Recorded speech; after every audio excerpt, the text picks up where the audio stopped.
Chapter 1. A Stray Dog. Snowflakes danced down upon the streets, settling on Luo Tianming's face like icy needles piercing his skin, leaving him feeling chilled to the bone. Moments ago, in a bid to evade a sudden turn by an elderly man on an electric scooter, he had collided with a landscaped area, and now he found himself lying there for a brief respite.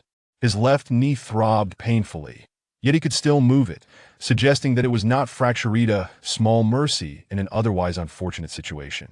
With a sigh, Luo Tianming reclined on the damp grass, surrendering himself to the flurry of snowflakes that blanketed his body. A cold wave had swept in unexpectedly just yesterday. The temperature had been a balmy 16 degrees Celsius. Yet today, snow fell relentlessly, rendering the roads slick and treacherous. This marked his third tumble of the morning. Ding-ling-ling! The shrill ring of his phone interrupted his musings. Luo Tianming sat up, fumbling for his phone and tapping to answer. "Hello? Why are you still not here? You're going to be late." A woman's irate voice crackled through the receiver. "I apologize. The roads are treacherous with the snow. I need another 10 minutes," he replied.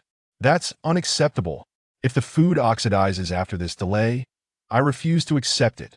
Prepare for a complaint." The woman shouted furiously. "Wait! Hello? Hello?" The call abruptly ended. Furrowing his brow, Luo Tianming had no time to call back before a notification popped up on his delivery app, revealing that the customer had requested a refund. He shook his head, typing a message to the vendor, expressing that he would personally take the order. Worst case, he could take it home for lunch, given the dismal weather. He had no plans to accept further orders today, as he was merely a gig worker. Turning his gaze to the back of his electric scooter, he noticed that the delivery box had been opened, and the fast food was mysteriously missing. Scanning the vicinity, he spotted a furry tail protruding from a nearby holly bush. In an instant, Luo Tianming sprang to his feet, ignoring the pain in his leg, and rushed over in a few quick strides. Oh! A large black and white dog emerged, growling fiercely at him, baring its teeth in a menacing display. With striking blue eyes and an air of defiance, it was a Siberian husky, though its fur was matted with mud. The dog appeared famished. Its eyes, though fierce, held a trace of desperation. As Luo Tianming stood in stunned silence, the dog darted into the bushes and emerged with a red, non-woven bag in its mouth, taking off at full speed. The bag bore a long note evidence of the missing fast food. "Stop!" He took off in pursuit. Man and dog raced through the greenery, but the dog suddenly veered onto the roadway. Screech! A white Mercedes-Benz 260 came to a screeching halt, but it was too late. The car's front collided with the husky, sending the dog flying 2 meters before crashing heavily onto the pavement. A jolt of alarm surged through Luo Tianming as he disregarded the scattered lunch boxes on the snow-covered ground and hurried toward the injured creature. After all, it was a life at stake. "Awa!" The husky yelped pitifully, struggling to rise, yet its lower body seemed paralyzed. Luo Tianming furrowed his brow, feeling at a loss. "Honestly, can't you see?" A young woman approached, her high heels clicking sharply against the ground. Dressed in a silver-gray mink coat, her complexion was fair, and though she was somewhat attractive, her prominent cheekbones exuded an air of arrogance. "What on earth is wrong with you? Why did you rush into the street? On a snowy day? Why are you driving so fast?" If it had been an elderly person or a child, the consequences would have been dire. Luo Tianming calmly retorted, casting a glance at her high heels. The woman's expression darkened. "How dare you? You've scratched my bumper pay for my car. This isn't even my dog. You need to find its owner. But it appears to be a stray," he replied. "If you hadn't chased it, it wouldn't have run into the road. Look at you, with your pitiful appearance. Transfer me 10,000 yuan, and while consider the matter closed, otherwise, I'll report you." She persisted, relentless in her demands. Luo Tianming frowned. This woman was unreasonable and seemed intent on extorting him. Judging by her age, she couldn't be more than 30, and while she exuded an air of affluence, her venomous nature was unexpected. He wished to avoid further confrontation, suppressing his anger as he said, "Enough with the nonsense. Go ahead and call the police. Driving in high heels is already a violation, and you clearly failed to control your speed and observe the conditions on a snowy day." "It's my misfortune. You can leave. I can't believe I'm wasting time with someone from the lower rungs of society. My hourly wage exceeds what you make in a day. How infuriating. She scoffed, tossing her hand dismissively before turning to leave. Stop. The police haven't arrived, yet you still have a chance to file an insurance claim. Don't run away. Luo Tianming shouted, holding up his phone. The woman jumped into her car and sped away, leaving him fuming. He lowered his phone. Reviewing the video he had just recorded, this was his evidence. Though he was not typically a petty person, her harsh words warranted a lesson. Did she think driving a modest Mercedes-Benz made her superior? He had owned a 300 before his financial downturn. Hello? I want to report a Hitandran incident. Luo Tianming dialed the number. The roads were in disarray today, with the entire city congested and accidents occurring frequently. After gathering the details, the operator informed him that their system was overloaded, advising him to retain his evidence and leave the scene, awaiting further instructions, or to upload the information via the app. Luo Tianming approached the husky. Oh! The dog whimpered softly, its ice blue eyes fixated on him, a mix of wariness and an almost pleading expression. Luo Tianming removed his gloves, rubbing his temples in frustration. 2 months prior, he had contracted the flu, his third bout. While not unusual in itself, he had come to realize that he seemed to understand the expressions of animals. Perhaps something was amiss in his brain, maybe it was related to swelling or some other injury. He had been anxious for several days, grateful that no other symptoms had emerged. However, he had since avoided contact with animals. He did not wish to be perceived as mad, nor did he want to visit a hospital. Now, however, he had no choice but to engage with this animal. Sighing, he murmured, "Don't move, I won't harm you. I'm here to help." Oh! The husky sniffed the air, then nodded slightly. Was that an agreement? Luo Tianming felt as though he understood. He shook his head helplessly, momentarily setting aside his unusual ability. "Please don't bite me, I'm just going to check your injuries." He observed the dog's eyes for a few seconds before extending his left hand cautiously, inching closer to the dog's head, and then gently touching it. To his surprise, the husky did not resist. Instead, it stared at him, then closed its eyes in a display of submission. Luo Tianming placed his hand on the dog's head once more. An odd sensation surged through him, akin to an electric current, reminiscent of holding a girl's hand for the first time, yet distinctly different. Surely, this experience was unique? He felt dazed for a moment, and the husky before him transformed in his mind's eye into a pitiful puppy. He sighed clearly. He had deeper issues to contend with. Yet in this moment, it seemed unlikely that this dog would bite him. His hand glided down along the husky's neck, tracing its spine. The dog's lumbar vertebrae protruded unnaturally. It seemed either fractured or dislocated. "Let's hope it isn't a fracture. Stay still, it'll drive to get you," he said softly. The husky tilted its head, seemingly understanding. Luo Tianming dared not fully trust his intuition, as this was his first experience of this nature. He rose to his feet, returning to his electric scooter, and carefully maneuvered it beside the dog. "Hey buddy, I'll give you 100. Sell me this dog. It's cold out, perfect for a hot pot." A man on a tricycle halted nearby, calling out boisterously. "Get lost, I'm not selling this dog." Luo Tianming snapped. 200? It's not your dog anyway." The man persisted, dismounting and posturing as if he intended to forcibly take the dog. "Get away!" Luo Tianming roared, picking up a stone from the ground. "If you want to sell it, then why be so aggressive?" The man retreated to his tricycle, spitting on the ground before pedaling away. Gently, Luo Tianming scooped up the husky, placing it on the scooter's footrest. The dog whimpered softly in pain, but did not resist, its eyes glistening with unshed tears. What a pitiful stray! It bore a striking resemblance to himself. Mounting his scooter, Luo Tianming searched for the nearest veterinary clinic, carefully starting the vehicle. The roads were treacherous. The snow continued to fall, shrouding the world in a thick haze, as if heralding the arrival of a harsh winter. "Winter has arrived," he murmured, merging into the swirling snowstorm. Chapter 2. Snowflakes Falling. Dear viewers, according to the latest reports, the strongest cold wave in history is set to strike, potentially causing disastrous weather conditions. Now, we welcome meteorological expert Teacher Meng to analyze the forthcoming weather situation. Thank you, host. Dear viewers, while preparing your winter garments, please remain calm. The mountains stretching for thousands of miles to the north of our city effectively block the cold air. Once the south wind picks up, we can expect a rapid warming trend, so there's no need for panic. The local news played on the wall-mounted television, with the impending cold wave taking center stage.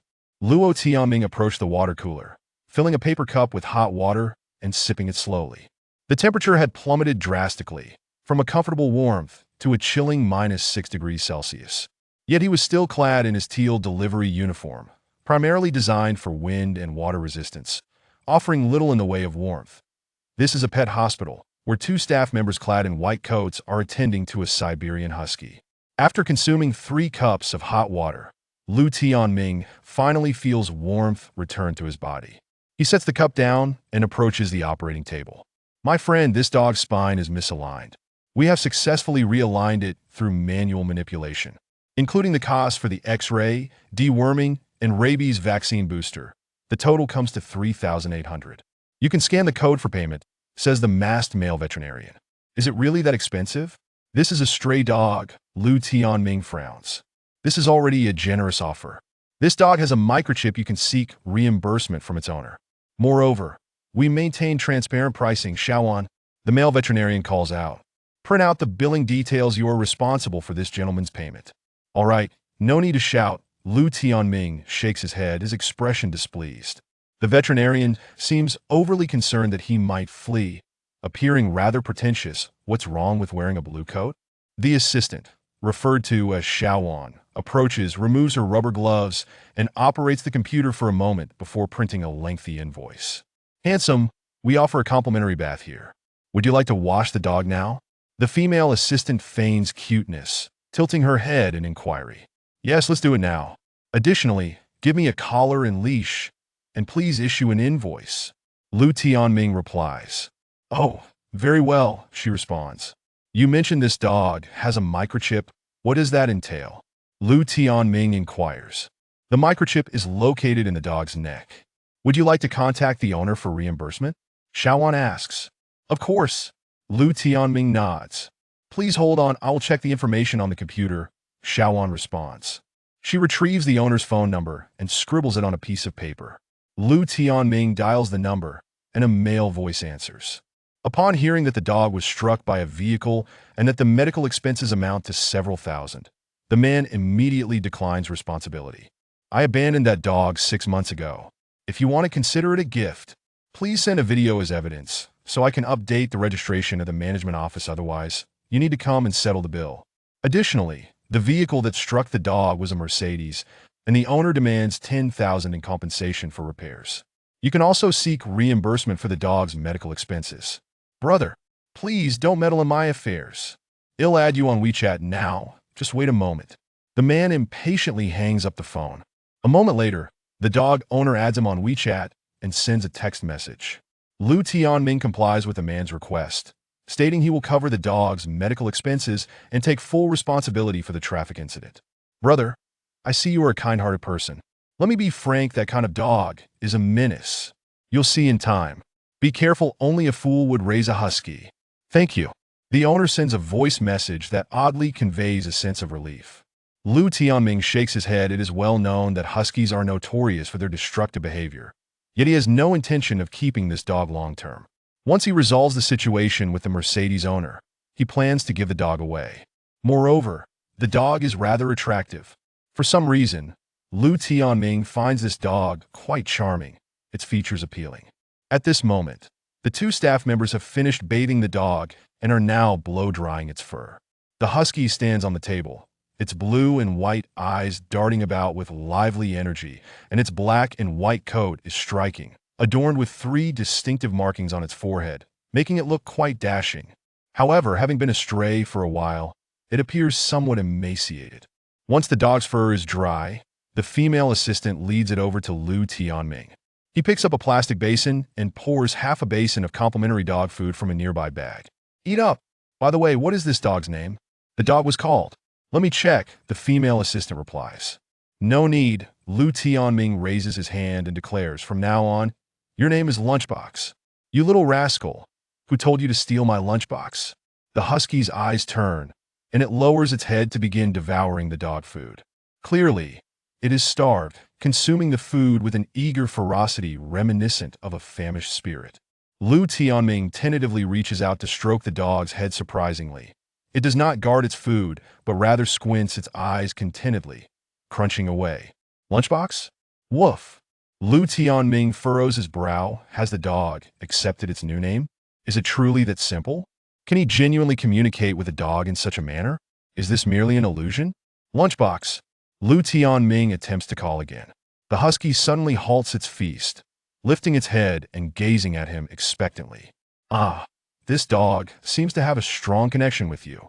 The female assistant chuckles. Continue eating, Lu Tianming encourages. The husky lowers its head and resumes its rapid consumption. The female assistant claps her hands and remarks, with a master like you, this dog is quite fortunate otherwise. It would surely freeze to death in a few days. Oh, what's going on? Lu Tianming inquires. Did you not check the weather forecast? The polar vortex is coming. It will continue to drop in temperature tomorrow. I heard that in the northern province, daytime temperatures have plummeted to minus 45 degrees. All the stray cats there have frozen to death. The female assistant's expression is one of deep sympathy. Lu Tianming ponders for a few seconds before asking, is it really that cold? But dogs should be quite resilient to the cold, right? Not necessarily. Stray animals cannot maintain their body temperature without food, and since we are in the southern region, animals are not accustomed to the cold. Although huskies have double coats, it will take at least a month for their fur to fully grow back. A month? It has already warmed up here. Not at all. Experts say we might be entering a mini ice age, with temperatures dropping further in a few days. Here, we could see temperatures fall to minus 30 degrees and persist for a month. A month. Every stray animal will freeze to death. Shaoan, don't spread misinformation. Experts even mentioned it could drop to minus 90 degrees. That's absurd. Has the customer settled the bill yet? The male veterinarian asks from the corner while feeding a cat. Yes, he'll do it right away. Shaoan responds. Handsome, you can settle the bill now, right? The female assistant asks cheerfully, though her eyes remain vigilant, wary of Lu Tianming making a run for it. Yes. Lu Tianming scans the payment code. Opting for credit payment, his personal account balance now dwindles to just over 200. At 28 years old, Lu Tianming cannot fathom how he has found himself in such dire straits. His parents passed away early, yet he persevered, gaining admission to the prestigious Sheju University, where he studied international society and global governance. Now, 6 years post-graduation, he has participated in civil service examinations for several consecutive years, making it to the interview stage multiple times, only to be ultimately rejected. Perhaps he was merely a fraction short of luck. Later, he humbled himself and joined a foreign trade company in Xichang City as a salesperson, initially thriving until the company suddenly collapsed. He then ventured into entrepreneurship, establishing an overseas e-commerce business. Just as he began to scale up, the platform launched a massive account purge, and he was mistakenly targeted. Left with no recourse to address the issue, it's not feasible to fly abroad to litigate for years, after all. Ultimately, he lost everything, even selling his car. Recently, with job prospects scarce, he became a delivery driver, hoping to earn some quick cash to endure the hardships. Lu Tianming walks out of the pet hospital with the dog in tow. He believes he is indomitable and can rise again. Suddenly, his phone emits a ding sound, interrupting his thoughts. The delivery app notifies him that he has been suspended from work, necessitating an in-person apology to the customer to regain the ability to accept orders. Damn it! Lu Tianming cannot help but curse. Once a customer cancels an order, there is no way to find a complaint button, unless one resorts to making a phone call to report the issue. They are relentless, intent on shattering his livelihood as a delivery driver. However, there is still an opportunity for redemption. He can appeal, explain to the platform, and admit his mistake. Lu Tianming grits his teeth, discarding his work uniform onto the ground. Once one concedes, they become powerless. To hell with it. I refuse to compromise any longer. With warmth pooling in his eyes, he glares at the bustling street, desperately maintaining his resolve. Once again at a dead end. What lies ahead? Snowflakes swirl through the air, heralding the arrival of winter. Chapter 3. The uncertainty of life. Here lies the residence of Luo Tianming, specifically room 503 in Building 8 of the Jinxiu Garden District 2, a shared dwelling. Fan He, go, and open the door, commanded Luo Tianming, clad in a black leather jacket, as he lounged upon the sofa. The husky limped to the door, tilting its head to examine the lock before turning back to gaze at Luo Tianming, its eyes reflecting an air of helplessness. Use your paw to turn the doorknob. Luo Tianming gestured with his hand. The husky stood still for a moment, a gleam of intelligence sparking in its eyes. Before it reared up on its hind legs, resting against the door, its front paws working in unison to twist the handle. Click. The door swung open. Fanny, step outside. Luo Tianming issued a second command. The husky hesitated for a few seconds before suddenly barking woof. The sound was abrupt, as if protesting. All right, you don't have to be thrown out. Just close the door, Luo Tianming remarked. The husky stood up and scratched at the door, eventually managing to close it after a considerable effort, displaying commendable persistence. Proudly wagging its tail, the husky approached Luo Tianming and settled down at his feet. That moment, the door to the adjoining room swung open, revealing a disheveled young woman.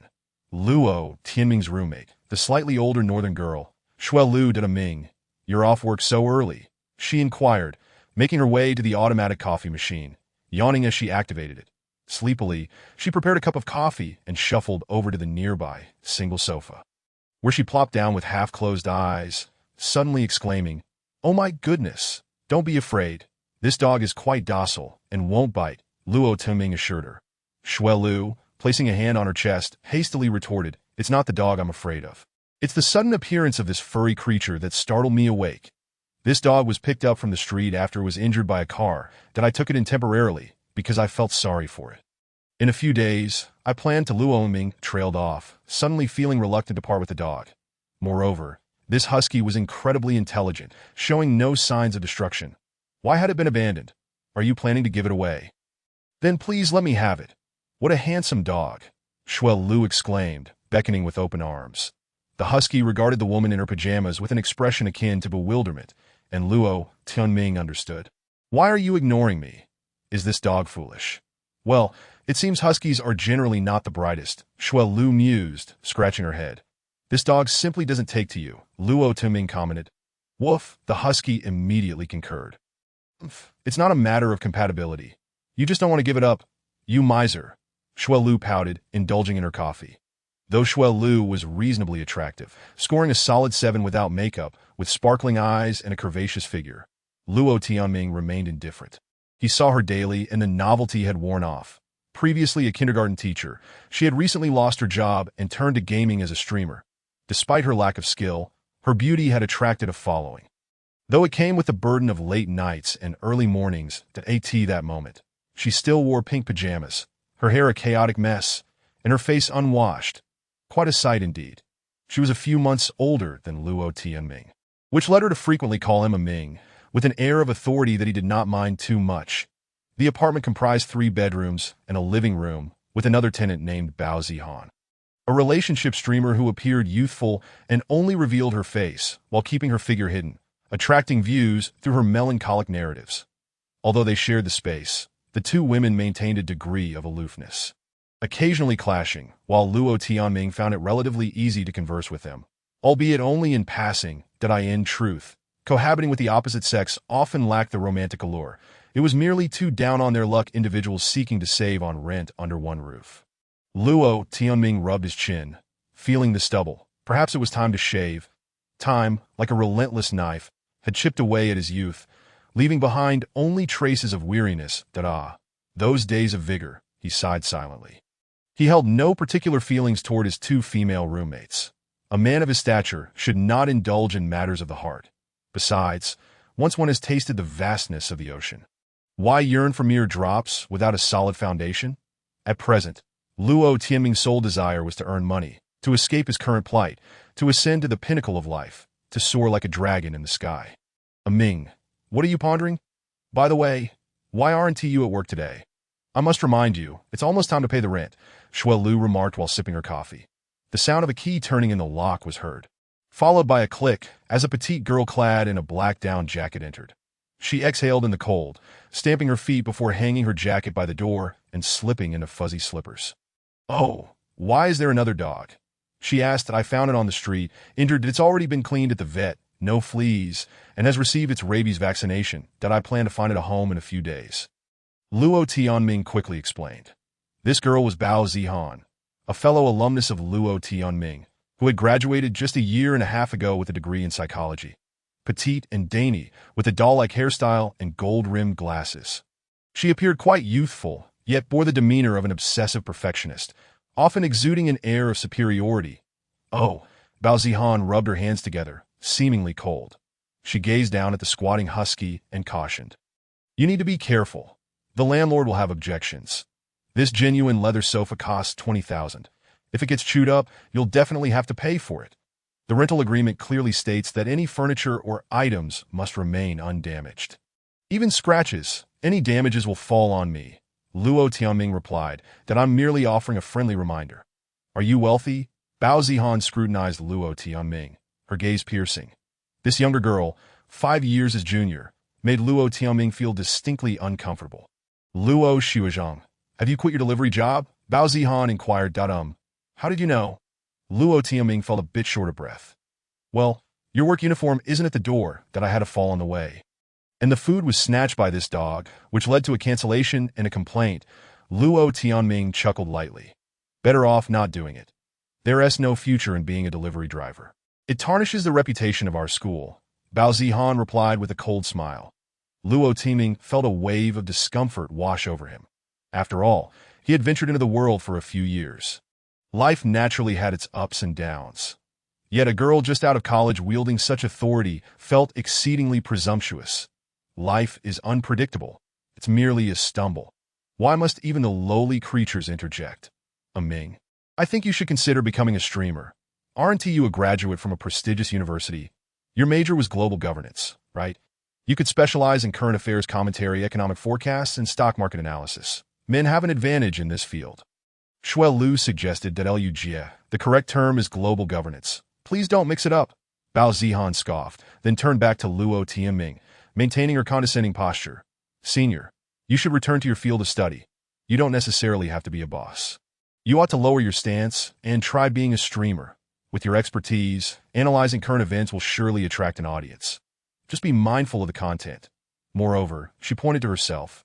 Continuing, you must wear formal attire. Not that leather jacket. It looks rather disheveled. It's too cold. My leather jacket is lined with fleece. Luo Tianming explained it. No, I think it exudes masculinity. I have ample experience with streaming. I gained followers rapidly and already have 60,000. Ming, I suggest you wear that leather jacket. It's a hunting style, right? Throw on some sunglasses, a hat, or even a mask. That is how you capture attention. Being unique is paramount. Getting viewers to stop on your page is half the battle. As for content, as long as someone enjoys it, who cares if it's right or wrong? How about I become your agent, and you give me 40 of your streaming income?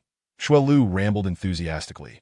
Bao Zihan rolled her eyes disdainfully, shrugged her shoulders, and retreated to her room, shutting the door behind her. The room felt quite chilly. This younger girl had been shivering moments before in this weather. It was truly uncomfortable to be out. While Shuai Lu continued to impart her wisdom, Luo Tianming found himself drifting into thought. Life is indeed uncertain. Everyone seems eager to offer their unsolicited advice. Could he ever reclaim his dreams? Chapter 4. A lesson for her suddenly. His phone rang, the chime startling him. It was an unfamiliar number. Hello, who is this? You must be Luo Tianming, you scoundrel. Why did you report me to the police? A woman's voice echoed from the other end, sounding like the woman from earlier that morning. Reporting illegal activities is everyone's responsibility. You fled the scene of an accident. How could you possibly escape the consequences? Luo Tianming chuckled. Scoundrel, it was you who chased that dog. Not wishing to engage in an argument, Luo Tianming hung up. Hey Ming, what just happened? Shuai Lu inquired, leaning in with curiosity. Perhaps you should go put on some more clothes. Aren't you cold? Luo Tianming, with a troubled expression, reminded. This Shuai Lu is not particularly tall, yet her ample bosom makes her appear quite casual in just her sleepwear, which can sometimes lead to awkward situations. With a chuckle, he added, I have a slightly plump physique and fear not the cold. I can tell you're a woman. Shuai Lu shifted her posture, bringing herself closer. Luo Tianming furrowed his brow in disdain, but felt reluctant to voice his thoughts. Suddenly, the husky that had been squatting beside them barked sharply twice, as if warning the woman to keep her distance. Oh dear, I almost forgot about you. You little rascal with a bad temper. How dare you growl at me? Shuelu bared her teeth at the dog. Luo Tuming glanced at the husky in surprise, not expecting this dog to protect its owner. His phone rang again. After a brief pause, he finally answered. You bastard, how dare you hang up on me? The woman on the other end yelled. Luo Tuming muted the call and opened a news app, ignoring her relentless attempts to reach him. Undeterred, she continued to call multiple times, prompting him to block her entirely. A moment later, a friend request from someone named Hilda appeared on WeChat, accompanied by a message that read, Please accept. My apologies. Sensing a hint of sincerity. Luo Tianming accepted the request. She initiated a video call, and he agreed. Could you please refrain from hanging up on me? She admonished. I'll warn you just once. If this continues, don't bother discussing anything further. Luo Tianming retorted. The woman fell silent, her expression darkening. Did I end the video? It appeared her phone was propped on a stand, revealing her dressed in a light blue suit, sitting stiffly in a large office chair. After a moment, she sighed and finally said, I apologize, I understand now. Please be more safety conscious in the future. You shouldn't wear high heels while driving, and you must not speed in snowy conditions. This time you were fortunate to only hit a dog. What if it had been a person, and you fled the scene? Luo Tianming replied earnestly, I appreciate your advice. However, I did not flee. My lawyer friend informed me that hitting a stray dog and leaving does not constitute a hit and run. This is not a stray. This dog has an owner. It has a chip in its collar, see? Luo Tianming directed the camera toward the husky on the floor. Bark twice. Woof woof. The husky complied, and Luo Tianming turned back to the camera, smiling silently. You bastard. You actually took the dog. The woman was on the verge of anger again. That if you insult me one more time, we shall never converse again. That I will send the footage to the traffic authority. What is the name of their app again? Wait. That dog is not yours, she exclaimed. Luo Tianming nodded, responding with a smile, that I took the dog to a veterinary clinic for treatment, spending several thousand yuan. The dog's owner was incredibly grateful and decided to give the dog to me. He sent messages and videos as proof. Legally, I am now the owner of this dog. Furthermore, Luo Tianming paused for a moment. Allowing suspense to build, the original owner also transferred the rights regarding the traffic incident to me. So, what else do you wish to say? The woman's expression froze, her demeanor resembling a buffering video. Yet her slight tremors indicated she was not merely frozen in place. After a long moment, she murmured, You're doing this on purpose, aren't you? Who sent you? Before she could finish her sentence, a hand appeared in the frame, tapping her shoulder, effectively silencing her. Luo Tianming furrowed his brow. Instantly alert, it seemed this woman had inadvertently revealed something, suggesting there might be other motives compelling her to resolve this matter. Possibly involving a lawyer standing behind her. We've discussed everything that needs to be discussed. I have no further demands. Simply transfer the veterinary cost to me, that I will now send you the invoice. The itemized list, the x-ray of the dog's dislocated bone, and the chip information as evidence. You may negotiate the rest with the traffic authority. That I hope you learn from this experience and prioritize safety in the future. Luo Tianming stated calmly. The woman nodded. All right, also remember not to be so arrogant. Hurling insults like poor and social underclass only reflects your lack of refinement. That I asked that little Benz 260 of yours, the low-end model. I once had a high-spec 300. A vehicle worth 300,000 to 400,000 yuan. What is there to be boastful about? Farewell. Without waiting for her to respond, Luo Tianming ended the call and promptly sent the evidence. Moments later, she sent a transfer of 5,000 yuan, which he unhesitatingly returned. Shuelu, having eavesdropped with great interest, could no longer contain her curiosity. Ming, why did you return the money? It was 5,000, enough to cover a month's worth of takeout. Are you not planning to pay rent? Suddenly, Shuelu smacked her forehead, her face lighting up with realization. Did I get it? She fled the scene. You plan to extort her, don't you? How much do you want? Ignoring her, Luo Tianming continued scrolling through news articles on his phone. After a moment, the woman texted, How much do you want? Luo Tianming pondered. The situation had become complicated, and a misstep could lead to accusations of extortion. Ming, say something. How much are you planning to demand? This is none of your concern. And could you please put on some clothing? Aren't you cold? Luo Tianming remarked, frowning. Stingy, Shuai Lu huffed, rising and rushing into her room. Returning hastily with a white down jacket, she plopped down beside Luo Tianming, causing the sofa to tremble slightly. Arf! The husky barked in dissatisfaction before yawning widely. Da Ming, how do you intend to respond? That's money. You can't just disregard it. Shuai Lu pressed eagerly. Luo Tianming shook his head, typing as he spoke. I'll ask her to transfer only 3,800 yuan. Let us keep it professional. After sending the message, he opened the traffic authorities app, entered the report number and video details, typed an explanation, and clicked upload. The woman quickly transferred 3,800 yuan, which Luo Tianming accepted without hesitation, that he was in a precarious financial situation and needed to claim what was rightfully his. Ming, why are you pretending to be so magnanimous? Why not demand a bit more? Shuai Lu lamented. Just a lesson for her. And besides, I did indeed own a Benz, Luo Tianming replied, placing his feet on the coffee table. You keep pretending. You think your prestigious university makes you superior? No wonder you're struggling. I bet you'll never make it as a streamer. I've seen plenty of people like you, full of hot air. I doubt you can afford a Benz. Shuai Lu scoffed. Luo Tianming merely smiled, choosing not to engage. Different paths, different pursuits. Suddenly, the door to the inner room swung open, and Bao Zihan emerged wrapped in a blanket. Luo Tianming quickly placed his feet back on the ground. Bao Zihan walked to the small sofa, sitting down gracefully and declaring, Someone wants to earn money standing up, right? And you, Shuai Lu.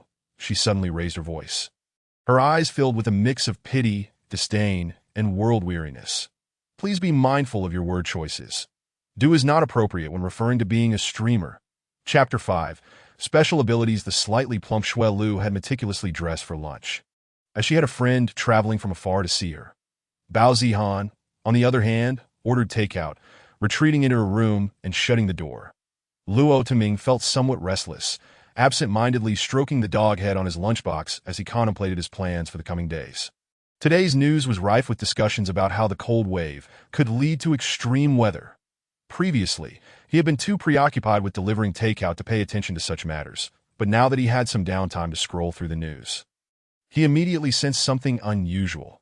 The globe was experiencing a significant drop in temperatures, with some high-latitude countries declaring a red alert. Although life in the country remained stable, the television was urging residents to stockpile supplies in preparation for the impending cold winter. Most experts predicted that this was merely the onset of a minor ice age, lasting about 2 to 3 years before things returned to normal, provided proper preparations were made. However, some scientists believe that we might be entering a major ice age. If that were the case, the world would endure a super cold winter lasting millions of years. Ice sheets would blanket the polar and temperate regions. Oceans would freeze, and we could potentially enter a snowball state, leading to a global freeze. Luo Tianming hoped a major ice age would not come to pass, viewing it as a low-probability event. After a moment of contemplation, he shifted his focus to how to prepare for winter. Today marked a drastic temperature drop, with forecasts predicting lows of -30 degrees Celsius, lasting anywhere from a week to a month. Preparations were essential. The facilities in this apartment were relatively decent, with air conditioning in every room and a light luxury renovation. The rent, combined with shared utilities, many had to spend about 1,000 yuan each month. Now, without a job, he was left with only 4,000 yuan in cash. And he still had debts to repay. Moreover, with a mischievous and destructive creature like a husky at home, it is imperative to relocate swiftly, lest one incurs substantial losses at any moment. With this thought in mind, Luo Tianming cast a glance at the husky seated beside him. The creature, with its piercing ice-blue eyes, was fixated on the genuine leather sofa, ready to pounce. Had it not been for the recent reprimand, it might have already taken a bite. The options were clear: either part ways with the dog or move out. Yet, this dog felt strangely endearing to him. Luo Tianming sensed that perhaps by some unseen force, he had been bestowed with the ability to connect with animals, that he placed his hand atop the food box, and the dog squinted its eyes, seemingly relishing the moment, although the earlier electric charge had dissipated. Was it possible that all dogs responded similarly to such a gentle touch? This thought suddenly sprang to life in Luo Tianming's mind. Rising to his feet, he donned a windproof scarf and black knitted gloves. Turning toward the husky, "Let us take a stroll." Outside, the biting cold wind howled, the snow had ceased, Yet the air remained frigid, piercing Luo Tianming's face and limbs like icy needles, making it quite uncomfortable. He rode his electric bike with the husky perched on the footboard, all the way to the bustling dog market in the southern part of the city. The market was alive with activity. And after a brief exploration, Luo Tianming discovered that the dogs here commanded exorbitant prices. A well-bred adult golden retriever was priced at 8,000, while a long past its prime Tibetan Mastiff was astonishingly tagged at 50,000. Puppies, on the other hand, were relatively affordable, but they were naturally clingy, prompting Luo Tianming to consider seeking out a dog with a more cantankerous disposition. His unique ability was likely the power to tame animals. And he vaguely understood that once he had established a connection with a dog through touch, it would surely be his to take. For instance, the husky on the footboard was sitting there calmly, showing no inclination to escape, and he felt an inexplicable attachment to it, as if a spiritual bond had formed. Could that single touch have forged a special relationship between him and this dog? Suddenly, a cacophony of barking drew Luo Tianming's attention. Peering through the crowd, he spotted a tall, lean man clad in a green cotton jacket, desperately attempting to shove a large black dog into a metal cage with a pair of hefty iron pliers. Nearby, an electric tricycle stood, its rear compartment filled with 5 large cages. One held a big dog while the others housed a variety of puppies. This individual was evidently a dog dealer. The black dog was thrashing violently, causing the cage to rattle, and the dealer struggled to maintain grip, nearly losing control. "Give me a hand. This black dog is too strong. If it escapes, I'm not paying," the dealer shouted anxiously. "Get in there." An elderly man kicked the dog's rear. The black dog struggled even more vigorously, panting heavily, its eyes bulging as if they might bleed from the strain. Luo Tianming maneuvered his electric bike closer and inquired, "Whose dog is this? Is it destined for a slaughterhouse?" "My dog. This beast is utterly vicious. It has bitten my entire family. It must die today, so get it in there," the old man retorted, delivering another kick to the dog. "How much for this dog?" Luo Tianming asked. "800. You want it?" The old man responded. "Hey, what is your deal?" "I've already reserved this dog," the dealer interjected loudly. "How can a large Tibetan Mastiff be sold for only 800? Even for meat, it should fetch more than that," Luo Tianming argued. "Nonsense. This dog is a mixed breed, hardly worth anything, and it's just skin and bones, weighing barely 100 pounds, the dealer exclaimed, eyes wide with indignation. "I'll offer 1,000. The dog is mine," Luo Tianming declared, parking his bike and smiling. "Ridiculous. Are you trying to cause trouble? Here, take it." The dealer yanked the black dog's head from the cage and thrust it toward Luo Tianming. The black dog bared its teeth, frothing at the mouth in a furious rage. Taking a step back, Luo Tianming regarded the dealer with a smile and said, "Don't be like that. I want to let your efforts be in vain. If I buy this dog, I'll also purchase that larger dog on your tricycle, ensuring you make a profit, all right?" The dealer paused, then sneered, "That sounds good. But do you have the capability to take this Tibetan Mastiff?" "I handle dogs daily and can barely contain it. Look, it's ready to attack." The black dog began to howl ferociously. The husky suddenly joined in, leaping off the footboard to stand beside Luo Tianming, barking defiantly at the black dog. "Step back." Luo Tianming waved a hand. The husky wagged its tail and scampered aside, still barking at the black dog. The black dog continued to roar, but its demeanor shifted. It no longer appeared as menacing, transforming instead into merely a warning growl.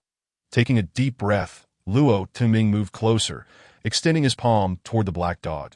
Amidst the gasps of the crowd, his hand came to rest on the dog's head. "Ah, bite him! Bite him! What is happening?"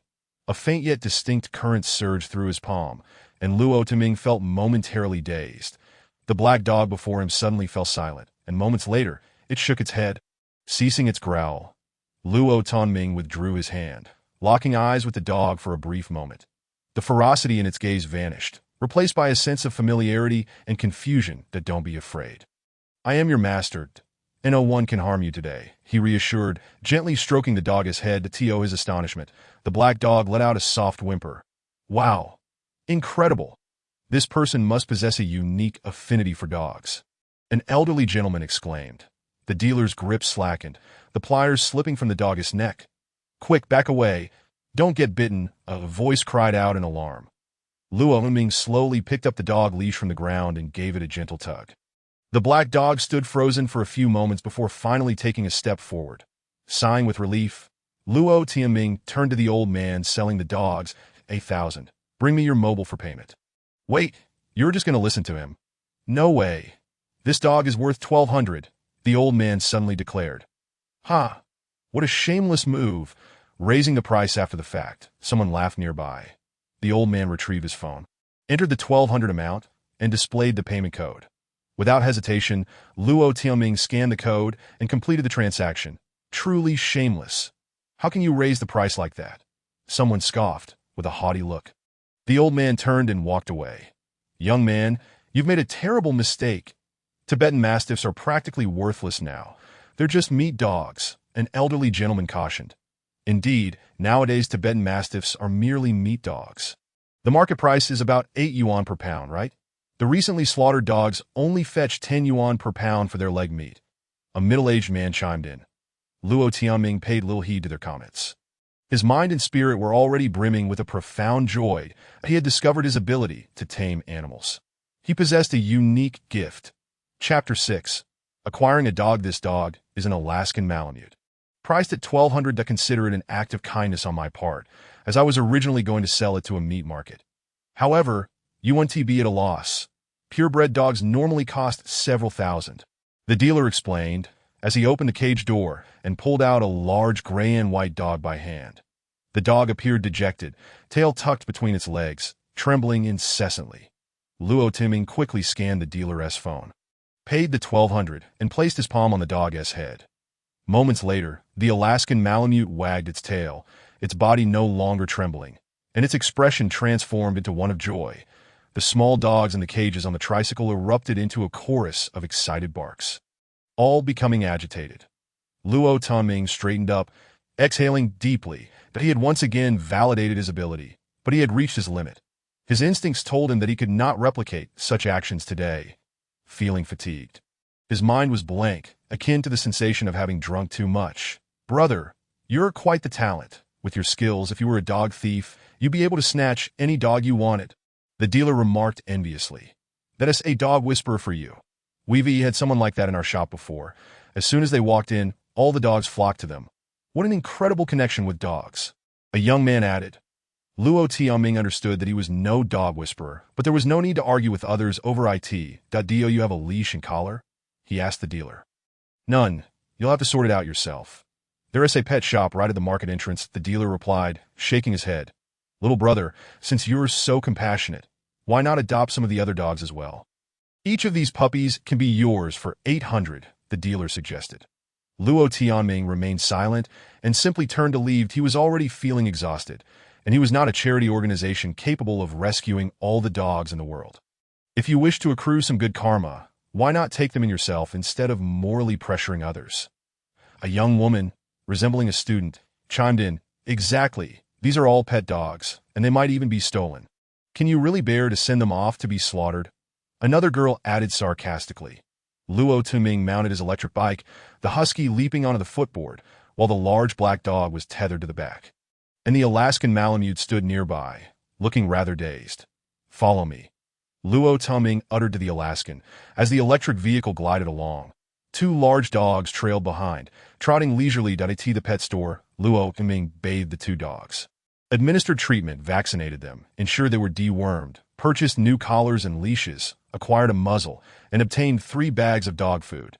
The total expenditure exceeded 800. Caring for dogs indeed incurs significant costs. It seems unlikely that this dog food will last a week. The Siberian Husky is not particularly large, but the other two are indeed sizable, particularly the imposing black dog, whose appetite is astonishing. Initially, the female staff member at the pet store appeared quite composed while providing free dog food, but her demeanor grew increasingly strained. Fortunately, both dogs maintained a decent appearance. Once cleaned, the Alaskan transformed into a fluffy, large dog, endearingly clumsy, with a rather unique coat color. The staff informed him that it was a female. Just coming of age. In contrast, the black dog exuded an air of majesty, bordering on unsettling. Its robust frame, entirely black, resembled that of a fierce beast, However, it had lost a considerable amount of fur. Several scabs adorned its paws. And it was exceedingly thin, with its ribs prominently visible. Luo Tianming could not ascertain the extent of this dog's Tibetan Mastiff lineage. It was undoubtedly a mixed breed, distinctly different from those fluffy, robust Tibetan Mastiffs, lacking the excess skin around its mouth, which instead bore a prominent square shape, and its eyes radiated a fierce intensity. Even with a muzzle on, it exuded an intimidating presence. Upon exiting the pet store, Luo Tianming felt a mix of joy and melancholy. Where should he go now? These dogs had formed a certain bond with him as they were tamed, making it somewhat difficult to part ways. Abandonment was not an option. The biting cold was unforgiving. Should he sell them? After a moment of hesitation, he decided to postpone the decision until tomorrow. His rented accommodation was located in the northwestern corner of the city. Within the splendid Huayuan community, as he entered through the main gate, the security guard's eyes nearly bulged out in astonishment.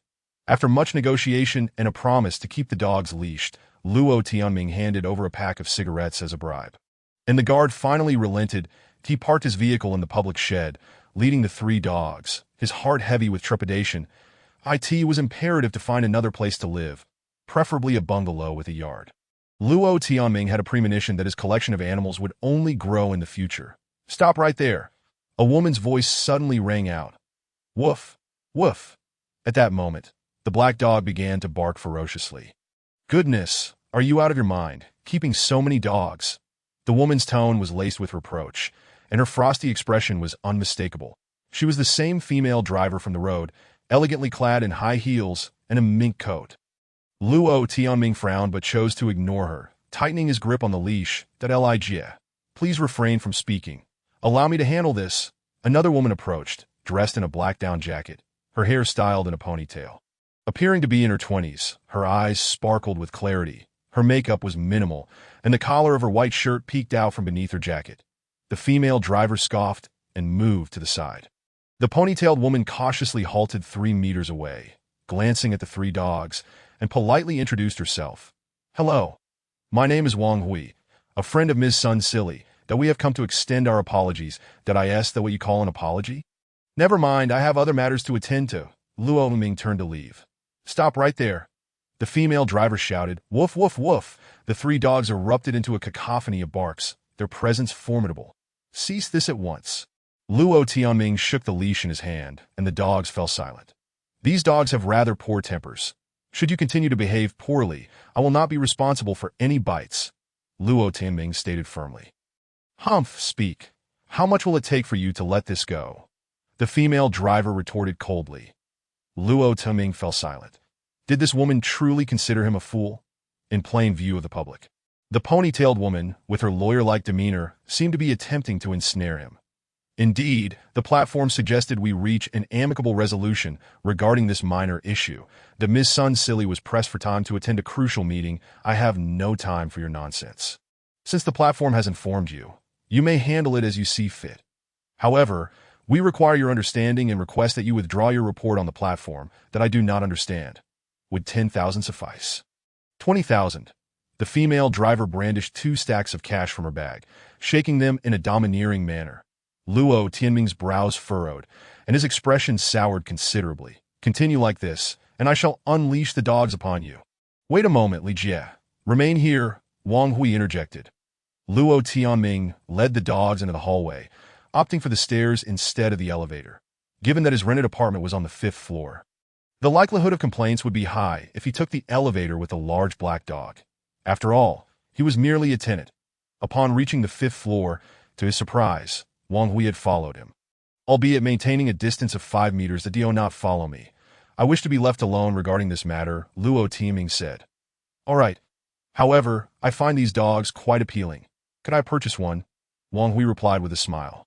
Chapter 7. Raising dogs in a villa. A few minutes later, Wang Hui led away the Alaskan.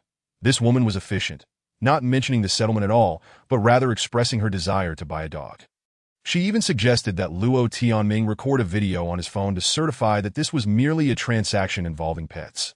She remarked that a certain aunt's golden retriever was exceptionally intelligent, and despite offers of 50,000, it had not been sold. Thus, the pricing of pets could be deemed reasonable. Consequently, she ultimately acquired the endearingly clumsy Alaskan for $50,000. In this instance, the other party acted astutely, contrasting sharply with the oblivious female driver. Once Luo Tianming secured the door and settled onto the sofa in the living room, his mind remained in a state of unrest. The $50,000 transferred to his phone had been received, accompanied by the message, "The dog is adorable. It has been a pleasure working with you." Luo Tianming opened his phone and withdrew his report. Since the other party insisted on a settlement, he decided to let things unfold naturally. He was in need of money, and this matter could conclude here. However, selling that dog left him with an inexplicable sense of loss, a feeling that lingered for half an hour before gradually dissipating. So that was it. Luo Tianming gazed at the two remaining dogs, gaining some insight. Woof! The black dog suddenly barked. The door outside clicked open, and moments later, Bao Zihan entered, laden with bags. Woof, woof, do not bark. It is a familiar face.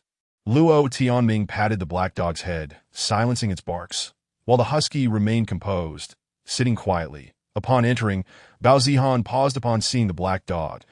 "I am currently searching for a new place. I will move out soon," Luo Tianming stated. Bao Zihan did not respond, her expression filled with disdain as she carefully maneuvered around him and retreated into her room. Luo Tianming opened his phone, beginning to search for rental listings. There were no suitable yards nearby. Either they were designated industrial spaces or entire small buildings with exorbitant rent. However, Luo Tianming suddenly stumbled upon a villa, right within the splendid Huayuan community, requiring annual rent payment of $20,000, with the landlord covering the agency fee. This was rather perplexing. According to the information provided on the agency website, this villa was located at Left Bank No, nestled deep within the community, adjacent to the back mountain. Luo Tianming had previously delivered takeout to that area. The vicinity was dotted with standalone old villas, making it hard to fathom such a low price. Intrigued, Luo Tianming thought it wouldn't hurt to give it a try. He dialed the contact number. The call was answered by the agency, who candidly stated that the property was still available, non-negotiable, and unfurnished, merely a bare shell. There was a prohibition against raising chickens, and if one chose to reside there, they would need to furnish it themselves. The premises were equipped only with basic water and electricity, lacking gas pipelines, internet, and television connections. Luo Tianming promptly arranged to view the property, though he had lost his job as a delivery rider. He felt confident in his ability to earn money, especially since he had acquired a unique skill. Furthermore, that villa was located within the same community. He could see it from his current location, making the move incredibly convenient. Having lived in the community for nearly 2 years, Luo Tianming was well acquainted with the surroundings, making it all the more appealing to remain. Half an hour later, the agent arrived downstairs. A young man dressed in thin formal attire, donning a down vest, his nose reddened from the cold. Luo Tianming, with 2 dogs in tow, followed the agent for over 10 minutes until they finally reached Left Bank No. 23. This 3-story building was positioned at the far edge of a row of structures, separated from the adjacent villa by a concrete wall, with a hillside just a few meters behind, leading up to Desolate Mountains. Situated on the outskirts of the city, it felt somewhat remote. The agent swung open a large gray iron gate and gestured inside. Thus far, only a cement wall has been constructed. The interior is completely bare. The previous tenant raised chickens here, and you'll find the upstairs rather messy with chicken droppings. Well, it could work for dogs. Any broken glass or damaged doorknobs, you'll need to handle yourself. Are you interested? What is the situation with the landlord? Luo Tianming inquired. The landlord owns several villas, but they have gone abroad. The purpose of renting is to prevent the property from deteriorating or being squatted. If you maintain the lease for 3 to 5 years, it should be fine. You could plant some vegetables, store goods, and living here is feasible. By the way, there is no garage. Cars must be parked on the roadside. Take a look outside. That should suffice. The male agent rubbed his hands together, shivering from the cold. All right, I'll rent it. Luo Tianming nodded. Had it not been for his failed venture, he could have purchased such a villa without hesitation. However, a true hero does not dwell on past glories.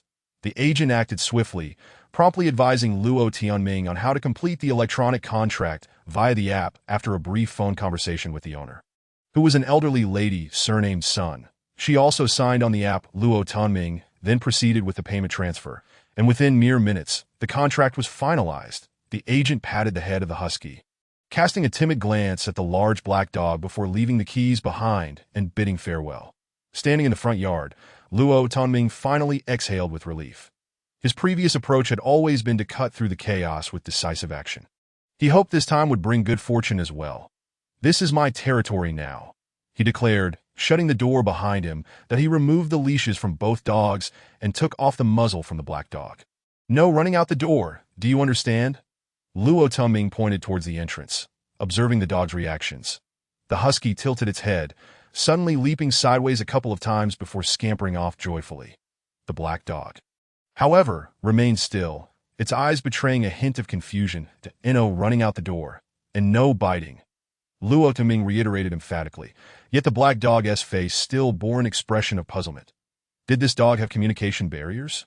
Regardless, he had already confirmed that it wouldn't bite him. To go, protect this place. He waved his hand.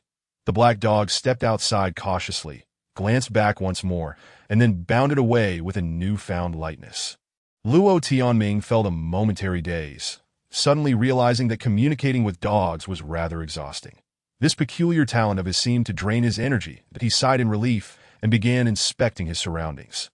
The neighboring villa was also vacant, untouched by any renovations, much like his own. Many areas had fallen into disrepair.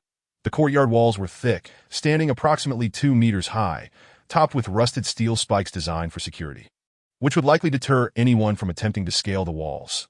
The front yard was overgrown with shrubs and weeds, having gone unattended for an entire summer, now mostly wilted and covered with a thin layer of snow.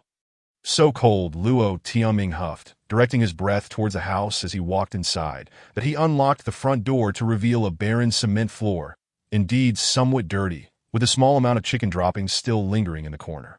Next to the stairs was an empty elevator shaft, cold air pouring down from above. Ascending to the second floor, he discovered that the bathroom at the corner had been remodeled, but it merely contained a squat toilet. On the third floor, there were 2 empty rooms, and as he continued up the stairs, he reached the rooftop. The roof was flat, ideal for a rooftop garden, but the wind was fierce, and snow had accumulated. "Woof-ro!" The 2 dogs outside barked a few times, the husky appearing ecstatic while the black dog seemed somewhat bewildered.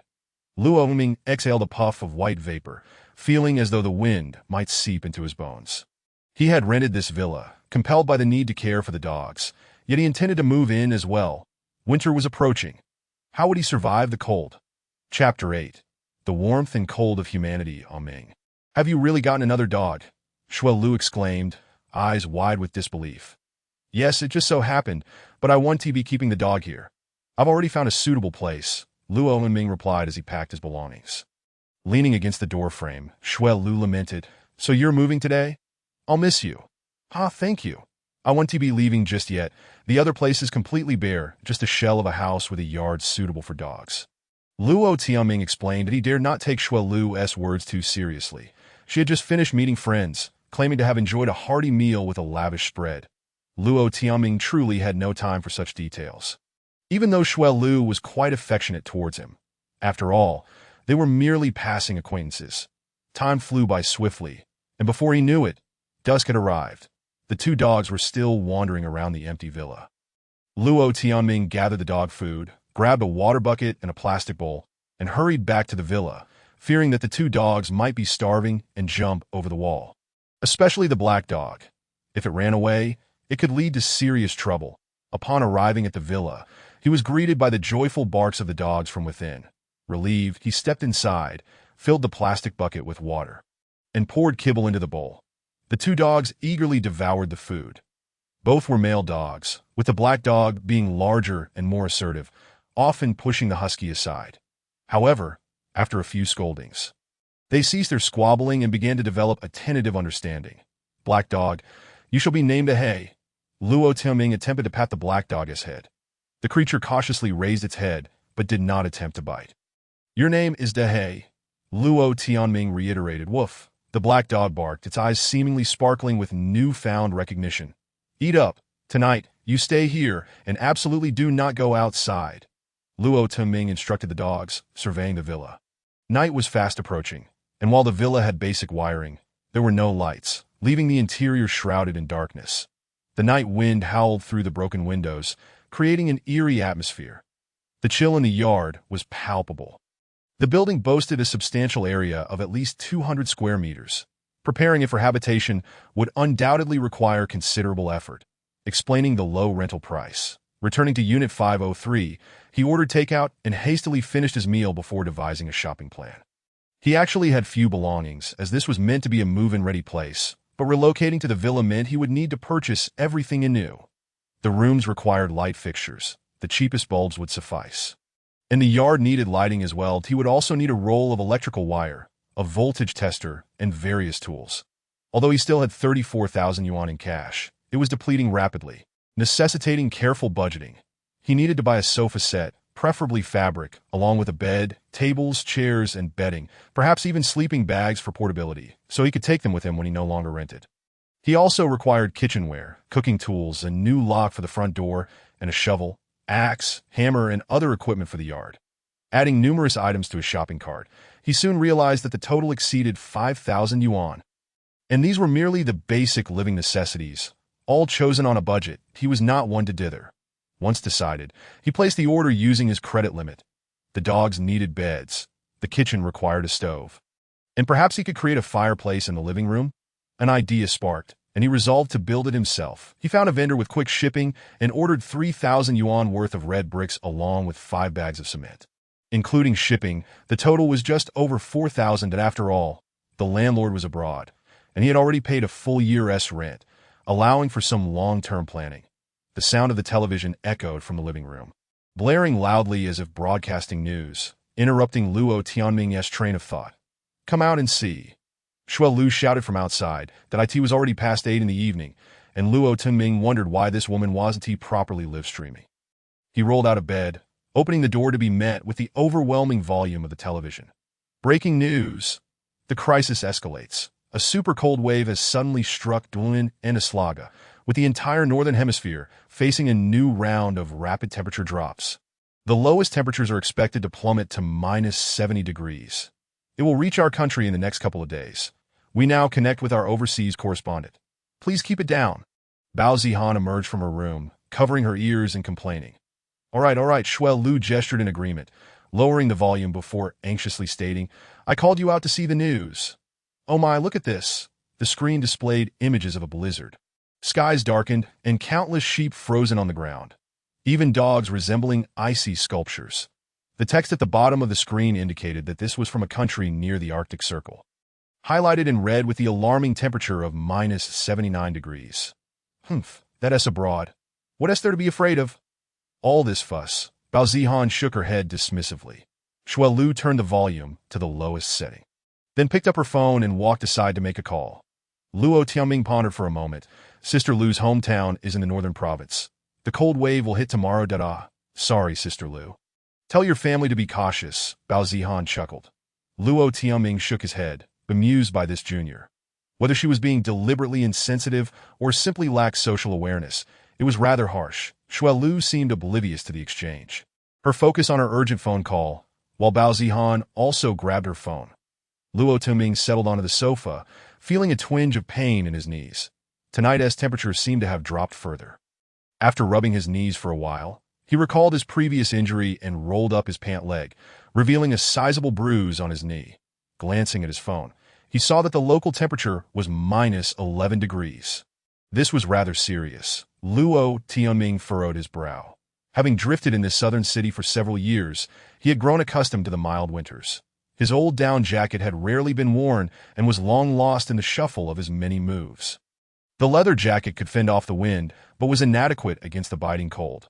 If the cold wave continued southward and reached this small town, temperatures could very well plummet to minus 30 degrees. Once again, the necessity to purchase clothing has arisen. Online shopping is no longer an option, and I must venture out to the mall at the break of dawn. Shuo Lu appears to be on the verge of tears.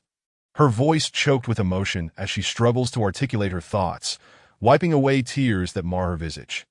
Luo Tianming grows increasingly anxious, his brow furrowing as he peruses the news. The polar storm intensifies beyond expert predictions, resulting in significant casualties abroad. Several high-latitude nations have urged their citizens to migrate to tropical regions to evade the unpredictable calamities. Some scientific institutions have even posited the concept of an extinction-level crisis. A multitude of scientists has called for an emergency meeting of the International Alliance to address the impending glacial crisis. The glacial crisis. They assert that the likelihood of our planet entering an ice age has escalated, potentially leading to a new wave of mass extinction. After concluding a phone call, Shuelu approaches and plops down onto the sofa, her eyes reddened. "What is going on?" Luo Tianming inquires with concern. "There's a blizzard back home. My father went to feed the pigs and ended up injuring himself. He can't get to the hospital and must wait at home as the roads are buried under snow. But they won't allow me to return," Shuelu explains, her voice trembling with sobs. "They fear you won't be able to cope with the low temperatures," Luo Tianming replies. Shuelu nods, tears continuing to flow. Luo Tianming feels at a loss for how to console her. And being merely a soon-to-be former housemate, he believes he should not overly concern himself with others. Bao Zihan also approaches, taking a seat on the sofa with an air of nonchalance. After a moment, she smiles and says, "Fortunately, we are in the south. My brother and his friends are still at school building snowmen. By the way, the entire internet is live-streaming the Snow Night Festival." Bao Zihan opens a video app, and lively music fills the air, its rhythm cheerful.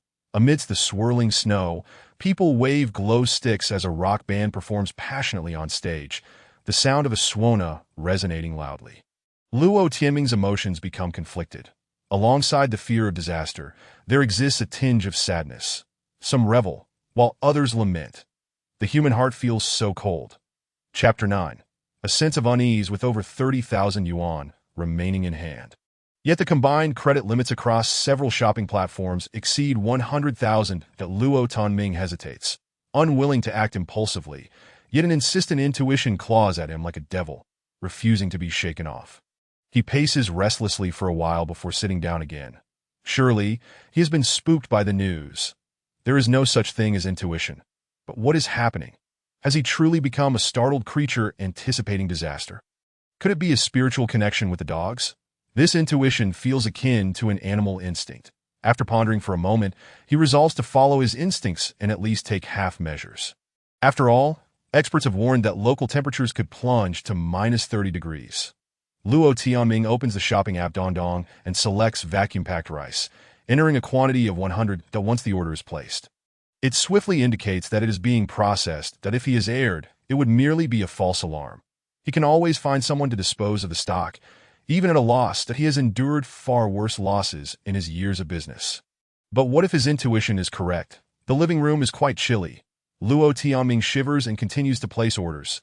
100 boxes of compressed biscuits, 100 boxes of instant noodles, 200 boxes of canned meat. Canned fruits, only metal cans, as glass ones may shatter. A substantial quantity of sugar, flour, salt, and various seasonings that in no time. He has exhausted 70,000 yuan of his credit limit. Suddenly, his phone rings. It's a call from the Dongdong platform. The representative confirms his purchasing intentions several times before the call, concludes Ming. "What are you doing?" Shuelu suddenly inquires, leaning in to glimpse Luo Tianming's phone screen. "Jie, must you pry? Please respect my privacy." "I'm shopping," Luo Tianming replies, feeling put on the spot. Who was that calling you just now?" Shuelu persists. Luo Tianming furrows his brow, suddenly finding her rather irksome. Her lack of boundaries is excessive. Shuelu has always been carefree, perhaps considering herself a social butterfly, but Luo Tianming does not share that opinion. Jie, I advise you to prepare some supplies. It's inconvenient to shop when it's cold outside. And you too. Junior, you should stock up. Hasn't the resource reserve list been published online? Luo Tianming states calmly Understood, Bao Zihan replies, seemingly engrossed in her phone, as if she isn't absorbed his words. Luo Tianming chuckles, believing he has done his duty in reminding them. Should his judgment prove incorrect, he would rather not be blamed. Let them face their own fates. As the clock strikes 9, there is still time to shop. And Luo Tianming rises. I'm heading to Daiqinan to buy winter clothing. Will you join me? Never mind, I still have to live stream. I can't afford to neglect my income, plus I don't wear that brand. Shuelu brushes off, wiping her eyes as she heads towards the inner room. I must live stream too. I rarely go out, and I don't wear cheap goods, Bao Zihan adds with a smile. Luo Tianming nods, putting on his gloves and grabbing the keys to his electric scooter. The spending habits of men and women differ. He has purchased a Benz and worn Daikinon. Utility is what matters. A cold wave is imminent. At such a time, who cares about brand names? If one succumbs to the cold, it would be a case of self-inflicted consequences. The night wind bites fiercely, nearly freezing Luo Tianming as he travels. Upon arriving at the sports mall, his nose is already numb. However, the scene that unfolds before him is astonishing. The place is teeming with people. Such a sight should not be present at this hour. Luo Tianming quickens his pace towards the down jacket section, only to find that he has arrived too late.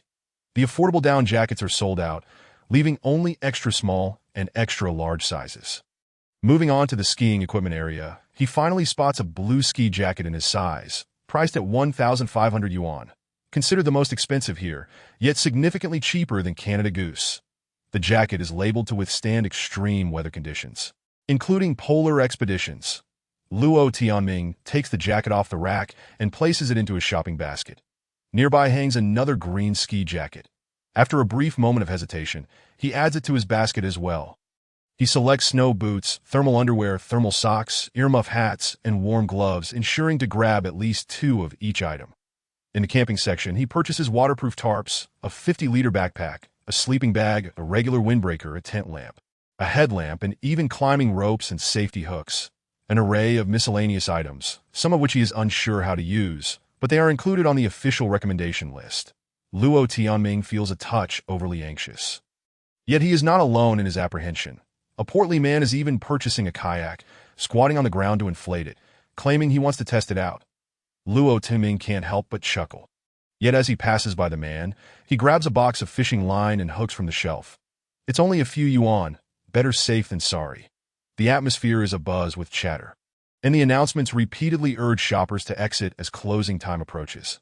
After checking out, the items fill 3 large boxes, and Luo Tianming exerts considerable effort to secure everything onto his electric scooter. With others still fervently shopping, it seems that many items will be out of stock by tomorrow. Luo Tianming shudders at the thought and quickly opens a box, donning the ski jacket, instantly feeling the cold dissipate. Upon returning to the Jinxiu Garden community, the security guard questions him once again. As a rider, Luo Tianming has grown accustomed to a point one by one. Other residents return with their own bundles, suggesting that everyone is in action. Instead of heading back to Building 503 in Area 2, Luo Tianming drives his scooter directly to the entrance of number 23 on the left bank. The occupancy rate of the entire villa area is notably low, especially in these 2 rows near the hillside. Among the dozens of villas, only 4 are illuminated. The villa he rents, along with 3 adjacent ones, remains cloaked in darkness. "That I'm back," Luo Tianming announces as he parks at the entrance. Not hearing any barking, but within, something stirs excitedly. He opens the large door and wheels in a scooter, greeted by 2 dogs, with a large black dog surprisingly wagging its tail. In the darkness, everything is unclear. Yet Luo Tianming suddenly feels an overwhelming sense of relief. Perhaps it is due to that peculiar spiritual connection. These 2 dogs offer him comfort far beyond what those 2 female streamers could provide. He retrieves the tent lamp from the boxes and switches it on, bathing the surroundings in white light. "That I'm home," Luo Tianming beams, closing the door behind him and pushing his scooter in front of the building. The night wind howls, and the dark villa looms ominously, resembling a foreboding place of danger. Yet Luo Tianming feels no fear. These 2 dogs bolster his courage. His heart is no longer in turmoil. Chapter 10. A deteriorating situation. Some individuals may have already begun stockpiling supplies. Luo Tianming reopens the Dongdong platform, only to find that the grains and other resources he previously ordered are now out of stock. He checks another platform, discovering that rice, flour, instant noodles, and other staples are similarly unavailable. Left with no choice, Luo Tianming places orders for 5 barrels of peanut oil on each platform, both of which have purchase limits, after adding a few more items such as candies, sunflower seeds, and egg yolk pies to his order. He breathes a sigh of relief and starts unloading from the scooter. "This lamp will stay here. You 2 mustn't run outside. Please be good, and I'll be back tomorrow." Luo Tianming placed the emergency light on the ground, contemplated for a moment, and then retrieved a camping moisture-proof mat, laying it in the center of the living room, that he then unfurled a sleeping bag and set it atop the mat. "Sleep together, and do not fight," he commanded the 2 dogs, gently patting their heads. The food container leaped joyfully, while Dehe, with half-closed eyes and a sullen expression, might appear menacing to strangers. Yet in Luo Tianming's eyes, both were good dogs. With a smile, he mounted his electric scooter and departed from the villa once more. Upon returning to his rental apartment, the sounds of music resonated from the rooms of the two female streamers. They had resumed their live broadcasts. Luo Tianming switched on the lights and settled onto the sofa with a sense of satisfaction. It seemed there was not much left to do. He merely awaited the arrival of the goods the following day and needed to purchase a few miscellaneous items. He decided to browse the internet to check the situation first. News of the impending polar storm had been widely circulated, becoming the most talked-about headline. The northern provinces had already commenced emergency responses. Meanwhile, in the south, most people maintained a voyeuristic curiosity, sharing various photographs taken during the day, such as their first encounter with snow, iron chains by the seaside frozen into walls of ice, and their cars buried beneath snowdrifts. Rendered untraceable, some posted images lamenting how their vehicles, parked along coastal roads, had become encased in a layer of ice due to excessive condensation that on his phone's home screen, the temperature displayed a chilling -16 degrees. A cold not seen in many years. That I hope I am mistaken and that this is merely an overreaction. I would rather incur losses, Luo Tianming silently wished before logging onto a forum. Discussions about the impending ice age proliferated, and with each passing moment his anxiety intensified. Could such frigid conditions truly herald the end of the world? The last global mini-ice age had directly contributed to the downfall of ancient dynasties, accompanied by numerous significant events abroad.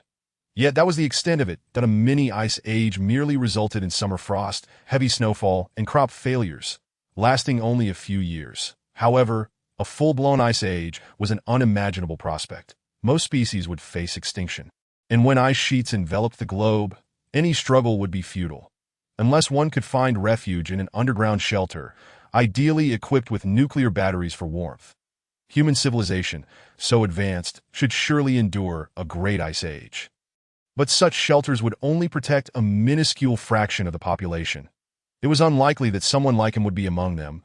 A sentiment of frustration gnawed at Luo Tianming.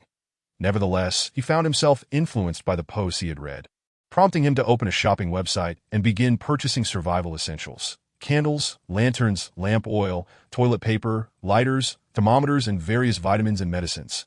However, procuring medications proved quite troublesome, with significant limitations. That he also ordered insulation boards and foam glue for renovations, which were relatively inexpensive, totaling only a few hundred yuan. After a moment of hesitation, Luo Tianming decided to buy a wild boar spear, a survival knife, a camping axe, and even a 500 yuan anti-stab vest. Unbeknownst to him, his credit limit suddenly reached its ceiling. Frowning, he checked his credit account, only to discover that his limit had plummeted to 3,000 yuan. Moreover, several other platforms had similarly reduced his limits to 3,000. Having already spent over 100,000 yuan, he found himself in a predicament. What was going on? Was this a personal attack? Luo Tianming pondered for a moment before opting to complete his purchases using the cash available in his account. He would acquire the items he had set his sights on first.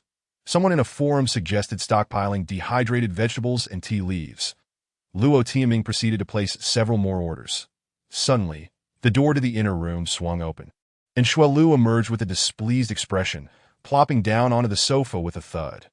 Luo Tianming remained silent, continuing to search for the supplies he needed to prepare. Damn it, they've banned my live stream again. This time for 12 hours. Xuelu pouted that a few seconds later, she noticed something new. Oh, you bought new clothes. Let me see. She moved closer, sitting right next to Luo Tianming, her hands grasping the hood of the ski jacket and rubbing the plush fabric. Ah, this feels so nice. You must have struck it rich. Lend me this jacket for a couple of days. Lu Jie, don't joke around. We're not the same size. Who says? I'm more than ample. She insisted. Take it off so I can try it. That's unnecessary. Luo Tianming quickly rose to his feet. This female streamer still hadn't detached herself from her live streaming persona. Her overly sweet tone was rather awkward. As stingy, as if I would truly snatch your things. Let me tell you, I've mastered the secrets of gaining traffic.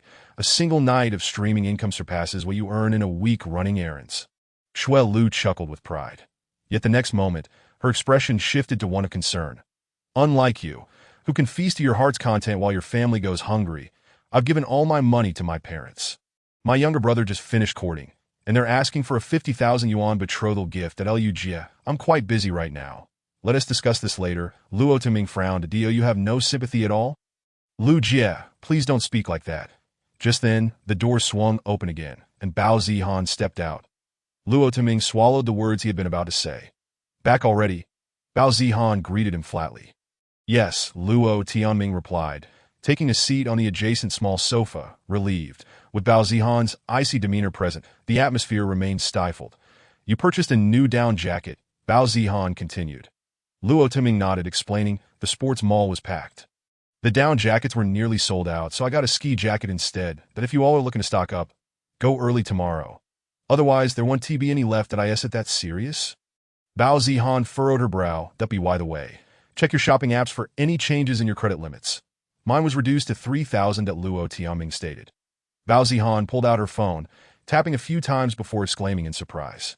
No way. Mine has also dropped to 3,000. Me too, Shuel Lu chimed in, shaking her phone. What is going on? Are these unscrupulous merchants no longer interested in my money? Do they think I can't pay? Luo Tianming nodded thoughtfully, sensing that the situation was rather dire. Chapter 11. The delivery arrives that night. Luo Tianming slept poorly. Although the bed was soft and the new ski jacket kept him warm. He tossed and turned, waking several times to check the news on his phone, and even ordered 100 kilograms of dog food. When dawn broke, the morning news reported that the cold wave had reached parts of the northern provinces, with temperatures plunging to minus 50 degrees. Fortunately, due to effective emergency measures, there had been no severe losses. Upon returning to the villa, he found that the tent light was nearly depleted, casting a dim glow, while the food container and hay were lively, circling around him, seeking affection. Luo Tianming sat atop a cardboard box, interacting with the two dogs for a while before resuming his online orders. He needed to run some wiring in the villa and had arranged for an electrician to come over that morning. Although no snow had fallen today, the temperature remained low. The expansive living room of the villa was drafty, with glass windows allowing visibility of the rear wall and hillside, yet the chill penetrated. A few panes of glass needed replacement, but fortunately, there were craftsmen available on the platform, as long as one was willing to pay. It was not an issue that he opened his phone to check his previous orders, which were largely in transit. Everything seemed to be operating normally.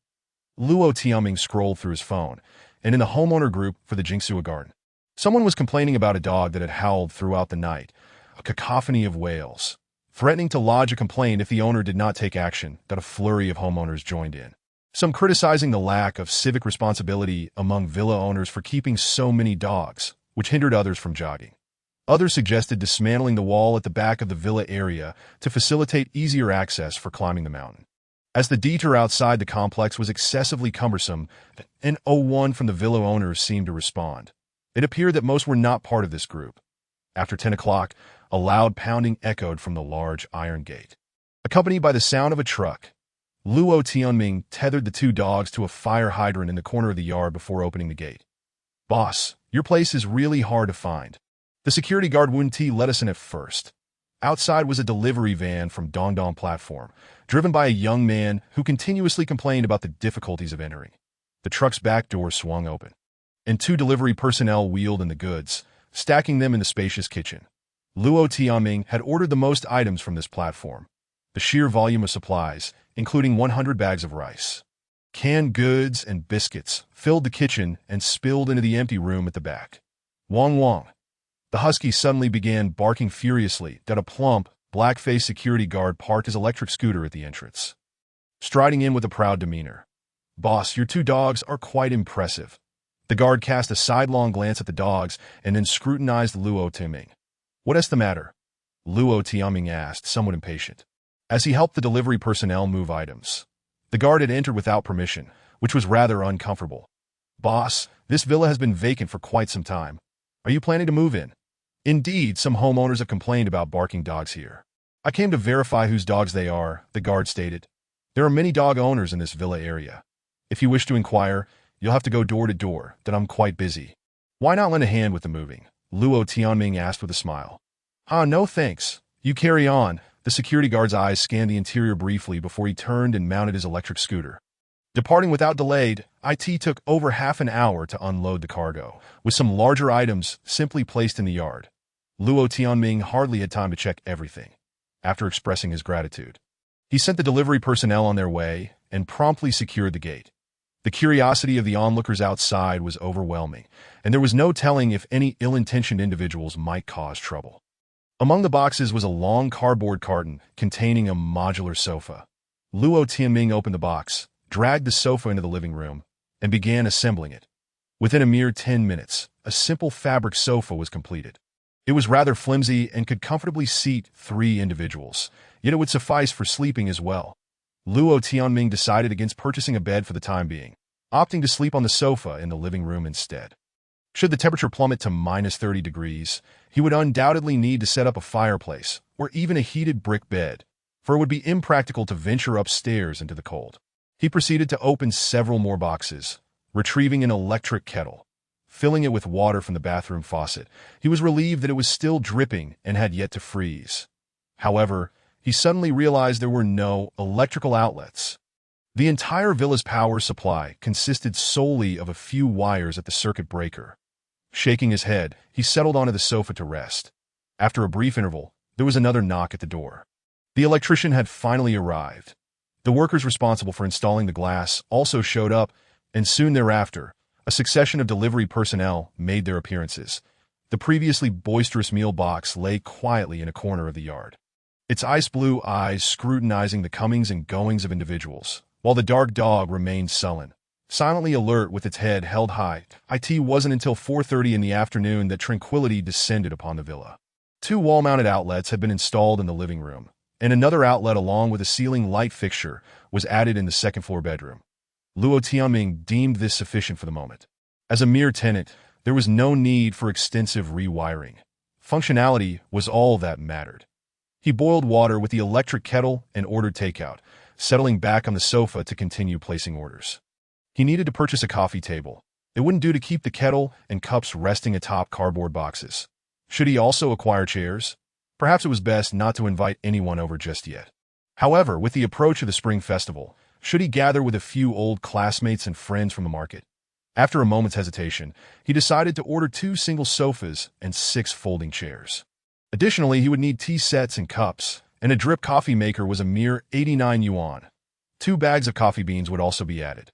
Luo Tianming had several business ideas swirling in his mind, intending to pursue them after the new year, at which point he would need to seek investors that he firmly believed he would soar to new heights once again, were it not for the malicious account closures in overseas markets. His funds would have sufficed to purchase a small home or make a down payment on a villa that as dusk approached. The light outside dimmed ominously. Luo Tianming rose and tugged at the light pull cord. The bulb on the wall illuminated, casting a bright, warm, white glow that relied solely on the 18-watt bulb to enliven the living room, that if he were to host friends and discuss business plans here, he would need to procure an attractive chandelier and enhance the decor, at the very least, something in an industrial style. Yet, that would have to wait until the cold wave passed. The situation had escalated to a point of global concern. Suddenly, his phone rang. It was a call from Bao Zihan. Though this junior lived under the same roof, their age difference meant they had little in common, and phone calls were a rarity. "Hello, Luo Shuizhang. Where are you? The landlord has arrived. You need to come back quickly. What is going on?" Luo Tianming furrowed his brow, sensing urgency in Bao Zihan's voice. "The landlord says he won't rent the house anymore and wants us to vacate by tomorrow. I don't know what to do. Please hurry." Chapter 12. Unending troubles in response to the cold front, the entire city undertook a comprehensive safety inspection to ensure residents could weather the winter safely. The landlord, finding it too troublesome, simply decided not to rent the property during this period.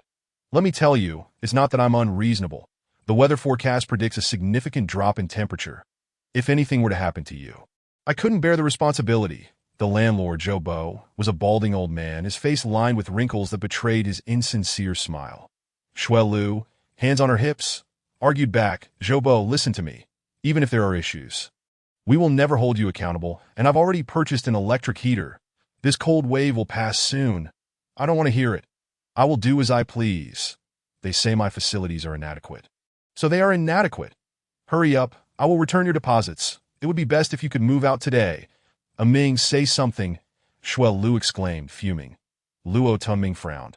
This issue was not his concern, but he sighed and replied. Fine, I can move out, but these two young ladies need more time. They are unfamiliar with the area, that can't give that. When others penalize me, will you take responsibility? Enough with the excuses. I will come to lock the door at noon tomorrow. Cutting off water and electricity. Don't blame me for being harsh. The landlord huffed angrily before turning on his heel and leaving. Silence enveloped the room. After a while, Shuel Lu sighed and suddenly asked, Ming, didn't you just rent a place? Where is it? Luo Tianming hesitated. He was reluctant to continue living with this female streamer, that it's nearby, but it's completely empty, just a shell of a house. Drafty on all sides that I'm in the process of cleaning it up, but I've already connected the electricity today. You rented such a shabby place? It must be cheap, right? Shuel Lu scoffed that it's reasonably priced. Mainly because it has a yard, which is convenient for raising dogs that if you wish to stay, you'll need to furnish it yourself. Forget it. I can't stand an empty shell. You must be out of your mind. You can't even feed yourself, and yet are raising two big dogs that if you give me the husky, I bet it will eat you out of house and home. This Shuel Lu.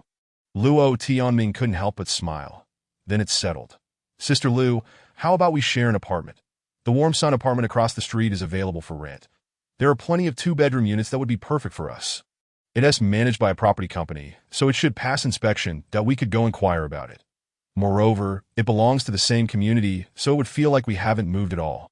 Okay, fine, I don't want to keep moving around. My streaming equipment is quite heavy, and it's a hassle. Ming, can you help me move my stuff tomorrow? Ding, ding, ding. The phone rang again. Luo Tianming answered. It was the delivery person, informing him about two large boxes that I'll be right back. Please leave them at the door. Thank you. After hanging up, Luo Tianming looked at the two female streamers. I apologize, but I'm quite busy today. The shell of a house needs organizing. Otherwise, it won't be livable.as for moving things. Sister Lu, please find someone else. I truly can't manage it. And just a final reminder, a significant drop in temperature is imminent. So prepare yourselves with that. Luo Tunming retreated to his room to start packing. Shuel Lu grumbled irritably before returning to her own room, slamming the door behind her. After a year of cohabitation, they remained nothing more than strangers. Had there been a bit more camaraderie, Luo Tianming might have extended an invitation to them. Moreover, his earlier comment about wanting them to stay could be interpreted as a veiled invitation. Yet, when personalities clash, they simply do. There is no need to force connections. He thought of several acquaintances of the opposite sex he had known before, but due to his bankruptcy, he had refrained from contacting them during this period of retreat. Luo Tianming pondered for a moment and decided to post on social media, urging friends to prepare warm clothing and supplies in light of the approaching cold wave.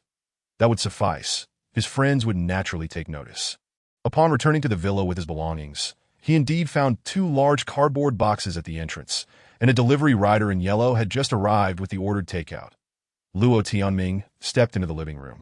Feeling the brisk wind still howling outside, that he promptly rose to close all the windows throughout the villa, halting the rush of air. Only a slight chill seeped through the cracks of the doors and windows. Outside, the fierce wind continued to rage as dusk fell. The construction materials such as bricks and cement had yet to arrive, but fortunately, a birdcage-shaped heater had been delivered, equipped with two carbon heating tubes. Once plugged in, the heater emitted a warm orange glow, drawing the two dogs closer, their tails wagging eagerly against the floor. With one person and two dogs, he brewed a steaming cup of red tea. Savoring his boxed meal, with a contented sigh, if only there were a television. Perhaps I could even build a fireplace against the TV wall. I should also lay down a carpet to make it more comfortable for the dogs. Luo Tianming contemplated this, opening his phone to check his finances, only to realize that he had less than 10,000 yuan left. He had overdrawn more than 100,000 yuan to prepare for this cold wave. While this had once been a small sum, it now posed a significant challenge for him. However, he found it impossible to curb his shopping impulses. Without proper preparations, he constantly felt anxious. After the cold wave subsided, he would need to secure a loan or borrow from acquaintances that a friend had suggested he consider a position at a foreign trade company in the provincial capital, offering decent pay, something to contemplate. Alternatively, he could head to Southeast Asia. His expertise would surely be more valuable there, and at least language would not be an issue. Ding, ding, ding. The shrill ring of the telephone interrupted Luo Tianming's train of thought. The screen illuminating the name of the caller, Wu Li Hui. This individual had been a colleague from his early days at work. They had shared a decent rapport, often indulging in gaming sessions at Internet CAFS. However, they had lost touch over the past 2 years that IT seemed that Wu was now engaged in the sale of sports shoes in the provincial capital, Zaizushi. Hello, brother Hui. Haha, Ming, you rascal are still alive. Wu Lihui's voice resonated through the receiver, sounding somewhat comical. That I've seen your social media posts. Are you still in Xiaoqing? How's it going? Have you settled your debts? Long since settled. A bit of asset liquidation was all it took. My business reputation is impeccable, Luo Tianming replied. Sai, I envy you. I've got a batch of goods stuck. My cash flow has collapsed. Damn it, I'm being hounded by creditors every day, and I don't know how I'll make it through the new year. Wu Lihui lamented on the other end. I asked this guy looking to borrow money. Luo Tianming pondered for a moment, realizing he had to steer the conversation differently. Then let's not rush into debt talk. A cold wave is approaching. Are you prepared? I sense this one could be quite troublesome. Luo Tianming feigned concern. Prepared? What are you talking about? Don't listen to those alarmists. A new recruit at my company is a complete fool. Always blabbering about an impending ice age. He just started a fortnight ago and has already quit. Isn't that insane? By the way, could you lend me some money for a quick turnaround? Do you have 100,000? I'll pay you back next month. Wu Lihui pressed. Apologies, but I'm afraid I cannot assist you. All platforms have temporarily reduced their credit limits today. Haven't you heard? Of course I know. Otherwise, I wouldn't be reaching out to you. How about 50,000? Wu Lihui insisted. Brother Hui, my wallet is emptier than my face. Wait a moment while I set up a video call with you. Luo Tianming hung up the phone. Then a moment later, the video call connected. Wow, look at you, so down on your luck. Living in an unfinished house, Wu Lihui teased. This place was just rented. It hasn't been renovated yet. I'll deal with that after the new year. Right now, there isn't even a table or chairs. Enough with the small talk. Was that a dog I heard earlier? Yes, one is a stray. And the other I rescued from a dog meat truck. They're both quite fine, Luo Tianming said, directing the camera towards the two dogs lounging beside the electric heater. Damn, that dog is huge. Wu Lihui exclaimed, licking his lips in the video. Brother, I'll be in Xiaoqing for a business trip the day after tomorrow. Let us have a grand feast. You can manage a hot pot. Right? That big black dog looks appealing. It should yield at least 50 pounds of good meat. You must treat me to a lavish meal. Chapter 13. The firewood crisis. Luo Tianming suppressed his anger and firmly rejected Wu Lihui's suggestion. This guy must be out of his mind. After 2 years of no contact, he immediately asked to borrow money and then suggest dining on his dog. The big black dog began to bark furiously at that moment. Once Luo Tianming ended the call, he took a moment to calm himself. Only then did the big black dog settle down. The dog might have been a bit stressed upon hearing the mention of dog meat. Its eyes bulged with fury, baring its teeth as if ready to crush the phone. Luo Tianming bore no disdain for those who consumed dog meat. After all, in this world, who hasn't eaten something or other? But there are certainly appropriate contexts for such discussions. To suggest eating someone else's dog upon first meeting is not only emotionally ignorant, but also profoundly disrespectful. Such a person is not worth befriending. Frowning, Luo Tianming sipped 2 cups of hot tea before his ire subsided, that he then moved to the corner of the room, rummaging through the unopened parcels until he unearthed a long, narrow cardboard box. Nearly 2 meters in length. Upon opening it, he found a hard wooden stick roughly the diameter of an egg, with the website claiming it was made of Qinggang wood. The box also contained a fabric sleeve, which held a grayish metal spearhead. Luo Tianming fitted the spearhead onto the wooden stick, striking the concrete floor a few times until a complete wild boar spear emerged. Such an item, during peaceful times, could not be taken outside. It would only serve as a means of self-defense at home. Outside, darkness enveloped the surroundings, marking yet another cold, biting winter night. Fear not, no one shall harm you, Luo Tianming said authoritatively to the 2 dogs while gripping the wild boar spear. Wong! The big black dog gave a low bark in agreement. Oh! The husky suddenly threw its head back and howled, a haunting sound that resonated for several seconds. It's you. Luo Tianming approached, propping the wild boar spear against the wall and patting the husky's head. Stop howling. Too much noise at night might attract complaints, and we wouldn't want you taken away, Wong. The husky barked once, its eyes reflecting fear.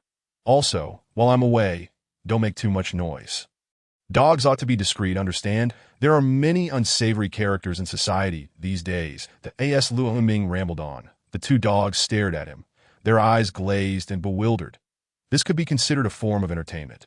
He thought with a smile, not expecting the dogs to fully comprehend that as time passed. Luo Ming continued unpacking, locating various tools, daily necessities, and kitchenware. He piled all food items in the kitchen, which was yet to be renovated.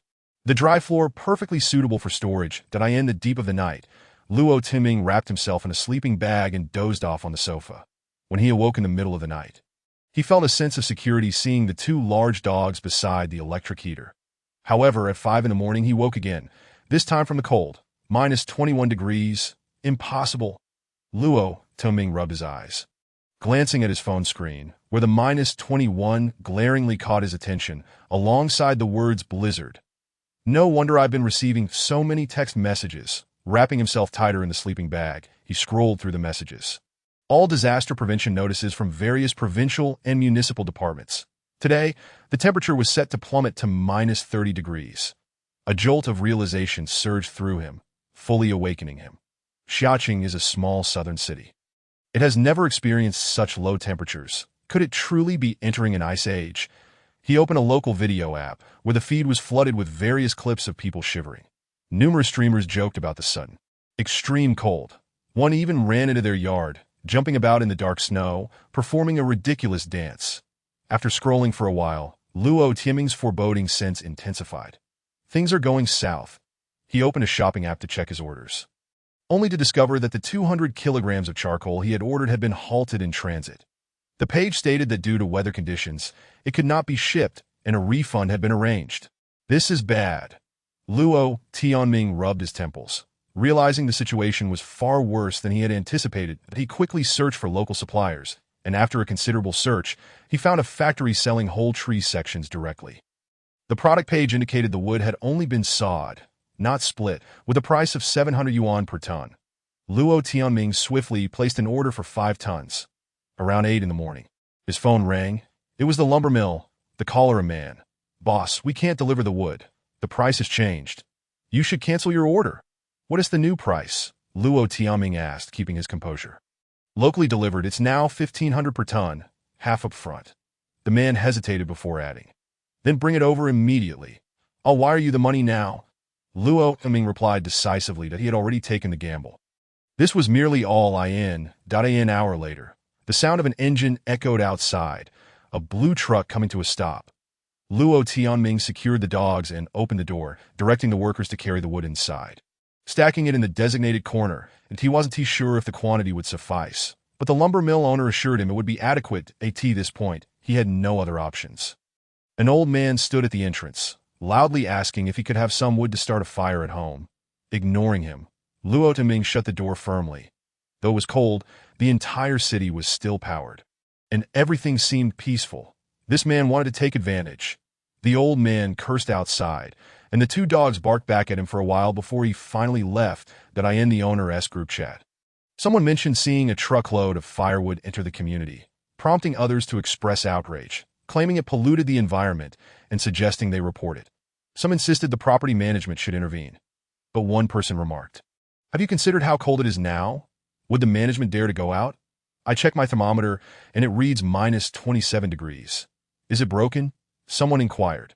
The group fell silent for a moment before someone suddenly asked who had purchased the firewood, requesting the buyer's contact information. The conversation turned lively, with neighbors asking how much would have been bought and whether they could share some for a fee, seeking 30 pounds as a precaution. Luo Ming furrowed his brow, feeling a surge of anxiety. Chapter 14. The blizzard out of nowhere. At around 9 o'clock, the power suddenly went out, though it had only been a little over half an hour. The group chat had erupted into chaos. Some inquired why no prior notice had been given. Others speculated whether there was an issue with the equipment, while some suggested it was merely a stress test. Luo Ming silently monitored the status of his delivery when suddenly, his dog, Fan He, began barking vigorously. Woof, woof, woof. Dehe also sprang to his feet and dashed to the front door, yet remained silent.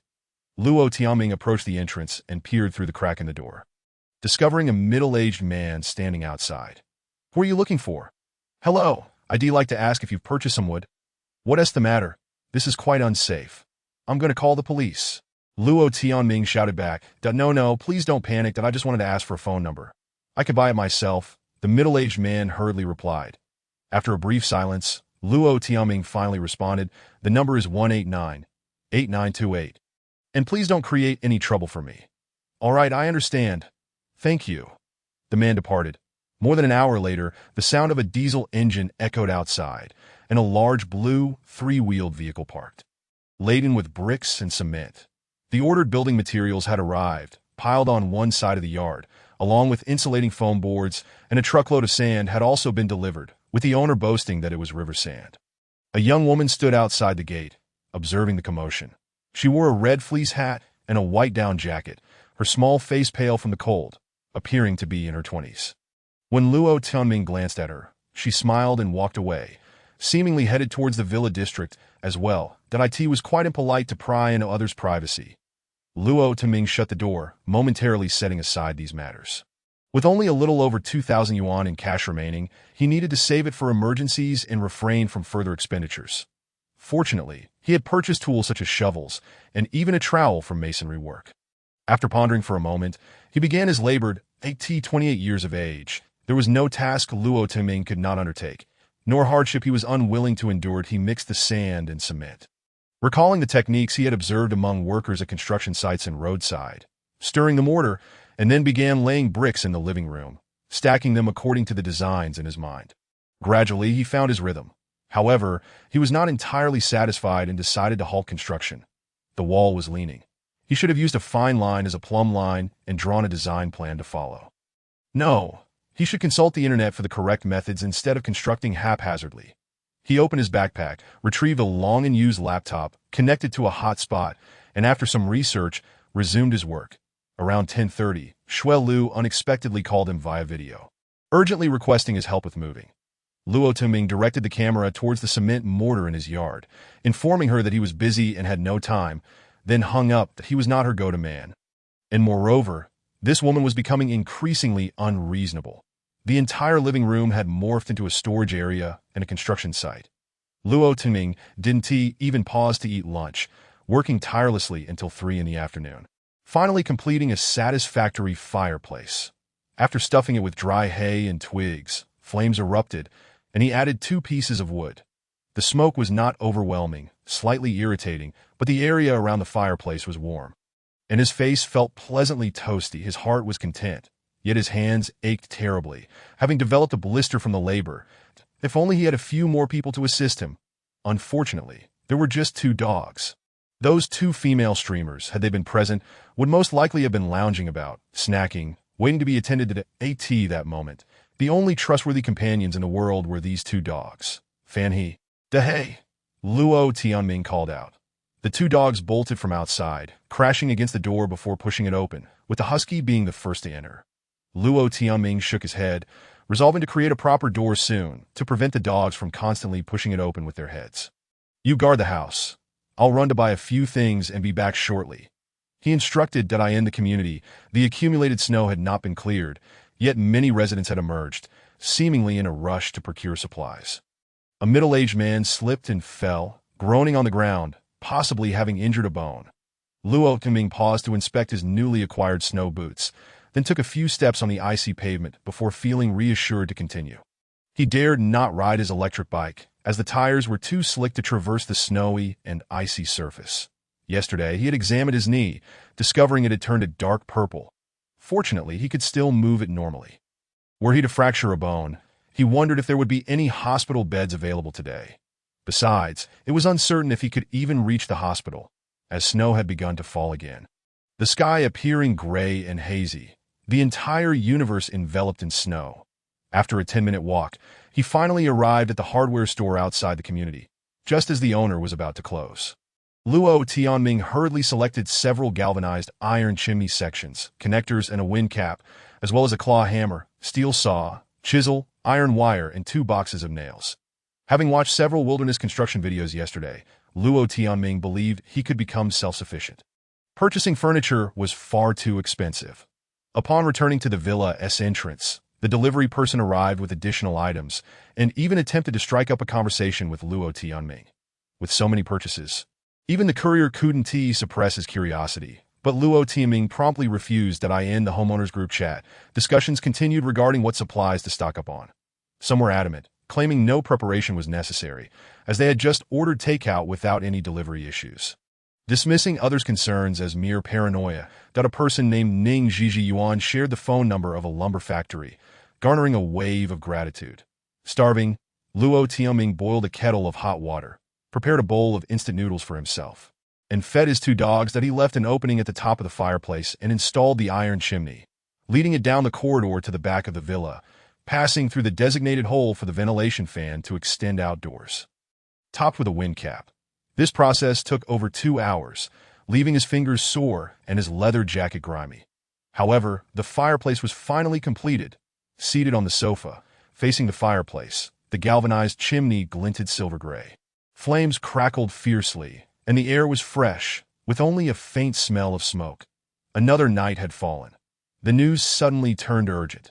Many highways were temporarily closed, and multiple cities had opened emergency shelters for those caught in the sudden cold wave. Luo Tianming settled back onto the sofa, the fireplace radiating warmth and light. Looking to the right, he saw snowflakes transforming into white lines, densely swirling past the window. Just 5 o'clock, and outside, it had grown dark.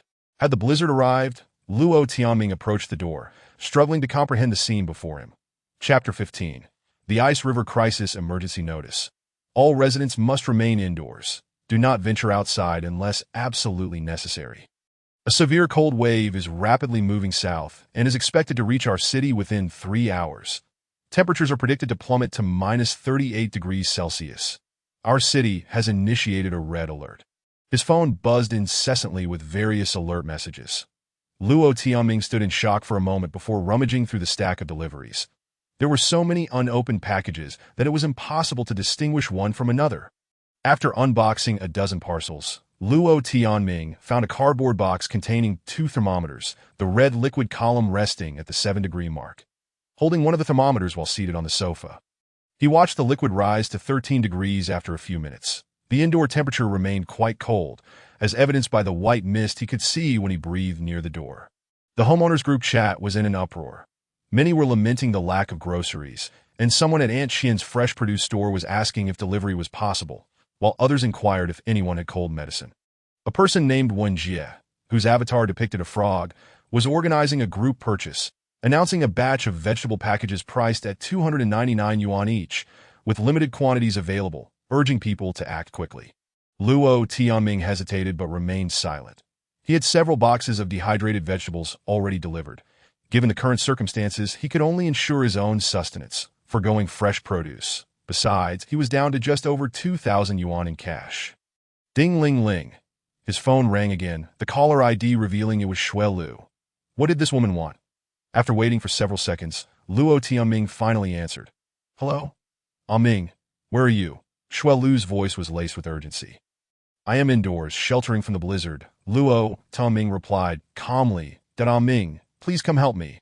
I'm in apartment 1906 of building 3 across the street. Our window is broken. You need to come fix it.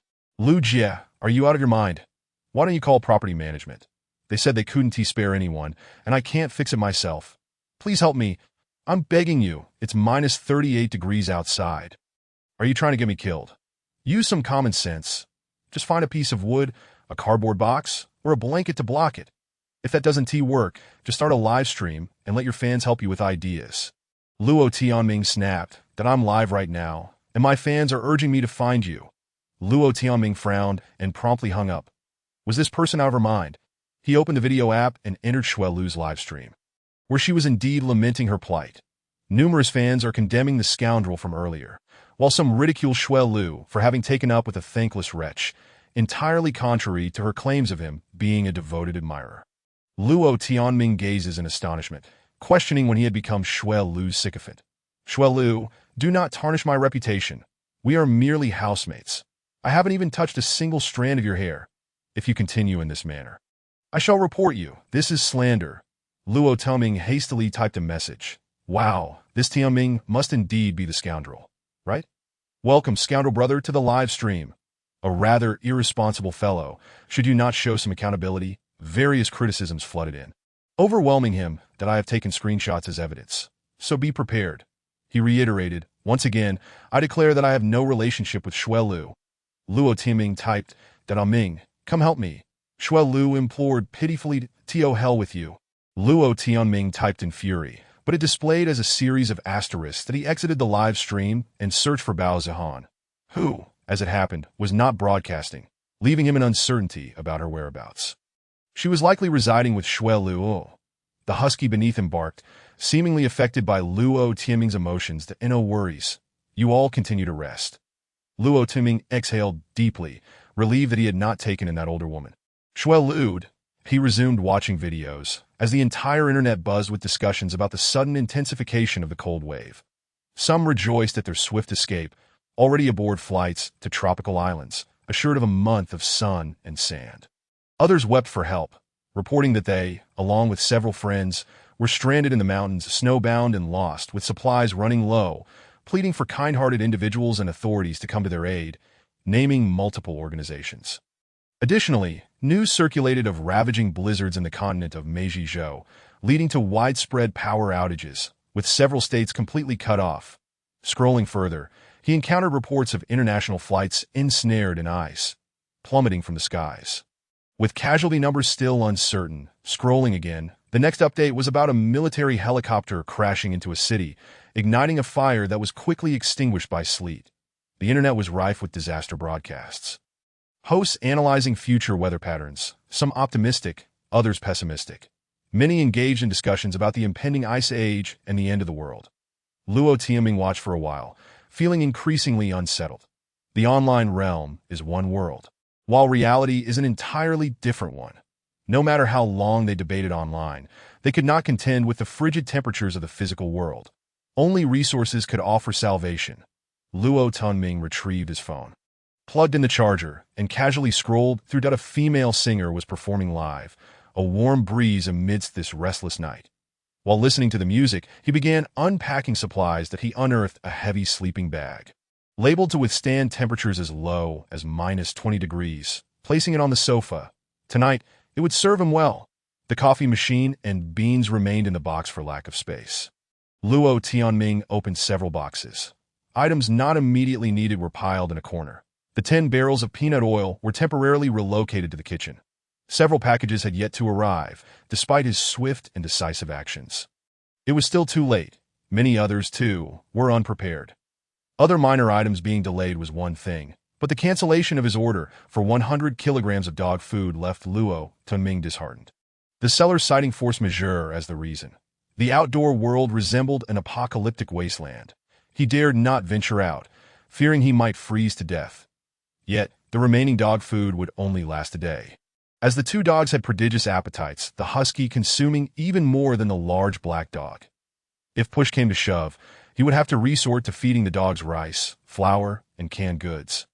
Just like humans that in truth, dog food was far more expensive than staples, but it was nutritionally balanced with flavors and textures more suited for canine consumption. Suddenly, the female singer in his phone ceased her performance. Exclaiming in surprise, I'm sorry. The power has gone out here. What is happening? I may have to log off. Within seconds, the stream was cut. Luo Tianming approached the sofa, picked up his phone, and discovered that many broadcasts had ended. Shui Lu was still lamenting, with someone recently gifting her a dream castle. Opening a news app, the most trending headline read, Ice Age Crisis. Artificial intelligence predicts the world may enter an ice age. Probability now at 13.7. Chapter 16. The trap. Surely the news cannot be true. How much longer must one endure this? Help! My water pipes have frozen. Someone incessantly messaged the property manager. All the pipes in the community have frozen. Not just yours. Please refrain from flooding the chat. Who can drive me back? I'm stuck at the East District Fruit Wholesale Market. Dressed too lightly. I'm going to freeze to death. Are there any kind neighbors? Continue walk. The roads are so slippery. It's full of traffic accidents. No vehicles can get through. The community owner group remained lively, and Luo Tianming smacked his forehead, regretting not having filled some water in advance.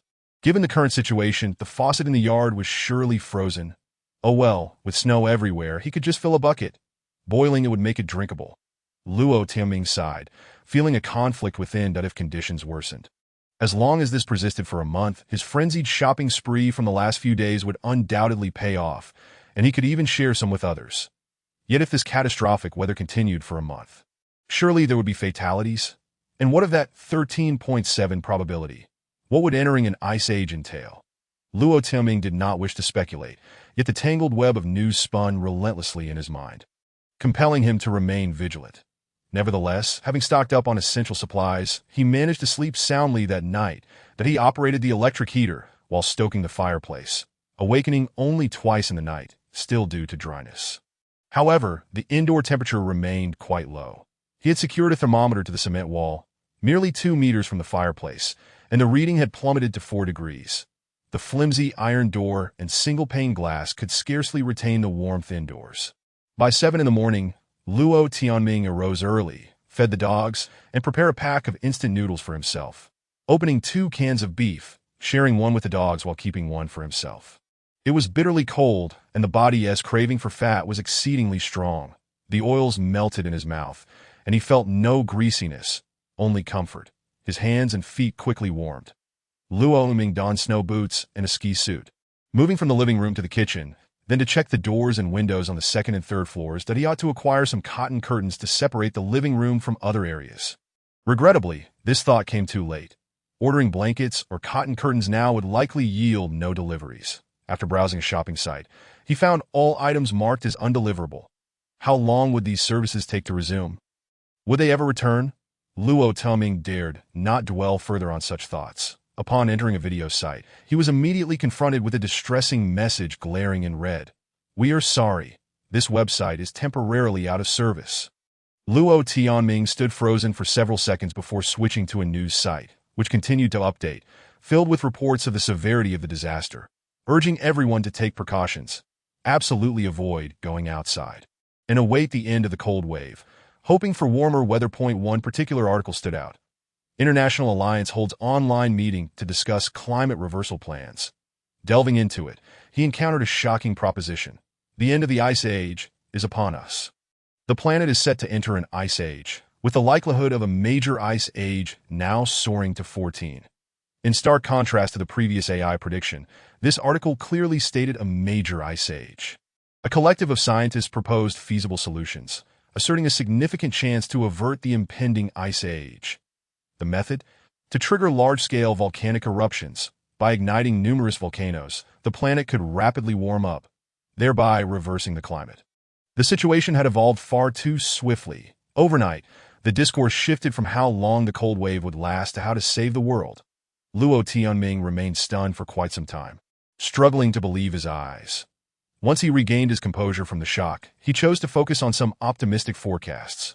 Many scientists argued that the cold wave was merely temporary. The polar vortex could not persist indefinitely.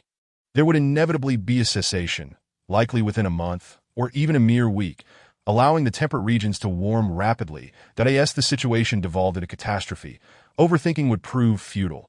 Luo Tianming calmed himself after a brief period of confusion. He had done well in hoarding supplies and acted with remarkable swiftness. Woof! The food container suddenly barked, as if in agreement with his thoughts. Luo Tianming settled into the sofa, easing his mind. He suddenly realized that he was, in fact, quite fortunate. The 2 dogs before him were endowed with genes suited for cold weather. The husky was one of the 3 silly sled dogs, and the Tibetan mastiff hailed from snowy regions. Although the large black dog's lineage was somewhat impure and its fur sparser, the roles of these 2 dogs extended beyond mere companionship and protection. Should the frigid weather persist, their contributions would prove invaluable. Regrettably, he had sold the Alaskan Malamute. Had he known better, he would have boldly negotiated for a settlement, despite the potential for future complications. Regret washed over him, prompting Luo Tianming to instinctively pick up his phone. Locating Wang Hui's WeChat and sending a message. "Ms. Wang, how is my dog? If you're done playing with it, please return it to me. Thank you." This could be considered a demand. When it comes to payment, it is akin to a sale. And if it is to be reclaimed, it is regarded as a gift from the other party. That I trust that woman possesses enough discernment. Good heavens, at this juncture. You are still preoccupied with that wretched dog? I'm on the brink of freezing to death. Rescue me. Wang Hui promptly replied to the message. This was not in line with the tone of that female lawyer. Luo Tianming was momentarily taken aback, preparing to continue typing, when suddenly the other party initiated a video call.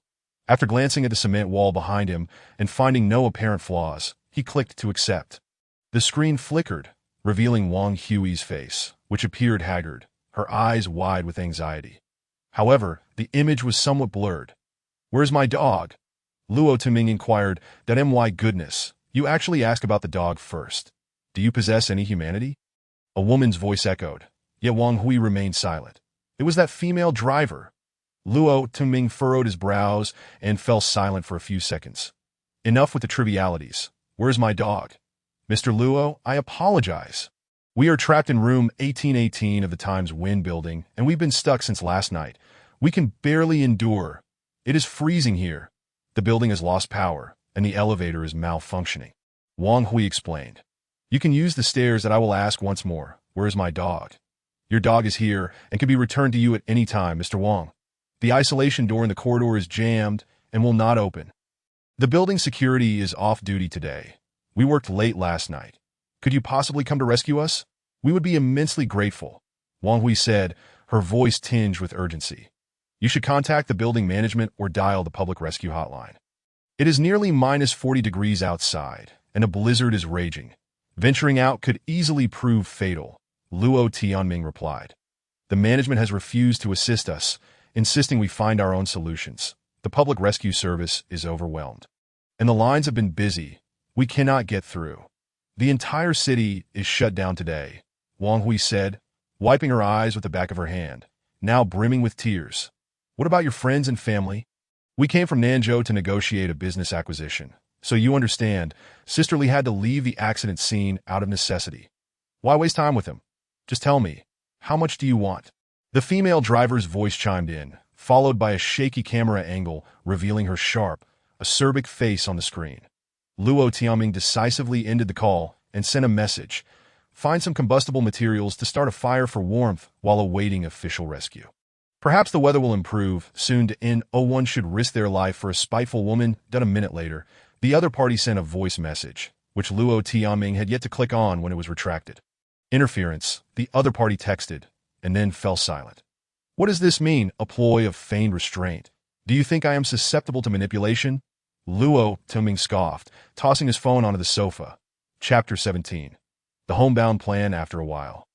Luo Tianming picked up his phone and perused his social media feed. From the content, it was evident that Wang Hui was indeed a lawyer. She had posted a distress signal the previous night. Their conversation had been minimal. Aside from the transaction records, there were merely a few exchanges. They shared no personal connection, merely a transactional relationship. That female driver was insufferable. In such dire weather, only a bond forged through life and death would compel someone to venture out for help. Furthermore, how could two able-bodied individuals find themselves trapped in an office building? Was there no fire axe? Could they not take action themselves? Were they utterly foolish? To let their incompetence or laziness endanger others' lives was truly a matter best avoided. Nevertheless, the fate of that Alaskan dog was somewhat regrettable. Had he known, he would have returned it on the spot. For reasons unbeknownst to him, Luo Tianming could not shake the thoughts of that clumsy dog, perhaps due to the bond formed during its training. Yet, the weather outside was lethal. He hoped the food within the office building would suffice. How could they be so foolish as to not open the door? After pondering for a moment, Luo Tianming cast the matter aside. The firewood in the house was running low, and he needed to take measures for insulation. With determination, he donned his attire and steeled himself to open the door. A fierce gust of icy wind assaulted him, slicing at his face like a knife. "Woof, woof," the husky barked, darting out through the crack in the door. "Food container," Luo Tianming exclaimed, his mouth filled with frigid air that rushed into his stomach. He braved the wind and snow, swiftly gathering 3 hefty logs and tossing them inside. Then he dragged a large cardboard box filled with foam insulation into the living room. Once he shut the door, he finally exhaled, feeling as if he had turned into a block of ice. What the hell? Where are the dogs? Both dogs had mysteriously vanished. Woof woof. Outside, joyful barking echoed. Through the glass, he could see the food container and dahe rolling in the yard, where the snow was nearly a foot deep. Were these two dogs completely unfazed by the cold? Luo Tongming hesitated for a few seconds, but ultimately decided to disregard it, but he added a log to the fireplace. This one was thick and substantial, likely to burn for 2 hours. That he retrieved the survival knife he had purchased, opened the box, and took out a piece of foam insulation. This foam board was light, approximately 5 to 6 centimeters thick, with one side covered in silver aluminum foil, which should provide some degree of effectiveness. Luo Tianming placed the insulation board against the window, measuring its dimensions, confirming that he would need to cut a section off and fit it into the windowsill. After a rough estimation, he realized that sealing this window in the living room would require 8 insulation boards. He had purchased too few. The materials at hand were only sufficient to seal one window. Plus the glass on the door. Woof woof. The two dogs continued to frolic, and Luo Tongming shook his head, unable to ascertain what the temperature outside truly was. That he continued his work, sealing the main entrance of the building as well. When the last insulation board was fitted into place, the entire living room dimmed considerably. That if only there were bedding to hang as a curtain in the corridor, it would effectively isolate the living room from the corridor. Elevator and staircase. Luo Tongming hesitated briefly before unfolding the new sleeping bag he had used last night, transforming it into a makeshift blanket. This item was thick, filled with silk cotton, and quite comfortable, though using it as a curtain felt wasteful. However, he had another thinner sleeping bag. Luo Tianming stacked several bags of rice for elevation, took a claw hammer and nails, and affixed the sleeping bag at the entrance leading to the corridor. It was relatively neat and effectively blocked off the area. Luo Tongming jumped down from the rice bags, rubbing his eyes. He had been momentarily blinded by the dust from the splattered wall. He had forgotten to purchase protective goggles. There were many necessary items, and it was impossible to cover every aspect. Achieving this much was already commendable. Time passed, and over an hour later, Luo Tianming found himself sweating. The fire in the fireplace burning brightly, and the room was no longer so cold. He approached the door and opened it a crack, calling out, "Food container! Dai, come inside! Woof woof! If you don't come in, I won't keep you!" Luo Tianming attempted to threaten them. Woof woof! The husky barked as it ran over, with Dai following closely behind and darting into the house. Luo Tianming shook his head, secured the door, and casually turned on the lights. The room brightened once more, creating a warm atmosphere, and the temperature began to feel comfortable. The two dogs joyfully shook off the snow on their bodies, still brimming with energy, racing around the living room, even knocking over the curtain and darting into the corridor, before unexpectedly heading upstairs. Luo Tianming could not be bothered with these two overly energetic animals. That he took out some foam sealant and squeezed it into the gaps around the window, filling the spaces between the insulation boards. This material likely contained formaldehyde and was certainly not healthy, but there was no time to be concerned about that now. Nonetheless, Luo Tianming carefully cut a small square opening in the insulation board of the window, allowing him to observe any activity outside. When not in use, he could replace the square piece, sealing it tightly. To be by the afternoon, there was no sign of the snow letting up. In fact, it appeared to be intensifying, resembling dusk with visibility outside rapidly diminishing. News reports were broadcasting snow disasters across various regions, and the situation looked grim. The media was also sharing updates on international alliance meetings. Luo Tianming, wrapped in his sleeping bag, rested on the sofa. Upon waking, he found he was not cold. The thermometer on the wall read 11 degrees. The insulation he had provided for the doors and windows, along with the curtain in the corridor, had yielded noticeable effects, but raising the room temperature further would prove challenging.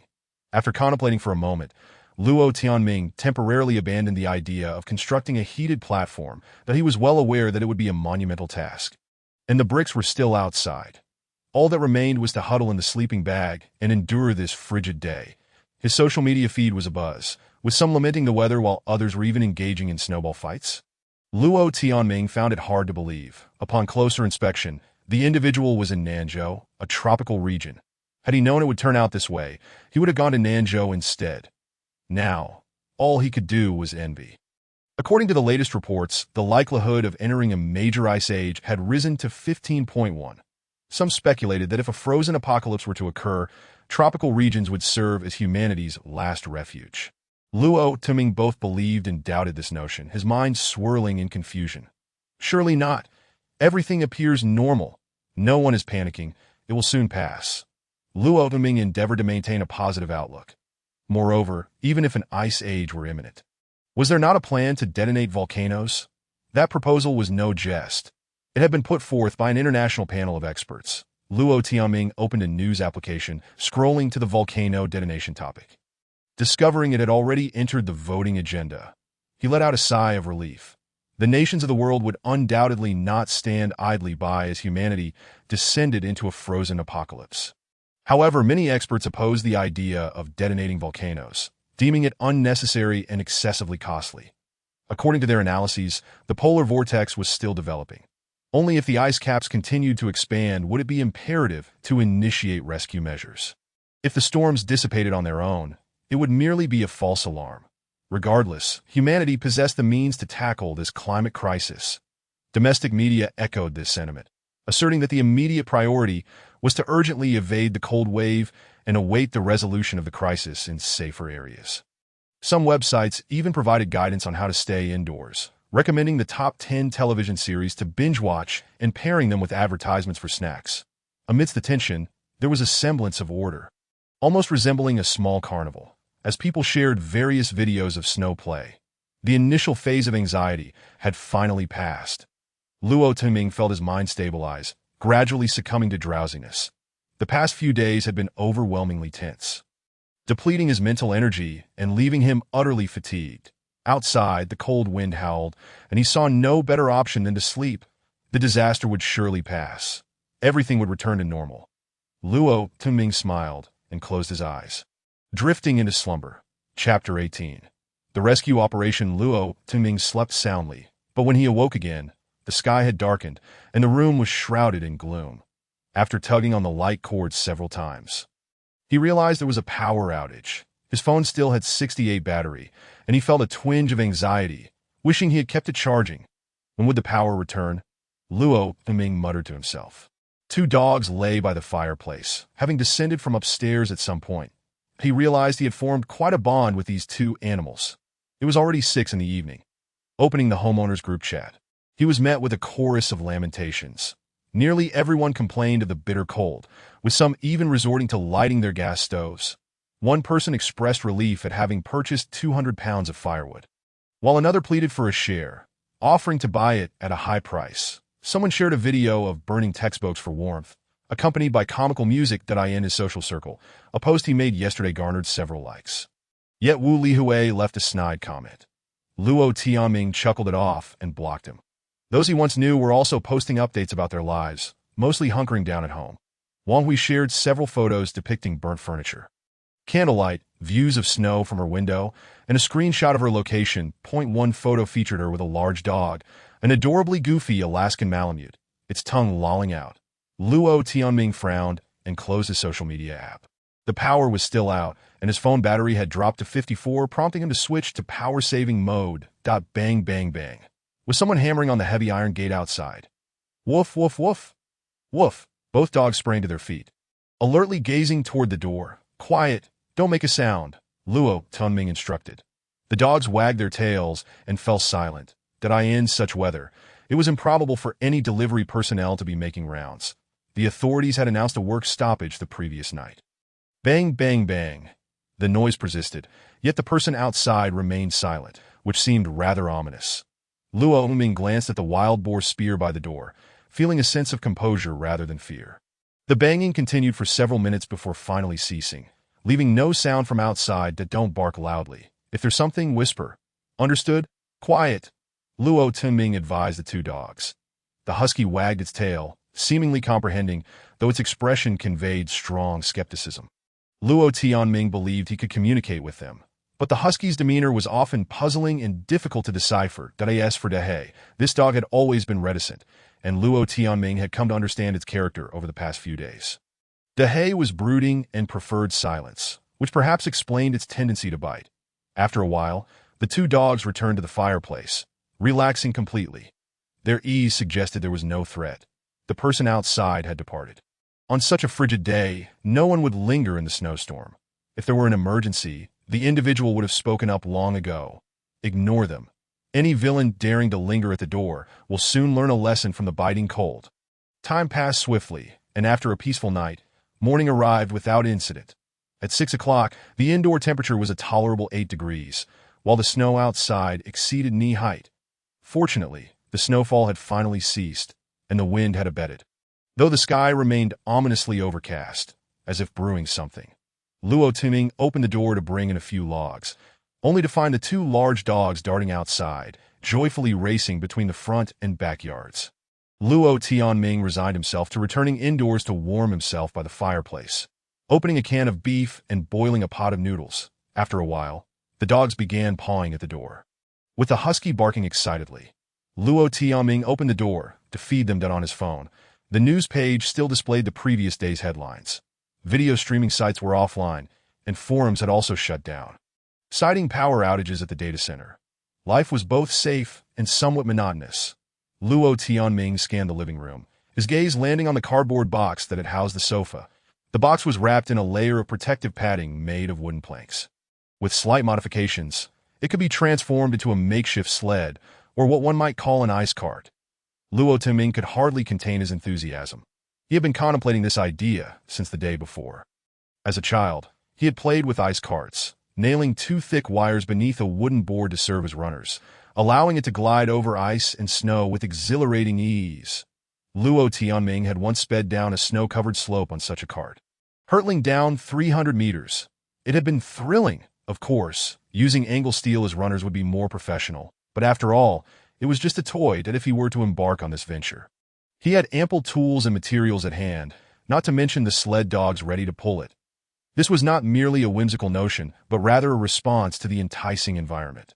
With the wind stilled and the snow settled, the world outside was a winter wonderland, and he had sled dogs at his disposal. Few men could resist such temptation. Moreover, the idea of dog sledding held significant value. Another factor made the decision to undertake this task even more compelling. Wang Hui had once again posted a desperate plea on social media. She spoke of her plight, suffering from hunger and cold, claiming that everything in their office had been burned, and they were on the verge of freezing. The Times Trend building was not far from here, located in the same district, yet the snow was too deep for any vehicles to traverse. However, a dog sled could soar through the snow. Luo Tianming sighed. Regardless of whether he went to rescue her, he had to construct that sled. Fortunately, he had all the necessary materials, and by 7:30, the sled was complete. It was a rectangular board, over a meter long and half a meter wide, with two longitudinal wooden strips beneath acting as runners, secured with wire. Luo Tianming summoned his two loyal dogs, tethering them to the front of the sled, explaining the plan, and then pulled out his phone to find videos of dog sledding for the animals to observe for a while. Did you understand? When I say go, we go. When I say stop, we must halt. Woof, woof, woof. The two dogs responded with barks, the husky growing excited and bouncing around the room, eager to burst out the door. Now let's go save someone first, free them from the building, and then it's up to them. Luo Tianming murmured, picking up his phone to initiate a video call with Wang Hui. Moments later, the call connected. Mr. Luo, hello. Wang Hui smiled into the camera, but suddenly covered her face with her hands and began to cry. Are you still there? Luo Tianming inquired. We are. We can't open the door. Woe is us. Don't cry. You really have poor luck. Not a single friend is willing to help you. Isn't that negotiation party offering assistance? Yes, we can only trouble you. There are people trapped everywhere, and it's said that a heavy snowfall is coming. This is just a temporary lull. That don't say such things, or else they won't dare to come. The female driver off-screen interjected.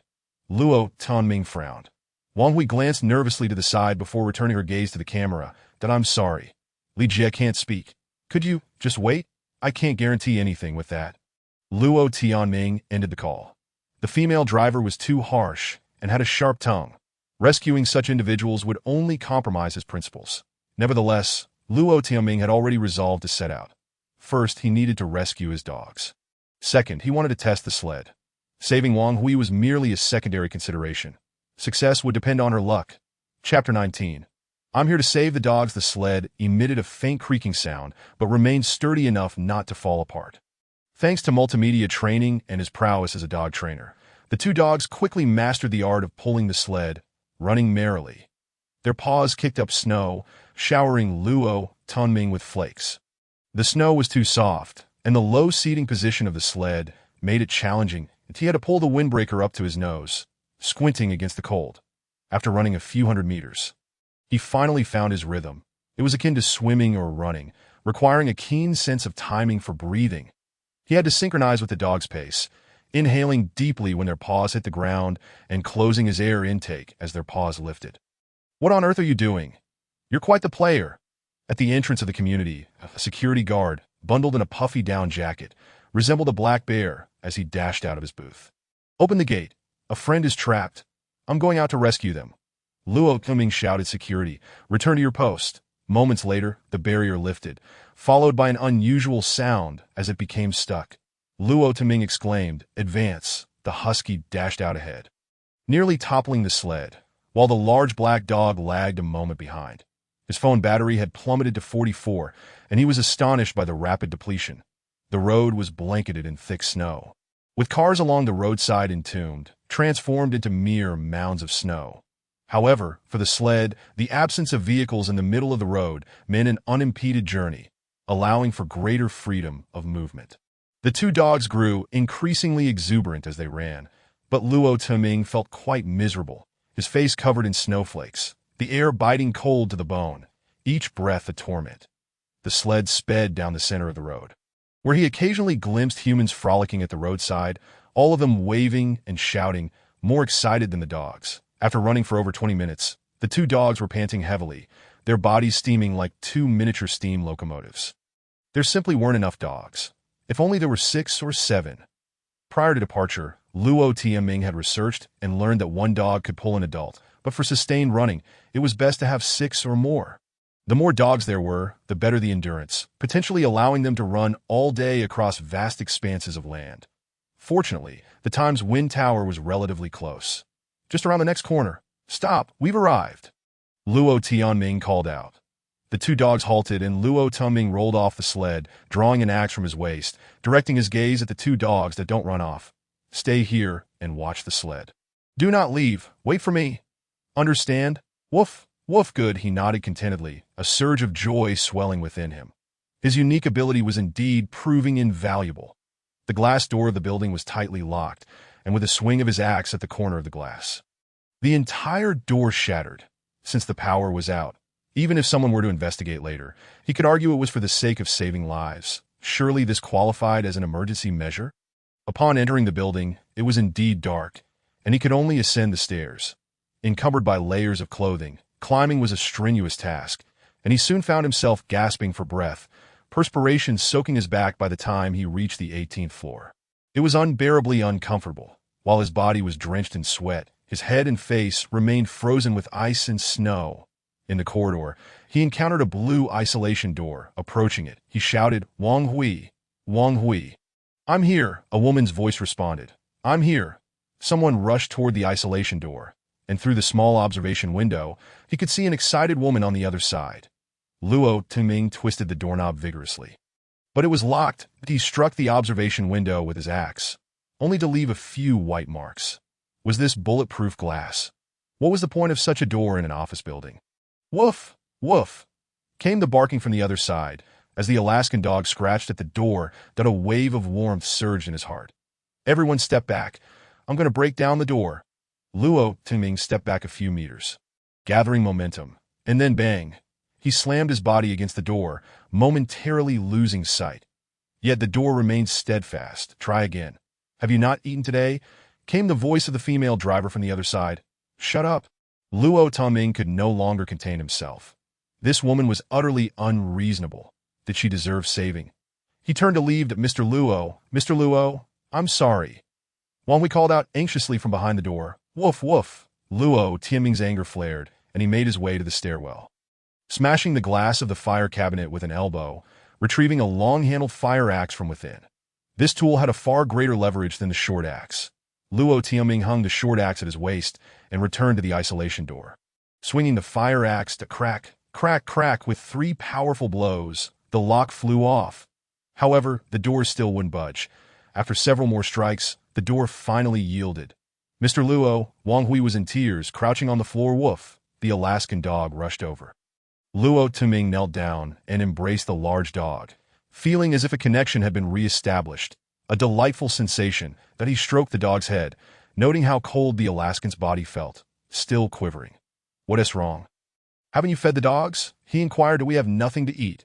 How can we feed it? But thanks, the female driver sniffled. Luo Tianming remained silent for a few moments, repeating to himself not to be angry. Before finally suppressing his fury to Mr. Luo, "Thank you so much," Wang Hui hurriedly expressed, "No need. You all should leave quickly."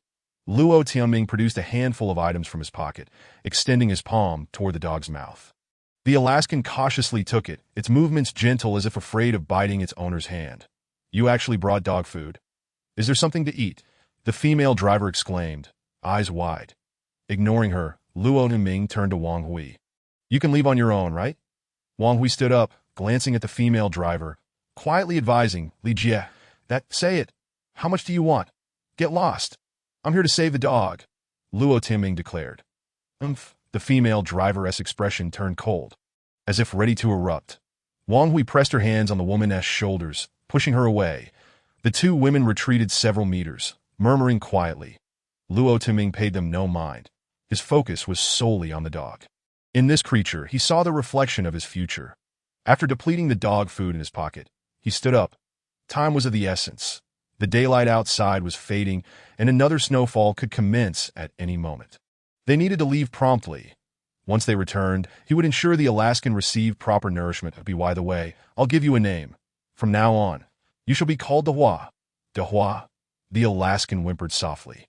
This was a gentle giant, not foolish but rather simple-hearted. Dehua, let us go, Luo Tianming commanded. Wait, Wang Hui suddenly called out. Luo Tianming turned back, his gaze scrutinizing Mr. Luo. As a token of our gratitude, we would like to offer you 200,000. No need. Luo Tianming felt a profound calm within. As if an instinct had resurfaced that in the face of calamity, money might not hold as much significance. Mr. Luo, we can only offer this much. The banks have suspended services. I said no need. Just leave directly. There are rescue stations and stores nearby that if they're closed, break the glass. Learn to take action for yourself. Here, Luo Tianming thrust the fire axe into Wang Hui's hands. Mr. Luo, Wang Hui's tears welled up again. This woman still seemed quite young, perhaps in her 20s. Luo Tianming turned to leave. Wait, you can't take the dog. It belongs to me, the female driver suddenly shouted. Chapter 20. Can you take me with you? The female driver's words caused Luo Tianming to pause. Li Jie, please stop. The dog originally belongs to him. It was merely a formality. Wang Hui anxiously pulled the female driver back. Let go. A deal is a deal. The woman shook off Wang Hui's hand, striding forward with her head held high. Clad in a blue suit and draped in a mink coat, her demeanor was haughty. Let me tell you, breaking down this door was a favor. I can offer you 100,000, but this dog is mine and I paid for it, and you cannot take it away. I'll transfer the money to you now. We chat or what? Just give me your account number. I made a deal with Wang Hui. How you settle with her is not my concern. That if you keep talking nonsense, don't blame me for being impolite. Luo Tianming said indifferently, turning to leave. Stop! Woof woof! The Alaskan suddenly barked fiercely, though it did not attack, merely issuing a warning to, oh, how this dog turned against me. What an ungrateful creature. The female driver cursed, unwilling to pursue any further. As Luo Tianming reached the stairwell. He glanced back and saw the Alaskan racing toward him. Mr. Luo, I'm so sorry. Wang Hui stood at a distance, clutching the fire axe, looking forlorn. Luo Tianming turned to leave. His mission for the day was accomplished. The sled had been successfully tested. He had gained practical experience, and he had retrieved the Alaskan. As for the money, if they could weather this disaster safely, he was confident he could earn it. His skills in dog training held great promise that if the calamity proved insurmountable, survival itself would be a victory. His ability to train animals must be swiftly utilized. He could not afford to be idle. Where were the dogs? Climbing down the stairs, he broke into a sweat once more, but thankfully, the two dogs and the sled were still outside. Woof, woof, woof. The three dogs greeted each other instantly, engaging in a lively exchange in their canine language. Luo Tianming secured Dehua to the sled, but did not leave right away. Instead, he turned back toward the hall. Earlier, he had spotted a shared power bank machine in the corner. He couldn't let this opportunity slip by. The hall was already dark, the machine locked and inaccessible. Luo Tianming smashed the casing of the machine with a short axe, extracting the power banks one by one. Thief. Are you robbing us in the midst of a crisis? The female driver fumed as she descended the stairs. Li Jie, Please don't say that. He came to help us out of kindness. And this is an emergency situation. What he is doing is entirely legal. Wang Hui followed closely, whispering her grievances. Mind your own business. I just can't stand him. He is nothing but a brigand. The female driver, visibly agitated, remarked that Luo Timing had disregarded her and her companions.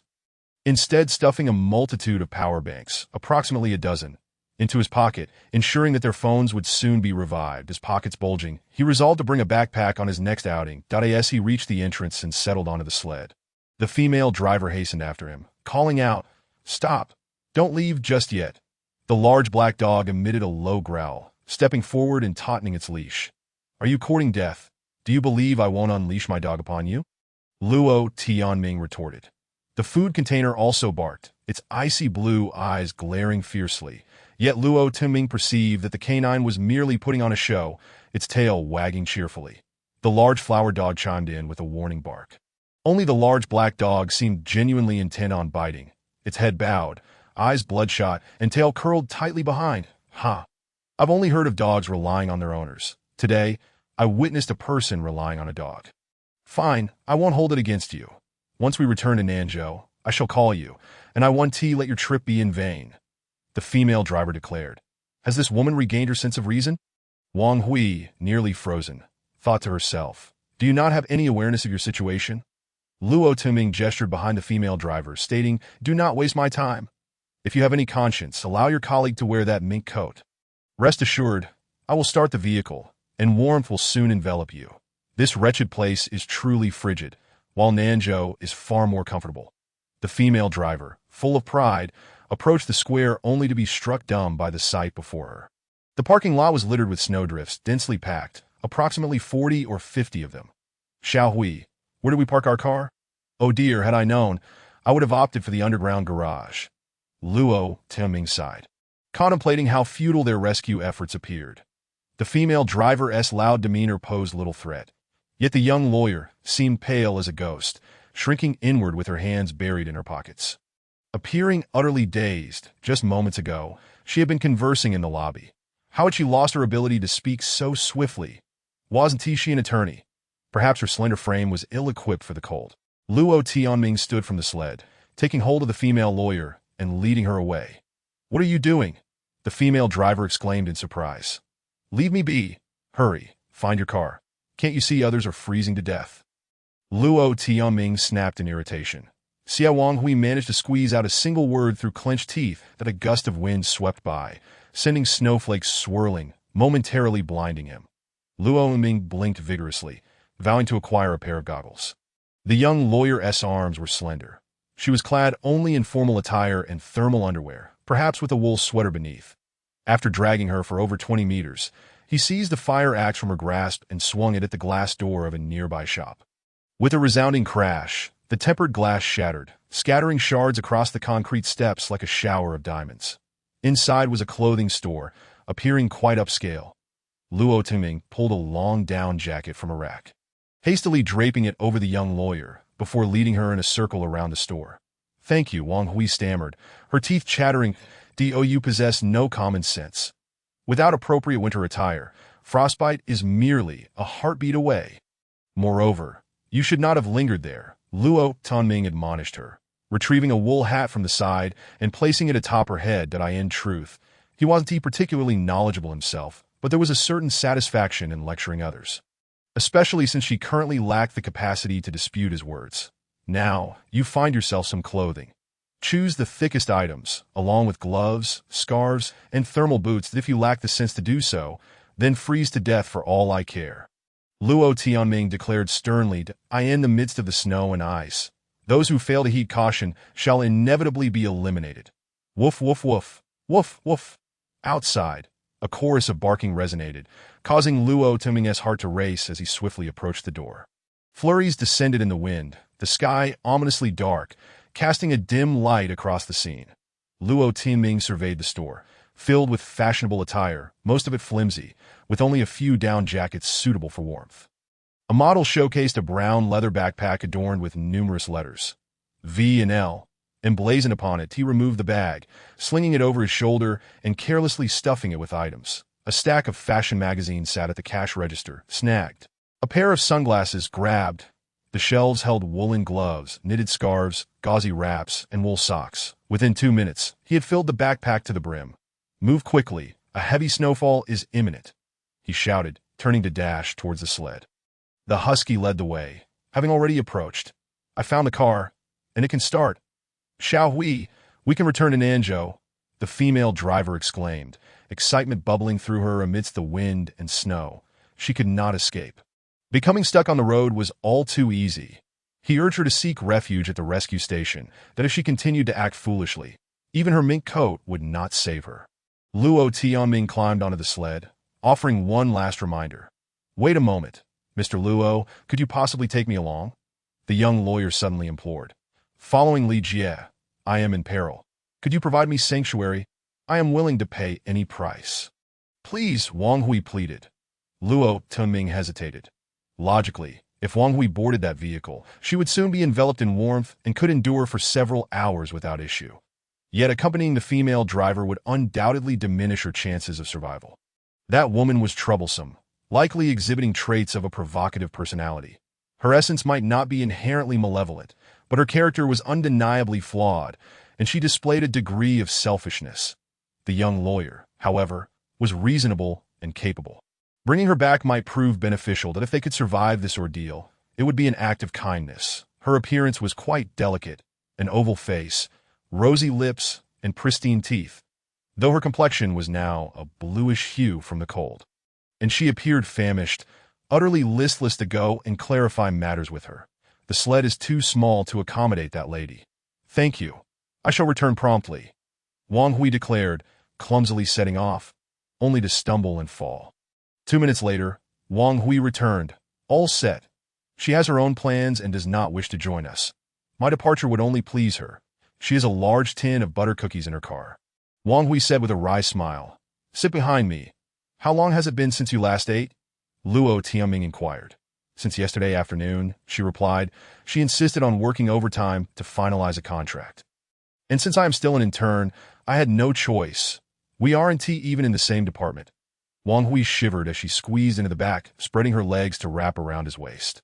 Luo Tianming murmured softly, then called out, "Dogs, let us get moving." "Woof, woof, woof." The food container yelped enthusiastically before starting to advance. The large black dog promptly complied, while the Alaskan Malamute trotted alongside the husky, working in perfect harmony, as if pulling the sled was an innate skill. The swirling snow was disorienting and stung his eyes. Regrettably, all he had in his backpack were sunglasses, forcing him to endure the discomfort. Beep, beep. In the distance, the horn of the female driver echoed. The world was enveloped in a vast, white expanse, visibility reduced to mere meters. This wretched weather could change in an instant, leaving little time for reaction. Despite having an additional passenger, the 3 dogs exerted minimal effort, and the sled sped forward. Thankfully, the young lawyer was quite lightweight. However, with the fierce wind, the sled overturned 4 times along the way. Luo Tianming wasted no words. Each time, he simply picked himself up and continued onward. The snowfall intensified, blanketing the world in a storm, rendering the path invisible. To make matters worse, his phone had inexplicably blacked out, unresponsive to any button presses.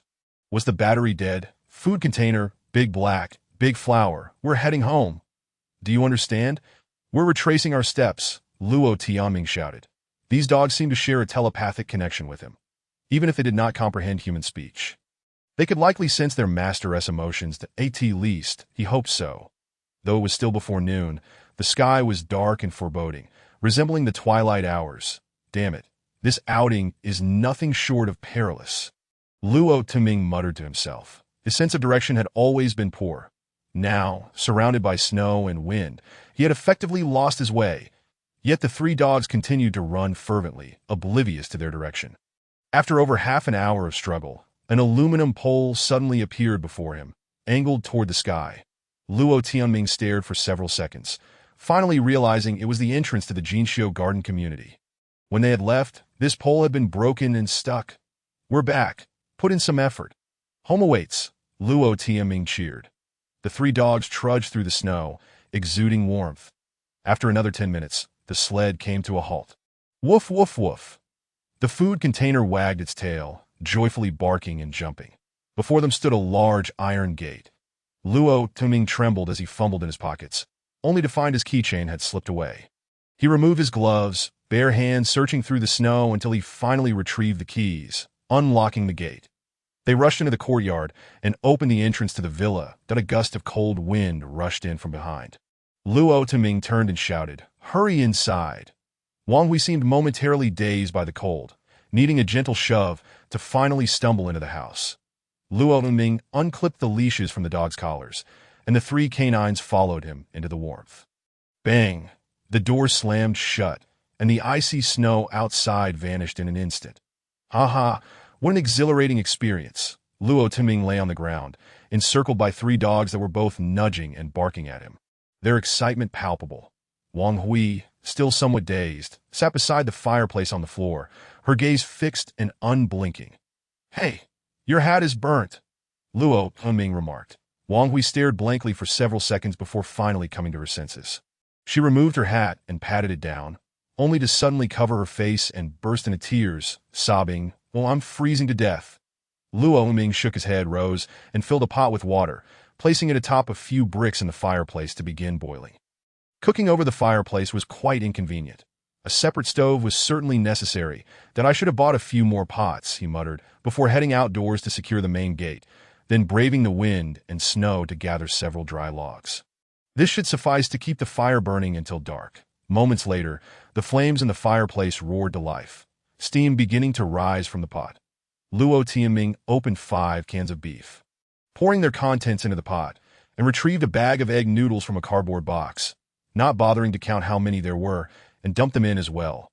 Soon, the aroma of meat wafted through the air, filling the entire living room with warmth that he realized he should have procured more bowls. Digging through the box, he found a newly purchased stainless steel basin and a small stainless steel pot. Placing them on the ground, point one dog, one bowl. No stealing from one another.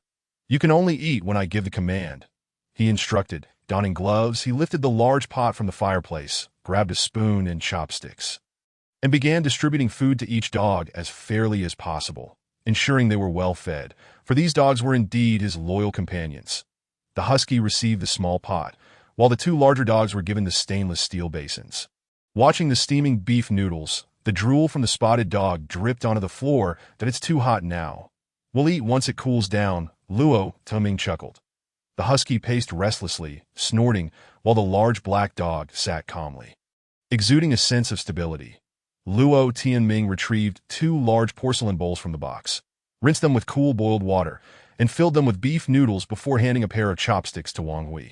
She widened her eyes, disregarding the heat, and began to eat voraciously, only to choke on the food moments later, leading to a series of coughs. "Woof, woof." The husky barked loudly, protesting. "All right, everyone can eat now," Luo Tuming announced. Lifting his bowl, the 3 dogs, like wild stallions released from their restraints, immediately entered a frenzied state, the metal basins clattering as they devoured their meal in no time. Luo Tuming replenished their bowls with another round of noodles, feeling immensely satisfied. Chapter 22. Trouble approaches. Wang Hui had fallen asleep. After her fill, the girl appeared somewhat dazed. Luo Tuming had arranged a few cardboard boxes beside the fireplace for her, and she wrapped herself in a thin sleeping bag, fully clothed, lying atop them. During their confinement, she had not closed her eyes, yet now she slept soundly, her breathing even and serene. Luo Tuming sprawled on the small sofa, unable to drift off for the moment. He gazed at the 3 dogs nearby, feeling a sense of unease. Many supplies were still lacking. The small sofa and folding chairs he had ordered were stuck en route, seemingly unable to be delivered. It was imperative to gather resources. Come nightfall, he could not share a bed with a stranger. The sled had become loose and wobbly. It needed reinforcement or perhaps materials to construct a larger, better one. That the weather was bizarre. This was the south, yet outside, a blizzard raged. After connecting his phone to the power bank, it finally powered on, but WeChat was inaccessible, likely due to a power outage at the data center. Only the news headlines continued to refresh. That a snow disaster section appeared on the homepage, predominantly focused on disaster relief and warnings. The International Alliance's Disaster Relief Conference was still ongoing, and the proposal for volcanic eruptions had yet to yield results. On-site reporters noted that some nations strongly opposed it. The first round of voting had failed. The vast majority of self-media had ceased updating, likely unable to access the internet. Those that could post were all too similar, lamenting their plight or calling for rescue, with no one flaunting snowy scenery or engaging in snowball fights. The likelihood of entering a new ice age had surged again, now at 18. This trend was terrifying. Was an ice age truly upon them? Luo Tianming sighed, hoping for a swift response from the international community. If detonating a volcano could save the world, then let it be done at any cost. Feeling exhausted, Luo Tianming wrapped himself tightly in his clothes and dozed off. He had no idea how long it had been when his phone buzzed incessantly. New messages. He turned in bed and grabbed his phone, discovering that WeChat had finally connected. In the class and colleague groups, someone had sent out the latest disaster updates to everyone. The blizzard had caused widespread power outages, and emergency repairs were underway. Several provinces had activated civil defense measures, providing temporary shelters for residents stranded on the streets. Photos of bulldozers clearing roads were shared, receiving much praise. However, others cautioned against slipping and frostbite, stating that hospitals were already overwhelmed. The atmosphere in the community group was far less harmonious, filled with cries and curses. Luo Tianming browsed for a while and noticed that when Jie was still organizing group purchases, she had shared several photos, all brimming with supplies. Her home was piled high with foam boxes, nearly reaching the ceiling. Each vegetable box was priced at 500 yuan. Other supplies were also for sale. A whole bag of potatoes weighing 20 kilograms for 500 yuan. A full sack of cabbage, weight unknown, also priced at 500 yuan. Bagged rice, each weighing 5 kilograms, similarly cost 500 yuan. Luo Tianming was quite tempted, but the prices were exorbitant, and he only had a little over 2,000 yuan. Just as he hesitated, he continued scrolling down, only to find that all those items had already been snatched up. When Jie repeatedly stated in the group that everything was sold out, urging everyone not to knock on doors or break in. The subsequent messages devolved into arguments, with when Jie claiming she had reported to the police. If anyone forced their way in, it would be on them. Others accused her of price gouging, insisting she should share with everyone. While some called for solidarity and mutual assistance in these trying times, offering to pay exorbitant prices for food, as Luo Tianming continued scrolling, he stumbled upon discussions about purchasing firewood. I can't get the door open. But in the last row of the villa area, there's a house with several tons of firewood. I saw it being unloaded. Let's all go try. At this moment, no one should hoard such a vast quantity of wood. Those willing to go, please sign up. I'm in Building 8, Room 403. We demand a share of the firewood. How frightening. Everyone, please remain calm. Stealing is against the law. Can we chop down the trees in the community? Haha, I've already started burning them. The trees in our community are wet. The smoke is massive. I'm burning furniture. It's a pity about my ash tree chair. When will the gas be restored? Why is the natural gas cut off too? This is terrible. Someone must be punished. If the snow stops this afternoon, let's go to the villa area for that firewood. Those willing to join, please sign up. Someone in Building 9 also bought firewood. Can we share some, big brother from Building 9? Sorry, I only bought one bag of wood.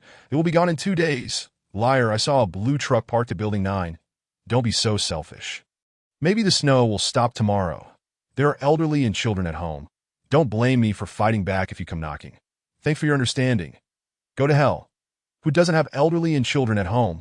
Scrolling further, the last message timestamped at 13:50 just 2 minutes ago. WeChat disconnected again, and no new messages came in. Luo Tianming pondered for a moment, turning off the mute for this group. This way, he would hear any new messages immediately. Things were looking dire. It seemed that someone had set their sights on him. He counted and found that there were actually 14 individuals interested in causing trouble. The leader was a man named Zheng Biao, whose profile picture featured a shirtless, burly man lounging on a bed, a popular meme that A.S. Luo Tianming contemplated. He rose to his feet, dressed himself neatly, and opened the door, dragging the sled inside against the wind and snow. That he then rushed to the woodpile in the yard, selecting a few longer logs to bring into the living room. Mr. Luo, are you heading out? Wang Hui had awakened, sitting up still wrapped in her sleeping bag, her face weary. Yes, trouble is brewing. While there's still time, I need to go gather some supplies. Luo Tianming retrieved the handsaw he had purchased and picked a log over 40 centimeters long. Attempting to saw it into planks, his fingers ached slightly, prompting him to don woolen gloves and resume cutting the wood. What kind of people are these? Is it dangerous here? Wang Hui asked nervously. As Luo Tianming worked, he recounted the words of those individuals from the group. It's a bit troublesome. Reporting it now would be too late. They might force their way in. Should we offer them some firewood? Luo Tianming paused, glancing at Wang Hui, and after a few seconds, finally spoke, so you were just as naive. In a community of over 3,000 households, if we give wood to one person, everyone will come to loot. Are you still sleeping? If not, come help. Oh, my apologies. Wang Hui quickly stood up, tugged at her clothes, and approached him. Her down jacket, though costly, seemed ineffective in keeping warm. It was merely an expensive brand that in truth, Luo Tianming could manage the sawing alone. But it was essential for this woman to understand the rules. She couldn't just lounge about like a fairy. These were indeed extraordinary times. After spending a little over 10 minutes, Luo Tianming had transformed the tree trunk into a pile of wooden planks. With a few gestures, he affixed these planks onto the sled, reinforcing the vehicle with an additional layer, and nailed 4 diagonal boards for support. The creaking sound subsided, and the sled became somewhat sturdier. Luo Tianming stood up, exhaling in relief, and called for his 3 dogs that Mr. Luo do be cautious outside and return swiftly. Wang Hui advised with a smile. Luo Tianming shook his head, easily discerning the woman's subtle intentions. Hurry and get dressed. You cannot remain here alone. Huh. Wang Hui gasped in surprise, her mouth agape. Chapter 23, A Life Not Meant to End, Do Not Refuse. I do not wish to engage in idle chatter. Will you come out or not? After Wang Hui's incessant pleading and various explanations, Luo Tianming finally lost his patience and issued an ultimatum. Mr. Luo, Wang Hui's eyes brimmed with tears, nearly overwhelmed by fear. Outside, the darkness loomed, and the woman had already been rendered nearly frozen upon entering. To her, the outside world must have seemed like hell. Yet, Luo Tianming was resolute. This woman was quite astute, and a moment of leniency could lead her to take advantage of him. What if she locked the door behind him once he stepped outside? That would spell trouble. What if she summoned help, perhaps the female driver? If someone knocked at the door, would she go and answer it? You are a clever person. You understand my predicament. If you are unwilling, I can take you to the nearest shelter. They seem to be open. Now, I will count to 3.1. I agree. Wang Hui immediately interjected. Luo Tianming nodded, emptied the contents of his backpack onto the ground, and then walked over to the stock area, retrieving a woolen hat from a cardboard box and tossing it to Wang Hui. Remember, this is my territory. Do not waste my time, nor entertain any notions of ordering me about. You are free to leave at any moment. Luo Tianming made his position clear before opening the door. Outside, the sky was a swirling mass of darkness. The wind howled fiercely, and the snowflakes pelted against his face with a stinging sound. This time, Luo Tianming donned a thick knitted neck gaiter, pulling it down to just below his eyes, and secured his hat and gloves before stepping into the storm. His phone, connected to a power bank, showed a battery level of 51, indicating it should suffice. The navigation software was set to the Xiaochang City Animal Rescue Center. A mere 8 kilometers away in another district, Luo Tianming desired dogs. Larger and more numerous, the better. After a brief rest, the 3 dogs had mostly regained their strength, yet Luo Tianming remained anxious.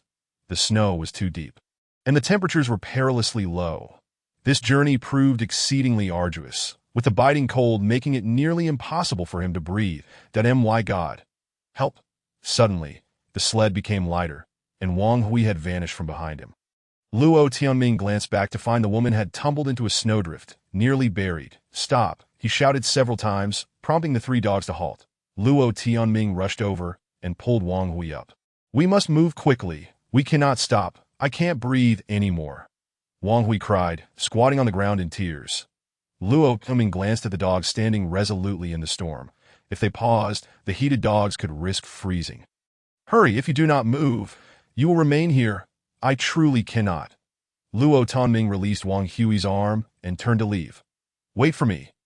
No, Wang Hui cried out, dashing after him in a frenzy moments later. The sled continued forward, with Wang Hui tightly embracing Luo Tianming's waist, making it somewhat difficult for him to breathe. This woman, without a little firmness, she believed herself a child, thinking a cry would earn her care. The blizzard intensified. Luo Tianming realized that venturing out might be a death wish, yet he had no choice but to take the risk. There were already voices outside clamoring to break in. The villa's iron gate and walls could easily be breached. Those individuals would surely storm in, drawn by the sight of plentiful supplies, and chaos would ensue. He could foresee no favorable outcome with life at stake. Remaining inside would be a certain death. After more than half an hour, Luo Tianming felt intense pain in his wrists and ankles, as though his feet were being pricked by needles, the discomfort palpable. The navigation indicated they were nearly there. Stop, Luo Tianming commanded, halting the sled and allowing the 3 dogs to roam freely. Stay close to me. Do not wander off. He issued the command, directed at both the dogs and Wang Hui. The 3 dogs circled around him, while Wang Hui followed like a marionette, seemingly oblivious to the rambunctious dogs, perhaps frozen in shock once more. Luo Tianming pressed onward through the swirling snow, eventually spotting the sign. Xiaochang City's Idle Pet Hospital and Animal Rescue Center. The roller shutter was drawn down, as if locked from within. Is anyone there? Luo Tianming struck the shutter with his axe, producing a loud clanging noise. Woof, woof, woof. The 3 dogs barked at the shutter. There must be someone inside. After a brief moment, the shutter creaked open slightly, and a man's voice emerged. Sorry, we are not accepting animals today. Nor are we open. We are closed. Just open the door. I wish to. There is no extra dog food here. You should leave quickly, the person inside replied. You misunderstand. I wish to adopt a few dogs, Luo Tianming insisted. Wait a moment, the man inside replied. With a clatter, the roller shutter rose halfway, and the 3 dogs darted inside. With Luo Tianming bending down to follow suit, the door was opened by a young man wearing black-rimmed glasses, clad in an olive-green coat, his face pale from the cold. Upon Wang Hui's entrance, the man promptly closed the shutter and secured the glass door. Hello. It's remarkable that you ventured out in such weather. Those dogs seem quite spirited. The man observed the 3 large dogs while stamping his feet. He then raised his head. Did you mention you wanted to adopt dogs? Yes. Are there any large dogs? Luo Tianming inquired. The man nodded. There are several. Come and take a look. Which ones do you want? Luo Tianming followed the man into a corridor. These are all up for adoption. A few will soon be euthanized due to insufficient food. Luo Tianming halted before one of the enclosures. Behind a transparent acrylic door lay a large iron-gray wolf dog. Peacefully slumbering. Did I want this one? Luo Tianming declared that, you've come too late. This one just received the euthanasia injection. The man said in a hushed tone, It is not that we arrived too late. It is that you acted too swiftly. Wang Hui chimed in from behind. Indeed, the man conceded with a nod, his expression composed. It is an unfortunate reality. We must evacuate soon. Animals that we cannot take with us, rather than allowing them to freeze or starve, are better off passing gently into eternal rest. Luo Tianming pondered for a moment before asking, is there any chance to save this dog? It was administered an anesthetic. A dose of revival serum could wake it, but you are welcome to choose another dog. Reviving an animal can be quite troublesome. Enough, save it immediately. Aside from this dog, I want all the large dogs. Hurry, please, Luo Tianming insisted. The man stood frozen, his eyes wide in disbelief. Hurry up. Do not dawdle, Wang Hui urged, sniffling. Luo Tianming glanced back and saw that the woman had regained her composure and seemed quite alert. Surely you jest. I must emphasize, these animals are not for consumption. Quickly, do I look like someone who would eat dogs? You all persuade him. Luo Tianming gestured towards the 3 dogs. Woof, woof, woof. The 3 dogs surrounded the man, barking loudly. All right away. The man sighed, shaking his head in resignation, his expression lightening as he smiled. You have arrived just in time. These dogs are destined to live. Chapter 24. Too many dogs inside the enclosure. In addition to the unconscious wolf dog, there were 4 other large dogs. Point 1 was a golden retriever, and Luo Tianming immediately abandoned the notion of training it. This breed was quite friendly and would simply follow when called. Another was a Rottweiler, muscular and unaltered, its tail uncut and ears intact. The dog appeared quite imposing, resembling a small monster, and growled fiercely as Luo Tianming approached the door, drool flying from its mouth. The injection has already been administered. It should wake up shortly, the man said, joining Luo Tianming. This Rottweiler is a stray. It has been aggressive and has never been adopted. You may not be able to take it with you. Can you help hold it down? I will reason with it. Perhaps it will listen, Luo Tianming suggested. Haha, well, it's worth a shot, the man chuckled, unlocking the door and interacting with the Rottweiler for a moment. Come in, the man beckoned. Luo Tianming stepped into the enclosure, where the Rottweiler was held by the man's grip on its harness, yet its eyes remained watchful, even a bit neurotic. This dog must have suffered some trauma. It appears quite resistant. Luo Tianming removed his gloves and placed his palm on the dog's head, that Dio not be afraid. I will take you with me. You will be my dog from now on. Moments later, the Rottweiler wagged its tail in response. Wow. The man exclaimed in surprise. You may release it now. Thank you. Luo Tianming gently caressed the head of the Rottweiler, which quivered slightly, still a touch anxious. Similar to the large black dog, this canine was also ensnared in a state of bewilderment, yet it had begun to feel a sense of belonging.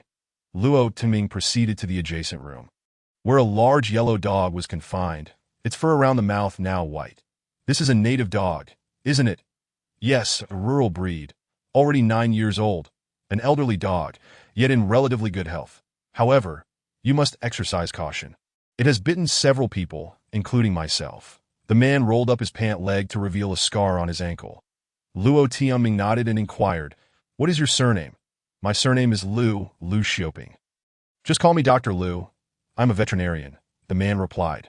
Pleasure to meet you, Dr. Lu. I am Luo Tianming. They exchanged a handshake as politeness was necessary when approaching someone else's dog. Dr. Lu opened the door, and with his cooperation, Luo Tianming entered to stroke the old yellow dog, successfully winning its trust. There's another dog. The food container has been barking at it through the door for quite some time. It appears to be a husky, doesn't it? The dog had an oddly shaped appearance, with a head and body resembling a husky, blue eyes, but with yellow fur and a snow-white belly, lacking the flame markings on its head. Grinning with its tongue out. This is a cross between a husky and a Shiba Inu, also known as a husky Shiba, Dr. Lu explained. Woo, Wang Hui chuckled from behind. Luo Tianming stepped inside, patted the husky Shiba on its head, and shook its paw.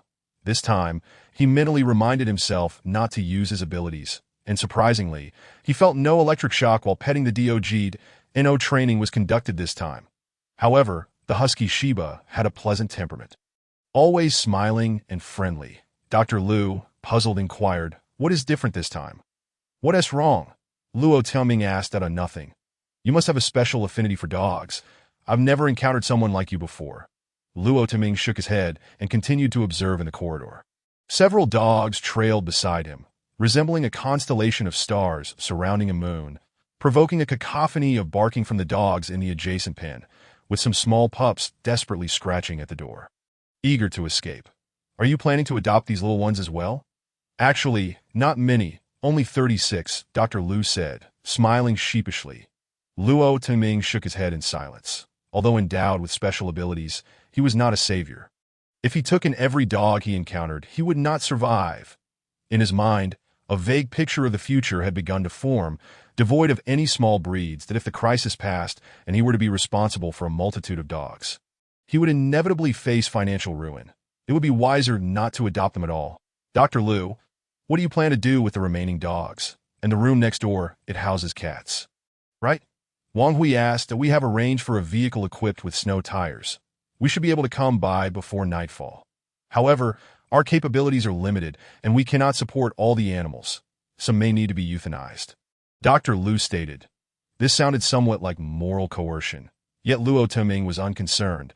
What mattered to him was determining which of the remaining dogs still possessed fighting spirit. By the way, I must ask, what is your purpose in adopting these dogs?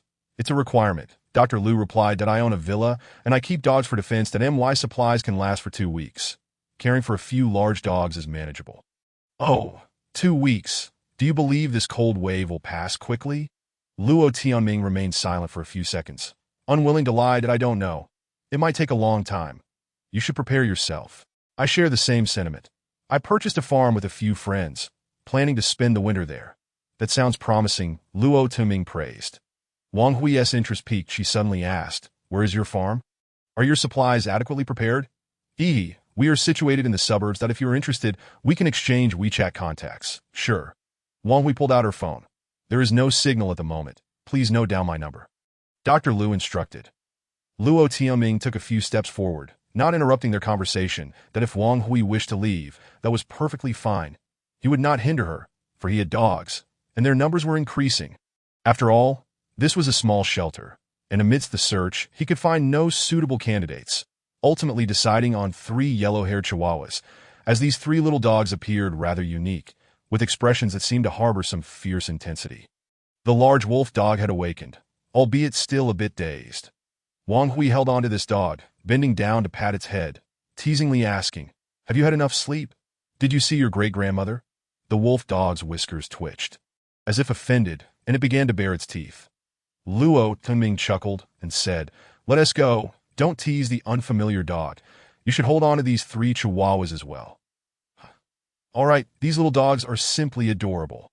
Wang Hui took the leash, joyfully leading 4 dogs. Before departing, Luo Tianming requested a stack of stainless steel dog bowls and registered his identification information, officially adopting the dogs. The golden retriever, quite perceptive, picked up its leash and followed closely beside him. Upon exiting, Luo Tianming secured the golden retriever to the sled. The Rottweiler's fur was too short. It stood in the snow, shivering uncontrollably, looking around helplessly. The old yellow dog and the wolf dog were also secured. The wolf dog, regaining some alertness, struggled to escape, but was quickly subdued by the food container and the large black dog's fierce barking, promptly accepting its fate of pulling the sled. The husky Shiba, on the other hand, was quite exuberant, bounding around the food container, as if it had encountered a long-lost relative. The 3 little chihuahuas were tied next to the sled, for such small dogs. It was already commendable that they could keep up. "Brother, so this is how you utilize dogs. Are they capable?" Dr. Lu shouted from inside the door. Luo Tuming glanced back, but offered no reply, merely waving goodbye, "Farewell, and may you have a safe journey," Dr. Lu called out before pulling down the roller door. The sled took off with a flourish, but within 10 seconds, it flipped over. Luo Ming tumbled into a snowbank, but quickly regained his footing. He had experience with such mishaps. Wang Hui hurried over, clutching her head, limping slightly, appearing anxious as if fearing abandonment, that a pack of dogs is fighting. The ropes had become entangled, snow and fur flying everywhere. The howls resonating loudly. The 3 chihuahuas barked frantically in support. Luo Tuming stood stunned amidst the swirling snow, realizing that having too many dogs was not necessarily advantageous. Chapter 25. The need for training. The skirmish lasted less than a minute before order was swiftly restored. Luo Tianming discerned some new patterns. The food container, the large black dog, and a spotted dog were undoubtedly in cahoots, while the recently tamed Rottweiler and the old yellow dog had surprisingly joined them. The rebels were the large wolf dog and the golden retriever, with the husky Shiba playing both sides, biting at both factions. Continuing to pull the sled, they flipped 4 more times and fought twice again before the canine assembly finally stabilized. Wang Hui, frozen and dazed, clung tightly to Luo Tianming's waist as the 3 chihuahuas stubbornly trotted alongside them, braving the wind and snow without showing signs of freezing. "Mr. Luo, can we go back now?" Wang Hui whispered, her voice trembling as she leaned against his back. "But we need to make a stop along the way. We must gather some supplies." Luo Tuming called back that he had to raise his voice to be heard over the wind. "I can barely stand it. Woo woo woo." Wang Hui cried once more. Luo Tuming smiled and pressed onward. He had set the navigation system, and there was a small home textile store on the way where he needed to procure some goods.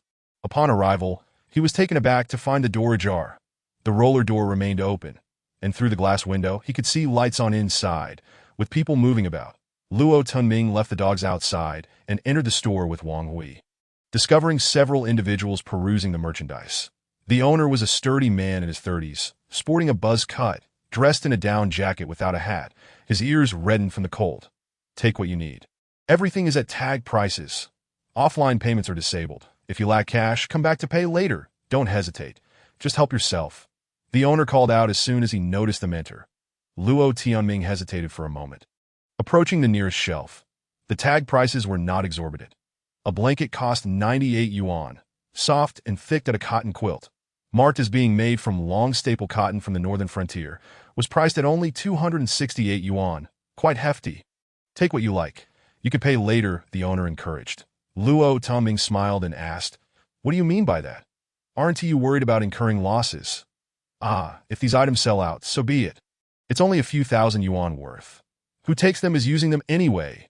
Plus, with this weather, it could very well freeze someone to death that I consider it a charitable act. Take what you fancy quickly. As supplies are limited, Luo Tianming nodded, turning to Wang Hui. Choose for yourself. All right, Wang Hui nodded, quickly grabbing a blanket, then hesitating before selecting another. Owner, what time do you close? Luo Tianming inquired that I shut the door at dark. I live in the back, that if you find the door closed, just bang on it. I'll come to open it any time. The owner rubbed his hands together, explaining. The store was quite chilly, likely due to the abundance of textile goods. There was no heating source, although a small heater was tucked in the corner, currently without power. But don't you fear the cold? Luo Tianming asked that. Thank you for your concern. In the past, I served in the military and have a solid foundation. I set up a heated Kong at the back, which keeps me warm. However, I need to venture out to chop wood. He chuckled, noting that cutting trees is typically illegal, but with the current snow disaster, one can chop freely as long as no one is held accountable once the weather improves, he mused. Luo Tianming nodded in agreement without further comment, taking a thick cotton quilt and 2 blankets. Wang Hui was cradling an abundance of items, all blankets and quilts as well. The sled was too small, and after strapping these supplies on, their center of gravity rose significantly, causing them to topple over 3 times along the way. The large dogs grumbled at each other, and even got into 2 scuffles, with the golden retriever resembling a warrior, its face smeared with blood, leaving Luo Tianming speechless. Fortunately, amidst the chaos, they eventually returned to the villa unscathed. After unloading the supplies and securing the doors, Wang Hui crouched beside the fireplace and wept, her face smeared with tears and snot. Luo Tianming, indifferent to her plight, removed his gloves and led the large wolf dog over. This creature was quite fierce and struggled vigorously. Had it not been for the presence of the big black dog, the old yellow dog, and the Rottweiler nearby, it likely would have bitten someone. Nevertheless, after Luo Tianming patted its head, it calmed down. Confused, it seemed to desire affection, but felt embarrassed due to its earlier ferocity, merely wagging its tail. Luo Tianming released the large wolf dog and sank into the sofa, letting out a sigh of relief. His mind was a blank, and he felt somewhat drained, perhaps from overexertion. Today, he had trained 3 dogs. Was this his limit? The golden retriever approached, wagging its tail, prompting Luo Tianming to grab a few tissues to wipe the blood from its face, offering it some ineffective comfort. This golden retriever was robust, not straining while pulling the sled, yet it was quite adept at fighting, managing to fend off multiple opponents without any visible injuries. Luo Tianming glanced around the room at the 8 large dogs. The big black dog was licking its paws by the fireplace, also smeared with blood. It turned out to be the one injured, which was unexpected, the largest of the bunch, and yet it was the one left vulnerable in the internal skirmish. The husky appeared lethargic, with blood staining its neck, seemingly gravely wounded. Luo Tianming approached to inspect but found nothing amiss. He could only wipe it down with a tissue, as he was not a veterinarian. The room was filled with wide-eyed stares, almost entirely occupied by dogs. Suddenly, Luo Tianming caught a whiff of a foul odor. Woof, the golden retriever barked furiously. Woof, woof, woof. 3 chihuahuas erupted into a cacophony of barks. Woof, woof. The dogs in the room descended into chaos, leaving Luo Tianming momentarily stunned before he sprang to his feet. They cannot defecate indoors. He flung open the door, shooing the 3 small dogs outside. The husky seized the opportunity to dart out as well, squatting in a snowy corner, seemingly addressing its own needs. After a few minutes of fussing, he retrieved 2 branches from the yard to clean up the mess. Allowing the cold wind to sweep in at last, the living room felt fresh, though it was as cold as an ice cellar.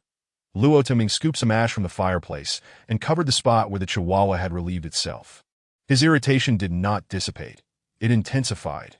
There were simply too many dogs, creating utter disarray.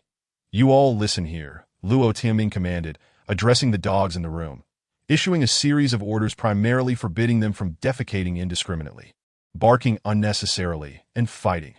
The dogs exchanged bewildered glances. Only the golden retriever, the husky, and the 3 chihuahuas remained untrained. Likely only the golden retriever comprehended his commands. 1 chihuahua began to whimper again. Luo Tianming's heart raced, and he quickly opened the door.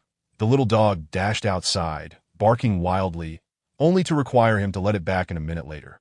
Clearly, The issue of the dog's excrement needed immediate resolution, or they would be confronted with an intolerably foul environment. Wang Hui continued to sleep on a makeshift bed of boxes, 2 blankets beneath her and a quilt wrapped around her, having discarded her thin sleeping bag to the side. She seemed only capable of vocalizing her needs. Showing no inclination to contribute, it appeared that both dogs and humans required some training. Chapter 26. Reasoning with them, the first floor of this villa, excluding the bathroom and kitchen, consisted of 2 bedrooms and a living area. Currently, Luo Tianming resided solely in the living room. Sitting on the sofa, he pulled back the curtain to reveal a hallway with 3 directions. Left, forward, and up to the left was a room, its window overlooking the backyard. With a sloping hill beyond the wall, ascending led to stairs going to the 2nd and 3rd floors. Heading forward led to a spacious main room, separated from the living area by a television wall, with its window providing views of the yard and front gate. Luo Tianming resolved to have all the dogs inhabit this large room. "Come on in, everyone," Luo Tianming called out. All the dogs surged in, with the clueless puppies being swept along by their companions, accepting the arrangement in a daze. After addressing the pack, the old yellow dog was the first to leap into the largest cardboard box. Signaling its decision, the big black dog hesitated before choosing a large box as well. The husky scampered to the window, standing on its hind legs as if yearning to go outside. The other dogs found their respective boxes, while the 3 chihuahuas, shivering in fear of the cold, huddled in a single flat cardboard box situated at the foot of the television wall. Luo Tianming approached, feeling the warmth of the wall adjacent to the fireplace. It was quite comforting. In truth, this room was not particularly cold, likely above freezing, that a sudden realization struck Luo Tianming. Perhaps there was no need to overly concern himself with insulating the dogs. If the environment were too comfortable, these dogs might struggle to develop thick fur. He had researched that dogs possess remarkable cold tolerance. For instance, the large wolf dog could sleep outdoors in freezing conditions without catching a chill. And huskies were true creatures of ice and snow. Only the Rottweiler was short-haired and currently lay in a shallow box, appearing to shiver. "You come here." Luo Tianming beckoned the Rottweiler. The dog promptly stood and trotted over. Luo Tianming patted its head, hesitating momentarily before deciding not to name these dogs just yet. There were simply too many, and he needed to observe their behavior. Only exceptional dogs were worthy of names. He couldn't help but chuckle at his own thoughts, finding them somewhat humorous. "That go fetch the box." The Rottweiler dashed back and dragged the box over. Luo Tianming positioned it against the warm wall, half a meter away from the 3 chihuahuas.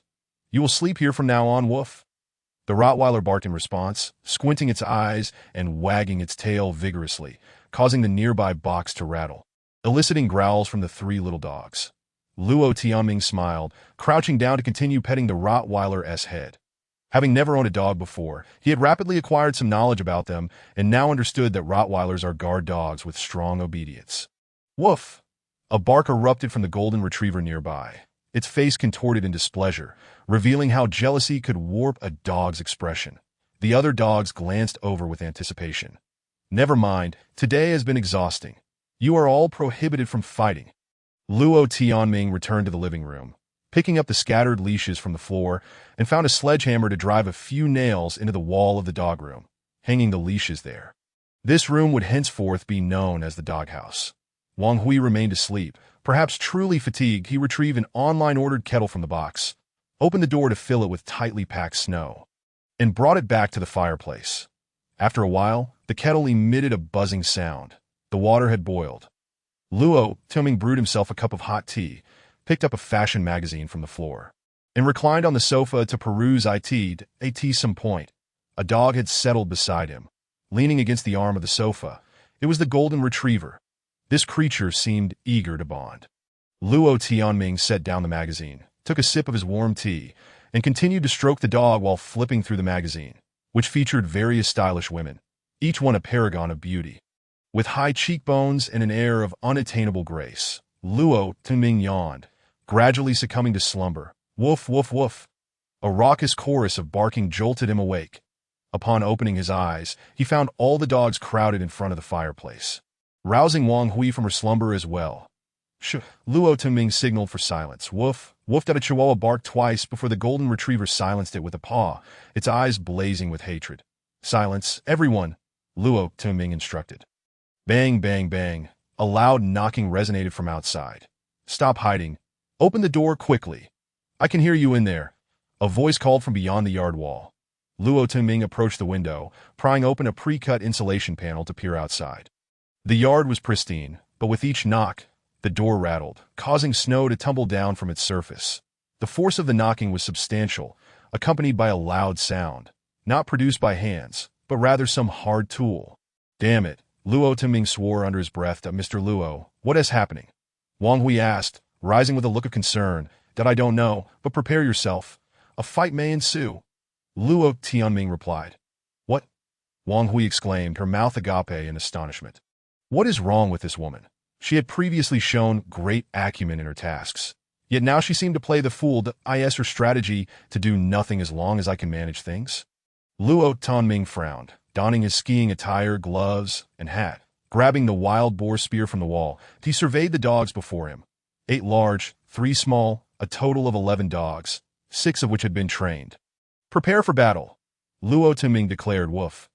The large black dog emitted a low growl, its eyes glinting with a greenish light, and its tail curled upwards once more. Woof. The formidable mastiff echoed its bark. The Rottweiler remained silent, its tail wagging against the ground, causing the nearby Chihuahua to bare its teeth in agitation. Only the gaze of the bento box appeared peculiar. It seemed astonished, as if questioning, "Are you serious?" With a loud crash, Luo Tianming flung open the door, allowing the frigid wind to rush in and sweep away the warmth. Instantly, a shiver ran through him, sharpening his senses.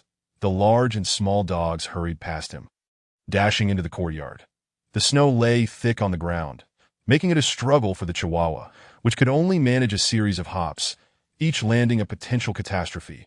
Remarkably, the snow had ceased, revealing a bright sky. Despite the biting cold, the heavens shone brilliantly, and the snow in the yard sparkled cheerfully. Bang, bang. Open the door. We are the residents of the community, neighbors, voices of 2 men called from outside. We are the mutual aid group, here to assess everyone's needs. Open the door for registration. Woof, woof, woof.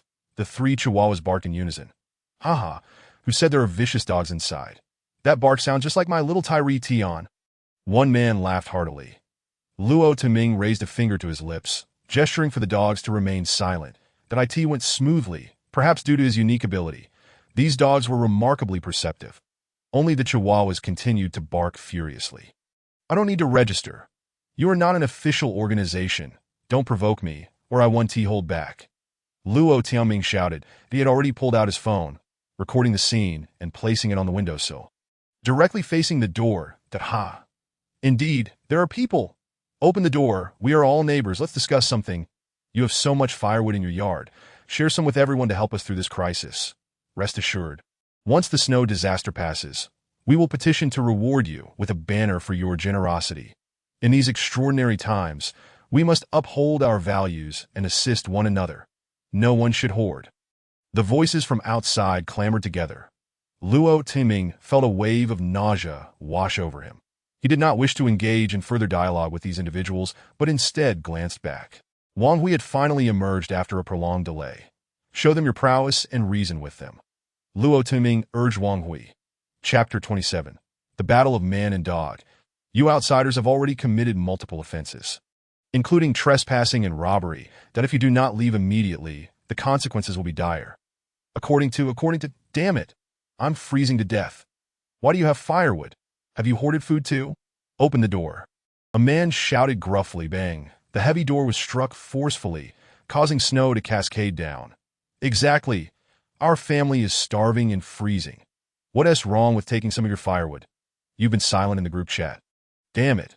Let us break down your dog door first, then your dog head. Another man yelled, his emotions running high.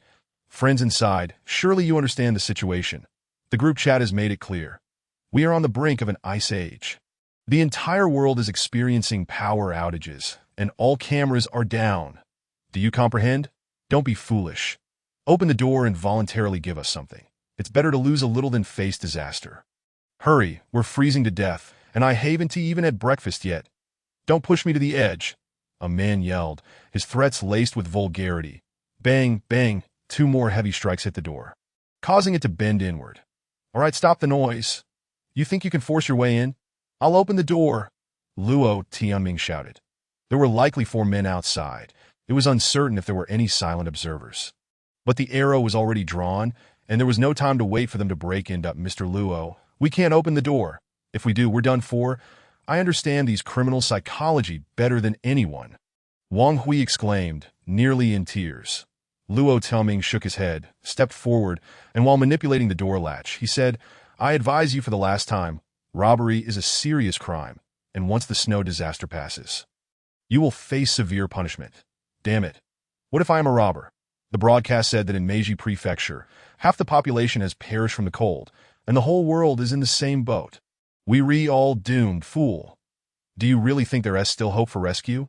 It's the end of the world." This man clearly had not heard the news and was stuck in the past. "Enough talk. Open the door and give us something. If we're satisfied, we'll leave." Bang. Another heavy blow shook the door. Luo Tianming, seizing the moment, pulled the door open. The snow was so deep that the door only opened less than half a meter. And immediately, someone squeezed inside. This person was wrapped up tightly, with only their eyes visible, wielding a long-handled fire axe, painted red. Ta-da! This intruder stood in shock as Luo Tianming thrust the wild boar spear forward. Kill! With a piercing sound, the man was stabbed through his down jacket, and Luo Tianming yanked the spear back, sending a flurry of white fluff into the air. Ta-da! Woof woof! Oh! The pack of dogs lunged forward, tearing at his arms and legs, dragging him inside. The 3 chihuahuas jumped and bounded through the snow, frantically biting at the man's ankles. The second man leaned halfway through the door. Sensing danger, he attempted to withdraw, but the large black dog had already clamped onto his arm. The fire axe fell, and that man stumbled forward, collapsing to the ground. The dog surged forward, viciously attacking the 2 intruders. Woof, woof, woof. The bento box circled around, barking but not biting. The golden retriever ran around in a panic, even trying to bite the large black dog. "Attack!" Luo Tianming shouted again. Oh, finally, the bento box charged in, sinking its teeth into the man's groin. Ta-da! The man screamed in agony. Another man slipped through the door, holding a curved knife over a meter long. How terrifying! In broad daylight, wielding a long knife for supplies. Did he dare be this brazen? Kill him! Luo Tianming pointed at the knife wielder. The Rottweiler leaped forward, biting the man's arm, while the large black dog released the one on the ground and turned to pounce on the knife wielder. The man yelped, and the long knife clattered to the ground. Luo Tianming raised the wild boar spear, intending to stab the man, but suddenly felt a sharp pain in his arm, nearly immobilizing him. Had he overexerted himself and pulled a muscle? Only now did he realize he might be a weakling, as ordinary people often were. Of course, it could also be due to the frigid weather. But he recognized his limitations. This was his first encounter with violence, yet he showed no fear. He was ready to fight. Wang Hui trembled, her face pale, frozen in terror and unable to speak. This woman was utterly useless. Luo Tianming shot her a glance, stepped forward, and delivered a powerful kick to the downed man's chin. Crack! The man instantly lost consciousness. Stepping over him, he kicked the other man's head 3 times until he too succumbed. Bento box, bite him! Luo Tianming pointed at the man on the ground. The husky hesitated for 2 seconds, tilting its head as it scrutinized Luo Tianming, before finally charging in. Snap! It bit down hard on the man's groin. Ah! The man howled. Was he pretending to be dead?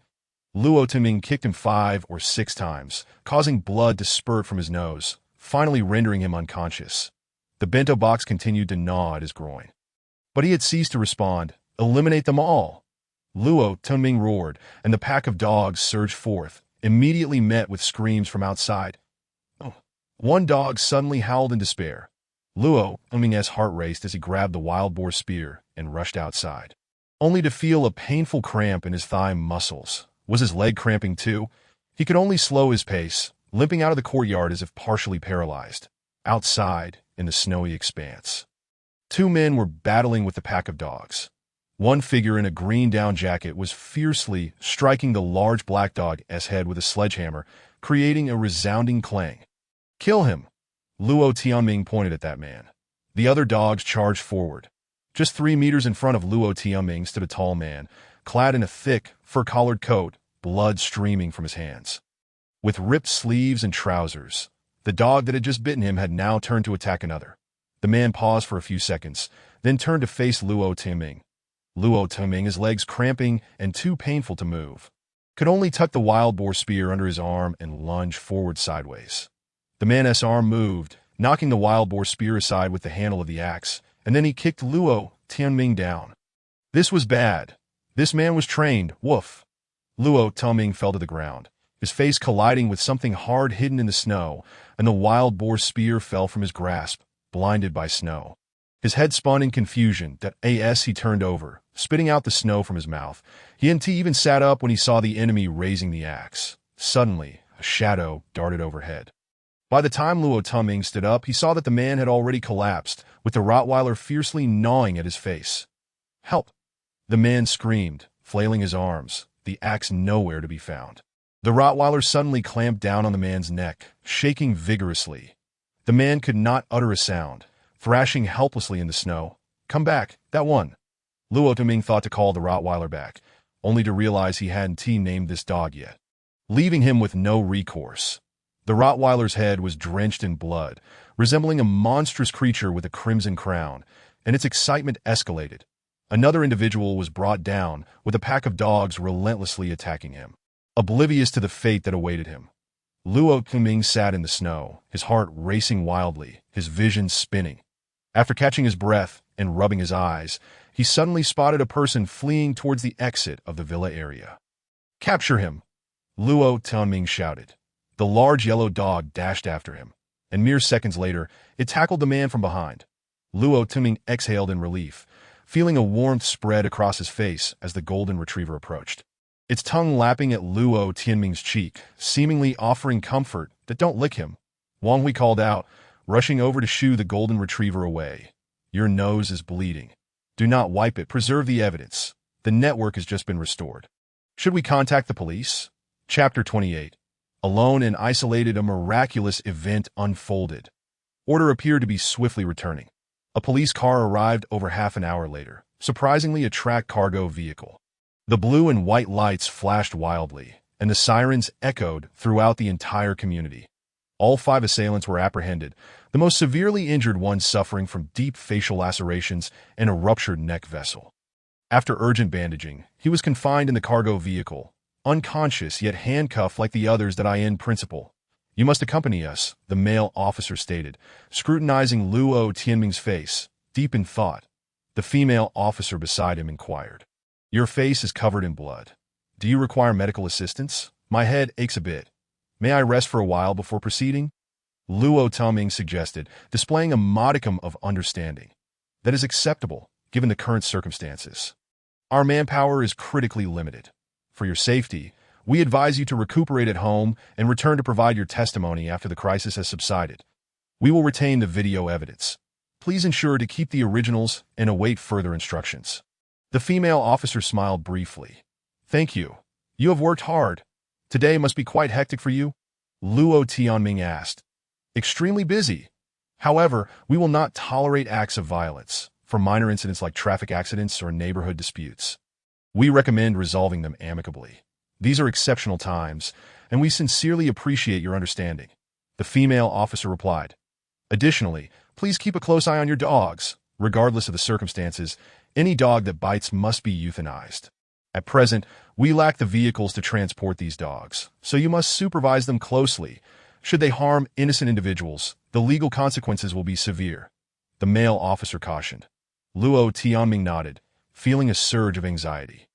"You should return to tend to your injuries.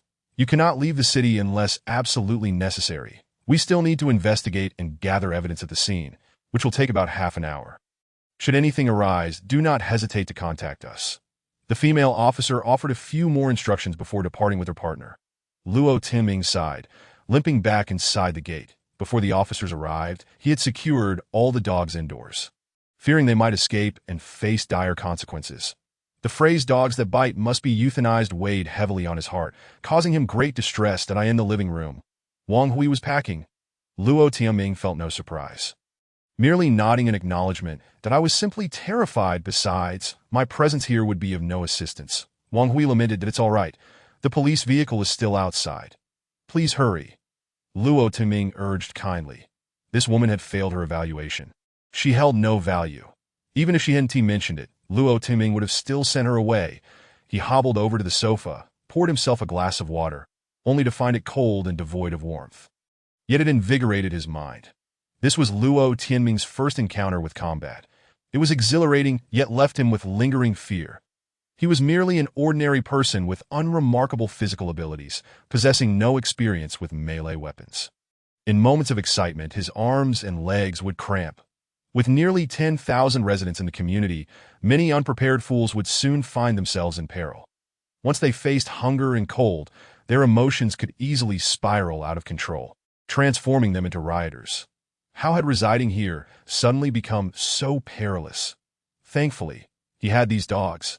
Otherwise, he might not have survived the day. The little lawyer he saved was entirely useless. She was merely a taker, perpetually seeking to benefit at others' expense. Perhaps Luo Ting's dark demeanor unsettled Wang Hui as she grew anxious. She halted her actions, her lips quivering, on the verge of tears. "That I apologize. I am genuinely afraid of dogs. I suffer from irritable bowel syndrome, and if it flares up, I could have an accident." This woman Luo Timing could not be bothered to engage further, instead opting to walk over to the doghouse. In critical moments, dogs were far more reliable than humans. All the dogs, large and small, stood ready. The Rottweiler contentedly licked its tongue, its head stained crimson. The large black dog lay in the corner with a grim expression. Having endured several blows, its skull was remarkably resilient. It was unclear which dog had been howling in pain. The other dogs appeared uninjured, though the Siberian Huskies and Shiba Inu seemed to be evading any confrontation. The Golden Retriever, however, wore an innocent smile, its expression mischievous.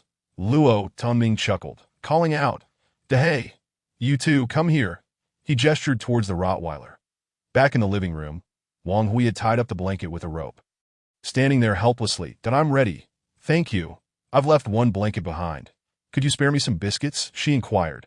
"Help yourself." Luo Timing nodded, but he sat on the sofa, pulling out some tissues to wipe the blood off the Rottweiler's head. Wang Hui approached the box, retrieving a pack of compressed biscuits. She attempted to take more, but recoiled in fright at a bark from Dehe. "Thank you. Once the snow disaster passes, I will surely repay your kindness. Farewell." This woman was far too anxious. The sight of two bloody dogs with fierce expressions hastened her departure. Wang Hui slung her bag over her shoulder and rushed out the door, failing to close it behind her. Stumbling as she exited the yard, leaving the heavy iron gate wide open, Luo Timing approached the entrance, watching her board the tracked vehicle before shutting the door and retreating into his own world. The room was dimly lit, the insulation boards blocking the cold, as well as the light that in this small sanctuary. Only the fireplace and the dogs remained, providing warmth. Wearing gloves, Luo Timing wiped the blood from the heads of the two dogs. Dehe had several crescent-shaped cuts on its head, one even on its nose, and it was possible there were fractures beneath. That he stood up, rummaging through the boxes, finally discovering a plastic first aid kit containing disinfectants. If the robbers' claims of entering an icy apocalypse were true, all medical supplies would soon become exceedingly valuable. "Stay still. I'll disinfect you," Luo Timing said, uncapping a bottle of iodine solution, dipping a cotton swab in the brown disinfectant to treat Dehe's wounds. "All done. Don't lick it. Let the wound heal on its own." Luo Timing laid out the sleeping bag that Wang Hui had used beside the fireplace, near the entrance, saying, "Dehe, you will sleep there from now on." "Woof!" Dehe barked softly, wagging its tail as it settled comfortably in its new spot. Luo Timing beckoned the Rottweiler, which ambled over with squinted eyes, its tail wagging joyfully. "Your name will henceforth be Bloodface." "Bloodface? Woof!" The Rottweiler barked in delight, evidently enjoying its new name. "You will sleep on the other side of the fireplace, right there." Luo Timing pointed to the corner near the hallway. Wang Hui had left behind a blanket, which had previously been placed on a box. Luo Timing folded it twice and laid it down on the other side of the fireplace. Bloodface happily settled onto the blanket, its eyes nearly closed in contentment. This was a good dog, protecting its owner in critical moments. It had earned itself a formidable name and a spot close to its master. Toot! The sound of the vehicle horn echoed outside. But Luo Timing paid it no mind. He placed the kettle by the fireplace, heating it up before pouring the hot water into a glass with a tea bag. "But I'm leaving now." "Thank you. And may we meet again." Wang Hui messaged him on WeChat, accompanied by a cute emoji. This woman was shameless. She was far too clever, adept at seizing opportunities. She had hopped from the female driver's vehicle, feasting and drinking, only to demand supplies before jumping onto another vehicle. Luo Timing had initially contemplated how to arrange for her. If a true ice age were to descend, he could not rely solely on a pack of dogs for survival. He would need to find like-minded partners. Yet this woman was undoubtedly unqualified. Luo Tunming sighed, feeling powerless in this regard, and in the face of impending disaster, the only ones truly trustworthy were those related by blood, be it family or spouse. Almost everyone else was unreliable, but Luo Tianming felt utterly alone. If a genuine apocalyptic crisis were to arise, what would he do? May this snow disaster conclude swiftly. He picked up his phone, seeking solace, but found there was no signal. Alas, the internet was down again. Chapter 29. Managing the dog pack as dusk approached, the snow finally ceased. Luo Tianming opened the door, the snow reflecting the sunset's glow. A dazzling golden light that was almost blinding. As dusk began to settle, Luo Tianming took a moment to acclimatize his lungs to the frigid air outside before commencing the task of clearing the yard. Regrettably, the long knife had been taken away. Not just the blade, but all the weapons of those miscreants had been confiscated as evidence. Fortunately, the wild boar spear remained. During this skirmish, the spear had proven somewhat ineffective. Although it pierced through clothing, it failed to inflict serious harm on the opponent, in the icy landscape. Human mobility was severely hampered, and movement became cumbersome. It was the dogs that emerged as the true warriors of this encounter. Luo Tianming grasped a shovel and cleared a path from the entrance of the small building to the main gate, shoveling away the blood-stained snow to the outside. As he worked, warmth began to return to his body. Though his cramping arms and thighs still ached, he resolved to stretch properly before any future altercations, acknowledging that even athletes engage in warm-ups. It was not merely his lack of skill, he contemplated the potential for unexpected crises that might require combat. He pondered how opponents would grant one the luxury of warming up. Even a non-sneak attack could be considered a breach of martial ethics. In this frigid climate, how could one possibly engage in battle? Luo Tianming mused. His phone in his pocket chimed a few times, and upon checking, he discovered that WeChat had reconnected. Members of the Owner S group were inquiring about the quantity of firewood and the circumstances surrounding the recent vehicle incident. The group admin promptly disbanded the chat. A bunch of fools. With ice forming outside the collar of his coat, Luo Tianming cleared a path and then closed the gate, returning indoors to don a knitted neck warmer. He had to adapt to the external environment. He approached the doghouse and opened a panel of the floor-to-ceiling window, instantly creating a transparent passage between the indoors and outdoors. From now on, the window would remain open. The dogs could come and go freely. Now, if you need to relieve yourselves, go outside, he instructed. Before he could finish, the husky dashed forward, colliding with the window frame with a thud before squeezing through. The other dogs followed suit, with 3 chihuahuas struggling momentarily before leaping onto the windowsill and joining their companions outside. A pack of dogs frolicked in the snow, while only the Rottweiler shivered from the cold, yet remained exuberantly engaged in play with the others. Seizing the opportunity presented by the improving weather, Luo Tianming resolved to expedite the acclimatization of these creatures to the frigid climate, and himself as well. He inhaled deeply, allowing the cold air to fill his lungs, feeling the chill pierce painfully. Armed with a shovel, he transitioned from the front yard to the back, clearing a half-meter-wide path through the snow. The back corner adjacent to the neighboring wall had become the designated area for the dogs to relieve themselves, already marked by several piles of excrement. This place would henceforth serve as the canine restroom. The high wall loomed above, leading over to a hillside, when he noticed a small hole at the base. An idea sparked in his mind as he cleared the accumulated snow, revealing a pipe approximately 15 centimeters in diameter. The reason for which remained a mystery. This was a shell of a house, and one could hardly be surprised by the presence of a hole. Indeed, the absence of walls would seem equally reasonable. Intrigued, Luo Tianming envisioned transforming this hole into a doggy door. If he could enlarge it, the dogs would be able to come and go freely. Should the day arise when someone sought to dispose of these dogs, they could escape through here and venture into the mountains. He glanced around, but alas, there was no fire axe. He had given a large one to Wang Hui, which he had carelessly discarded. Thus, Luo Tianming resorted to a small axe, laboriously widening the entrance over an extended period until it was finally a few centimeters larger. "Come here, little dog," he called out. Woof woof. The pack erupted into a chorus of barks, and within half a minute, a golden retriever appeared, tugging a Chihuahua's collar and dragging it over. The Chihuahua bared its teeth and, once released, immediately lunged at the retriever. "No fighting. You go through," Luo Tianming commanded. The retriever barked a few times, prompting the Chihuahua to cease its growling, wag its tail, and scurry through the passage. "Come back," Luo Tianming summoned. Woof woof woof. The golden retriever relayed the command, and the Chihuahua promptly returned.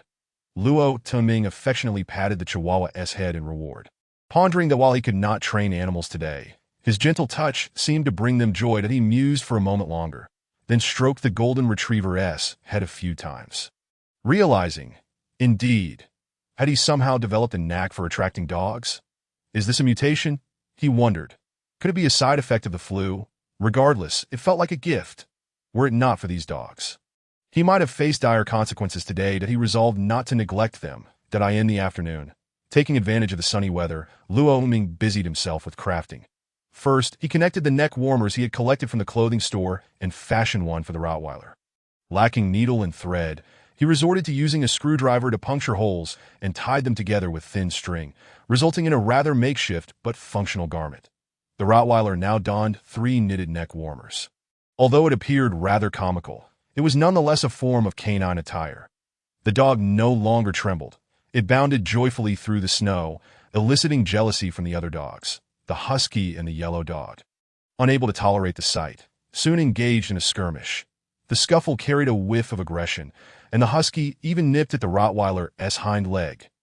Luo Tianming frowned, and the golden retriever charged in, seizing the husky and flipping it onto its back, causing it to yelp in distress. That sound was oddly familiar. Luo Tianming shouted at the golden retriever, which promptly released the husky and trotted back to his side. Each dog exhibited its unique personality and capabilities. Currently, the lead sled dog was the golden retriever, possessing an innate talent for snow, and in desperate situations, it could deliver a fatal blow to adversaries. The large black dog struggled a bit in pulling the sled, merely trailing behind the husky, but was a formidable fighter, a fine specimen indeed. The spotted dog demonstrated commendable skills in both sledding and combat, standing as a backbone of the team. The Rottweiler was powerful and fiercely protective of its owner, yet it could not withstand the cold, a regrettable shortcoming. The wolf dog, boasting a thick coat with a striking golden hue, appeared regal, yet it seemed somewhat cunning. The yellow dog was sensible and clever, capable of holding its own in a fight. The husky, while inept in combat, possessed half-husky lineage, suggesting it could potentially pull a sled. This particular dog had yet to be trained, and Luo Tianming had no immediate intention of doing so, preferring that the other dogs manage it instead. Training each dog consumed mental energy. Luo Tianming sensed that his capabilities might have certain limitations. Though he had yet to identify them, for the golden retriever, this dog was notably jealous, eager to take credit, and overly meddlesome. Luo Tianming had initially considered naming it Steward, but such a title carried significant authority. Did he truly wish to confer it? Standing in the snow, he gazed at the pack, lost in thought. If sensing his inner turmoil, the golden retriever approached, wagging its tail in a rather obsequious manner. "Very well, I shall not strike a dog that comes with a smile. I should grant opportunities to those who are eager," he declared. "Come here." Luo Tianming reached out to pat the golden retriever's head and said, "I do not know what you were called before, but from now on, your name shall be Steward." Woof! The golden retriever joyfully accepted its new name. "Steward, you shall be responsible for maintaining order, and no fighting, no indiscriminate relieving, no destruction of property. But remember, you are not the king of dogs. Do not provoke the fighting members. You are merely a servant, understood?" Woof, woof, woof. The golden retriever wagged its tail in acknowledgement. The other dogs exchanged glances, seemingly comprehending, except for the husky and the 3 chihuahuas. "Go on!" Luo Tianming waved his hand. The golden retriever strutted off, trotting confidently, weaving between the other dogs with its tail held high, almost as if flaunting its new role. Chapter 30. A blatant threat. The power outage persisted. Taking advantage of the calm before the storm, Luo Tianming secured a windbreaker to the doghouse window, fashioning it into an insulating curtain.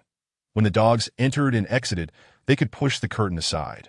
Otherwise, it hung limply, weighted down by a wooden stick at the bottom to effectively seal the window. After conducting a dozen tests, he discovered that sometimes the curtain would jam, allowing cold air to seep through the window. He instructed the golden retriever steward to adjust it, and to his delight, the dog learned quickly and was able to teach the others, proving to be a tremendous asset, despite its sycophantic nature. It was undeniably useful. No wonder the term lapdog exists. As dusk approached, the wind began to pick up outside, and with the steward on order-maintaining duty, Luo Tianming felt a wave of relief wash over him. After ensuring both he and the pack were well fed, he reclined on the sofa, sipping tea while perusing his phone. The network signal flickered intermittently, and the WeChat group contained few new messages. He wondered if it was due to many individuals losing their connections, or perhaps a lack of charging options. He had amassed a collection of power banks, sufficient to last several days, yet should the power outage persist, he would need to devise a means of generating electricity. Others had solar panels. Several villas sported solar panels atop their roofs, even forming a makeshift canopy. Those households must enjoy the freedom of electricity, right? Their promotional materials claimed that with solar panels installed, households would have surplus energy, even able to sell to the grid. However, blizzards and overcast skies would undoubtedly hamper energy production. Could he perhaps create a wind turbine? Shopping websites offered everything imaginable, yet placing an order now felt futile, as delivery was improbable. Could he construct one himself? He lacked the requisite skills that if the harsh weather persisted, human society would face significant challenges. Luo Tianming glanced at the two fierce dogs sleeping by the fireplace, and his anxiety diminished considerably. After all, he had dogs. Even if the Ice Age arrived, he would possess the means to fight back. The nomadic peoples of Arctic nations endure daily life in temperatures plummeting to -50 degrees. Yet they continue to thrive, don't they? For them, the most crucial companion is undoubtedly the dog, along with the reindeer. How wonderful it would be to have a reindeer! Luo Tianming was acutely aware that he was indulging in fanciful thoughts. After all, this was the South, where reindeer were non-existent, and even if they did exist, they would likely be confined to a zoo. A bold idea suddenly sprang to mind. The more he pondered on it, the more exhilarated he became that he hastily sipped a cup of tea to steady his emotions. This matter required careful deliberation. With no need for haste that I in the news app, the International Alliance was still convening. Yet no positive updates had emerged. The Federation of Meizhou clearly opposed the detonation of the volcano, asserting that it would jeopardize half of their territory, and the Federation would never allow its supremacy to be undermined. The representatives from Whale Island also voiced strong opposition. Their land was limited, but the volcano was vast, and should it erupt, their nation would face annihilation. That a delegate from that island nation declared that even if the world turned into a snowball, they would not detonate the volcano, as their nuclear industry was highly advanced. This statement sounded like a threat, prompting numerous journalists to seek clarification. Yet the Whale Island representatives remained indifferent. Several developed Arctic nations opposed the volcanic detonation as well. They had already completed their evacuation, with the entire populace residing in nuclear-powered underground cities, lacking any urgent need to detonate the volcano, especially since they had volcanoes within their own borders. Hundreds of other countries proposed various compensations, even offering to cede territories in tropical regions for the volcanic nations to relocate. During the assembly, representatives from various nations engaged in heated debates, and the second round of voting was about to commence. After watching the news for a while, Luo Tianming set his phone aside. Such international matters were beyond the influence of ordinary individuals. Worrying was futile. It seemed even the great powers were unable to exert control. Confronted with the glacial crisis, nations were not united. Some even harbored ulterior motives. For instance, Whale Island, that if the volcano were detonated, the world would warm. Yet Whale Island would cease to exist. Conversely, if the globe were engulfed in ice, human civilization would be reshuffled. But Whale Island would still be there. Moreover, possessing advanced technology might allow them to rise and become the new dominant force of the Ice Age. Human nature, magnified to the level of nations, became ever more ruthless as a mere bystander. Luo Tianming could only watch the drama unfold, hoping fervently that a glacial epoch wouldn't dawn. Fortunately, there were some optimistic tidings. Numerous experts from the summer state still held a positive outlook. The probability of entering a new ice age was stably at 19, showing no further increase. Thus, humanity faced a monumental gamble. Doing nothing still afforded an 81% chance of survival. However, should they choose to act, namely, to detonate the volcano, the world would already have lost 20%, and some nations would face obliteration. Very well, then, let us continue to maintain an optimistic outlook. Nevertheless, the situation remained dire. Many had already suffered frostbite, or even succumbed to the cold. Experts urged the populace to remain calm, while also advising them to stockpile supplies and take precautions against the cold. Yet, it seemed rather too late, at least for the residents of this city, who could no longer venture outside. Heavy snowfall had blocked the roads, and the supermarkets had long been emptied. On WeChat groups, there were numerous pleas for food at exorbitant prices. If one were to sell the supplies hoarded at home, fetching tens of thousands should pose no issue, but only a fool would part with their provisions. Now, the entire internet buzzed with discussions of a potential apocalypse. People finally realized the gravity of the situation. Albeit belatedly. Ding dong. Suddenly, his phone chimed. Upon opening it, he discovered an invitation from someone named Nyo de Pai Dang Nyo Zhan Ling to join a group titled Jinxiu Garden Disaster Relief Mutual Aid Group. He accepted the invitation. Inside, some individuals urged everyone to immediately change their names to include their apartment numbers, or they would be removed shortly. Luo Tianming altered his name to Luo Some Person. Block 8, Area 2, hoping his landlord wouldn't notice. After all, that old man seldom used WeChat. Gradually, more members joined. The group owner was indeed Nyo de Pai Dang Nyo Zhan Ling, the proprietor of a nearby restaurant, and also a resident of the community, where Luo Tianming had dined a few times. Interestingly, Lu and teacher Zihan were also invited, their names appended with apartment 1906. Attention everyone. Discussions of illegal matters are strictly prohibited in this group. The previous owner's group has been shut down, so please cherish this opportunity for communication. Any special requests should be addressed privately. Violators will be removed from the group without exception, and serious cases will be reported to the authorities. The speaker was Nyo de Pai Dang Nyo Zhan Ling. The number of members in the group quickly surpassed 300, many seeking assistance, calling for firewood, food, warm clothing, medicine, and clean water, while others complained about the ineffectiveness of street rescue efforts, only to be promptly removed by the group owner. The Arctic nation of Canada had declared a state of emergency. Such a monumental natural disaster was beyond any nation's endurance. There was no point in blaming fate, and any further violations would result in immediate expulsion. The group owner issued another warning. Messages flooded in, with many expressing their support, commending the group owner for his hard work. Some continued to share their misfortunes. Seeking help, Lu and Zihan were among them, with Shuel Lu even posting a selfie, declaring her need for a benefactor. Someone inquired if any villa owners were present, asking why the villa area still had power. An explanation followed, stating that many rooftops in the villa area had been fitted with solar panels. The wealthy owners had ample supplies, with provisions stored in abundance. Another individual mentioned an incident that had occurred earlier in the day, warning that the dog at number 23 left bank was aggressive and needed to be approached with caution. Heartless bastards, someone voiced, followed by a series of voice messages lambasting the villa owners. The group owner did not expel him, but merely issued a warning, suggesting he communicate privately if he had grievances. This was intriguing. Luo Tianming suspected that the situation regarding home invasions was far from over. There would always be those who refused to give up. Their targets extended beyond himself, encompassing other villa owners as well. Perhaps they would seek a different target. After all, today he had emerged victorious. Surely they would retreat in the face of adversity.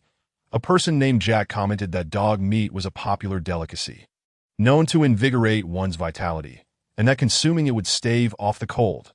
He even directed a question to the group owner, inquiring if his restaurants served dog meat. Someone remarked that dog skin blankets were exceptionally warm. And with so many stray dogs outside, perhaps a dog hunting team should be organized. The topic inexplicably shifted to the consumption of dog meat, with calls to form a dog hunting group. Luo Tianming frowned. This was a blatant threat. After a while, the group became quieter, with no further discussions about the villa area or dog meat. However, this was not a positive development. Luo Tianming deduced that they had likely created a new group. After some contemplation, he privately sent a friend request to Jack, adding a note expressing his own desire to partake in dog meat, pleading for inclusion.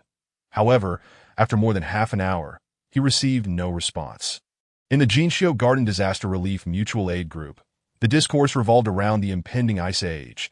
Some remained optimistic, urging belief in the experts' assessments, asserting that warmth would return in due time. Enduring the harsh winter would lead to spring. Conversely, the pessimists contended that doomsday was upon them, clamoring for the immediate detonation of the volcano. Some reported that their relatives in the north had gone missing, while others lamented that family members had been affected by the disaster, leading to a chorus of wailing within the group. Xuelu also joined in this lamentation, and several individuals offered her comfort, their avatars and names indicating they were male. Teacher Zihan was seeking volunteers to drive to the neighboring city, offering high compensation for transport. Someone cautioned her against such folly, warning that driving in this weather would likely result in freezing to death on the road. That a member named Fei Yu flooded the group with survival resources, including manuals on barefoot medicine, survival strategies, and wilderness construction, all in PDF format, garnering gratitude from the members. Luo Tianming clicked on this individual's profile, discovering a female, with the suffix of her name indicating Block 3. Area 2, though her specific unit was not disclosed, and the group owner had not expelled her.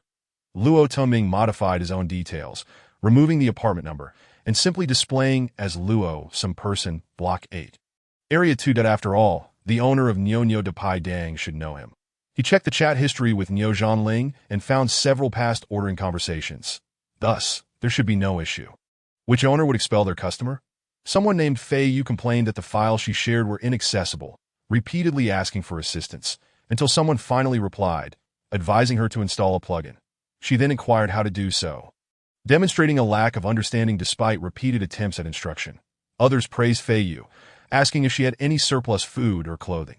Fei Yu then mentioned seeing smoke emanating from her home, asking if she had a stove and whether she could join her, as they were both single women and could support one another. This crossed the line. Her foolishness was one thing, but exposing another's information was unacceptable. After sharing the resources, Fei Yu fell silent. Luo Tianming chuckled to himself, pondering whether Fei Yu would come to regret her actions that in the current climate. The group was filled with residents in dire need, and her intention to be helpful could easily land her in trouble. Who was this Fei Yu? With such an abundance of resources, she might be a survival enthusiast. Luo Tianming rarely interacted with other residents, only occasionally jogging in the garden downstairs. That he had never encountered any survival enthusiasts in the community. Perhaps such individuals preferred to remain inconspicuous. The group continued to buzz with activity as someone sought to borrow a power bank, expressing that their phone was nearly out of battery. Before long, the signal faltered again. Luo Tianming sighed. Many people on this planet might be trapped in a state of chaos, uncertain when warmth would return or if doomsday would indeed arrive.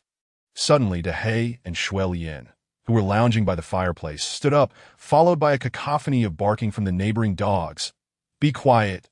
Silence," Luo Tianming murmured, reprimanding them softly. The golden retriever dashed into the neighboring doghouse, and soon, silence reigned once more. How did the golden retriever get over there? Luo Tianming was momentarily bewildered before he consciously chose to disregard this detail. Suddenly, a series of sharp knocks resounded from the imposing iron gate. "Hello. I am a neighbor from the villa area, residing at number 19 on the left bank, in the same row as you. I bear no ill will.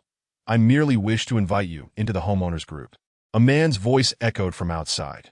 Dressing himself in a hat and gloves, Luo Tianming grasped his wild boar spear and stepped outside. Two fierce hounds trailed closely behind him, while the curtains of the nearby windows fluttered incessantly, as other dogs began to emerge one after another. "Which one of you is it?" Luo Tianming inquired. "My name is Lu Hongbing, from the neighboring villa at number 19. I noticed you aren't in the homeowners group, so I came to check in. The situation is quite perilous, and we are all aware of what transpired during the day. I am not an owner, merely a tenant." Luo Tianming replied that as long as you reside here, you are welcome to join the group. Rest assured, no one covets your supplies. Each household has its own reserves. Please join us. Our primary focus is trade, and there is no pressure. The man insisted. "What is it that you seek?" Luo Tianming asked. "We have electricity, supplies, and surveillance equipment for mutual defense. Join the group. Once we have a signal, we can converse there. It's too cold here," the man urged, All right, jot down my phone number, Luo Tianming stated. After providing his number, the man departed. Upon returning to his room, Luo Tianming found his phone silent. The network had been unreliable all day. Perhaps the base station had lost power. A sense of foreboding washed over him. Worrying served no purpose, so he decided to remain indoors. That night, the northern wind howled like a banshee, provoking the husky to wail in response. Soon, the Alaskan and the Shiba Inu joined in the cacophony. Luo Tianming approached and glared at the three dogs, but they remained oblivious. Then, the golden retriever butler lunged at them, snapping playfully. The three chihuahuas, caught up in the excitement, rushed in as well, nipping at the trio of singers, who eventually collapsed into a cardboard box, while the husky's eyes brimmed with indignation. That you're the one. Indeed. Luo Tianming remarked, stroking the golden retriever's head with gratitude, that a butler accompanied by three enforcers formed a small canine security team. Once again, a tranquil and harmonious night unfolded. Without the presence of the stranger Wang Hui, Luo Tianming found himself sleeping soundly. In the dead of night, he heard dogs from next door scurrying in and out. But he couldn't be bothered. After all, he had the golden retriever butler to maintain order. When dawn broke, he awoke feeling refreshed, having inadvertently slept until 8 in the morning. As he stepped into the yard, he sensed an unusual atmosphere. The sun shone brightly, the surrounding snow glistened almost blindingly, and the temperature seemed to be rising. That a gentle, warm breeze caressed his face, and the air felt unexpectedly moist. As the south wind arrived, Luo Tianming retrieved a spare thermometer and placed it on the windowsill outside. After a few minutes, it stabilized at a chilling -16 degrees. Indeed, a warm front was approaching. From a distance, he heard jubilant cheers, the reason for which was unclear. People were celebrating. Luo Tianming propped the wild boar spear against the gate, secured a Mora survival knife at his waist, and then opened the yard gate. For safety, he leashed the fierce black dog and the blood-faced dog, leaving the others in the villa. Before stepping out, he instructed the golden retriever to maintain order, forbidding any raucous behavior. After locking the gate behind him, Luo Tianming covered half his face with a neck gaiter and cautiously made his way through the community. The snow was slippery, and he needed to avoid falling. The south wind has arrived. Warmth is on the way. A few people cheered by the roadside. More cheers erupted. Warmth is here. Hooray! The south wind has come. The cold wave has ended. We can return to our hometown. Hooray! Chapter 32. Not a good person. People streamed outdoors, filling the community with joyous residents. Laughter and tears of joy mingled in the in the villa area. Two groups of children engaged in a snowball fight, their laughter echoing, showing no signs of hunger or cold. These individuals were well prepared. Wow! That dog is enormous. A little boy dashed over. Stay back, be careful not to get bitten. A woman, bundled from head to toe, rushed forward. Luo Tianming tightened his grip on the leash. As the two fierce dogs eyed the boy warily, but did not attack. Keep your distance, Luo Tianming cautioned. Trust is a fragile thing. If a child approaches, adults might feel justified in drawing closer. What if someone suddenly brandished a knife? One by one, more people approached, both men and women, some wielding shovels, causing the two dogs to become increasingly alert. Hey, you must be the resident of number 23. A young man approached, shovel in hand, having just cleared snow. Woof, woof! The two fierce dogs barked loudly. The young man halted, admiration gleaming in his eyes. Isn't this the dog that bit someone yesterday? Say, this big black one must be a Tibetan Mastiff. Quite impressive. That is a mixed breed. Its tail resembles that of a chrysanthemum, but its lineage is impure. It can only be referred to as a plateau dog, not a Mastiff, another young man countered. Young man, what is your purpose in raising dogs? Are you after their pedigree or their ability to protect you? A middle-aged man chuckled. All I know is that this dog isn't purebred. Purebred Tibetan Mastiffs tend to be dim-witted. Mixed breeds are often smarter. The young man with the shovel replied. Brother. A burly man in his 30s approached, clad in a fur coat, his collar open, wearing a floppy hat. Brother, are you selling the dogs? I'll take both. Name your price. Luo Tianming shook his head. Rongo, what are you doing? I haven't even set a price yet. You're too impatient. The young man with the shovel teased. What's with the impatience? The robust man shot a glare at the young man before turning back to Luo Tianming. 2 dogs for 20,000. What do you say? There's no signal now. I can pay in cash, Before Luo Tianming could respond, the man pulled out 2 stacks of cash from his coat pocket and waved them. "Look here, 20,000. You could buy a dozen dogs at the flower and bird market." "I'm not selling," Luo Tianming continued walking. "Wait, I can up the offer. How about 30,000? 30,000. The burly man shouted from behind. Ronga, stop yelling. It's clear he is not interested in the money. The young man chuckled. Do you think he is foolish? Those 2 dogs are like bodyguards. If they were mine, I wouldn't sell them for $1 million. By the way, what is going on at Sun Zhong's place? Why was there such a commotion in the dead of night? Don't mention it. After the signal went out last night, someone scaled the wall. My dogs barked furiously, but I didn't dare to step outside. Should we go check it out? Goodness, I hope nothing serious happened.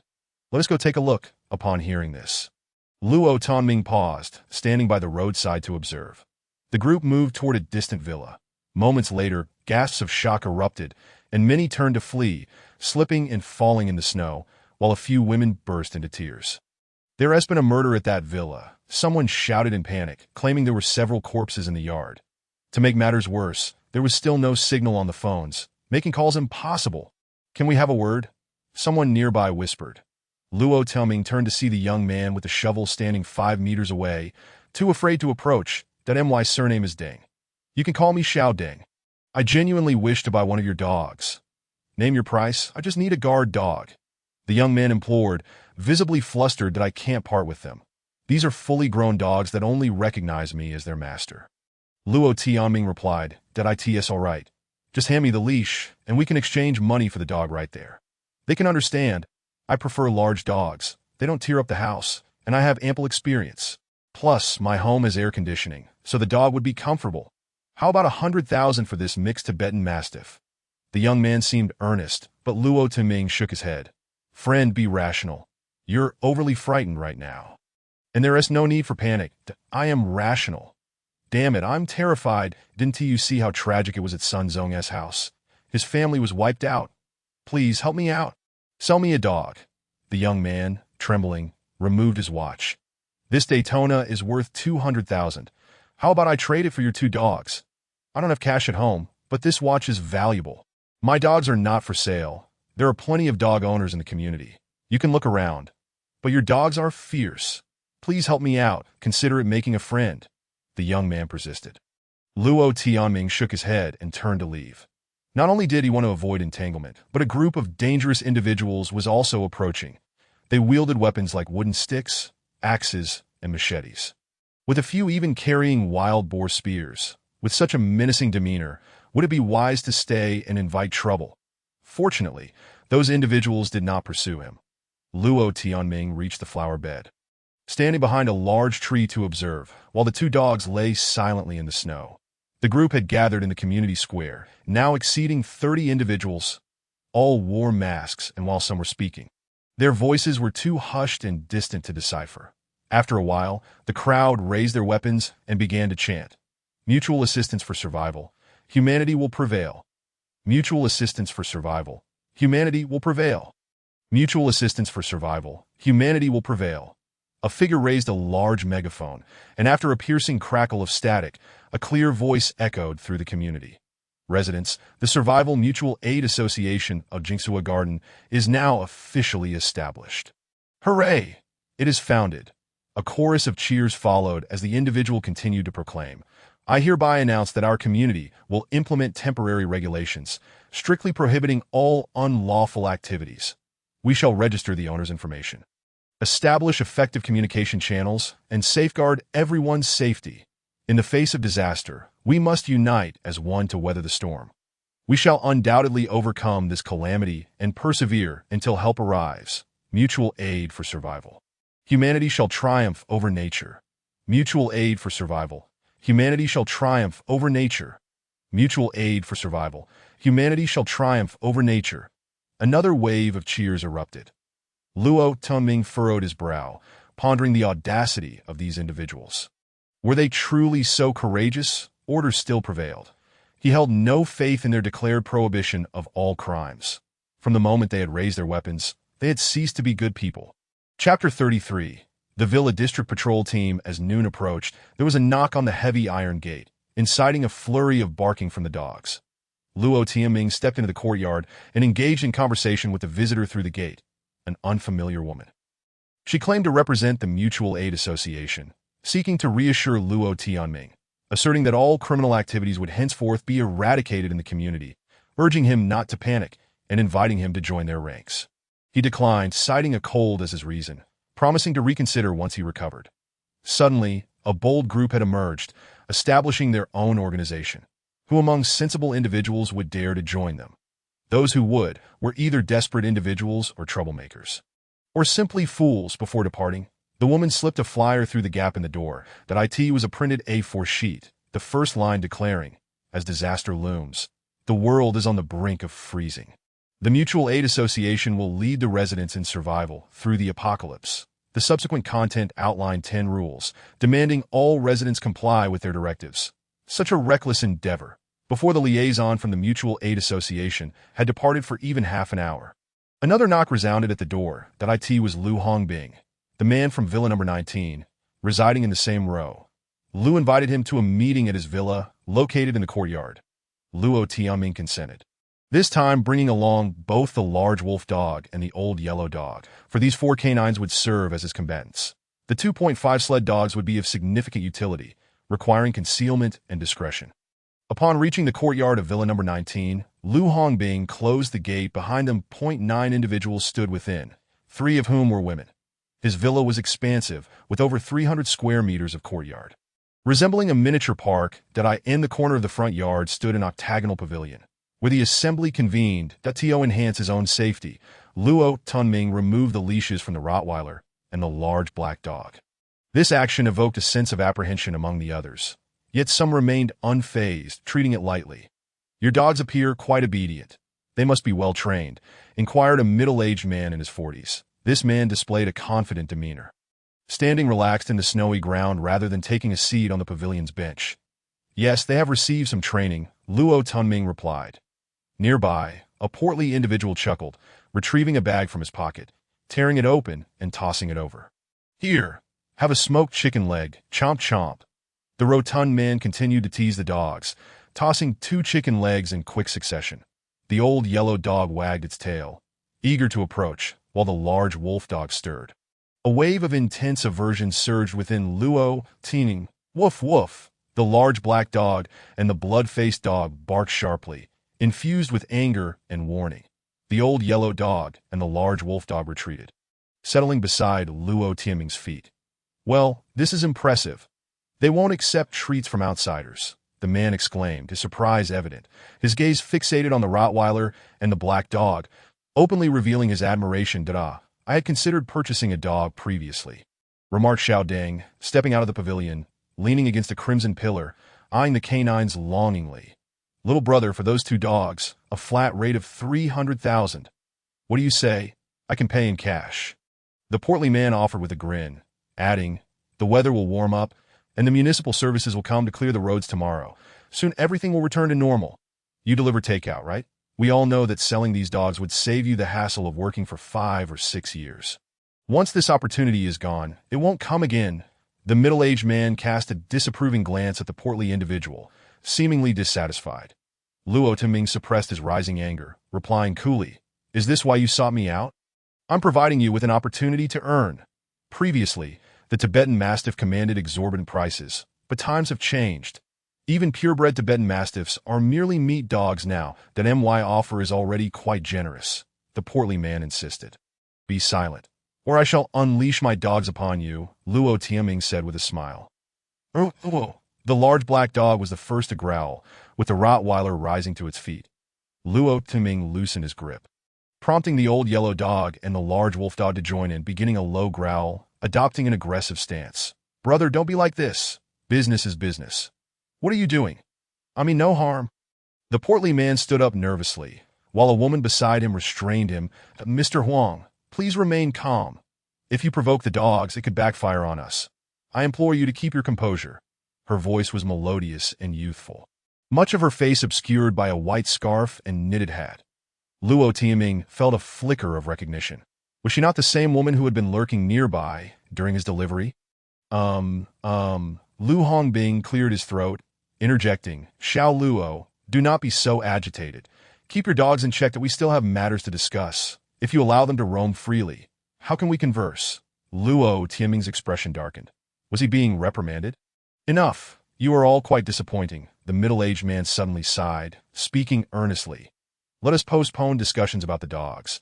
We are in a crisis, and everyone is quite busy, that I have no time to dally here haggling. And you, Mr. Liu, is this your organizational capability? If it is to be like this, we might as well disband. I shall take my leave. Indeed. We are all busy. Let us set aside other matters for now. The portly man, Huang Qinglong, who resided at number 8 on the right bank, across from the scenic river, remarked, anyone wishing to confront him can wait until the meeting concludes. A woman beside him chuckled. All right, let us proceed. Time is of the essence. Today's matters are crucial.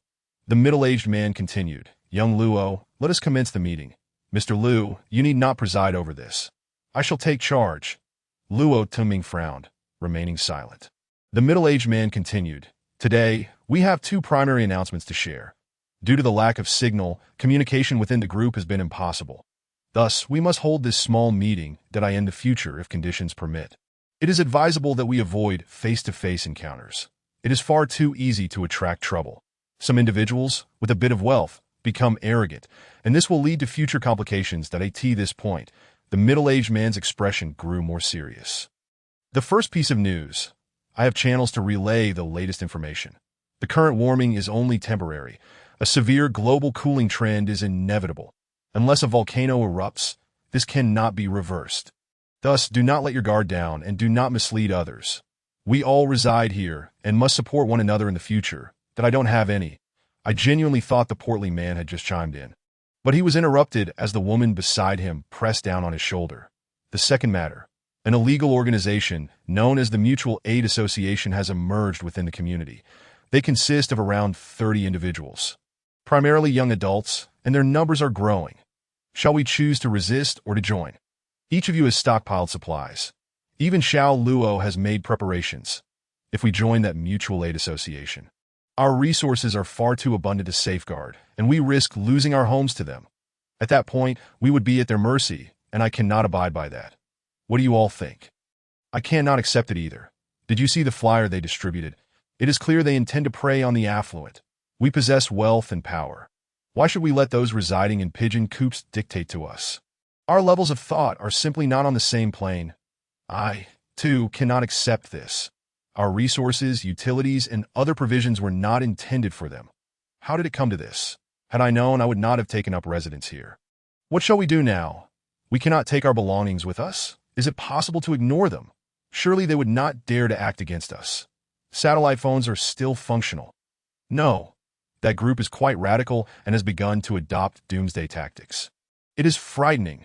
The crowd buzzed with apprehension, deeply wary of the Mutual Aid Association. If we cannot evade them, how shall we respond if we choose to resist? The middle-aged man asked gravely, that we could unite. Our resources are plentiful, far superior to those of ordinary households, thus aligning our interests. If we pool our supplies, we could recruit personnel and establish our own patrol team. Lu Hongbing suggested that a previously silent elder spoke up, his voice hoarse. The villa district is geographically advantageous.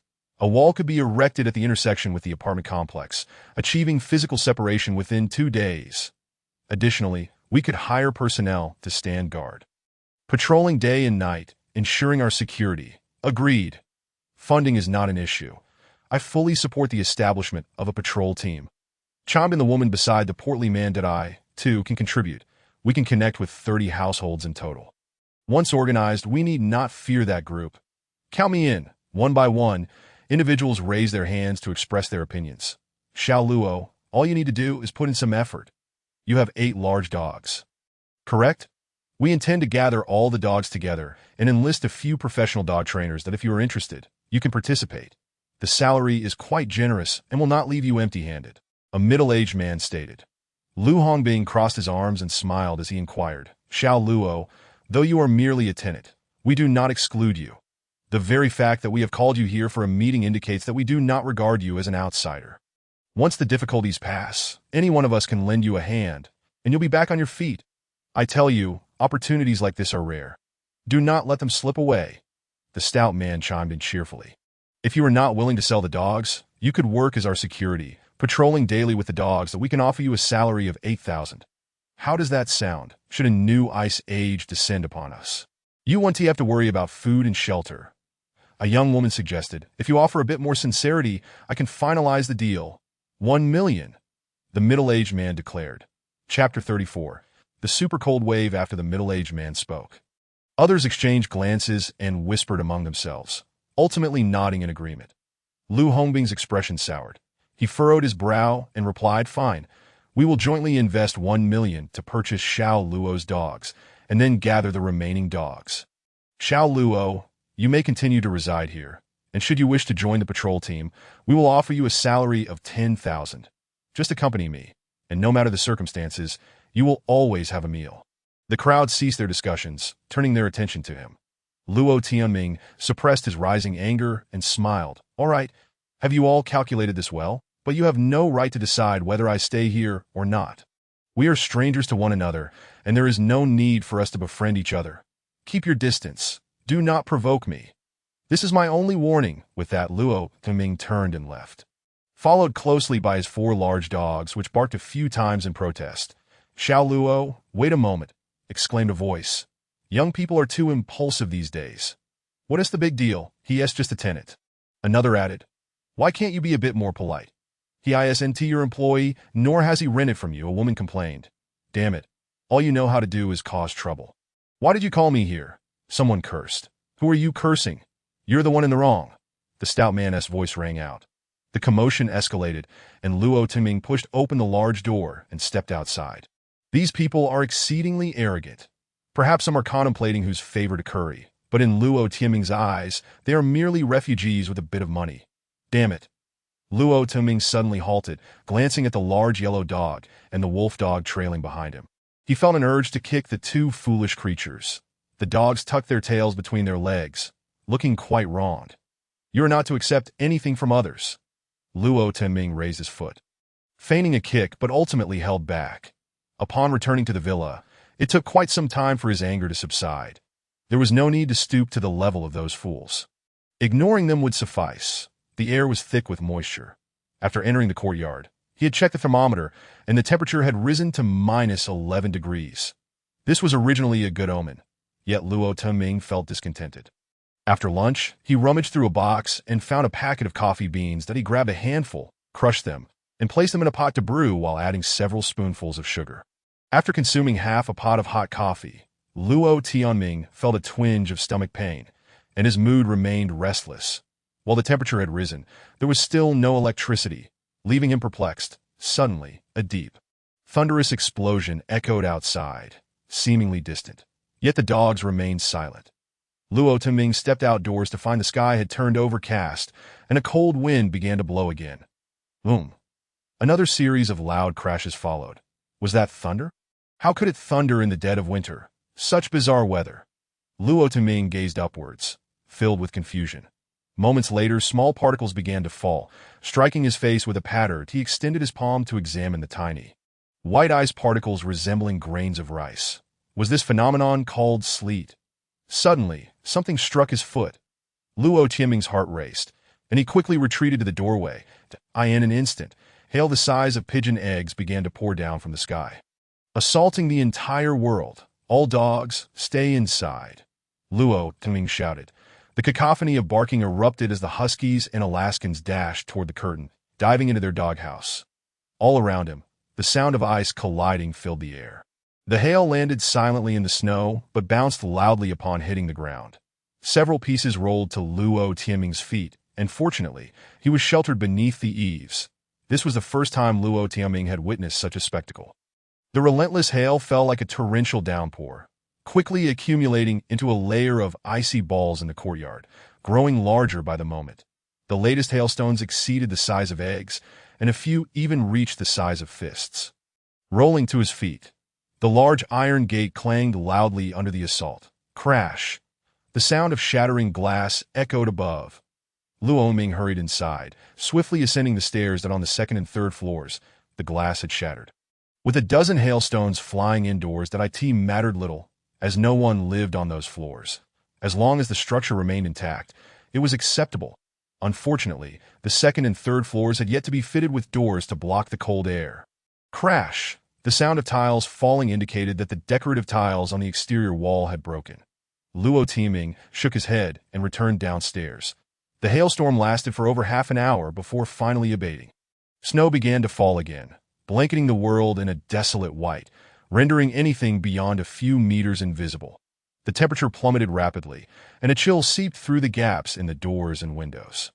The entire villa was too expansive to retain heat. Perhaps other villas fared better. They had electricity, air conditioning, and luxurious decor. Those residing in such comfortable environments would undoubtedly believe they could have anything they desired simply by throwing money at it.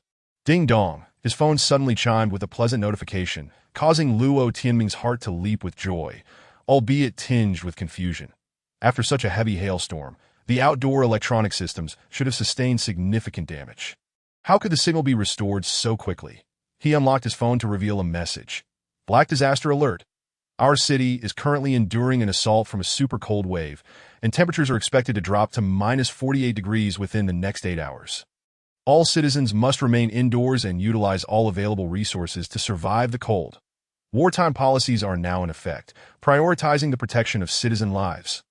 All public facilities and supplies are to be used free of charge, without the need for applications or payments. This message was sent by a communication drone, ID 444-676-6132. This message left Luo Tianming feeling dizzy. Minus 48 degrees? This was the south. How could it possibly drop to minus 48 degrees? The buildings in the south have thin walls. How could they withstand such extreme temperatures? A sense of foreboding washed over him as he realized he might freeze to death. There was no time to waste. Immediate action was necessary. He stood up, donned gloves, a scarf, and a wool hat, then opened the door to the bone-chilling cold rushed in, causing him to struggle to breathe, and it took several seconds before he could catch his breath. It was freezing. The temperature had likely plunged to below minus 30 degrees. An alarming drop. Battling against the wind and snow, Luo Tianming began to carry bricks into the house. After tirelessly working for over half an hour, he discovered that relying on movement to maintain body heat was futile. There was a thermometer on the windowsill, with a minimum reading of minus 30 to now. The red line had shrunk to nearly a d. The temperature must have fallen below minus 40 degrees. His arms and legs felt severely stiff, and his mind grew sluggish that if he continued, he would surely succumb to the cold. Luo Tianming staggered back indoors and closed the door. He spent over 10 minutes warming himself by the fireplace, finally escaping that near-death state. The water in the kettle had grown cold, so he placed it in the fireplace, after another 10 minutes and drinking his fill of hot water. Luo Tianming steeled himself and dashed outside once more. He had to keep moving bricks. When his gloves tore, he would return indoors for a new pair. When his body began to freeze, he would go back to warm himself and drink hot water. He lost count of how many times he made this trip, but he had moved a significant pile of bricks, enough to block the staircase. Luo Tianming then began to gather firewood and cement. He had to work quickly, stockpiling enough wood to burn for several days before the super cold wave, which could freeze him to death, arrived, and then seal the villa shut. Chapter 35. The sleds raced. Luo Tianming worked frantically, driving the dogs into the next room that had the fireplace. He mixed a batch of cement mortar and began to build a wall, intending to block the corridor leading to the second-floor entrance. Once that wall was completed, the entire space fell into an eerie silence, the howling winds outside vanishing. The elevator shaft still had an opening that needed to be sealed as well, but fortunately, there were enough bricks. Luo Tianming toiled tirelessly, and before he realized it, dusk had arrived. It hardly mattered how late it was, for the important thing was the temperature. The indoor temperature had risen slightly, but only to a meager 7 degrees above freezing. The room at the back was filled with a considerable amount of rice and flour, and the glass remained intact. However, the doors and windows were far too flimsy. There were also rice and flour in the kitchen. This room was temporarily unusable, so he sealed it off by building a wall at the entrance, uncertain of how much time had elapsed. The night had fully descended outside. The previous curtains had been dismantled and rehung at the entrance of the doghouse. The entire ground floor was now reduced to a combined space of the living room, doghouse, and kitchen, as the other areas were obstructed by newly constructed walls. After completing his labor, Luo Tuming felt utterly drained, his hands aching painfully. He removed his gloves, discovering 3 blood blisters had formed on his fingers. Thankfully intact. The cardboard area was strewn with wooden scraps, mingling with boxes, resembling a refuse heap. Luo Tuming picked up 2 pieces of wood and tossed them into the fireplace.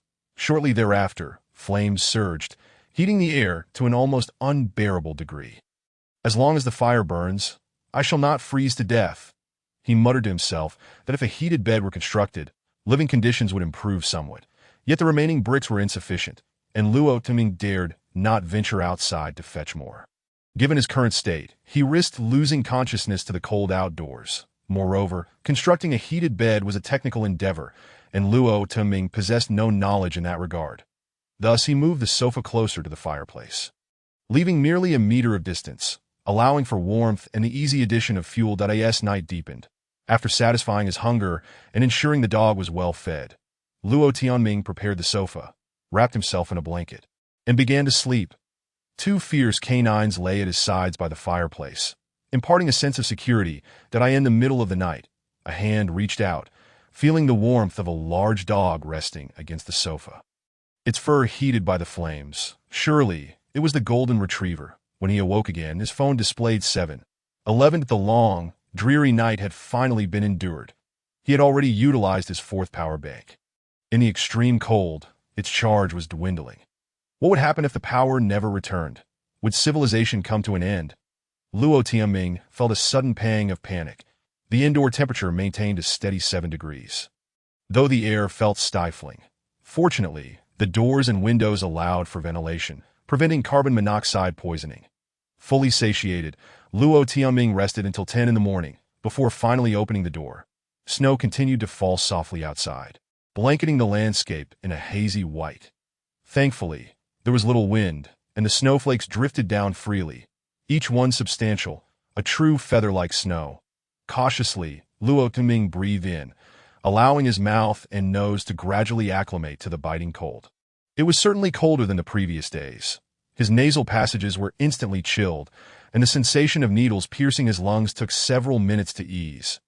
Luo Tuming ambled about the yard for a while, the crunching of snow beneath his feet echoing in the still air. A layer of approximately 10 centimeters of fresh snow covered the earlier hail, rendering the ground exceedingly slippery. "Da hei fan he. Da hua." Luo Tianming called out. 3 cold-resistant dogs approached his side, traversing the snowy terrain. Shuelian also came over, shivering despite being wrapped in 3 scarves. "You head back and keep watch." Luo Tianming patted Shuelian's head, sending the loyal dog back indoors. The golden retriever approached, swaying slightly, and Luo Tianming hesitated for a moment. "Go fetch that husky, the one that looks like you." He gestured towards the food container. Moments later, the golden retriever ushered the husky out from the house. These long-haired dogs were quite resilient to the cold. Even without their winter coats fully grown, they fared much better than the Rottweiler. After warming up in the yard for about 10 minutes, he took the dog leash, dragged out the sled, and secured the 4 large dogs to it. With his backpack on, he instructed the golden retriever and the others to guard the house before setting off on the makeshift sled. Outside, not a soul was to be seen. After circling the villa area, Luo Tianming confirmed that the photovoltaic panels atop the roofs were all ruined. One villa sported a wind turbine whose blades had all snapped, hanging limply. "All reset. We are all the same." Luo Tuming felt a twinge of schadenfreude. He recognized the sentiment was immoral, yet he couldn't care less. After all, they had treated him so poorly the day before. "Hey, Luo brother, lend a hand."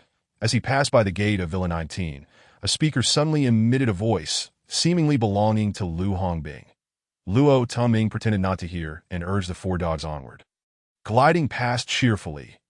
After meandering around the villa area for several minutes, he halted the sled, bouncing in place for a while to invigorate his blood flow. His body warmed, and even his breathing became easier. Though frost coated his face and scarf, his eyebrows frozen solid. Luo Tianming realized he had gained more experience in surviving the snow. Warming up was crucial. "I can continue, and so can the dogs." Though it was still somewhat risky, Luo Tianming yearned for freedom. The sensation of being confined indoors was unbearable. "Let us go. We're leaving the neighborhood," he called out. The large dogs kicked up snowflakes and began to run. "I've miscalculated again." Luo Tianming slapped his ice-cold cheek in frustration, having been doused in snow spray by the dog's playful antics. The four dogs pulled the sled, swiftly darting out of the villa area and racing through the neighborhood. With the layers of hail and fresh snow, the ground became even slicker and smoother. At last, he spotted some living souls. Two robust figures, entirely clad in cold-resistant gear, were chopping down a sycamore tree. "Halt! Wait for me!" One of them, brandishing an axe, came running over but slipped and fell flat on his back. The other followed suit. After shaking them off, Luo Tianming muttered, "Are these people out of their minds?" A simple nod would suffice. What else with the axe chase? If only I had a ranged weapon, I'd teach them a lesson. He decided to head to the sports mall. Luo Tianming retrieved his phone and set the navigation. The neighborhood's entrance was deserted, the stuck barricades still raised, allowing the sled to glide out smoothly. The sled sped along, nearly tossing Luo Tianming off several times. After about 10 minutes of travel, he inadvertently took a tumble, landing face first in the snow while the dogs wrestled among themselves. The food container barked furiously, joining Dehei and Dehua in reprimanding the husky. "Hey, hold on, good brothers," a voice called from the distance. Luo Tianming turned to see a man awkwardly waddling out from a nearby diner, resembling a comical penguin. Immediately, 5, 6, 7 men poured out, all running in his direction. "Oh no!" Luo Tianming quickly hopped onto the sled, shouting, "Run, enemies are coming! Quick, run!" The sled continued gliding, leaving the pursuers far behind. In such a situation, 7 or 8 people chasing one could only spell trouble. Sweet words would not suffice. Chapter 36. The sports mall. The sled raced forward. Luo Tianming shivering from the cold, but after the recent fright, his blood surged, rendering the chill less biting.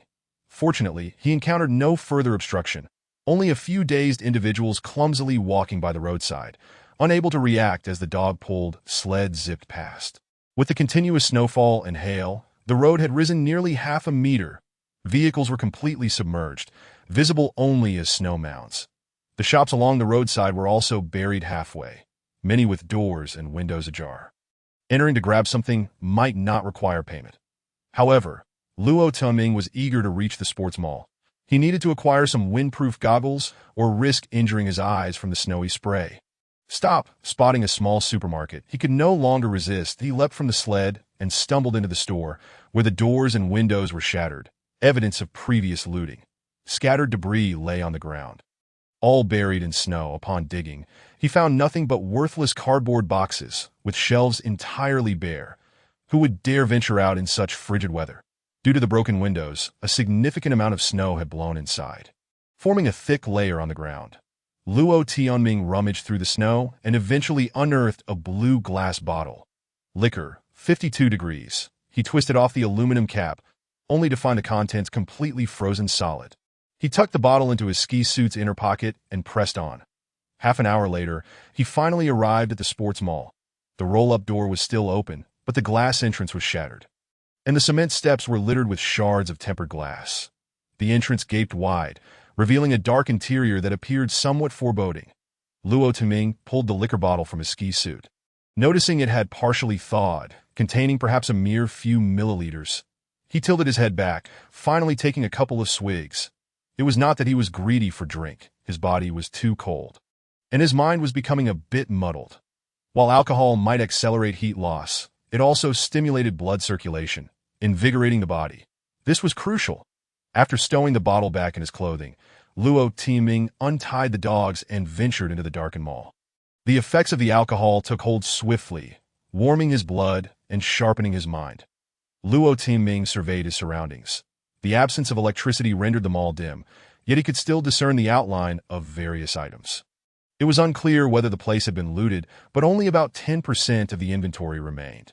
Even so, it was sufficient for Luo Tianming to gather supplies that he first sought out the section for protective goggles. Choosing a pair with soft sponge edges that felt quite comfortable against his face, he grabbed several pairs, including ones with anti-glare features, stuffing them into his backpack. With the backpack still relatively empty, he filled it with thick wool socks, fleece gloves, and various other warm items that he also discovered a shelf containing thermal hoods. He chose the thickest covering to place upon his head, leaving only his eyes exposed. When donned, it resembled the attire of a ruthless bandit, Yet it provided comprehensive protection, enveloping nearly his entire head. With this foundation, coupled with a neck gaiter, wind-proof goggles, and a cotton hat, he would feel a surge of confidence in the snowy terrain. The down jacket and ski gear aisles lay desolate. All the warm clothing had been snatched away. What a pity. Luo Tianming felt a pang of dissatisfaction, taking several coils of climbing rope and a handful of expensive aluminum locking carabiners. A shelf held bows and arrows, but after a moment's hesitation, he opted to forego them, that he reasoned that the bows in a sporting goods store were likely mere toys, even if they possessed some lethality. He lacked any proficiency in archery, having heard it was a challenging skill to master. Moreover, in the frigid temperatures of -40 degrees, what sane person could draw a bow with ease? If only he could find a firearm. He mused silently that as a law-abiding citizen, he certainly could not seek out such items. Suddenly, the large black dog barked, prompting the other 3 dogs to join in a cacophony of noise. What was happening? Luo Tianming's heart stirred as he grasped a flashlight from the shelf and switched it on. The beam swept through the store, revealing no enemies. The dogs dashed forward in unison, and Luo Tianming followed closely behind. At the innermost part of the store, the dogs barked incessantly in front of a blue door. "Is anyone there?" Luo Tianming called out, convinced that there were living beings within, perhaps even some creature. After a tense silence of several seconds without a response, he nudged the door with his tea. "Is anyone there? If you don't answer, I will break the door down. Please wait, I'm afraid of dogs." "Can you keep them restrained?" A timid voice emerged from inside. It was a woman. "Rest assured, my dogs are very well behaved. I'll ensure they do not harm you," Luo Tianming replied, commanding the dogs to stand down. "No biting, maintain vigilance, and step back a bit." After a brief moment, the blue door cracked open slightly. "Are they really not going to bite?"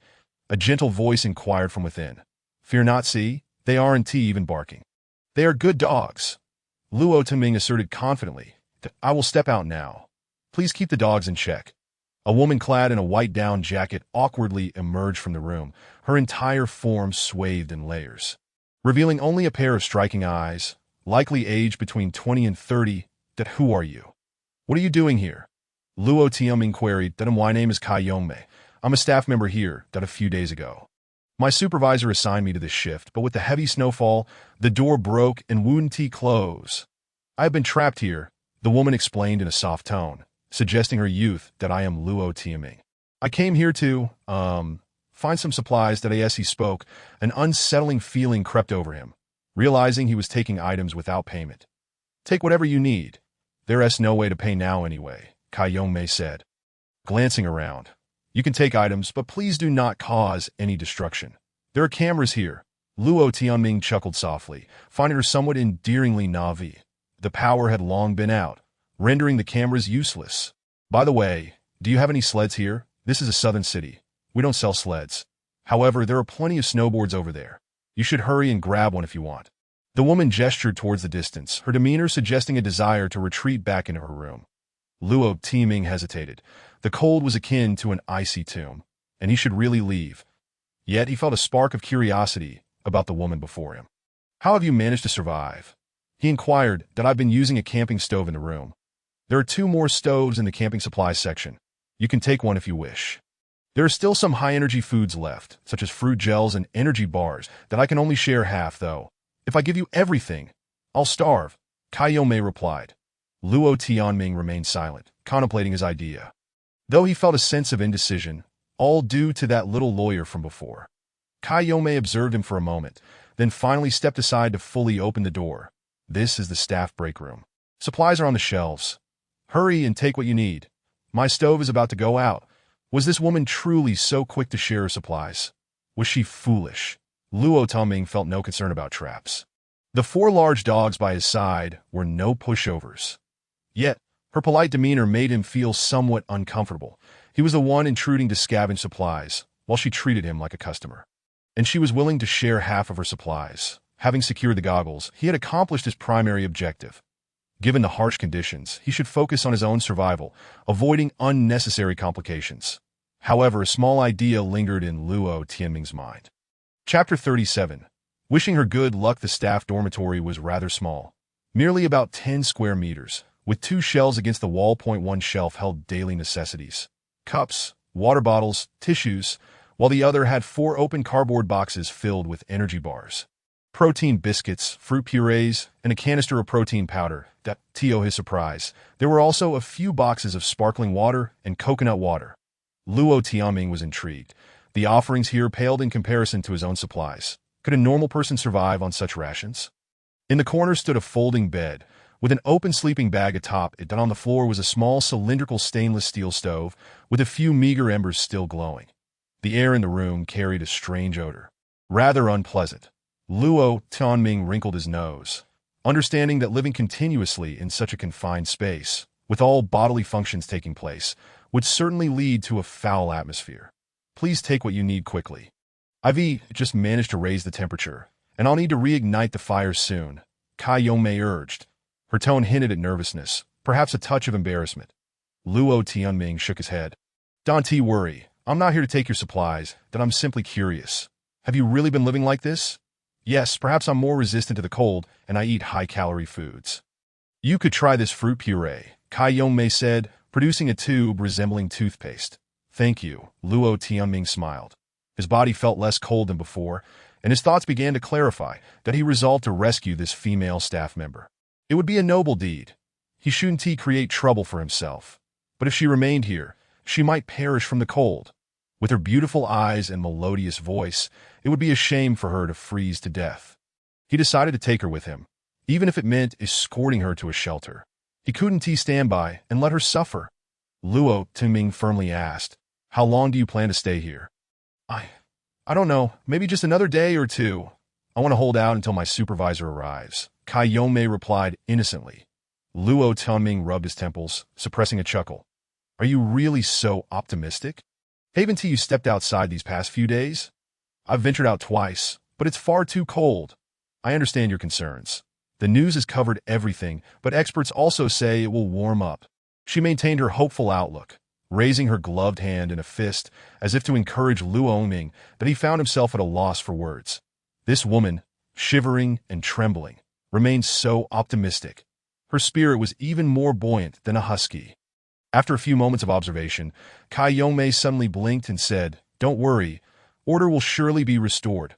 I even received a text this morning. By the way, the security team has also come by.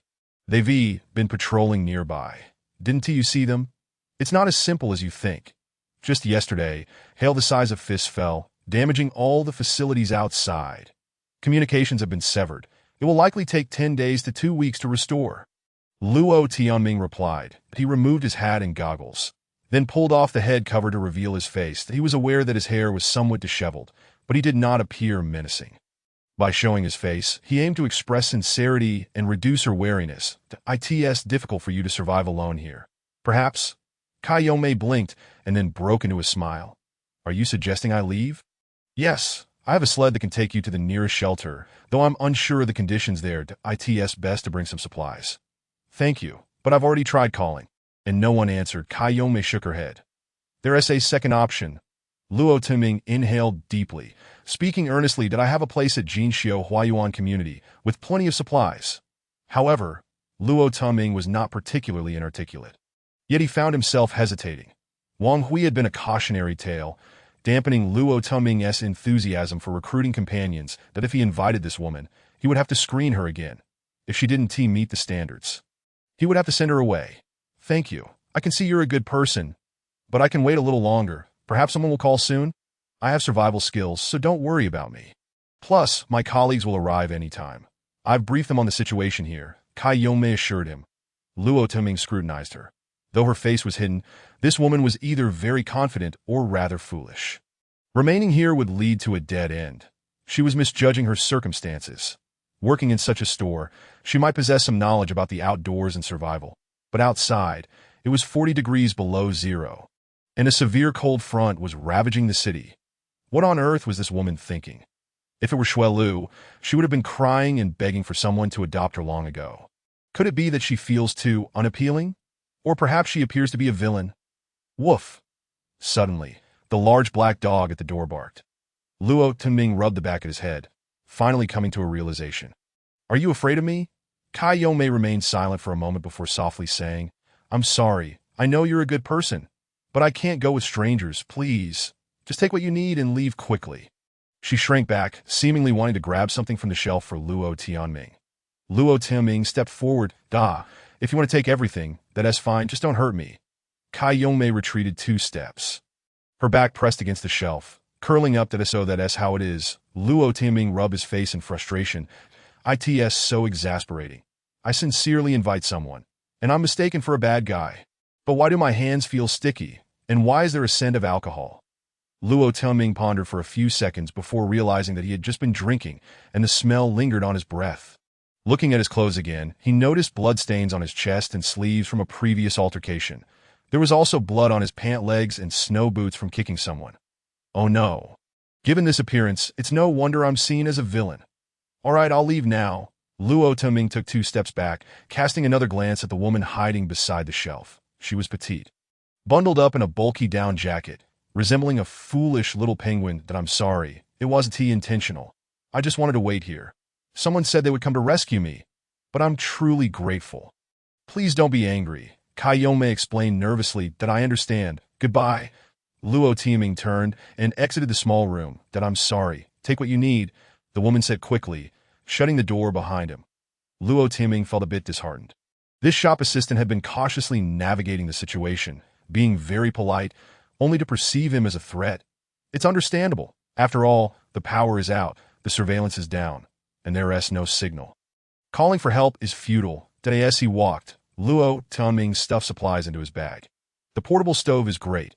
It's small enough to boil water and cook meals without needing to cram cookware into the fireplace every time. He took both stoves, filling his backpack. However, the most abundant items here were storage tools, with an entire wall lined with backpacks. Luo Tianming grabbed a 50-liter hiking pack, picked up 2 sleeping bags from a corner, and snagged an inflatable pillow. He wished he could take everything, but greed can be perilous, and his hands and feet were already feeling cold. He shook his head regretfully, pulled out a bottle of liquor, and took a couple of swigs. The recently thawed strong liquor was chilling like snow melt, with a fragrance that invigorated the senses. As he passed a dressing mirror, Luo Tianming stopped, startled by his reflection. How could he look like this? Dried blood smeared all over his face. A chaotic blend of at least black, red, and gray. His entire face resembled a theatrical mask or a clown-esque makeup. Save for a clean ring around his mouth, it was both comical and terrifying. The figure in the mirror was not only grotesque, but also disheveled. His clothes and pants were stained with blood, cement, and soot. His eyes were wide open, clearly defined in black and white, full of life. Damn it. Why didn't Wang Hui give me a heads up? That day when I fell and bled from my nose. She told me not to wipe my face. After that, I was so busy I completely forgot. It had been several days since I washed my face. This visage could only be acceptable to my dog. Had I known, I wouldn't have removed the hood. What a terrible first impression. Well then, let us go. Luo Tianming donned his hood, goggles, and hat, pulling up his neck gaiter, and resolutely headed outside. The female shop assistant could last at most a week here. Perhaps she indeed had some unique survival method? Then I wish her good luck. Chapter 38. Fire. Upon returning to the small villa, Luo Tianming warmed himself by the fire, gradually regaining his composure. The outdoor temperature was likely below -30 degrees, yet he could still endure it, which was crucial. Others were also moving about, gathering resources. The sooner one acts, the richer the supplies.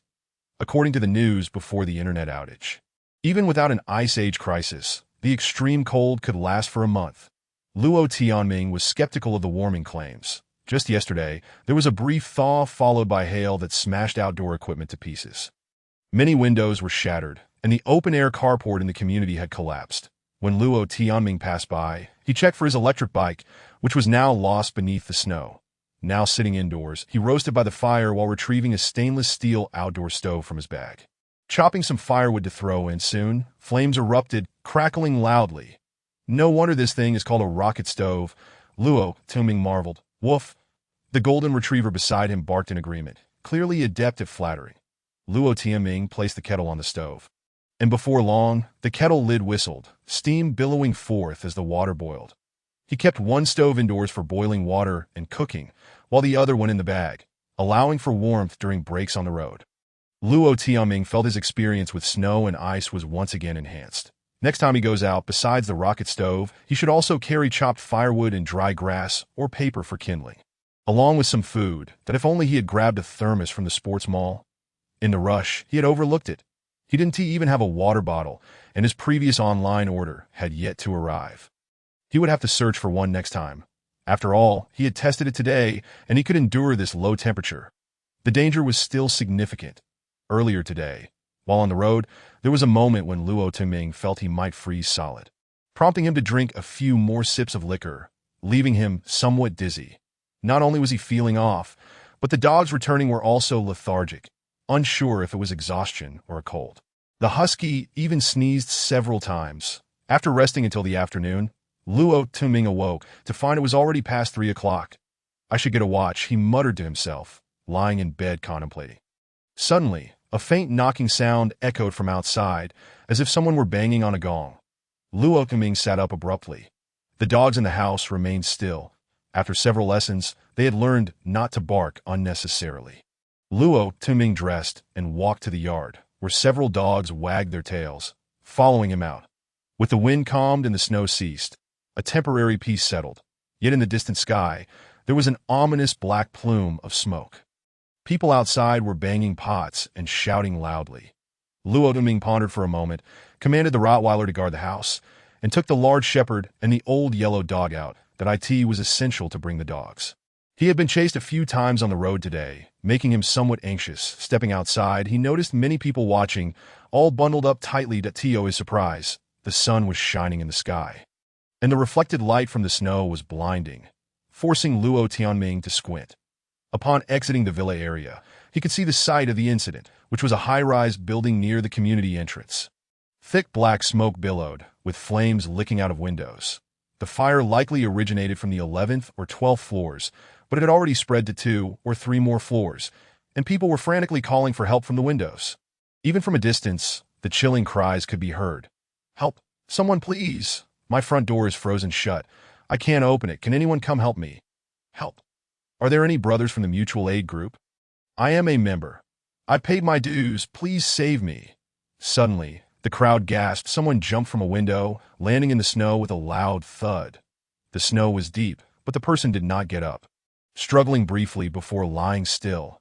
Another person jumped from a flaming window, landing on a rockery in the courtyard, blood pouring out. That courtyard was an illegal structure.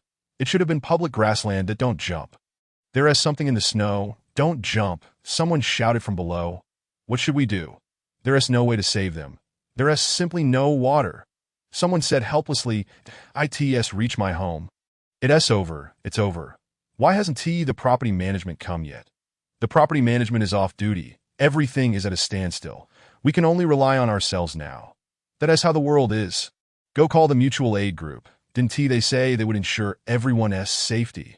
This is a natural disaster. They can't help. Humph. Then why do they make us register? You're all up to no good. A middle-aged woman began to shout. Yes, didn't they say they would unify resources? Do they want to eat and drink for free? Our things are all upstairs. Please come and save us, a young man shouted. The crowd buzzed with chatter, yet they remained mere spectators.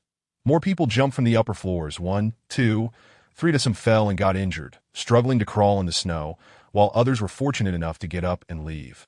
But they all survived, despite the flames still raging in the upper windows. More people, emboldened, leaned out of the windows, peering down to find suitable landing spots. How can there be a fire on such a cold day? A woman asked. Every household is heating up. It's a wonder there aren't incidents. An elderly gentleman remarked. The fire first ignited at the residence of 1101. They have stockpiled an entire living room full of wood. A young man, with a knowing expression, responded. The elder nodded in understanding. Ah, that makes sense. That in the past, if one were to call the fire department, a report would have been guaranteed. You see, their home was set ablaze by someone. A disturbance occurred inside half an hour prior, and then the fire erupted. The young man continued. They brought it upon themselves. Who told them to hoard wood without aiding others? Evil begets evil, a woman retorted sharply. What about the Mutual Aid Society? Are they not responsible? Someone lurking in the crowd inquired. What do they care? There is clearly a community and property management. Who do they think they are? A man. with righteous indignation, declared, "Everyone should be wise and not fall prey to those rascals." Before long, several men converged upon the scene, forcibly taking that individual away. The man shouted and cursed, yet the crowd remained silent. "Damn it, it's freezing. I need to go retrieve my belongings. Remaining here is merely awaiting death." One man ventured into the icy corridor. The residential building was still emitting smoke, and with the aid of a gentle breeze, the flames continued to spread upward. Suddenly, a woman screamed as she fell from the sky, landing on a snowbank with a resounding crash. Beneath the snow lay a car. The woman rolled to her feet, her clothes still ablaze, weeping and coughing up blood. Such misfortune. An elderly man sighed, turning to walk away slowly. Chapter 39. Food crisis. After the fire spread across 4 or 5 floors, it finally began to wane, leaving only thick smoke billowing from the windows, likely due to the depletion of fuel. The frigid weather rendered the blaze less prone to expansion. More people gathered outdoors as the snow ceased and the sky cleared, allowing residents to emerge and engage in activities. Many wielded axes, kitchen knives, and other tools to chop wood, while others walked their dogs. Luo Tianming blended into the crowd, evading recognition. For the moment, no one identified him. Most of the dogs were small breeds, but after a careful observation, he spotted 2 larger dogs. One, a plump golden retriever, waddled as if its hind legs were troubled. The other, a pristine white dog, resembled a white fox, its fur beautifully fluffy. The dog was being led by a woman clad in a red down jacket. The white dog frolicked joyfully in the snow, displaying no hostility. Luo Tianming, having recently acquired some knowledge about canine breeds, speculated that the white dog might be a Samoyed, that if it were, that would be significant, as sled dogs hold great value in such an environment. "Princess, don't run away. Come back," the woman called out. The white dog had dashed to the center of the community square, engaging in playful antics with the golden retriever. Suddenly, 4 men approached swiftly. Luo Tianming furrowed his brow, sensing trouble. Indeed, 2 pairs of men abruptly began to seize the dogs. The golden retriever's owner, a middle-aged man, was kicked in the legs and fell into the snow. The retriever was yanked away by one of the assailants, scampering off. "Princess, come back. What are you doing?" The woman cried out, panicking. 2 men pursued the white dog, but the deep snow hindered their movements, while the white dog darted away with remarkable speed. However, the situation soon worsened as 2 additional men joined the fray, cornering the white dog against a wall, leaving it no avenue for escape. "What are you doing? Don't touch my dog," the woman wailed as she rushed over, only to slip and tumble, just as she regained her footing. A man seized her. "Don't move. We are from the Mutual Aid Society, executing a mission. Do not resist," the man shouted while restraining her. "The Mutual Aid Society is at work. Bystanders, disperse immediately. Do not gather." "To hell with you. This is criminal," someone shouted angrily. The golden retriever's owner, limping, managed to stand, but the golden retriever had vanished from sight. A haunting howl pierced the air as the white dog was tackled to the ground, one man pinning it down while another produced a rope to ensnare its head. "Woof!" The old yellow dog barked once, clearly terrified, while a nearby large wolf dog exhibited signs of agitation. Luo Tianming turned to leave. Several suspicious individuals lingered around, likely members of the Mutual Aid Society, but he could not save the situation. If he rushed in to help, his 2 dogs would be left defenseless. It had devolved into dog theft. Just yesterday, they had spoken of consuming dog meat. How shameless. A plump woman clutched a small dog, hastily making her way toward a building. "What bad luck. Rather than let them eat it, I might as well consume it myself." Another man sprinted forth, 3 small toy poodles barking frantically, desperate to break free from their restraints, but the leashes constricted painfully. The man stumbled and fell, inadvertently releasing the leashes, and the 3 toy poodles bolted away. Soon, a chilling cry echoed from afar. Someone had used a baseball bat to bludgeon the 3 poodles. The white dog was hoisted onto someone's shoulder, its body limp and dripping blood from its nose. Luo Tianming glanced back, astonished. He had presumed the dog snatchers had some grand purpose, only to discover they intended to kill the dogs. The white dog might very well have been a sled dog. In a city engulfed by snow, had people truly lost their sanity? Someone crouched below, skinning a cat, their gloves drenched in blood. The cat's body emitted warmth for mere seconds before the skin froze solid. A spotted dog dangled from a lamppost, struggling and yelping in desperate pleas, while a nearby man explained that the dog was his own, urging others to mind their own business as his children were starving. Under such circumstances, reasoning was futile. Saving a dog's life might mean risking one's own from freezing or starving. Presently, food was the utmost priority. Earlier, while witnessing the fire, someone had clung to a neighbor's leg in desperation, only to be told that they too had no surplus, having even consumed the $3,000 red dragonfish from their aquarium. In the center of the small square, someone shouted, offering to trade a watch and gold necklace for food. A spontaneous market formed in the vicinity as residents began to barter goods. Luo Tianming intended to join the fray, hoping to acquire a watch, but he needed to return the dogs first. Upon returning to the villa, he smashed the drainage hole in the backyard wall a couple more times, enlarging it into a dog door, and after testing it, confirmed that a large dog could pass through with ease. The snow outside provided some concealment, and after briefing the pack of dogs, he changed out of his clothes that he had previously purchased 2 ski outfits. Now he donned a blue one, with thermal underwear, a wool sweater, and a fleece jacket layered beneath that he also switched to a brand new pair of black fleece-lined pants. Though lacking cotton pants, he had to layer 3 pairs which felt cumbersome. He donned a balaclava, switched to reflective goggles, and then put on a dry fleece-lined cotton hat. Now his attire not only kept him warm, but also concealed his identity. Luo Tianming packed a bag of 5 kilograms of vacuum-sealed rice and 5 packs of 200-gram calcium biscuits. Opening the door, he swiftly stepped outside while the coast was clear that in case of danger, a shout would summon his dogs from the dog door for support.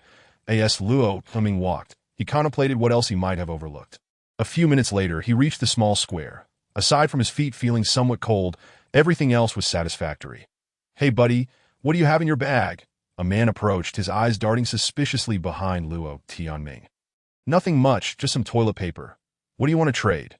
Luo Tianming replied, "Do you have any food?" The man pressed further. "What do you have?" Luo Tianming frowned, wondering if this man had no sense of propriety. "I have strength. Give me some food, and I can go find more. I'll repay you later. You can go out and search now. There are shops just outside the community." Luo Tianming quickened his pace, hoping to shake off the man. "The entire street has been cleaned out. If you don't want to give, then fine, you miser." The man pulled down his scarf and spat. Luo Tianming considered striking him with an axe but decided against it. Recalling his past experiences, without proper warm-up, fighting could lead to cramps, and he needed a few days to adapt. Moreover, why engage in a brawl personally? If he truly wished to deal with him, he could simply call his dogs over. But now was not the time to quarrel with someone starving. "Friend, want a watch? Brand name. Take a look." A young man adorned in a red scarf approached, his gloved hand showcasing a stunning watch. "An Omega Seamaster bought for 50,000.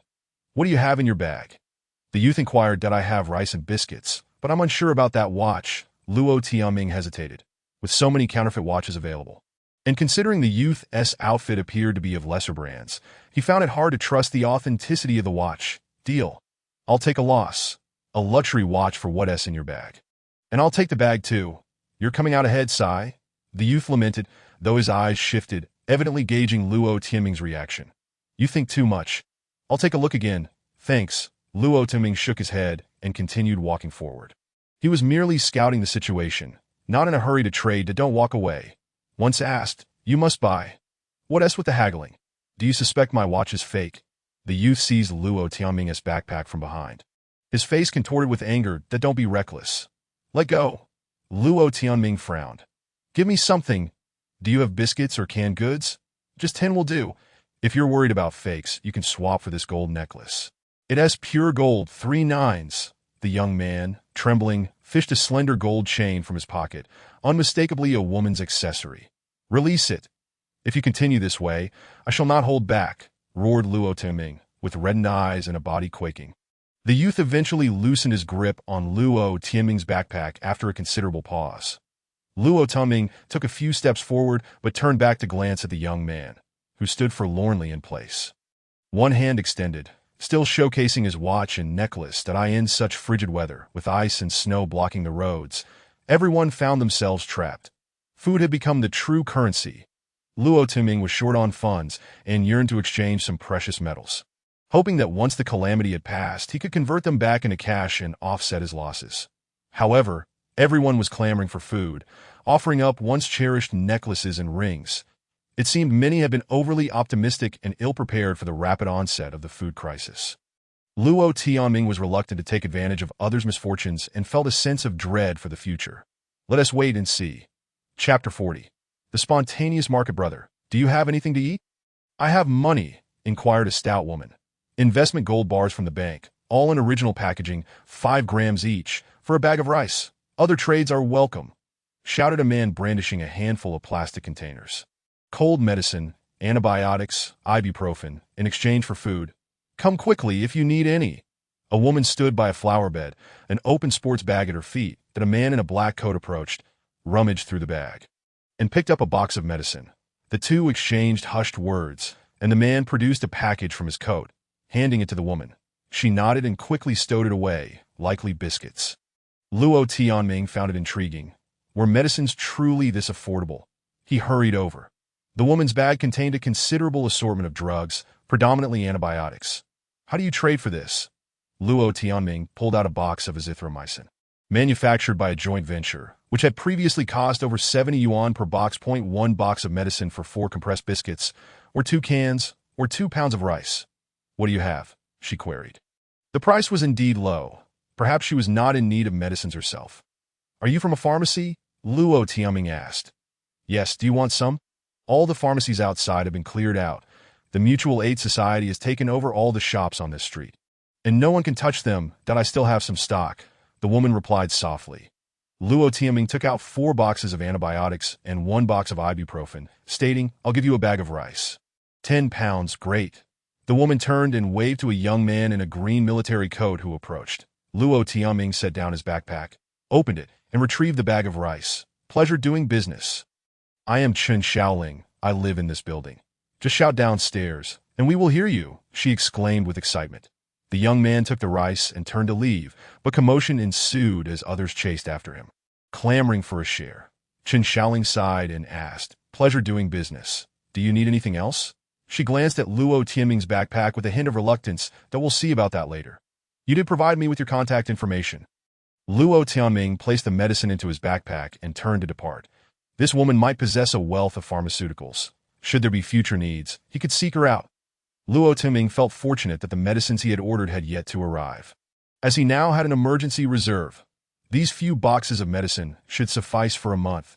The cold disaster might very well pass that a man was setting up a stall, seated on a small stool, with cans of milk powder between his legs, flames and white smoke emanating from them, creating a rather comical sight, as if he were roasting himself. Before him lay a red cloth adorned with cameras, lenses, wooden bracelets, walnuts, and 2 bundles of pu'er tea cakes. Next to him stood a figure clad in a yellow down jacket, entirely wrapped up, making it impossible to discern gender, yet likely very young, possibly still a minor. Stamping their feet in a pair of basketball shoes, bewildering onlookers. Who would wear such shoes in this weather? Before the youth was another red cloth spread out, showcasing a dozen pairs of sneakers, all brand new with the swoosh logo and tags. Come take a look. Limited edition, all brand new. They used to cost several thousand. Now they're incredibly cheap. Only selling for 3 days. Once it warms up, they want to be available. A rare opportunity. Come take a look. The youth in the yellow down jacket called out, his voice bright and youthful. Coughing twice, the man beside him cleared his throat, perhaps embarrassed to shout.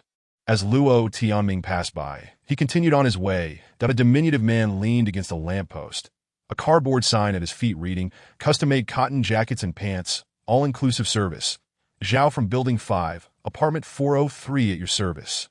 Dressed in a patchwork of colorful cotton coat, pants, hat, and gloves, all hand-stitched, he seemed to advertise himself, his face exposed. He appeared not particularly cold, merely shifting his limbs occasionally. Luo Tianming felt a spark of curiosity and approached. I'd like to order a cotton jacket. What is the price, and how is the quality? Hello. All made from northern long staple cotton. Each jacket weighs 3 pounds, and the pants 2 pounds. That we have fabric in every color. As long as you're willing to pay, we are willing to use quality materials. Who are you making this for? For a dog? What the hell, buddy, what do you mean? I'm quite busy and not in the mood for jokes. I truly mean for a dog, Luo Tianming gestured to indicate the size of a Rottweiler. The man paused for a few seconds and nodded earnestly. After some discussion, Luo Tianming settled on 5 dog vests for the price of 5 packs of biscuits. The demand for dog clothing was high, but it could not compare to food, and since dog clothing was small and straightforward to make, Zhao did not inflate his prices. Luo Tianming preferred not to bring the dog out for measurements. So he gestured based on memory. Zhao took out a pen and notebook, noted the measurements, and agreed to deliver the goods here the following day if it didn't snow. Luo Tianming handed over 5 packs of calcium milk biscuits, prompting Zhao to grin as he picked up the cardboard sign and departed. There was little else of interest. The residents mostly displayed items of little use, with some even attempting to sell their gaming consoles. Televisions and computers, though power was out, a few women, dressed in vibrant colors, stood at the edge of the square, lined up beneath a building, revealing their faces when approached. Luo Tianming shook his head. It had only been a few days. Was it truly necessary? If the cold front ceased and everything returned to normal, he wondered how these individuals would face their neighbors. Someone was loudly proclaiming that an ice age was imminent, calling for those willing to form a party to seek refuge on Nanhai Island. A sense of pessimism hung over the small square, and Luo Tianming, wishing to avoid contagion, quickly made his way back. 2 shifty figures trailed behind him. They had been nearby when he purchased the medicine. Luo Tianming quickened his pace, and the 2 figures did likewise. He veered around a landscaped area, only to find they mirrored his movements, troubling. He was being followed, his heart raced, blood pounding in his ears. After a moment of tension, he suddenly felt unafraid that it was not his first encounter. If it came to it, he would fight back. Resolutely, Luo Tianming did not return to the villa, but instead moved along the edge of the community, heading towards a secluded corner. Behind the villa, there was no fence. To his right lay a steep hillside, blanketed in ice and snow. After several attempts, he could not scale it and had to abandon that route. Continuing for over 100 meters, the slope finally eased, revealing a winding, snowy path leading to the back mountain. Out of the corner of his eye, he noted the 2 figures trailing him, still undeterred. A mere 10 meters behind, he frowned and ascended the path slowly. The cold was biting, and his legs felt cumbersome. He dared not tread on the road surface, opting instead to step on the accumulated snow along the edges, where grass lay beneath, preventing slips.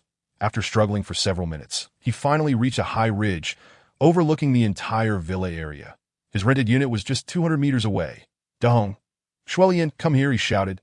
The 2 figures, still climbing, halted astonished, glancing around. The surrounding area was eerily quiet. The winds on the slope howled more fiercely than below, stinging his face like knives. The villa lay downwind. The dog should be able to hear him. Luo Tianming thought to himself, finally spotting 2 distant figures. "Brothers, don't run. You can't escape." One of them croaked, sounding congested. "You must have plenty of food. Tell us where your home is. Hand over your supplies. And we won't harm you." The other, with a hoarse voice, added menacingly, "Don't do this. Just leave now. Don't provoke me." Luo Tianming warned, brandishing an axe. "Then we'll just have to beat you half to death. We're not afraid of you not talking." Both men drew short knives, their faces reflecting a wild intensity. Luo Tianming's heart tightened. He turned and fled. Ahead lay a thicket, a low-lying area. He stumbled into it, the snow thickening beneath his feet. He pressed forward a few steps, but suddenly his thigh sank completely into the snow. Struggling to pull his leg free, he advanced again, only to become ensnared once more. "Stop! Don't make us work for it, or we'll kill you," one of them shouted. "You don't know when to quit. I've killed before. You're finished." The 3 were trapped in the snow, chasing each other within a mere 5 meters. Woof, woof, woof. A cacophony of barks erupted from the slope below. Chapter 41. The Victor. The dogs charged straight up from the hillside without taking a detour.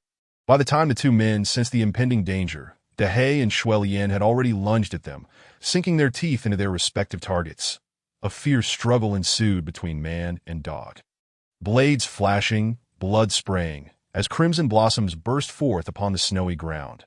The Rottweiler was viciously tearing at the man closest to Luo Tianming, who had slashed the Rottweiler across the chest with his knife. Luo Tianming's heart lurched. He stepped back 2 paces and swung his axe, striking the man squarely on the back of the head. Thud! A dull sound echoed. The man, wearing a cotton hat, surprisingly absorbed the blow. Luo Tianming was momentarily stunned as the adversary's knife lunged toward him. Woof! The Rottweiler charged in, clamping down on the man's wrist and shaking it violently "Ah, you bastard!" The man yelled hoarsely, raising his other fist to hammer the Rottweiler's snout. Luo Tianming's blood surged with fervor. He swung the axe down in a frenzy. Thud! Thud thud! The man's head seemed impervious, refusing to succumb to the blows. Resolute, Luo Tianming reversed the axe to strike with the blade and landed a blow on the man's shoulder. Crack! The enemy's shoulder emitted a sharp sound, and the short knife clattered into the snow. The Rottweiler seized the opportunity to tear into him furiously, eliciting a series of pained cries. Luo Tianming capitalized on the moment to deliver a fierce strike. But his hand slipped, sending the axe flying into the snow, where it vanished from sight. Fortunately, the enemy was overwhelmed by the Rottweiler's relentless assault, leaving him unable to retaliate. Woof, woof, woof. Another round of barking erupted as 4 dogs charged forward. A husky, an Alaskan Malamute, an old yellow dog, and astonishingly, a golden retriever. Luo Tianming had no time to give commands. These dogs were fully capable of handling the fight on their own. The enemy's short knife had fallen into the snow, creating a small hole. Luo Tianming plunged his hand into the snow, only to feel a sharp pain as his finger was cut, but that was of little concern. He took 2 more steps forward. The Hay was locked in combat with another man, who wielded his knife skillfully, but the 4 dogs encircled him, forcing him into a fluster. The husky finally grabbed hold of the knife, immediately displaying a bewildered expression. Yet it did not relent. Luo Tianming crawled through the snow, reaching the man and delivering a thrust to his shoulder. The short knife pierced through, causing the man to shudder, his eyes glazing over. Luo Tianming withdrew the knife, observing the tip stained red with blood. The cold was biting, and everyone wore thick clothing. The previous wild boar spear had failed to inflict significant damage. This thought flickered in his mind as he stabbed again. Twice, thrice. The man's eyes widened in shock, his throat rattling as the Hay savaged his face. Minutes later, the battle concluded. A pack of dogs panted heavily, steam rising from their bodies. The Rottweiler and the Hay bore injuries. However, the blood had congealed after a brief moment, appearing non-fatal. The husky occasionally licked its lips, likely having bitten the knife. The Alaskan and the old yellow dog bore bloodstains on their muzzles, yet were unharmed. As for the golden retriever, its mere presence was sufficient. Battling humans perplexed it, and it could only stand idly by. "Brother, save me," the deep-voiced man pleaded, his face a bloody mess as he clutched his shoulder. His voice faint that "I'm sorry, we were just joking. Truly, we apologize. Let us go," the other man said, his previous bravado completely evaporated, with the Rottweiler crouched behind him, its head stained red. The 2 men remained trapped in the snow, the warmth of their blood melting the surrounding snow, only for it to freeze again, binding them in place. Luo Tianming panted for a long while, his breath still unsteady. The wind whistled through the trees, creating a chilling sound. "What should I do?" he murmured. "Help us call for help. There's a Dr. Fan from the Mutual Aid Society. He's in Building 501 of Area 1, they urged, desperation in their voices. "First, help me stop the bleeding. I am freezing." Luo Tianming furrowed his brow. "Are you part of the Mutual Aid Society?" "Yes, save me, and I promise great rewards." "No. What exactly is your society about? Why didn't you call me when it was established?" "Are you in the owners group? We're all in it. You have to join the dog meat group first, called the Brotherhood of Dog Hunters. Look for Bosnio. The internet is down, but you can also find Vice President Fan Wenjia." "Brother, help!" the horseman cried. "This time it was our fault. Joining the Mutual Aid Society means brotherhood. We've had plenty of beautiful women. Join us, and you can do as you please." The horseman coughed, spitting out blood. Luo Tianming shook his head, stepping back 2 paces to leave the deepest snow behind. This wooded area was eerily cold, situated in a low-lying region, obscured from view of the villas below. Yet the distant tall buildings should have a line of sight to this place. Tension overwhelmed him. Blood flowed from his hand, and his body trembled slightly. His mind was embroiled in conflict. Should he let these 2 go? They were part of the Mutual Aid Society and would certainly call in more troublemakers, leading to endless repercussions. Alternatively, should he kill them? They were engaged in violent crime. Could he retaliate with impunity? Yet, their aggression had ceased. How should this be defined? "I won't kill them, nor will I save them." Yes, their demise is their own doing. Luo Tenming finally convinced himself, taking several deep breaths to force calmness upon himself. In the bitter cold, anyone residing in a high-rise with even a modicum of sense would insulate their windows with blankets, foam, or clothing. Thus, it was unlikely anyone would witness the scene, moreover, even if he could not clarify his actions in the future. It was preferable to being killed himself. Allowing the tiger to return to the mountain would lead to endless troubles. What if the cold calamity persisted? The situation would drastically change, and no one would have the leisure to investigate. "Brother, save me! Help me stop the bleeding. I have a first aid kit," the horseman pleaded. "Why don't you pull me out? I can make it back myself," the other man suggested. Luo Tenming ignored them, calling Dehe back to his side to check the dog's injuries. The canine had deep gashes across its chest. Though the wounds were not overly deep, they were long enough to warrant concern. Yet thankfully the surface blood had mostly congealed. Dehe had 3 knife wounds, but, due to its thick fur, sustained only superficial injuries. Luo Tianming also patted the husky's head in a gesture of comfort. Brother, don't do this. You can't just watch us die," the 2 men continued to plead. They were losing blood rapidly, their bodies soon to succumb to the cold. Luo Tenming paced nearby, retrieving his axe while stretching his body. Pretending to hear nothing, after more than half an hour, silence enveloped the scene. Luo Tenming returned to check. They were still alive but utterly incapacitated, so he began to search their belongings. The most valuable item was a first aid kit, while the rest included 2 plastic lighters, 2 packs of cigarettes, an open box of condoms, and 2 thick gold necklaces, all of which he pocketed. He decided to forego their clothing, shoes, and belts. One man wore a cotton hat that seemed impenetrable.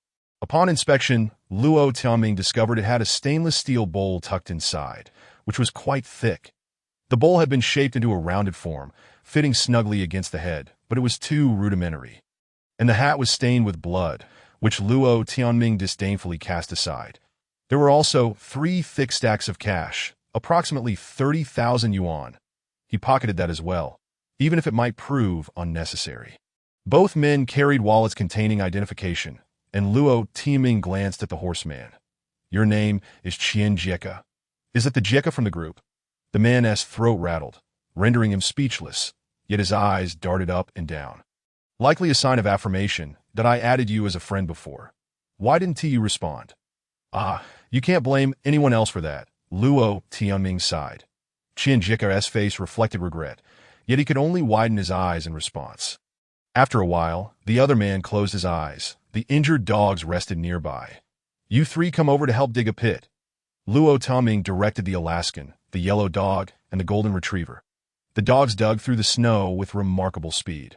Luo Tianming stood by, directing, his right hand wounded by the short knife. Within a matter of minutes, the 2 men were laid flat, their wallets and belongings buried alongside them in the snow. Luo Tenming secured both short knives, then broke off a branch to use as a broom, sweeping away the footprints in the snow, covering the blood as well, and gradually retreating while clearing the area. Finally, he descended the slope with a pack of dogs. Oh ha ha ha ha, his limbs were frozen stiff, and his mind was anxious. Yet he had to laugh. Laughter could dispel anxiety. He couldn't afford to dwell on it. After all, he was the victor. Chapter 42. Clear Rewards and Punishments. Upon returning to the villa, Luo Tianming initially thought he would need to stitch the wounds of the 2 dogs, that he had his own first aid kit, which contained needles and thread. However, the first aid kit confiscated from Qian Jieka was fortified, containing a tube of medical adhesive. This was something Luo Tianming had heard of. Some doctors use glue to seal wounds, and it seemed rather costly, donning the plastic gloves from the first aid kit. Luo Tianming disinfected the Rottweiler's wounds with iodine and applied the adhesive, squeezing the edges together from both sides. The wound closed successfully, almost adhering to the plastic gloves. To be safe, he covered the area with gauze and secured it with tape, completing the bandaging. After tending to the bloodied face, he then addressed Dehe, who remained silent, the 3 knife wounds shallow enough not to require bandaging. Both dogs appeared somewhat weak, and Luo Tianming was hesitant to administer antibiotics, fearing they might not tolerate it. How he wished for a veterinarian. Luo Tianming let out a sigh, mentally noting this requirement. After a round of motivational words, he led all the dogs to the doghouse. Moments ago, when sliding down the hillside, 3 Chihuahuas had been leaping about below. These 3 dogs were unable to climb back up and had missed the battle, yet they had finally made an appearance. 2 dogs, however, remained as still as statues. A husky sleeping in a cardboard box and a large wolf dog squatting in the corner, a look of shame plastered across its face. What should be done about useless dogs when their owner is in peril? Luo Tianming pondered silently. The husky had yet to undergo training and, strictly speaking, was still a stray. It was merely capable of pulling a cart. But what of the wolf dog? Had it been rendered foolish by euthanasia? Yet this dog appeared rather cunning. Perhaps a dog of such imposing stature ending up in a shelter and facing euthanasia was not without reason. Woof woof, the golden retriever barked angrily twice. Luo Tianming furrowed his brow. He would not quibble with a dog, that he simply realized that his special ability was not omnipotent. While he could significantly improve his relationship with the dogs, he could not alter their inherent natures. Their wills, to some extent, remained free, allowing them to make their own choices. That it began to snow again outside. Today, they would remain indoors. All dogs participating in the battle would receive extra rations. Beef with noodles. Bloodface and Big Black each rewarded with 3 generous spoonfuls of beef, the husky with 2, and the other dogs with 1 each, with no penalties. Everyone was content. However, after the meal, Luo Tianming treated the 2 main combatants to a few egg yolk pies, causing the other dogs to sit up in envy. The other participating dogs would also receive an egg yolk pie shortly thereafter. Luo Tianming knew this might be somewhat teasing the dogs, but it was a display for them. Without clear rewards and punishments, brave and loyal dogs would not be able to swiftly elevate their status. Luo Tianming had a plan. His safety relied almost entirely on the pack, and he would surely need to expand its ranks in the future, but he needed to select a few good dogs and even cultivate a canine leader. The next morning, the weather remained bitterly cold. The liquid in the thermometer barely read at least minus 40 degrees. Yet in the community, more people ventured out than the previous day, all gathering firewood and searching for food. Some unknowing individuals took their dogs outside, only to have them brutally killed by others wielding clubs. Not just dogs, but stray cats that dared to venture out in search of food were hunted down with bows and arrows. In the community, not only mutual aid groups were searching for solitary animals, but ordinary residents were also on the lookout. Some bore several stray cats draped over their shoulders. The situation was becoming dire. There had been similar instances in human history where besieged cities resorted to consuming all their cats and dogs. This was not a matter of morality, but sheer survival. Luo Tianming reflected that without special abilities or stockpiled resources, he might have joined the mutual aid group and become a member of the dog hunting squad. He might even have turned into one of those 2 individuals from yesterday, brandishing a knife against his own kind, only to be ambushed and buried beneath the ice and snow. The severe cold persisted, yet people had begun employing various methods to survive. The tailor Xiao Zhao honored their agreement and delivered the goods in the small square. Luo Tianming hurried back after receiving them. The Rottweiler seemed a bit lethargic, and Big Black was also listless. These 2 dogs needed rest. Once back, Luo Tianming distributed coats to each of the dogs. All the dog coats were cotton vests, covering from the neck down to the torso, while the dog's hind legs remained exposed, ensuring freedom of movement and convenience. The exterior of the vest was made from camouflage fabric, tough and wear-resistant. The tailor claimed it was authentic American camouflage, a blend of green, black, khaki, and brown patterns still in use abroad. Once donned in their camouflage vests, Big Black and the Rottweiler suddenly exuded an air of authority, embodying a tactical flair. The 3rd vest was awarded to the good dog, the food box. Although it was cold-resistant, its fur was still not thick enough. This dog had shed blood for its owner, and if it were not given a vest, it would likely tear apart the coats of the other dogs. One could already discern its restless demeanor from its keen gaze. The 4th vest was given to the spotted dog, and the 5th to the old yellow dog. These vests fit reasonably well. After all, the requirements for dog clothing were not high, though the old yellow dog was a bit too thin to fill out its coat. The golden retriever, feeling somewhat envious, wore a sullen expression until Luo Tianming chastised it a few times, leading it to finally accept the reality that only battle dogs were deserving of war garments. For it was merely a non-aggressive golden retriever. Time flew by. The following week saw almost continuous snowfall. Although the temperature did not drop further, the snow accumulated thicker. Luo Tianming found it challenging to push open the main door of the villa. So he opted to remain indoors, as resources were ample. In the community, there was a scuffle point one snowy morning. Luo Tianming heard the distant shouts of battle. Later, someone began pounding on the door outside the courtyard. After ignoring them, the unwelcome visitor eventually vanished. Luo Tianming had previously ventured outside the villa alone several times, making it to the main street at the community entrance before returning. It was too cold. He needed time to acclimatize. The thick snow drained considerable energy, and if he were to wander too far without caution, he might not return. There were already reports of people freezing to death in the community. And not just one. They were placed in the greenery below, covered with snow, forming mounds that resembled graves, an unsettling sight. Some had even collapsed in the community park and square, their bodies left uncollected. Buried beneath snow, transformed into raised snow mounds. Thus, residents preferred to barter, beg, and sell within the community rather than venture out to gather supplies. Some individuals did venture out, but they did not return. The situation was entirely different from a few days prior. When the snow disaster first began, the bold could still find survival supplies in stores, but now those places have been cleared out by the Mutual Aid Group. It was said that the headquarters of the Mutual Aid Group was located just across the street. In District 1 of the Jingxiu Garden, adjacent to 3 apartment buildings where Shui Lu and Bao Zihan resided, that he wondered if they were still alive. This cold calamity began to punish all living beings. And Luo Tianming even felt that some species might face extinction. Between the villa district and the high-rise area flowed a scenic river, now completely frozen. Many residents rushed to break the ice for fish. But all the fish had perished. Luo Tianming refrained from joining the commotion at the river.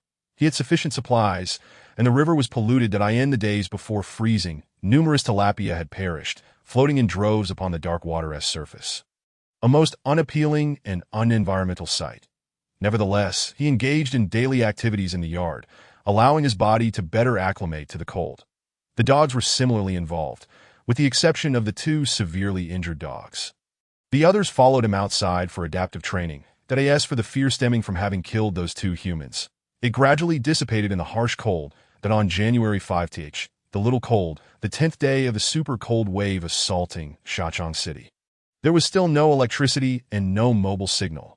Luo Tianming plugged his phone into earphone mode, activating the radio function, yet all he received was static, nothing discernible. Perhaps the phone's reception was inadequate. Or it was interference from the wind and snow? Or perhaps the broadcasting equipment had malfunctioned. The only new information was a warning message from the drone, stating that the city would continue to experience low temperatures, and that power and communication facilities were under repair. Citizens were urged to take precautions against the cold, among other advisories. Luo Tianming's unease grew stronger. If the south was in such a state, what of the north? At 11 in the morning, amidst heavy snowfall with visibility reduced to less than 20 meters, Luo Tianming finally decided to embark on a long journey. Chapter 43. The zoo. The consecutive days of training had all been leading up to this moment. The weather was too severe. All human schemes lay dormant beneath the snow. Luo Tianming was unaware of the developments within the Mutual Aid Group or how the individuals in the Villa District were faring in their alliances. However, given the frigid conditions, the fierce winds, and the heavy snow, they likely dared not venture out. Yet Luo Tianming possessed a sled, which he had upgraded with technical improvements. He fashioned a specialized harness for dog sledding using climbing ropes and aluminum hooks, with the husky leading the way, while the other dogs flanked left and right, all connected to the main rope. This sledding harness, although structurally simple, had been meticulously tested multiple times, and he had even had the dogs practice pulling the sled in circles around the front and backyards until he was satisfied. Each dog's harness had hooks on both ends, allowing for easy removal from either side. The pulling dogs had also undergone acclimatization, although the food box's combat capabilities were not optimal. Its aptitude for snow and ice was unmatched. Behind it trailed the Alaskan Malamute and the husky, followed by the large wolf dog and the old yellow dog. The 50-liter climbing pack was no longer empty. It contained a rocket stove, firewood, compressed biscuits, packaged egg yolk pies, and a first aid kit among other emergency supplies that he felt adequately prepared. Taking a deep breath and sipping some white liquor, Luo Tianming set his destination on his phone. Qinyuling Zoo in Shachang City. As he traveled, the wind and snow continued unabated. Thanks to the protection of his goggles, Visibility improved significantly. The 14-kilometer journey resulted in only 3 tumbles. However, during the third tumble, Luo Tianming's head collided with a snow mound, likely covering a vehicle beneath, rendering him momentarily dazed. That it seemed he would need to wear a helmet next time, though helmets were not particularly warm. The husky exhibited remarkable intuition. It followed his directions flawlessly. Yet as they approached the park, this creature stubbornly refused to enter. Luo Tianming had no choice but to disembark, rearranging the positions of the husky and the Alaskan. Da Huang, feeling somewhat anxious, likely due to the scent of wild beasts lingering in the park, ultimately chose to obey his master's command, leading the other dogs to pull the sled through the gate. The snow had accumulated to nearly a meter in depth, causing the zoo's archway to appear significantly lower. This was essentially a small zoo, devoid of any large animals, and many creatures had likely succumbed to the cold. After progressing 100 meters or so, Luo Tianming halted the sled and unfastened the 5 dogs from the main line, allowing the other 4 to roam freely while he held onto the untrained Husky Chow mix, now officially named Husky Chow for ease of command. The lunchbox and Da Huang were visibly tense, circling around Luo Tianming's feet, while the large wolf dog and the old yellow dog timidly trailed behind. For reasons unknown, a sense of anxiety brewed within Luo Tianming, perhaps due to the absence of his main combat forces, leaving him feeling somewhat vulnerable. Surely, there could not be any danger here. Unless the keeper had lost their senses, it was improbable that any animals would be released. After advancing several dozen meters, upon encountering the first animal enclosure, Luo Tianming's apprehension finally subsided. The animals had not been released. The gate was securely locked. Directly opposite the entrance, the first enclosure housed the monkey mountain, but all the monkeys were frozen to death. A few slight mounds in the snow revealed the remains of a large monkey, its body blanketed by a thin layer of snow, indicating it had recently perished. That a monkey's corpse hung from the rocky hill, also covered in snow, frozen solid with red ice extending from its mouth, forming a crimson icicle. What a pity! Had there been a living monkey, Luo Tianming would undoubtedly have attempted to train it. Continuing onward, he crossed through a frosty thicket and soon came upon a pond that a sign indicated this was Swan Lake, yet not a single bird was in sight. All the swans had vanished. Further ahead, in the ostrich pen, a few snow mounds indicated that these tropical birds had likely perished first. Nearby, several massive cages that should have housed various birds were now empty, filled only with thick layers of snow, suggesting that the birds were buried beneath. Suddenly, the husky barked loudly, prompting the other dogs to race ahead. Before them loomed a fenced area, marked by bold red letters, Tiger Mountain. Inside was a living creature, presumably a yellow dog, adorned with stripes of black, gnawing at the carcass of another dog, its yellow-black fur still visible while its innards had been devoured, leaving only exposed ribs. Damn it. Luo Tianming couldn't help but curse. For survival, this dog had resorted to cannibalism. Humans, when faced with dire hunger, have also consumed their kind. Yet he felt a surge of revulsion. The dog, masquerading as a tiger, howled several times, its cries sounding both bizarre and mournful, as if it had lost its sanity. Luo Tianming leaped over the fence, smashing the lock with an axe, and pushed open the iron gate, amidst the cacophony of barking from the other dogs. The tiger-like dog fled, tail tucked between its legs. Moving forward, the zoo took on a farcical aspect, with a sign outside one enclosure reading chicken. Luo Tianming searched in vain for any living chickens, finding not even a dead one, likely buried beneath the snow. After wrestling with his thoughts for a while, he ultimately abandoned the notion of scavenging for dead chickens. Suddenly, all the dogs began to growl ominously. The Husky Chow struggled fiercely to escape, prompting Luo Tianming to kick it lightly. The dog yelped in distress, but was pulled along nonetheless, advancing over 100 meters and passing 2 empty enclosures. A sudden roar reverberated through the air. Oh! Luo Tianming's heart jolted. What was that, a leopard? The leash tightened in his grip, causing sharp pain in his fingers as the dog broke free. The Husky Chow bounded into the snow, swiftly disappearing into the icy thicket. The large wolf dog suddenly panicked, tail between its legs, retreating in haste. The old yellow dog trembled, taking 2 steps back before making its escape, in less than 10 seconds. 3 dogs had bolted. Strangely, Luo Tianming felt dazed for a moment. It dawned on him that his mental connection with the two fleeing dogs had vanished. The clasp at the end of the leash had snagged on his finger, leaving it sore but not severely injured, merely a pull-induced bruise. They were not his dogs. Holding on to them would inevitably lead to trouble. This was merely a lesson learned. However, the knowledge gained from the old yellow dog and the large wolf dog was invaluable. The bond with those two dogs had been severed. Losing two dogs in exchange for this insight was acceptable. Moreover, fleeing now was far preferable to escaping in the face of genuine danger later. The elimination of those two dogs could be seen as a blessing. Woof woof. The lunchbox tilted its head, regarding him with a look that seemed to chastise its master for venturing here. Da Huang also raised its head, confusion evident in its eyes. These two dogs had withstood the trial and chose not to flee. Furthermore, after this ordeal, they no longer trembled but instead remained closely by Luo Tunming's side. The fierce beasts ahead had sensed their presence, growling repeatedly. Although he had lost the connection with the dogs that had fled, it appeared that the bond with these two had sharpened. This newfound strength felt akin to an upgrade.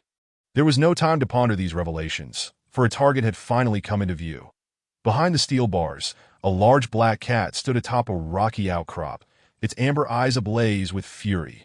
Holy crap! Luo Tunming gasped in astonishment. Here was a black panther. Having lived in Xiangchang City for several years, he was utterly unaware that such rare creatures existed here. The panther exuded an air of majesty, its coat resembling black satin. Yet, Luo Tunming felt a pang of regret. This magnificent beast was tantalizingly out of reach. As the thought of taming it crossed his mind, he was momentarily taken aback, instinctively recognizing that this endeavor surpassed his capabilities. Should he dare to reach into the cage, he would undoubtedly be torn to shreds by the panther.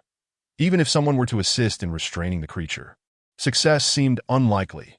What a pity! Luo Tunming sighed, glancing down at the two dogs by his side. The husky met his gaze, as if to say, "Is this what you desire?" This dog, now fearless, seemed to mock its master. A plastic sign hung outside the cage, providing details about the black panther. Black panther. Among various leopard species, the black panther is a special mutation. This female Cheryl leopard, raised in this zoo, was discovered in the Don snowy mountains of our northern provinces and is 1 year old. This black panther is extremely precious and has been graciously lent to our zoo by the Jichuan City Zoo for a short-term exhibition. After roaring for a while, the black panther leaped onto the snow, beginning to gnaw at the carcass of a large animal that it was a cow.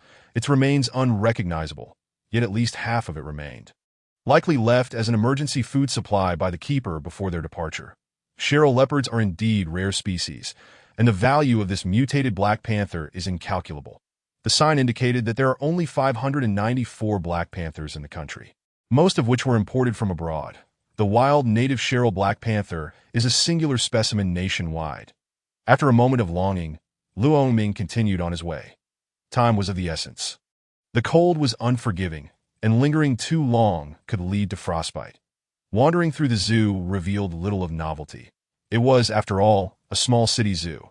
The fact that they could use dyed dogs to impersonate tigers spoke volumes about its quality. As for the super rare black panther, it was merely on loan for a traveling exhibition. Seeing it was a stroke of luck, though the inability to tame it lingered in his thoughts.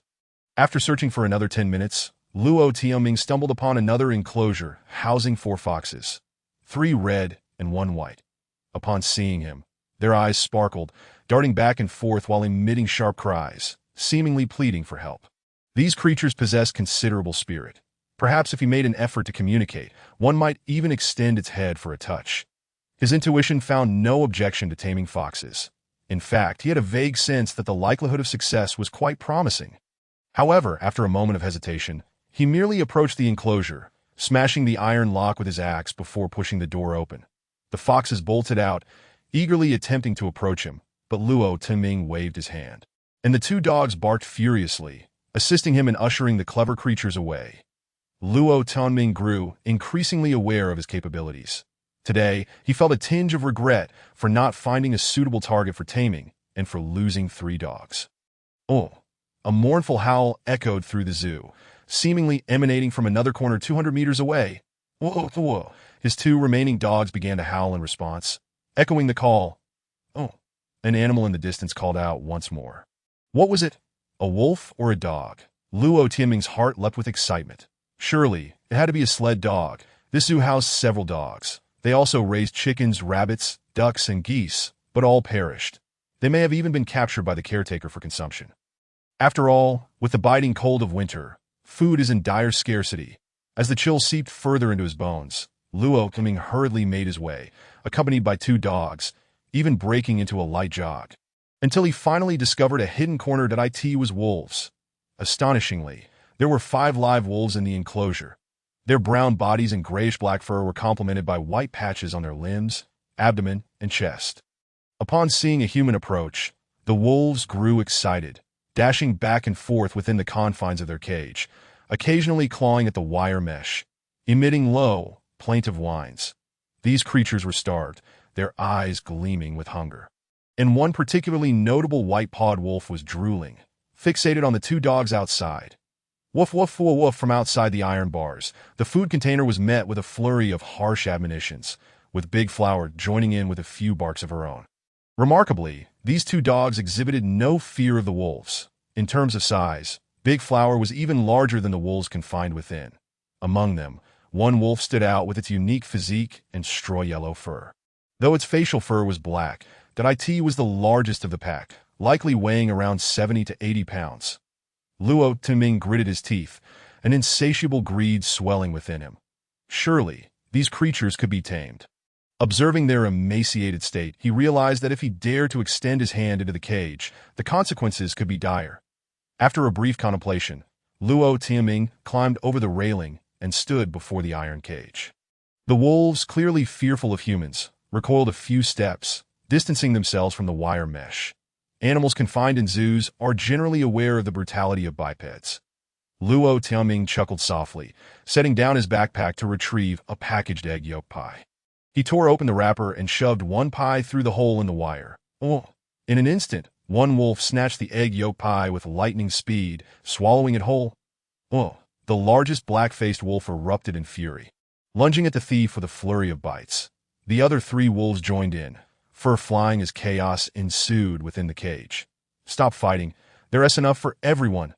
Hey, hey, Luo Tianming shouted, tearing open another egg yolk pie and pushing it through the wire mesh.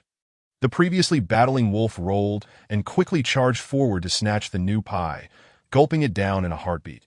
This clever creature was too shrewd. The black-faced wolf grew even angrier, letting out a roar that incited the others to attack this disorderly thief. Ordinarily, wolf packs have a hierarchy, but in this zoo setting, their instincts may have been distorted.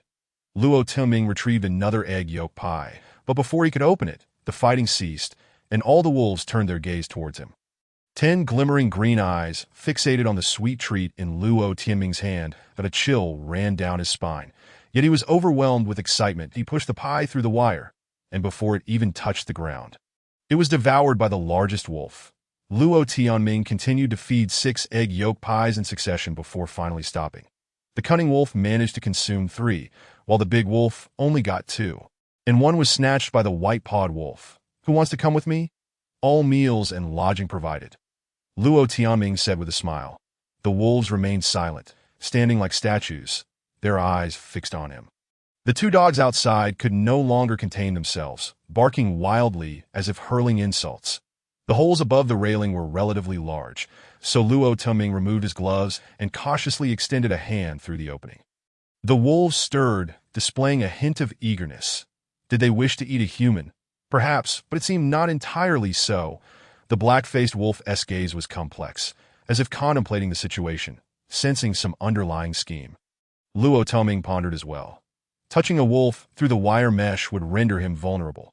The wind and snow intensified, rapidly siphoning away his body heat. He needed to sip some liquor to maintain his blood warmth. But alcohol could hasten the loss of heat. It was a double-edged sword. Moreover, Luo Tianming did not want the scent of alcohol to interfere with his own. After a moment of hesitation, he steeled himself, gripping the axe as he approached the iron gate. Clang, clang, clang. The brass padlock shattered, and Luo Tianming pocketed it. The wolves within widened their eyes, their expressions shifting dramatically. Luo Tianming laid out the remaining 5 egg yolk pies from his backpack. Tearing open their wrappers and placing them at the threshold, he pushed the iron gate open a crack. Whoa! The largest wolf roared, and the other four retreated a couple of steps. The food container and Big Flower wagged their tails, slipping beneath the railing, seemingly eager to consume the egg yolk pies on the ground. These two mutts weren't this greedy at home. Was this all an act? Come with me. All meals and lodging provided, Luo Tianming said in a friendly tone. He wasn't too sure if these untamed animals could comprehend his words, but it was worth a try. He tossed the axe into the snow outside the railing and then opened the door a couple of feet wide. Is there anyone brave enough? Luo Tianming felt a hint of allure in his voice. The door swung open, and both sides faced off for several seconds until the clever wolf finally stepped forward, pausing for a moment before tentatively extending its head through the opening. Luo Tianming felt a surge of nervousness, stepping aside to allow entry while keeping one hand poised to pull the door. The wolf, lowering its head, remained highly vigilant. Both parties were apprehensive. The wolf feared an attack, while Luo Tianming dreaded a sudden bite or escape. The two dogs stood a meter away, glaring at the audacious wolf, effectively preventing its escape. The clever wolf suddenly sprang into action, snatching an egg yolk pie before retreating. Take your time, don't be afraid, Luo Tianming sighed in relief, coaxing gently. The clever wolf devoured the pie and repeated the process, consuming 3 in total. Luo Tianming slowly extended a hand, ready to stroke the wolf's head. The clever wolf, lowering its head, rolled its eyes upward, seemingly sensing Luo Tianming's intent. It bared its teeth and began to growl. With only 1 egg yolk pie remaining, the clever wolf could no longer contain itself and poked its head out again. Luo Tianming swiftly brushed his hand against the wolf's ear. The beast snapped its mouth shut, teeth clashing ominously. Hold on, I just want to touch you, Luo Tianming said with a grin, retracting his hand. The clever wolf clutched the egg yolk pie, but did not return to the cage. Instead, it lunged forward. Anticipating this, Luo Tianming yanked the door, abruptly trapping its body. The clever wolf struggled fiercely, attempting to retreat back into the cage. Luo Tianming tugged at the iron door, firmly pinning the wolf's head. Oh! The other wolves roared inside, yet dared not approach. The clever wolf clawed frantically, twisting its body as the iron door rattled, trying to escape. Luo Tianming gritted his teeth, channeling all his strength, tightening his grip until he heard a crack from the wolf's neck. He swiftly grasped its nape fur. But the creature bared its teeth, thrashing in an attempt to bite him. Luo Tianming freed one hand to press the wolf's head to the ground. A sensation akin to electricity surged through him, and the wolf froze for 2 seconds, only to suddenly struggle even more fiercely. Had he failed? Luo Tianming jolted back to reality. Had he truly failed? But the large wolf howled, seemingly eager to assist. Come help. Guard the entrance, Luo Tianming shouted hastily. The two dogs dashed forward, blocking the doorway and barking threateningly at the wolves. The clever wolf twisted its neck, suddenly biting Luo Tianming's sleeve, causing pain in his wrist. He fiercely gripped the clever wolf's nape, twisting it until its eyes rolled back. With his other hand, he pressed down on the wolf's head, feeling the warmth of its breath against his wrist. Don't move. I won't harm you. I am your master. A sharp pain shot through his head, yet the wolf remained momentarily dazed. However, after 5 or 6 seconds, it resumed its frantic struggles. Saliva sprayed from the wolf's mouth onto his sleeve. And then, with a swift motion, the wolf shook its head, tearing the sleeve. Luo Tianming's heart raced, as if a massive drum were pounding in his head, leaving him dizzy and nauseous. Had he failed again? Was it truly this difficult? The world before him dimmed, and he steeled himself, yanking the wolf from the doorway. The iron door swung open over half a meter, and the other wolves advanced, howling as they closed in. Woof woof! The Alaskan Malamute rushed ahead, darting past Luo Tianming to block the gap at the door. Woof! The husky joined in the cacophony, eyes wide and chest puffed, exuding an air of confidence. The 4 wolves inside were momentarily deterred by the 2 dogs, hesitant to advance, resulting in a chaotic standoff. Seizing the opportunity, Luo Tianming pinned the clever wolf beneath him, pressing its head into the snow, rendering it immobile. With his entire weight upon it, and given that the wolf was roughly the same size as a dog and had gone several days without food, Luo Tianming felt confident he could restrain it. Acknowledge me as your master, or perish. Luo Tianming's tone turned fierce. With no other choice, His head throbbed painfully. Though he was uncertain of the cause, he knew he had paid a price. "Submit, or I shall crush you." Luo Tuming felt a warmth in his nose, accompanied by a tingling sensation in his head, akin to the effects of inebriation, although he had consumed but a single sip before departing. His entire body pressed down upon the wolf beneath him, even lifting his legs and elbows off the ground for a few fleeting seconds, utilizing his full weight to subdue the creature. If all else failed, he would crush it. Flaying its skin and using the pelt as a cushion would be a most satisfying form of retribution. The cunning wolf howled, rolling its eyes, unable to catch its breath. This was its last chance. Defiance would lead to death. Moments later, the wolf was on the brink of suffocation as Luo Tuming placed his palm upon its forehead. His consciousness blurred, and after what felt like an eternity, the wolf beneath him suddenly slackened, its resistance evaporating that a splitting headache assailed him. He relaxed his grip, only to discover that the wolf had succumbed to confusion, and within his mind, it seemed as though something had shifted. He rolled aside and swiftly dashed to pull the iron gate. Two dogs had already engaged the wolf in battle, for flying amidst the snowy ground, and the dogs were evidently at a disadvantage. "Come back," Luo Tianming shouted. The two dogs turned and fled, the food container colliding with the gate with a clatter, leaping over the Alaskan husky, the first to escape. A white-clawed wolf attempted to follow, but Luo Tuming yanked the gate shut, abruptly trapping its neck. The white-clawed wolf yelped in terror and immediately recoiled, fur from its neck snagged by the iron wires, the door sealed. Luo Tianming reattached the brass lock, allowing himself a sigh of relief. Outside the cage, the clever wolf crouched on the ground, having recovered but showing no intention of fleeing, merely gasping heavily. Luo Tuming approached, picking up an axe to observe the beast. Had it been tamed? It appeared so. The wolf lifted its head, gazing weakly at Luo Tuming, its eyes filled with confusion and conflict, yet devoid of hostility. After a time, the wolf wagged its tail and shakily rose to its feet. "I thought I had crushed you," Luo Tuming chuckled, though he couldn't suppress a wave of dizziness. The wolf continued to regard him intently, eventually approaching with caution. Luo Tuming extended his hand, slowly moving toward the wolf's nose. The creature flinched slightly, but did not bare its teeth. Luo Tuming gently stroked the wolf's head. "Oh!" roared the black-faced wolf in the cage, pacing frantically, exhaling clouds of vapor, its eyes bulging with rage. Luo Tianming retrieved his backpack, extracting a tin of braised pork, tearing off the metal lid with a few taps, pouring the meat onto the snow. "Eat," he commanded. The clever wolf lowered its head, inching closer to take a bite. "Excellent, it's all yours, consume it all." Luo Tuming beamed, but he exhaled with relief, rummaging through his bag to find two more tins, which he distributed to the food container and the big flour. These two good dogs had accomplished a great feat. The meat within the tins was frozen solid, yet the wolf and two dogs devoured it noisily.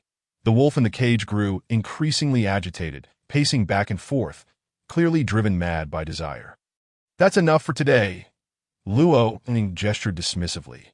Suddenly, he felt a sharp pain in his nose. Warmth enveloped his face mask, as if liquid were seeping out. Wiping his hand across it, he discovered blood smeared on the back of his hand. Even through the mask, how intense! Luo Tuming sighed, his head pounding, blood flowing from his nose. The Teotama wolf, it seemed, exacted such a hefty toll. Chapter 46. The return through the snowstorm. Indeed, this wolf had been tamed. When Luo Tuming named it Jiatu, it whimpered softly in acceptance that as he prepared to leave, he called out, and it rose to its feet, slowly following behind him.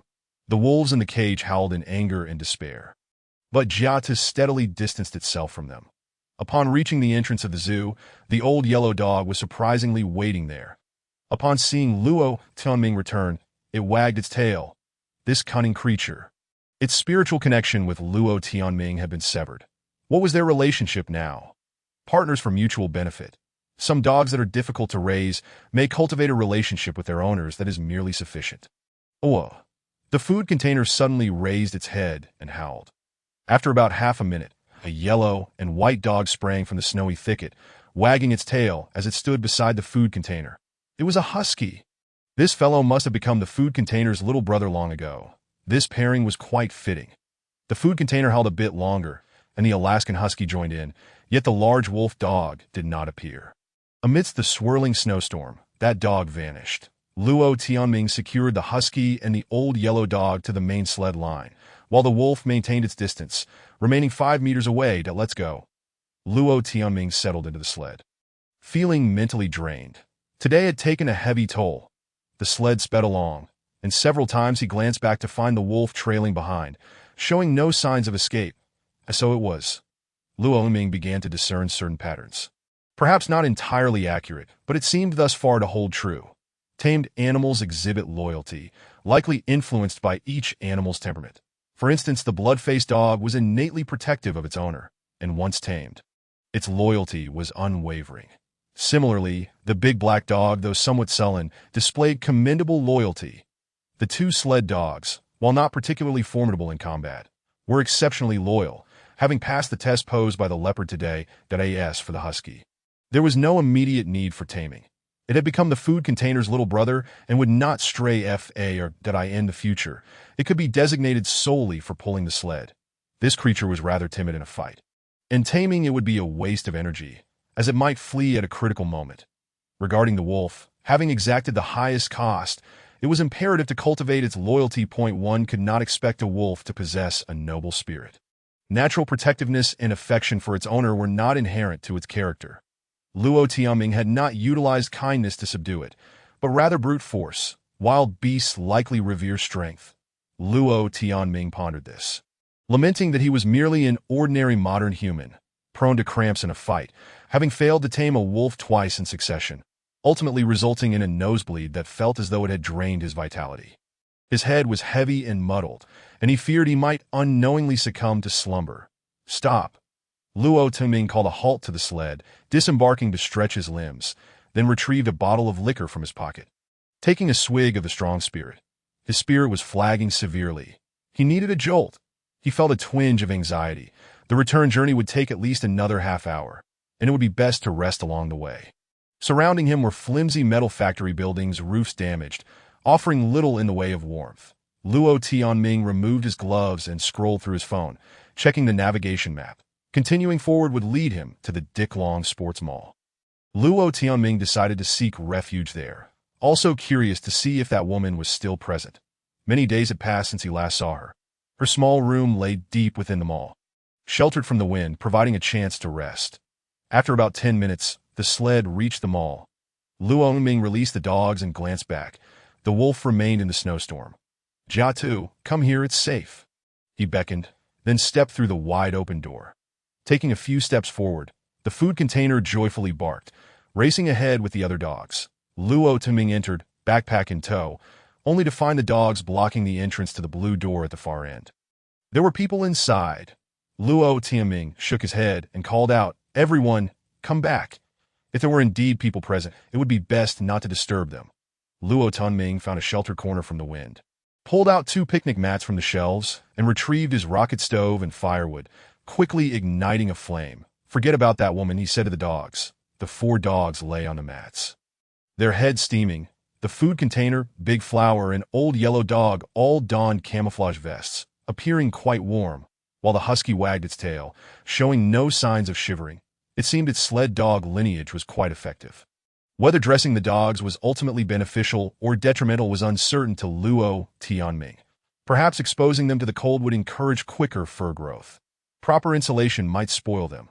The Rottweiler, however, ought to be clothed, for its coat was far too short. After some contemplation, he took out compressed biscuits, offering each dog a piece. The wild wolf, Jiatu, approached, and Luo Tianming also presented it with a biscuit. The wolf retreated a few steps, sitting on the icy ground, crunching the biscuit loudly. Despite the warmth of the fire, the open door allowed the howling cold wind to infiltrate. It remained too frigid. After resting for approximately 10 minutes, the throbbing in his head subsided somewhat, and his mind regained its clarity that no longer was he in a drowsy stupor. Luo Tianming felt confident in his safe return. He stood up, resolved to gather a few items before leaving. Among the shelves, he spotted a liquid crystal sports watch, but its screen was entirely black, likely frozen and incapable of displaying properly. That he grabbed a metal sports water bottle, and the picnic mats were thin enough to serve as bedding for the dogs. So he took several in the fitness area. He noticed a weighted vest resembling a bulletproof jacket, albeit with a slightly smaller coverage area. He decided to take one that the ordered stab-proof clothing had not yet arrived. But this might serve as a suitable substitute if he stuffed it with some hard items. His snow boots were caked with blood and cement. Fortunately, there were still 2 pairs of the right size on the shelves. So he donned one and took another. Additionally, he swapped for a clean pair of wool socks. Spotting ski boards on the shelf, Luo Tianming felt a spark of interest. If adequately trained, an individual can glide effortlessly on a snowboard. While it may not be usable by itself, it could undoubtedly fetch a handsome price in the community. However, should it be sold, they might pose a threat. Luo Tianming contemplated this, pulling a shopping cart from nearby, loading 3 sets of snowboards onto it. Suddenly, the blue door about 10 meters away creaked open, and a figure peeked out. "Hello," came a cautious, timid voice, unmistakably that of the woman from a few days prior. She seemed to be named Kai Yongmei. "Hello," Luo Tianming replied, continuing to fill the cart with items. Having changed her clothes and donned a mask with reflective goggles, she likely wouldn't recognize him. Just another stranger, he thought. "Have you been here before?"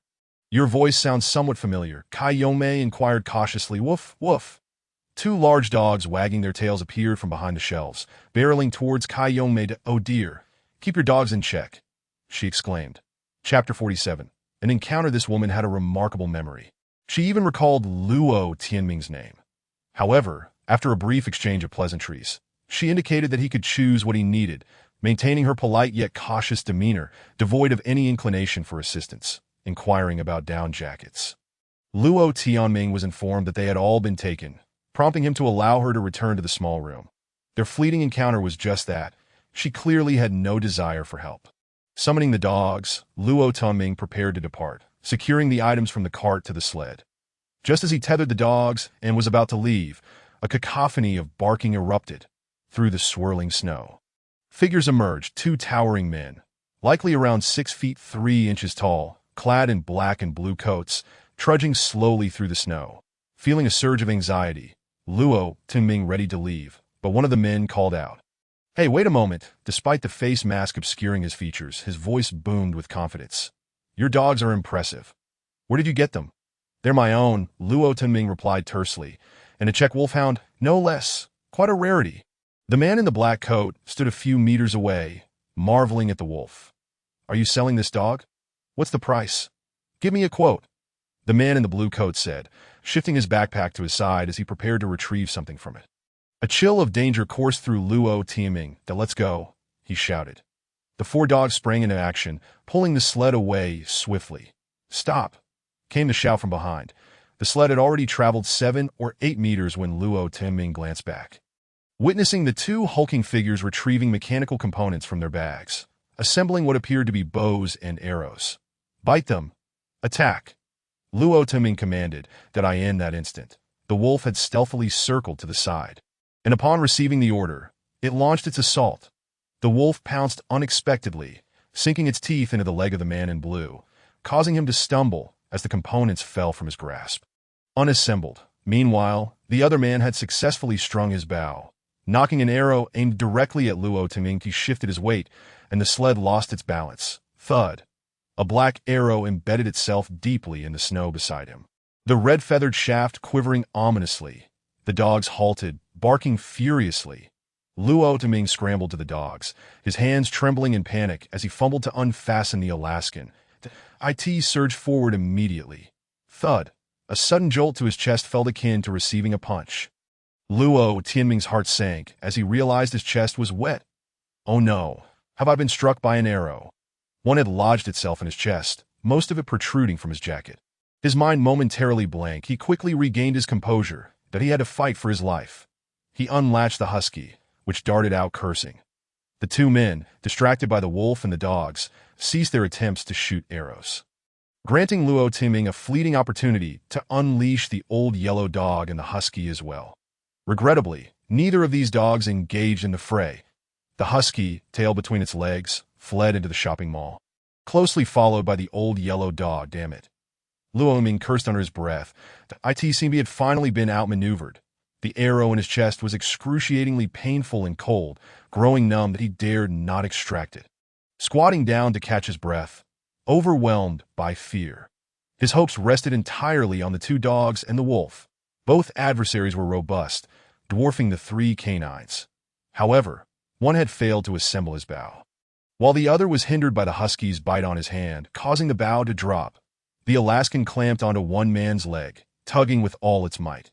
The wolf exhibited combat prowess, weaving around the man in blue, who wielded a hammer but was too clumsy to land a hit. Luo Tianming's mind raced as he formulated a tactical approach. Regardless of its validity, he decided to act. "Retrieve the items from the ground," he commanded. The man in black was startled, bending down to retrieve the bow, only to be preempted by the dog, which seized it and raced back towards Luo Tianming. The Alaskan followed suit, biting the man's ankle and toppling him. Luo Tianming seized the bow and hurled it far into the distance, burying it in the snow that he had no proficiency with such a weapon.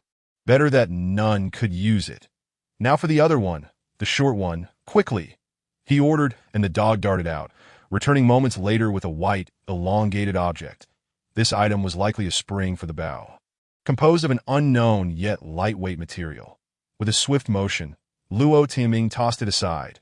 The swirling snow obscured visibility. It would be a while before they could locate it again, rendering the enemy's ranged weaponry useless. "Back! We're leaving!" Luo Tianming shouted. Without a moment's thought for the sled or its contents, he took off through the snow, the two dogs abandoning the fight to follow their master. Santo's tactics were somewhat ingenious. Although also fleeing, it suddenly turned back, biting the blue-coated man on the ankle before continuing its escape. The two formidable men pursued through the snow, armed only with hammers. Luo Tianming considered himself fortunate that they had not brandished knives. After running 20 paces, the two giants relented in their chase, and the dogs and wolf regrouped at Luo Tianming's side, facing off against the men through the swirling snow. Luo Tianming felt a chilling sensation in his chest. Now thoroughly soaked, it felt strange. The prior pain had dissipated, replaced by a strong odor of alcohol wafting from his clothes and the gap in his collar. But he unzipped his jacket and felt around. The bottle had shattered.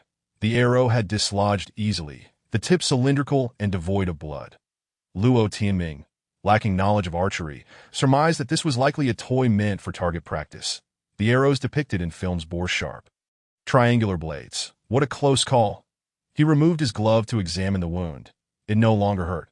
Most likely, the discomfort had stemmed from the alcohol soaking through, creating an illusion that to prevent the liquor from freezing. He had kept the bottle close, only 2 layers of thermal clothing separating it from his body, resulting in a significant wet patch and a fright. The two men advanced a few steps, prompting Luo Tianming to retreat. Upon their pause, he mirrored their action, leading to an awkward standoff. The two men exchanged glances before turning to head toward the entrance of the mall. Luo Tianming pointed. Though he uttered no words, his 3 pets understood the command and bolted forward. This was an encounter, one where Luo Tianming had initially been caught off guard, but the tide had turned. He would take the initiative. Chapter 48. A confrontation. The two dogs erupted into a frenzy of barks. Luo Tianming frowned. These foolish dogs had no grasp of stealth. The wolf had vanished, and as he looked around, he discovered it had circumnavigated to the flank. Utilizing the cover of the snowstorm, the two men pivoted to face the dogs that in a cacophony of barking. The dogs assumed aggressive stances, yet maintained a distance of 2 to 3 meters. Suddenly, the wolf emerged from behind, sinking its teeth into the calf of the man in blue. As he turned, the dog lunged, biting his hammer-wielding hand, while the Alaskan charged in as well. The hammer fell. The 3 animals tugged and pulled, bringing the man crashing down into the snow. The man in black attempted to assist his companion, only to be flanked by the wolf, which bit at his ankle twice. "Damn you," he cursed, stumbling before collapsing into the snow. "Attack their faces," Luo Tianming shouted, propelling himself forward. The window of opportunity had opened, and if not seized, it would vanish in an instant. However, the snow was treacherous, and as he stumbled closer, the man in blue had already ensnared the husky around the neck with his arm. The dog rolled its eyes back, its tongue lolling out.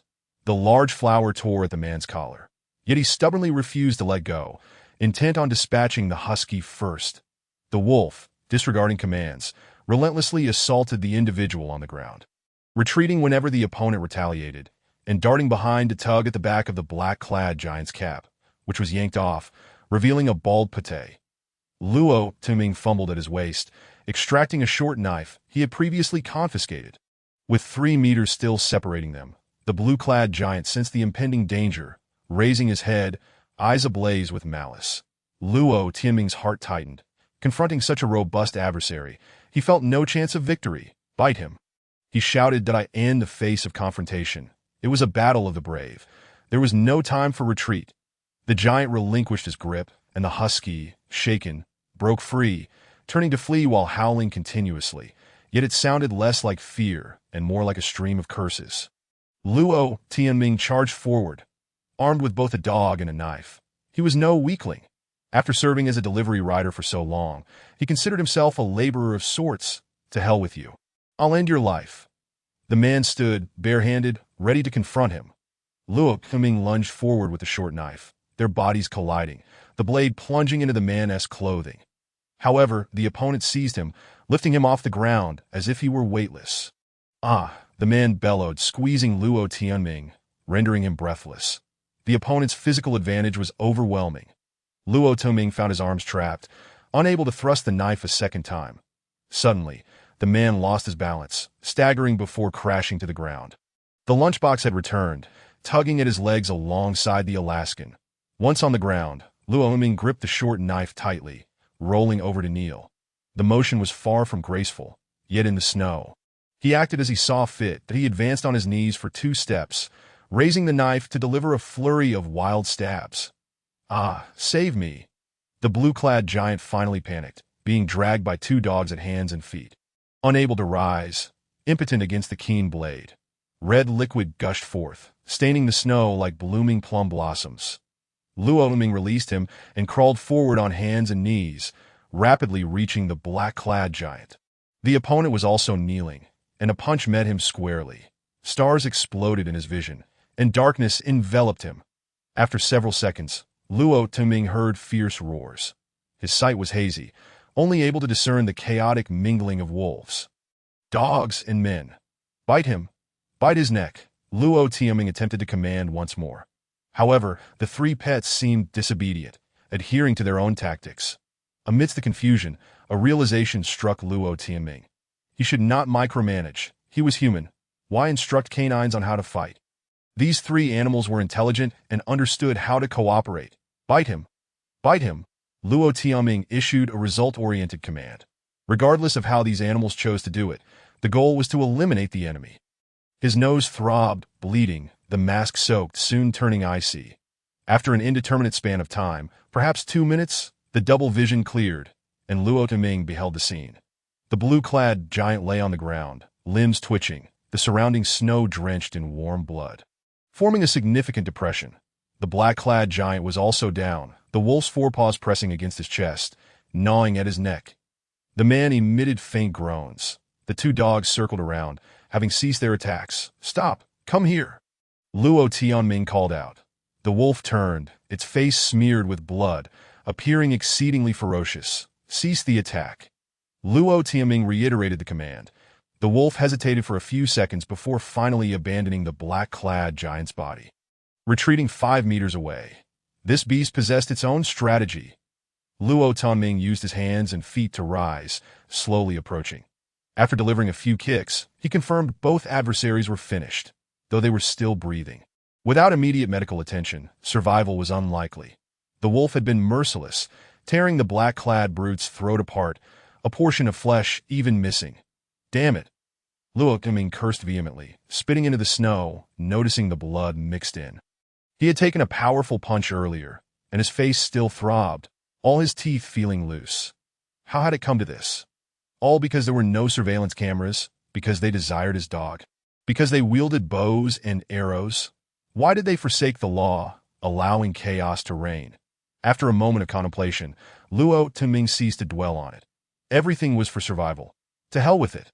The social rules of the civilized era, politeness, non-aggression, maintaining a safe distance, were rendered obsolete. Had it not been for that bottle, he would have been finished today. The enemy's arrow had struck true, piercing his right chest, precisely where the heart lay. It was perilously thrilling. Woof! The lunchbox suddenly barked. Luo Tianming furrowed his brow, raising his head to glimpse a shadow darting at the entrance.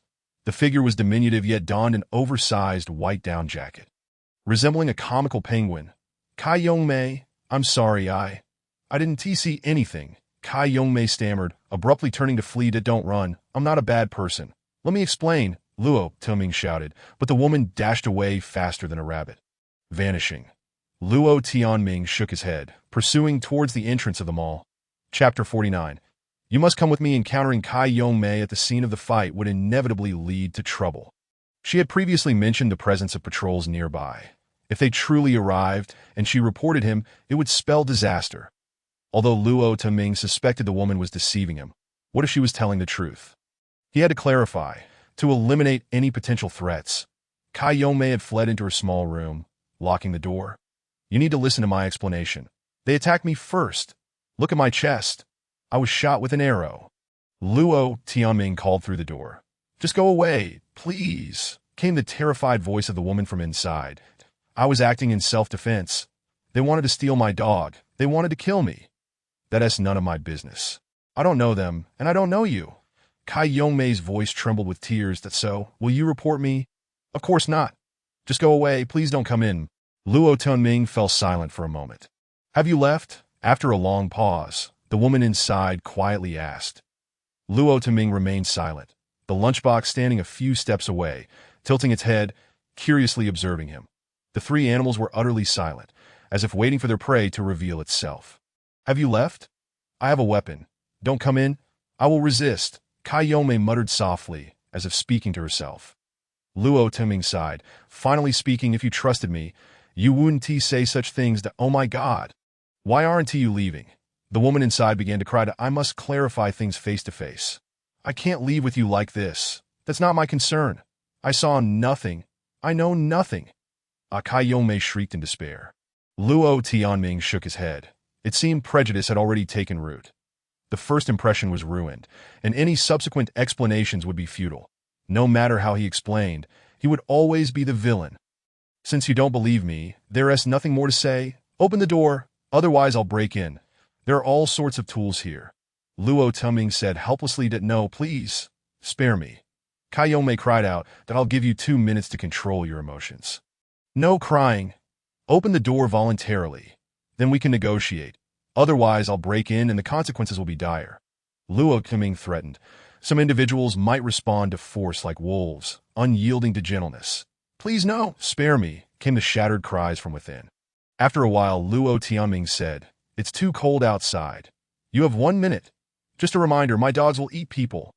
Woof, the lunchbox barked in disagreement. Oh, the wolf let out a brief howl, then extended its tongue to lick the blood from its lips. This fellow had its appetite been piqued. The cries intensified from within. After a full 2 minutes, the weeping continued, and Luo Tianming, growing impatient, pounded on the door. I'm coming in. No, I'll open the door right now. Came the cry from inside. The door swung open, and Kai Yongmei darted to the farthest corner, crouching beside a shelf, constantly wiping away her tears. The woman was still wrapped in a pink scarf, obscuring the lower half of her face, revealing only her eyes. Stop crying. I told you, I was acting in self-defense. Why don't you believe me? Luo Tianming complained. That I believe you now. Please just leave me alone. Kai Yongmei sobbed, her voice trembling. What if you report me? Didn't you say there were patrols nearby? Last time I came, I told you I lived in the Jinxiu Garden community, that I really don't remember anything. I haven't seen any patrols. They haven't even been seen recently. Lying is pointless. Gather your things. You must come with me. Luo Tianming made a decision. I shall go nowhere. I will remain here. Kai Yongmei pleaded. It is far too cold now. I must return immediately. When I leave, there must not be a living soul here. Luo Tianming allowed his voice to take on a more chilling tone. That I implore you. I truly will not report you. Let me stay here. Look at that dog at the door. Does it not resemble a wolf? It is capable of devouring a man. Turning to glance at the guard by the entrance. He sneered, Do not attempt to intimidate me. I have been afraid of dogs since childhood, but if you do not accompany me, it will feast upon you. I will count to 3. 1, please don't. I agree. Kai Yongmei whimpered, tears streaming down her face. Oh. The wolf howled in irritation, licking its lips. Do not play tricks. Gather your things swiftly. You have 3 minutes, the guard added. If she tries anything, bite her. Luo Deming thought to himself that although this woman appeared frail and helpless, who knew what hidden weapon she might possess? What if she pulled out a knife or a gun? That would pose a threat to him, especially since they were in a sports mall, which conveniently had an archery section. Archery. Luo Tianming sighed, realizing he had gravely underestimated the significance of the bow and arrow. After being struck by an arrow previously, he had learned a valuable lesson. Kai Yongmei, do you understand archery? Wah, I cannot use it, but I have received some training and know a little about the merchandise. Please do not harm me. Kai Yongmei stood up, clutching an empty backpack, yet still sobbing uncontrollably. Pack whatever you like. I have plenty of food. Luo Tianming instructed. Come to the archery section in 3 minutes and introduce me to the products, but be quick about it. He strode out of the small room, with the guard stationed at the door. The archery section was brimming with merchandise. As the snow disaster loomed, people were primarily focused on purchasing warm supplies, aside from survival enthusiasts or those looking to stir chaos. Ordinary individuals would not consider stockpiling weapons. There were several types of bows available. A children's toy set for 99 yuan, a practice bow for 399, a novice bow for 499 and 699, and an adult bow priced at 1499, along with various accompanying gear. Luo Tianming was dazzled by the selection, unsure of what to choose. After a while, Kai Yongmei approached with a brown backpack, her sobs subsiding. The wolf trailed closely behind her. The dimly lit mall made the wolf's eyes gleam a vivid green, creating a striking sight. Stop crying. My intention to take you away is for your benefit. In a few days, I will allow you to leave, and you will soon realize I am not a villain. Now help me decide what to take. I am a complete novice, to be by the way. There are many unsavory characters in my neighborhood. Luo Tianming briefly outlined his predicament. Kai Yongmei wiped her tears and assisted him in selecting the 399, 699, and 1,499 yuan bows, along with recommendations for an arrow quiver, a bow bag, archery gloves, and arrows. The list of items to procure was unexpectedly extensive. There were only 6 powerful, high-end bows available. To preclude any future threats, Luo Tianming decided to take them all, that he also grabbed 2 sets of the cheaper bows. And even the 99 yuan toys were hidden beneath the shelves. The carbon fiber arrows, sold in packs of 3, totaled just over a dozen boxes, all packed into his bag.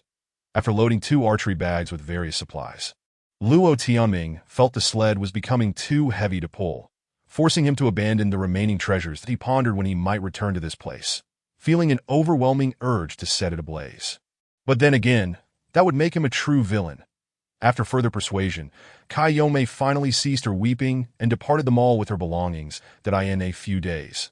Once you comprehend the situation, I will permit you to leave at any time. Standing outside the mall, Luo Tianming secured the supplies onto the sled as he began rummaging through the belongings of the 2 corpses. This caused Kai Yongmei to cry out in fear once more. Chapter 50. Truly captivating, the 2 fleeing dogs had hidden within the mall, and with a few howls from the food box, they were lured out. Much to the annoyance of the food box, 4 dogs were sufficient to haul the cargo, but the sled was too small. The 2 backpacks could only be strapped to the rear. Dragging through the snow, the return journey, battling against the wind and snow, was exceedingly arduous. The sled overturned 4 times, leaving Kai Yongmei in tears, even lying in the snow, refusing to get up. Luo Tianming had to pull and drag her, along with imploring threats, before she finally sat back on the wooden sled. Visibility was low on the road. Thankfully, the sled dogs knew the way. Otherwise, Luo Tianming would have had to find shelter until the snow ceased. However, many stores had broken doors and windows, and even if they managed to hide inside, prolonged exposure to the relentless storm could lead to freezing to death.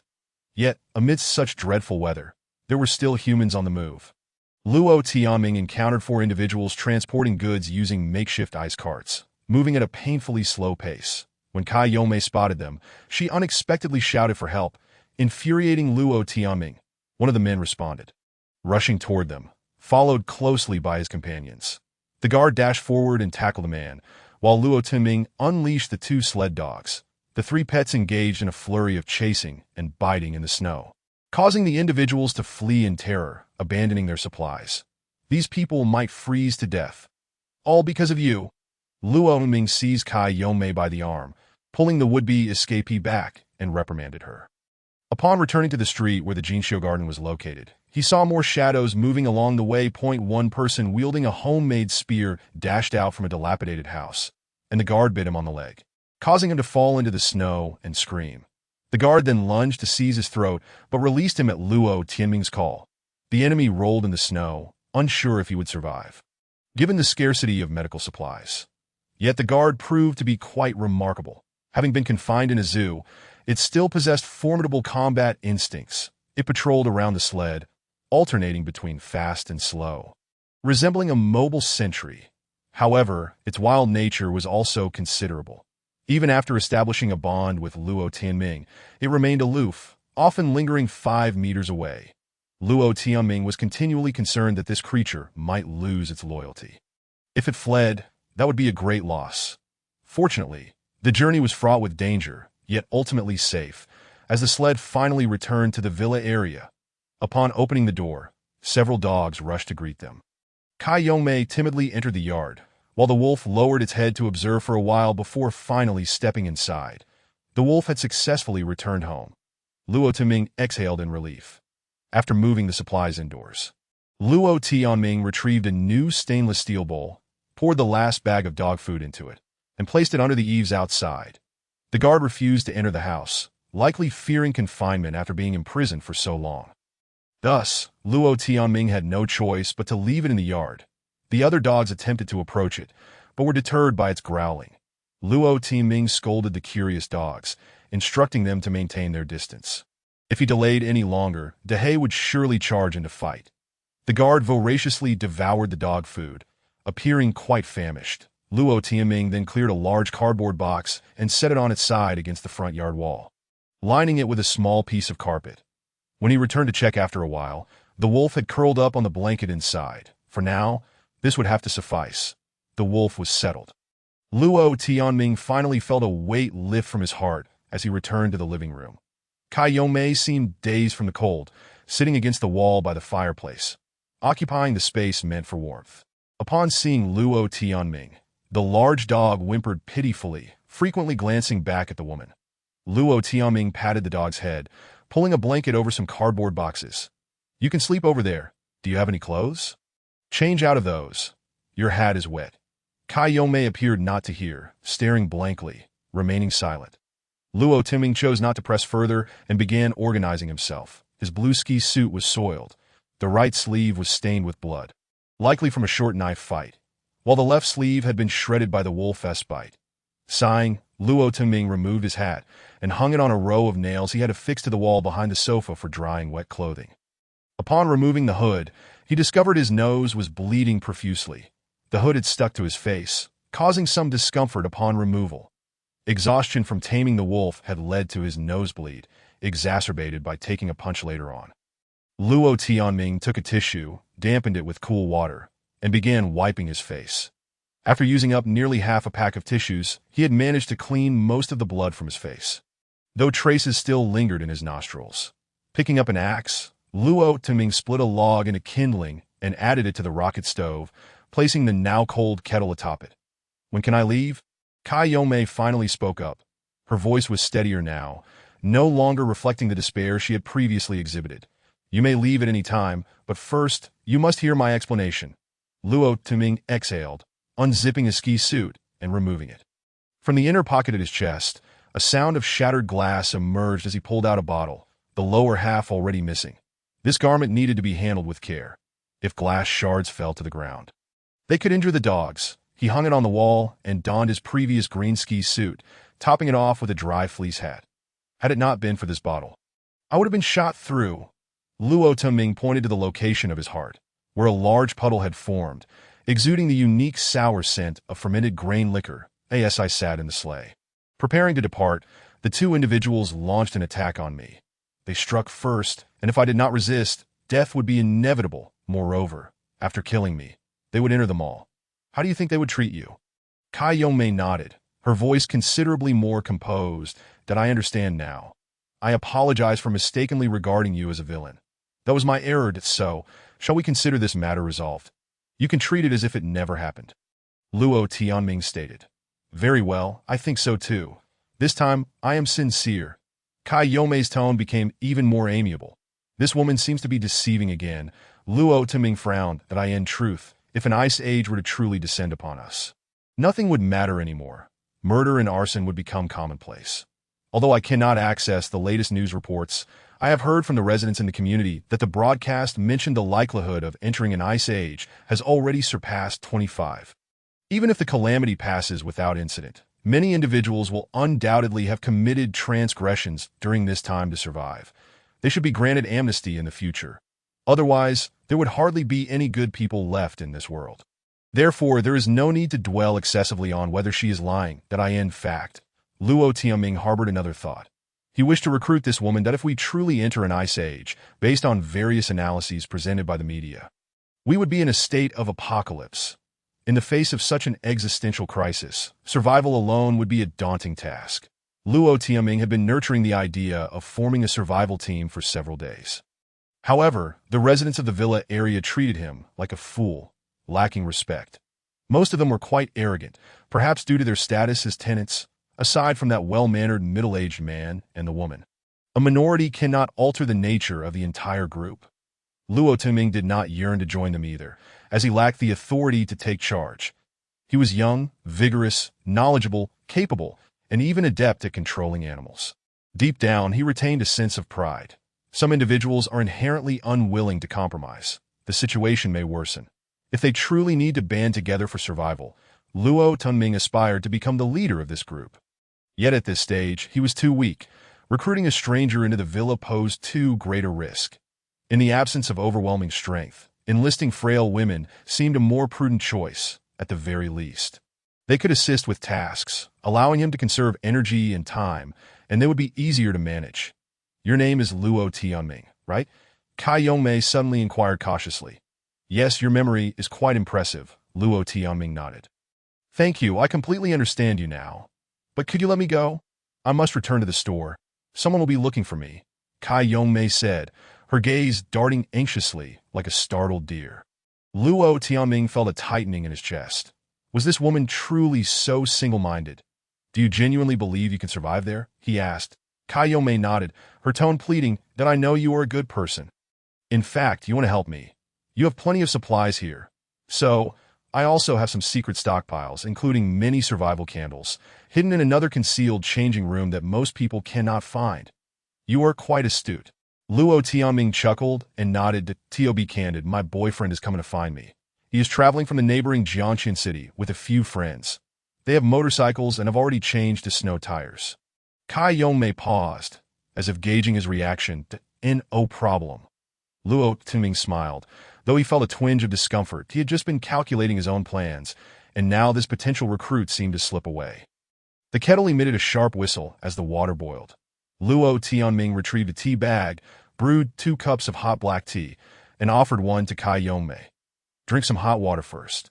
Once the snow stops, Luo Tianming scratched his forehead and said, You can leave whenever the weather improves. Thank you. You truly are a good person. Kai Yongmei exclaimed with delight. She had maintained her guard, but finally relaxed. At least on the surface. Luo Tianming smiled and said nothing further. He preferred to let things unfold naturally. The previous Wang Hui had been free to leave when she chose, and so too could this woman. The world would continue to turn, regardless of who was absent. Kai Yongmei removed her damp knit cap, revealing her chestnut-brown hair, which was gathered into a messy bun atop her head. She pulled down her scarf, blew on the hot water in her cup, and then eagerly took a sip at tea last. This woman revealed her face. Luo Tianming was momentarily taken aback. Kai Yongmei's face was petite, her features exquisitely doll-like, albeit somewhat dirty, as it seemed she hadn't washed her face in days. However, she was undeniably beautiful. Chapter 51 Cautiously. Luo Tianming could now comprehend why Kai Yongmei was always so careful and kept her face concealed. She was petite and delicate, standing about 1.60 meters tall, with a refined visage and fair complexion. She was far more pleasant to behold than Shuai Luxuan, though they were not of the same type. Luo Tianming remained dazed for only a few seconds before swiftly regaining his composure, refraining from any overt reactions. How had he not noticed her when he visited the sports mall? Perhaps it was because they were both wearing masks? A beautiful woman, yet someone was attempting to take her away. It was impossible for her not to feel fear. Nevertheless, since she was already here, Luo Tuming resolved to disregard Kai Yongmei's appearance. He had seen many women before. Furthermore, during this period of calamity, beautiful women were the most vulnerable. Speaking of which, Kai Yongmei ought to be grateful to him. Luo Tuming broke his silence and handed Kai Yongmei a large, red floral rational blanket. You can use this blanket for now. Your down jacket is wet. You should change out of it. Thank you. Kai Yongmei nodded slightly. She removed her white down jacket, wrapped herself in the blanket, and returned to the small sofa.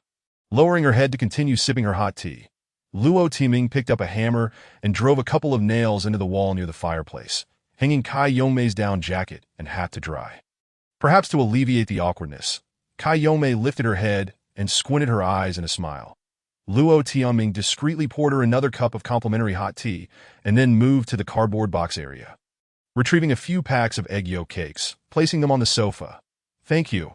I've been eating nothing but sports nutrition food these days. It's been unbearable. Kai Yongmei set her teacup down, grabbed an egg yolk cake, tore open the packaging, and eagerly stuffed it into her mouth, only to choke immediately. She raised her glass to take a sip of tea, managing to recover. This woman certainly lacked grace when eating egg yolk cakes. Even a dog would shake its head at the sight. Wong Wong. The Rottweiler whimpered. Luo Tuming patted the dog's head, unable to suppress his laughter. Did I apologize? Was my eating manner too unsightly? Kai Yongmei murmured softly. Not at all. It's just that this dog had an issue with you. You took its spot, Luo Tuming teased, offering the dog an egg yolk cake and gesturing to the blanket by the fireplace. The dog, blood-faced, took the cake and returned to its spot on the blanket. Kai Yongmei halted her movements, still chewing on the cake, and mumbled, Did I really take the dog's spot? No worries. It has a big heart. Kai Yongmei chuckled, covering her mouth while chewing. You have so many dogs here. Thankfully, they don't reside here. Luo Tuming suddenly felt alarmed. Where were the other dogs? Take your time eating. Soon there will be noodles. There's beef canned food over there. Where are my dogs? He opened the door and stepped outside, only to discover a large pack of dogs sitting in the snow, intently watching the wolves crouched in the cardboard box. The two groups were separated by more than 10 meters. One wolf lay in the right corner of the yard, baring its teeth and growling, while the other pack, led by a large black dog, meandered to and fro, communicating through gestures and glances, as if plotting something. No trouble. This is a new member named Jiao. Anyone who dares to fight will be deprived of food, and those with cotton jackets will have them confiscated.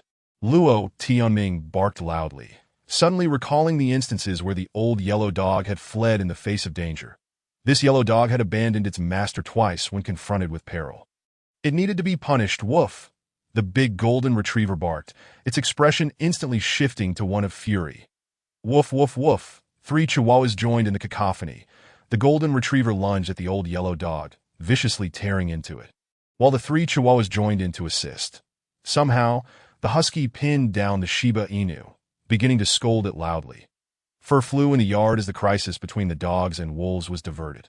All right, everyone back to the doghouse. No causing trouble. Luo Tuming admonished, then entered the living room. Kai Yongmei was laughing so hard she could hardly stand. Her eyes were crescent-shaped, and her smile was truly enchanting.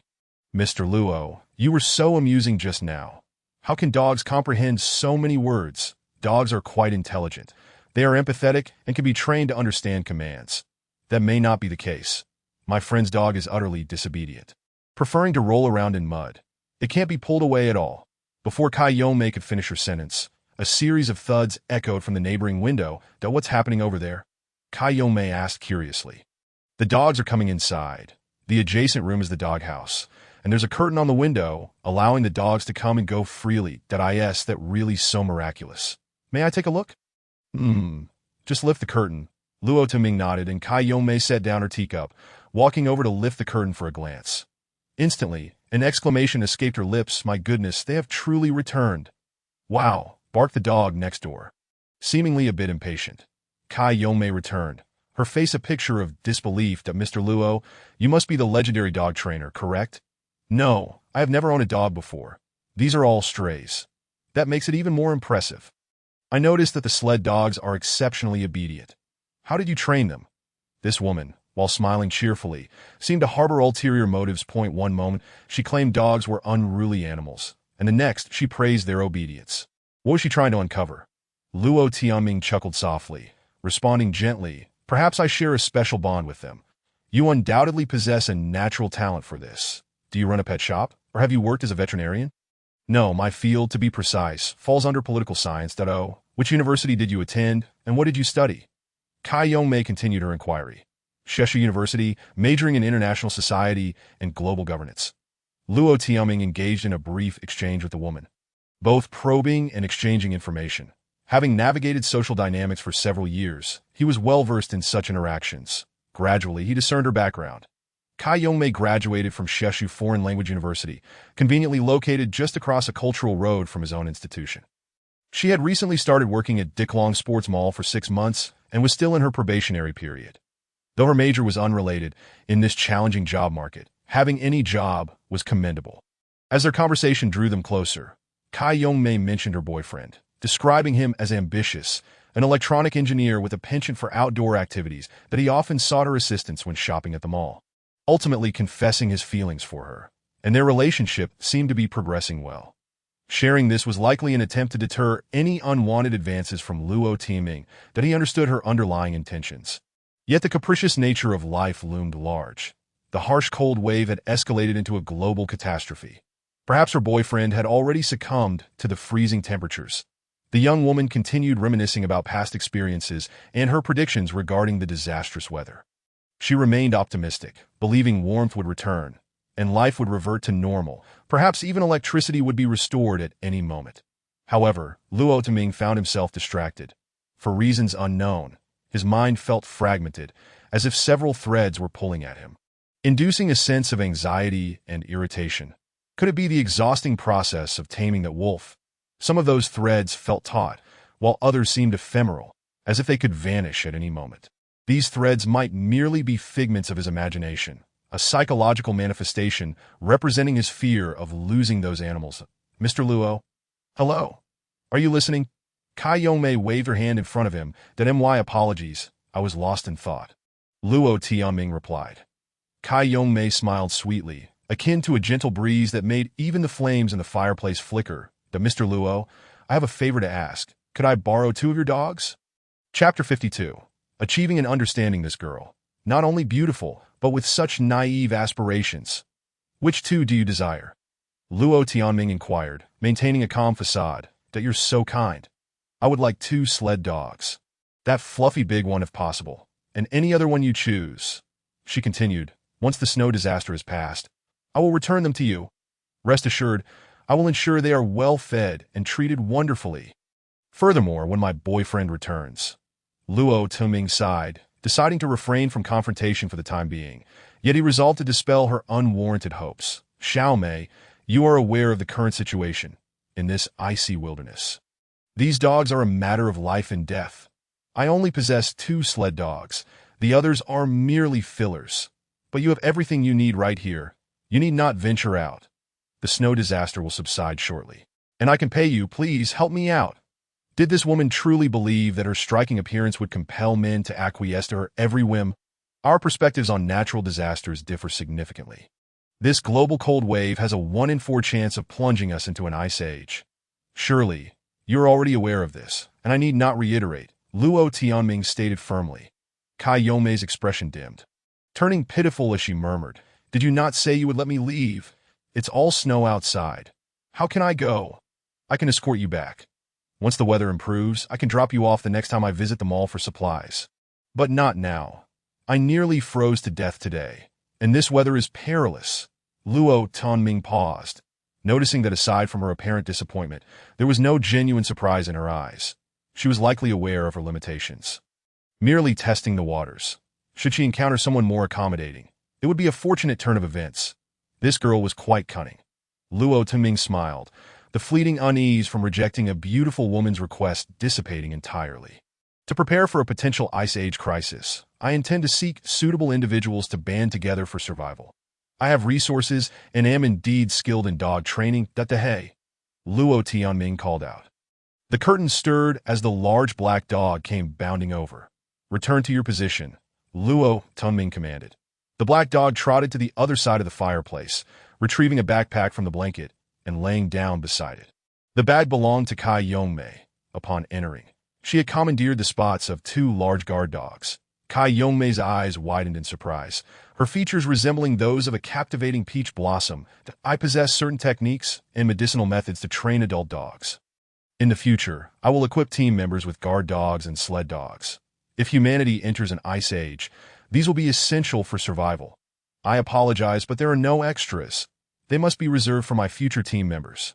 Luo Tianming's tone carried an unyielding finality. Oh, my apologies, Kai Yongmei said, awkwardly smiling. Not to worry. Rest well. Once the weather improves, you may leave. By the way, you can sleep over there. A woman previously rested on those boxes. They are relatively flat, Luo Tianming suggested. Kai Yongmei raised an eyebrow, asking of the woman, "Where is she now?" She left. I rescued her from the blizzard. After resting, she departed. A murder occurred in the community, and a police car arrived, which she followed. Before she left, I even gave her some food. Luo Tianming replied casually, "A murder? What happened?" Kai Yongmei's anxiety surged. Did I not mention? There are many nefarious individuals here. They formed a gang called the Mutual Aid Society. Just days ago, they wiped out an entire family in a villa, and there have been robberies. The first building at the entrance was even set ablaze, destroying several floors. Just be cautious. Is that true? This place is terrifying. I want to go back. Kai Yongmei exclaimed, on the verge of tears. Everywhere is the same. If those two men had not been thwarted by me today, what would have happened to you? Kai Yongmei bit her lip, fear etched across her face. Luo Tianming shook his head, continuing, people have begun to adapt to the cold. Many venture out to gather supplies, and your mall will undoubtedly be one of their targets. Do you wish to return to be a victim? It's possible, but do not waste my dogs. I brought back a pair of skis. Can you ski? Kai Yongmei shook her head. Then do not rush. Take a moment to consider your situation and practice skiing a bit. Before you leave, make sure to say goodbye. Do not slip out quietly, then I must lock the main door. There have been attacks here before. But they all ended in failure. Luo Tianming approached the bloodied face of a dog, crouching to inspect its chest wound, before moving to check the large black dog as well. Did you see the wounds on these two dogs? They bear knife wounds and have been struck with a hammer. They are fierce fighters. After the murder incident in the villa, everyone was terrified. Someone even offered 200,000 for my dogs. Luo Tianming stated, shaking his head as he continued, they claim the weather will not improve, that it will only worsen. Thus, these dogs are of utmost importance. They are all vigilant. Without them, I might have perished thrice already. As you witnessed in today's battle, that I understand, my apologies. Thank you, Kai Yongmei said softly. Luo Tianming's words carried an underlying message, emphasizing the dog's formidable abilities and hinting for her to remain compliant. Are you hungry? Luo Tianming inquired of the beautiful young woman. Shall we eat downstairs? Or perhaps cook some rice? Could you assist me? My hand is injured and quite inconvenient. Today at the zoo, a husky had injured his finger, which still throbbed painfully. Of course. I am quite adept at cooking. I've been craving rice for days. Kai Yongmei replied with a smile. This woman was rather skilled at navigating the conversation. The rice is in the kitchen. Behind that curtain, then aren't you afraid of the dogs? Luo Tianming called to the golden retriever. The golden retriever wagged its tail and bounded over, grinning cheerfully. The other dogs are in the next room. If any dog bothers you, just call Butler. It is responsible for maintaining order here. You are familiar with golden retrievers, yes? Luo Tianming patted the golden's head. That I know. I'm not afraid of them, she replied. Kai Yongmei's smile was somewhat affected, reminiscent of the coy grin of a golden retriever. Feel free to move about.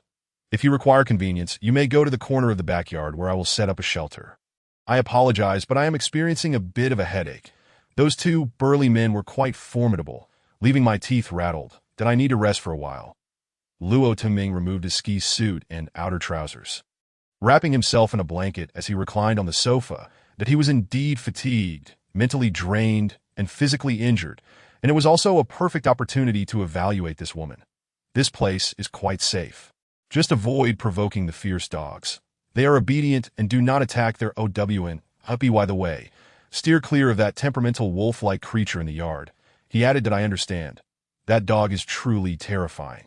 Resembling a wolf, Kai Yongmei's voice trembled slightly.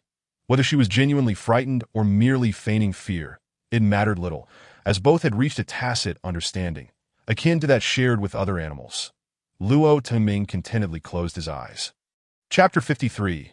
The desire to grow stronger. Luo Tianming dreamed of Shuai Lu and Bao Zihan arriving, assisting him with laundry and cooking, bringing order to the chaos that he dismantled the insulation wall and cleared the third room on the first floor, setting up a large heated platform for everyone to coexist harmoniously. Upon awakening, he found himself still on the cheap little sofa, surrounded by a mountain of cardboard boxes and packages, the scene resembling a heap of refuse. The aroma of cooked rice wafted through the air. The rice is ready, that he cursed under his breath, feeling a pang of regret. His face ached considerably as he opened the front camera on his phone to inspect himself. Discovering that the left side of his face was swollen, his eye narrowed. That burly man's punch was indeed powerful. "You're awake. It's time to eat. I may have prepared a bit too much that I hope you 1T think me wasteful." Kai Yongmei inquired. "Wasteful? Not at all. It is imperative to eat well. If supplies run low, one can always venture out to search. Starvation leads to death by cold. Do not hesitate." Luo Tuming replied, massaging his left cheek. "Do not touch that area. If it is soft tissue damage, it will gradually absorb," she advised, placing the food on a cardboard box in front of the sofa that he grabbed a small box to use as a seat. To his surprise, there were 4 dishes: a platter of cold-cut luncheon meat, a dish of braised pork with vermicelli, another of braised beef with pickled vegetables, and a heated serving of tomato fish sauce. Although the main ingredients were canned, they were undeniably appetizing. The most tantalizing aspect was the white rice. This woman had managed to cook it perfectly in a stainless steel pot, neither burnt nor undercooked, filling the room with an enticing aroma that lulled Luo Tuming into a nostalgic reverie. The 2 fierce dogs nearby wagged their tails. The golden retriever approached to nuzzle him, followed by a husky and an Alaskan, until all the dogs gathered, causing Kai Yongmei to freeze in fear. Luo Tuming shooed the dogs to the next room, allowing him to enjoy a peaceful meal. That in this state of crisis, dogs were tools rather than pets. And it was vital to distinguish between the two, avoiding indulgence. Having a normal human companion brought Luo Tuming great joy. Despite the lingering pain in his teeth, he consumed 3 bowls of rice, clearing all the dishes. Kai Yongmei, too, relaxed her guard, rolling her eyes in satisfaction as she exclaimed how full she was. After the meal, Luo Tuming boiled a large pot of noodles, adding 5 cans of food to feed the pack of dogs. Preparing a separate bowl for the wolf. Watching the animals eat noisily, Kai Yongmei furrowed her brow, appearing somewhat regretful, though she dared not voice her thoughts. After feeding the dogs, Luo Tuming took out coffee beans, crushed them with a hammer, and brewed a pot of primitive-flavored coffee. The atmosphere finally grew amicable. Kai Yongmei understood that Luo Tuming would not act recklessly, while he recognized that this woman posed no threat. She had no hidden weapons and would not resort to poisoning, as there was no time to seek out toxins in the frigid wilderness, although such a possibility could arise in the future. Snow continued to fall outside, the biting wind howling mournfully. Luo Tuming opened a package containing bows and arrows, beginning to assemble and test them according to the instructions that it should not be like this. Latch it here at the top and secure the bottom, that it's normal for it to be loose. There's no need to worry. Kai Yongmei, being more familiar with the products, shared some installation tips with him. Once assembled, the most expensive bow stood tall, exceeding his shoulder height. Luo Tuming tried to draw it back, finding it somewhat challenging. Kai Yongmei suggested he start with the 399 yuan practice bow, which was lightweight and easy to handle, ideal for beginners to gain a feel for the sport. The carbon fiber arrows were cylindrical tipped, similar to the one that had struck him, and were not sharp at all. Kai Yongmei explained that these were target arrows, specifically designed for target practice, as their rounded tips minimized injury, extending the lifespan of the targets. She also mentioned specialized hunting arrowheads, but sporting goods stores were prohibited from selling dangerous attachments that a harmonious society protects ordinary individuals. If dangerous weapons were easily obtainable, malevolent individuals would only become more audacious. Normal people prefer a peaceful era. Once chaos reigns, lives become as expendable as grass. In the afternoon, Luo Tuming nailed a camping mat to the wall of the front yard, hanging a foam target on it before beginning his practice. The yard measured approximately 15 meters in width, ample for training, though it was exceedingly cold with wind and snow as distractions. Luo Tuming shot 10 arrows, almost missing the target entirely. while the arrows remained lodged in the camping mat. Two pierced through and struck the wall, damaging the shafts. Archery was a skillful endeavor, with stance, force, and even the use of fingers to draw the string requiring precision. However, Kai Yongmei could not articulate it clearly, and Luo Tianming was not overly concerned. He decided to learn through experience that in the icy conditions, his fingers felt as though they might freeze off. Thick gloves were necessary, and he simply needed to manage to knock an arrow, draw the bowstring, and shoot. The temperatures were particularly frigid, surely dipping below -40 degrees. Within 20 minutes, Luo Tianming could no longer endure the cold and retreated indoors. After resting for a while, he ventured back outside to practice. Before dusk, he completed 4 rounds, achieving only a 20% hit rate. Yet his arms grew sore and heavy that as he practiced, the wolf emerged from its den to curiously observe nearby. While the other dogs joined in, with the golden retriever even fetching arrows that had fallen to the ground. One arrow flew over the fence and landed next door, causing the golden retriever to bark anxiously. Distressed by the loss that as night fell, he concluded his practice for the day, returning indoors, slightly breathless, with sore shoulders and back. "Brother Ming, you are so diligent, practicing for so long despite your injuries. You are impressive." Kai Yongmei praised with a smile. "It is the environment that compels me. Today I nearly faced death at the hands of those 2 men, who were at least 190 centimeters tall. Fighting them in close quarters was exceedingly difficult." Luo Tianming shook his head. Today was particularly challenging. Now utterly exhausted, the anger simmering within him remained unabated. He yearned to grow stronger. Only by becoming stronger could he face challenges with composure. Being beaten black and blue could only be considered a Pyrrhic victory. Were it not for that wine bottle acting as armor, he might have perished. Armor! A thought sparked in Luo Tianming's mind. He retrieved the weighted vest he had scavenged from the sporting goods store. Removing his ski suit to try it on, he discovered it only covered his torso, shielding from the collarbone down to above the waist. "What can I insert here?" His gaze fell upon some magazines. He grabbed 2 and stuffed them into the vest's compartments, finding it seemed adequate. However, the magazines were somewhat small, providing insufficient coverage that if only he could cut a piece of metal plate. But for now, this would have to suffice. "Brother Ming, I feel you are too tense. It is quite peaceful here, and I have yet to see any wrongdoers." Kai Yongmei remarked that I have encountered several. "You are merely lucky to have met me first." "Indeed, you frightened me with your dogs." She teased playfully that I jest. "You were merely trying to save me," she added with a sweet smile. This woman, bold enough to joke, was attempting to bridge the gap between them, which was not a bad thing.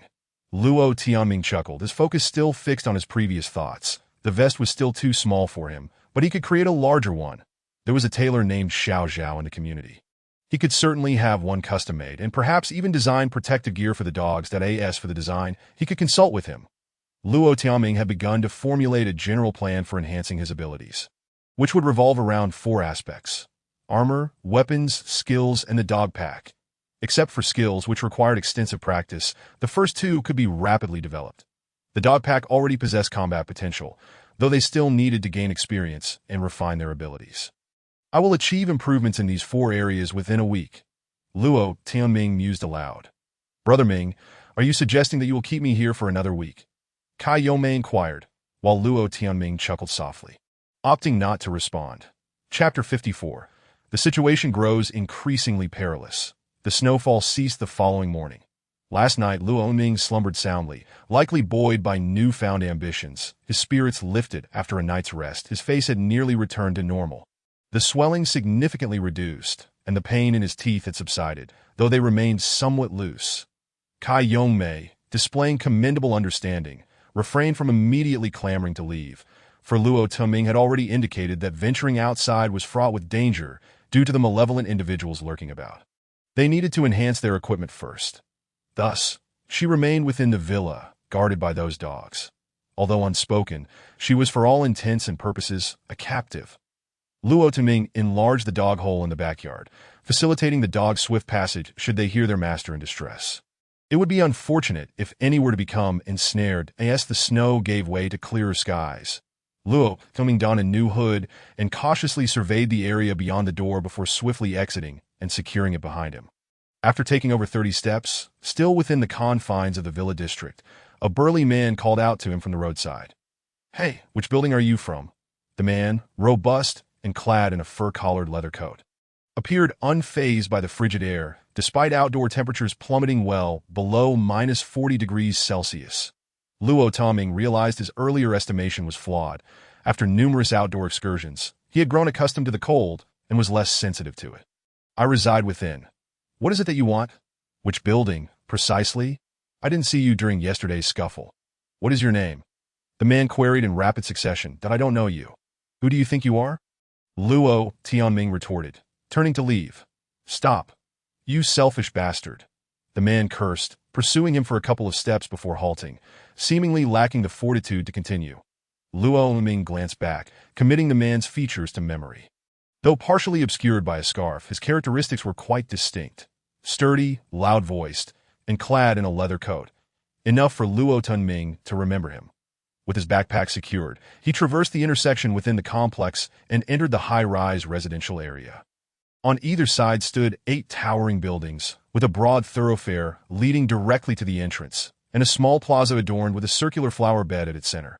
The atmosphere buzzed with activity as throngs of people congregated. Numbering over 100, they peddled an array of goods, with several hawking firewood, evidently freshly chopped from ornamental trees, alongside fragmented furniture, primarily tables and cabinets. Food was the most costly commodity, with a glass of rice priced at 500 yuan. Bargaining ensued, as the rice vendor claimed it was a gamble. Should the inclement weather persist, money would become worthless. "Buy it if you wish," an elderly woman pleaded with the stall owner, lamenting her family's lack of provisions and inability to withdraw cash. Requesting credit. The stall owner mocked her, suggesting she exchange her rings and necklaces instead. Luo Tianming chose to ignore such trivial matters, noting the presence of certain individuals loitering nearby, all seemingly young men. Their left arms adorned with green cloth strips. These individuals were likely affiliated with the Mutual Aid Society. Observing discreetly, Luo Tianming estimated about 10 individuals were active in the vicinity. The tailor in a floral padded coat remained. A sign reading "Service from Zhao, Building 403, at his feet. Approaching him, Luo Tianming exchanged a few words and was astounded to learn that orders for protective gear had already been placed with substantial demand. And materials provided. The fabric was sturdy canvas, as described by Zhao. The Mutual Aid Society supplied the canvas and perforated metal pieces, which Zhao and his team fashioned into vests, sewing the metal pieces to create scale armor. All orders come from that group. They don't allow me to sell elsewhere. The demand is considerable that my wife, along with 3 hired elderly women, toils day and night, and we still can't keep up. But they are rather stingy, only providing us with 5 jin of rice daily. It barely keeps us alive, Zhao lamented. Indeed, that's quite unfortunate. Luo Tianming sighed in sympathy that a man with a green cloth strip wrapped around his arm approached, causing Zhao to appear anxious. "That I would like a cotton hat of this style, one that can cover the face." Luo Tianming shifted the topic. Moments later, the man departed, allowing Zhao to breathe a sigh of relief. "I want a set of protective clothing." "How much?" 30 jin of rice, Zhao whispered. Luo Tianming frowned. "That's exorbitant. Someone nearby is selling motorcycles for only 10 jin of rice, that I'm risking my neck here." "Those guys are ruthless. Several residents have already been killed by them. You didn't know? Just hold out a few more days. If no one intervenes, I'll flee as if the heavens ignore my calls," Zhao said, covering his mouth with his hands, feigning a yawn, and continued in a hushed tone that in addition to the vests, we also offer leg guards, arm protection, and neck guards, essentially a full set. They only want vests. But my wife is quite skilled. She could craft a complete suit of armor for you. Iron-faced with cotton lining that in ancient times, that would be contraband. They are still oblivious. Those metal pieces are brought in bags. And they have no idea how many there are. Once they start counting, they won't be able to sell them secretly anymore. After a brief negotiation, Zhao stood firm on the price, and Luo Tianming ceased to haggle, instructing him to meet at the intersection leading to the Villa District at 7 that evening to collect the 10 jin of rice as a down payment. That night fell, snow began to fall again, and the wind chilled to the bone. Yet at the appointed hour, Zhao indeed approached stealthily, clad in a black padded coat from head to toe. Upon receiving a bag of rice, they agreed to reconvene in 2 days at the same time for delivery, before he vanished into the night. In the distance, commotion erupted, seemingly from the southeast corner of the villa district, accompanied by flickering firelight and the clanging of metal. Luo Tuming hesitated before returning, reassured by the presence of two fierce dogs and a wolf at his side. Ensuring his safety. During the transaction, his three pets had concealed themselves nearby in the shadows, displaying remarkable awareness. "Let us go investigate," Luo Tuming whispered, proceeding forward. Minutes later, he stood 100 meters away, observing a villa engulfed in flames. Amid the blaze, shadows flitted about, at least 30 individuals scattered, brandishing firefighting axes, spears, and hammers as weapons. Snow continued to fall, and they incessantly hurled Molotov cocktails towards the villa, their arms wrapped in cloth strips. The occupants of the villa did not remain passive, retaliating with fiery projectiles from the rooftop that rolled into the crowd below. These were indeed Molotov cocktails. Unfortunately, the deep snow hindered their effectiveness. Only a few shattered, while most were picked up and thrown back. Flames spread across the villa's walls and roof, and a glass window shattered, allowing a Molotov cocktail to enter, eliciting shrieks from within. "Quickly escape through the back door. We seek only wealth, not bloodshed. Don't be foolish," a voice bellowed from outside. Boom! From a second-floor window, someone brandished a cylindrical object, firing from a height. "Damn it, they have guns," the outside crowd shouted. Boom, boom, boom. A series of 4 explosions erupted, gunfire erupting from several windows and the rooftop. The assailants outside began to scream, with 7 or 8 collapsing, chaos ensuing among the crowd. Luo Tuming inhaled deeply, a heightened sense of crisis overwhelming him. Here were capable individuals having fashioned firearms. The Mutual Aid Society was producing armor, while this group in the Villa District had somehow manufactured guns. They were formidable. Residing here was becoming increasingly perilous. Chapter 55. As long as one lives. There is hope.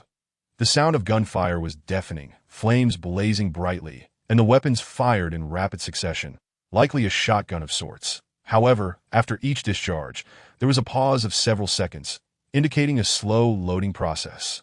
Moreover, each shot was preceded by a flash of fire, suggesting someone was using an open flame to ignite them. After observing for a while, Luo Tianming tentatively concluded that these weapons were quite rudimentary. Merely makeshift firearms. Yet being gunpowder weapons, they could certainly inflict harm and possess considerable intimidation factor. Outside the villa, many had already taken refuge against the walls. After several minutes of mutual fire, the gunfire finally ceased. And someone atop the roof shouted, "Hold on. We possess firearms. You cannot gain the upper hand. Let us not engage in mutual destruction. We also have satellite phones and have already called the authorities. You still have time to leave." This voice sounded familiar. Was it Lu Hongbing from Villa 19? Had he come here for support? It seemed he had assumed a leadership role. Nonsense. Your pitiful guns are worthless. Enough talk. Smash the door. The assailants outside shouted that a cacophony of banging ensued. Yet the door remained remarkably sturdy, merely reverberating without any sign of damage that a hum filled the air, accompanied by the sound of propellers. Wang, the large black dog, let out a low growl. Luo Tuming looked up to see blue and white lights swirling in the night sky as a drone swiftly approached overhead. Suddenly, the drone's lights flashed multiple times, seemingly capturing images. Following that, a piercing wail of a siren erupted. "Retreat! Cover your faces!" someone shouted. The crowd outside scattered in disarray, disappearing within a minute. The drone circled for a moment before flying toward the city center. "Someone is monitoring us," Luo Tuming exclaimed, elated. Someone was maintaining order. If that were the case, the city should not descend into chaos. There remains a glimmer of hope for recovery that I in the corners of the Villa District. Others have emerged to witness the commotion, scattered about, standing idly at their doorsteps. Some bolder souls, wielding flashlights, wander aimlessly along the roads. Luo Tuming traverses the darkness, the snow beneath his feet crunching with each step. Ahead, a shadow looms beside a villa, brandishing an antiquated lantern and clad in a shaggy leather coat. The figure stands foolishly in the center of the road, bellowing in a gruff voice. Who goes there? He fumbles in his pockets as if to produce something. "Jiaodo, go take a bite out of him," Luo Tuming commands softly. The wolf leaps forward, and moments later, a startled scream pierces the night. The lantern tumbles into the snow. Oil spilling forth, igniting in flames. The wolf swiftly returns, gliding quietly along the edge of the wintergreen bushes. The man continues to holler in the darkness, cursing the negligence of someone's dog. Luo Timing furrows his brow, unable to contain his irritation any longer. Jiaodo, bite him again. The wolf turns and departs, and after a brief interval, the man shrieks once more, prompting the wolf to return with an eager gait. This man's tongue is far too foul. He must be taught a lesson. More importantly, his penchant for meddling is intolerable, having been stopped once during the day and again at night. Could he be a sentry? If such a nuisance lingers nearby, it could severely hinder his movements. This burgeoning trend must be quashed. As Luo Tianming reflects while walking, he cannot shake the vague sensation that his spiritual connection with the wolf has intensified. Intriguing. Could allowing the wolf to bite enhance its sense of belonging? This is indeed a valuable discovery. Upon returning to the villa, dinner is prepared. Rice once more, with the same familiar dishes. Yet Kai Yongmei shows no signs of weariness, indulging to her heart's content, while Luo Tianming remains unperturbed. After all, she has labored for this meal, and the exchange of labor for sustenance is a fair trade. Moreover, she is a beauty, a source of aesthetic pleasure that contributes to one's mental well-being. Though Luo Tianming conceals his feelings, he finds a quiet joy within. This is the nature of man. With such a delicate and charming companion by his side, life becomes a tad less arduous. The cold wave has heightened tensions, with not only cries of anguish echoing through the community, but also despairing sobs that belie the scenic river. A line of wrought iron streetlights stands sentinel, with reports of hangings occurring over the past days. Thus, emotional value is indeed of worth. Maintaining rationality amidst adversity is paramount. Kai Yongmei also takes on the task of preparing food for the dog, though she always displays a visage of regret when adding canned meat to the pot. The heavy snowfall has blanketed the ground overnight, erasing all traces, and the following morning dawns clear after the snow. Luo Timing steps outside to scout the situation. He is now reluctant to take the dog out. As members of the Mutual Aid Society loiter in the small square, asserting their dominance, that a woman, oblivious to the danger, descends with a black dog, only to have it snatched away by a few men who swiftly ensnare it with a leash. Luo Tianming finds himself perplexed. Despite the scarcity of food, does the allure of dog meat truly hold such power? Fortunately, the frigid temperatures compel everyone to bundle up tightly, rendering recognition nearly impossible. Thus, he can meander outdoors without issue, his face obscured. This time, he remains active for an extended period, reaching an hour, and his body retains warmth, though his knees feel somewhat stiff. Within the community, vendors have set up stalls selling alcohol, but alas, all the bottles have frozen, some even shattering. The stall owner has laid the remnants on the ground. Among them is a white, flat bottle, presumably containing a modest quantity of liquor, despite its frozen state. The bottle remains intact. The stall owner has set up a small stove nearby to thaw the liquor, sipping it while attending to his wares, unperturbed by the risk of explosion. After observing for a time, Luo Tianming trades a packet of compressed biscuits for 4 small bottles of liquor, but he does not crave alcohol. Yet in this icy wilderness, it could prove life-saving in critical moments. Suddenly, a peculiar aroma of grilled meat wafts through the air. Luo Tianming turns his head to discover a vendor selling skewers of grilled meat, the morsels sizzling on the iron skewers. The vendor, an elderly man with a stooped frame, reveals tufts of gray hair beneath his cotton cap. He sprinkles chili powder over several cooked skewers before handing them to a young man, collecting 2 red bills in return. If the meat were of good quality, such a price would be justifiable. Yet the old man then crouches down, rummaging through a black plastic bag to produce a stiff, large rat, commencing to cut it with a small knife. The bag also reveals a fuzzy yellow animal leg, the toes resembling the petals of a plum blossom, likely belonging to a cat. Luo Tianming shakes his head. The weather is too frigid, and with the roads blocked by snow, people make do with whatever they have. Survival is the priority. Each day under the scourge of disaster is a trial, but as long as one breathes, there is hope. After all, there is still some striving to maintain order. Discussions about the unmanned aerial vehicle from the previous night have sparked a flicker of light in the eyes of the people. Nearby, a diminutive figure has set up a stall, and Luo Tianming's gaze inadvertently lingers before abruptly freezing.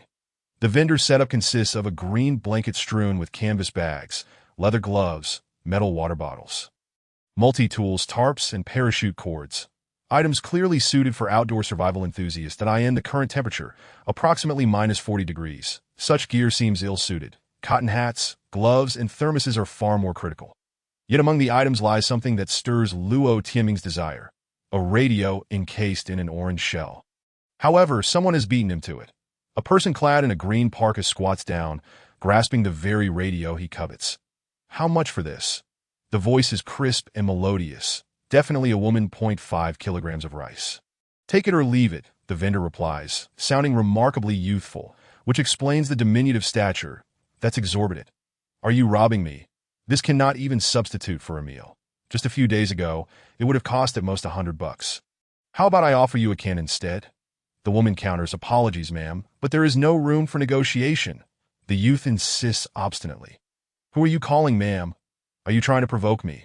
The woman retorts, her fury palpable as she relinquishes the radio and stands, fuming. Chapter 56.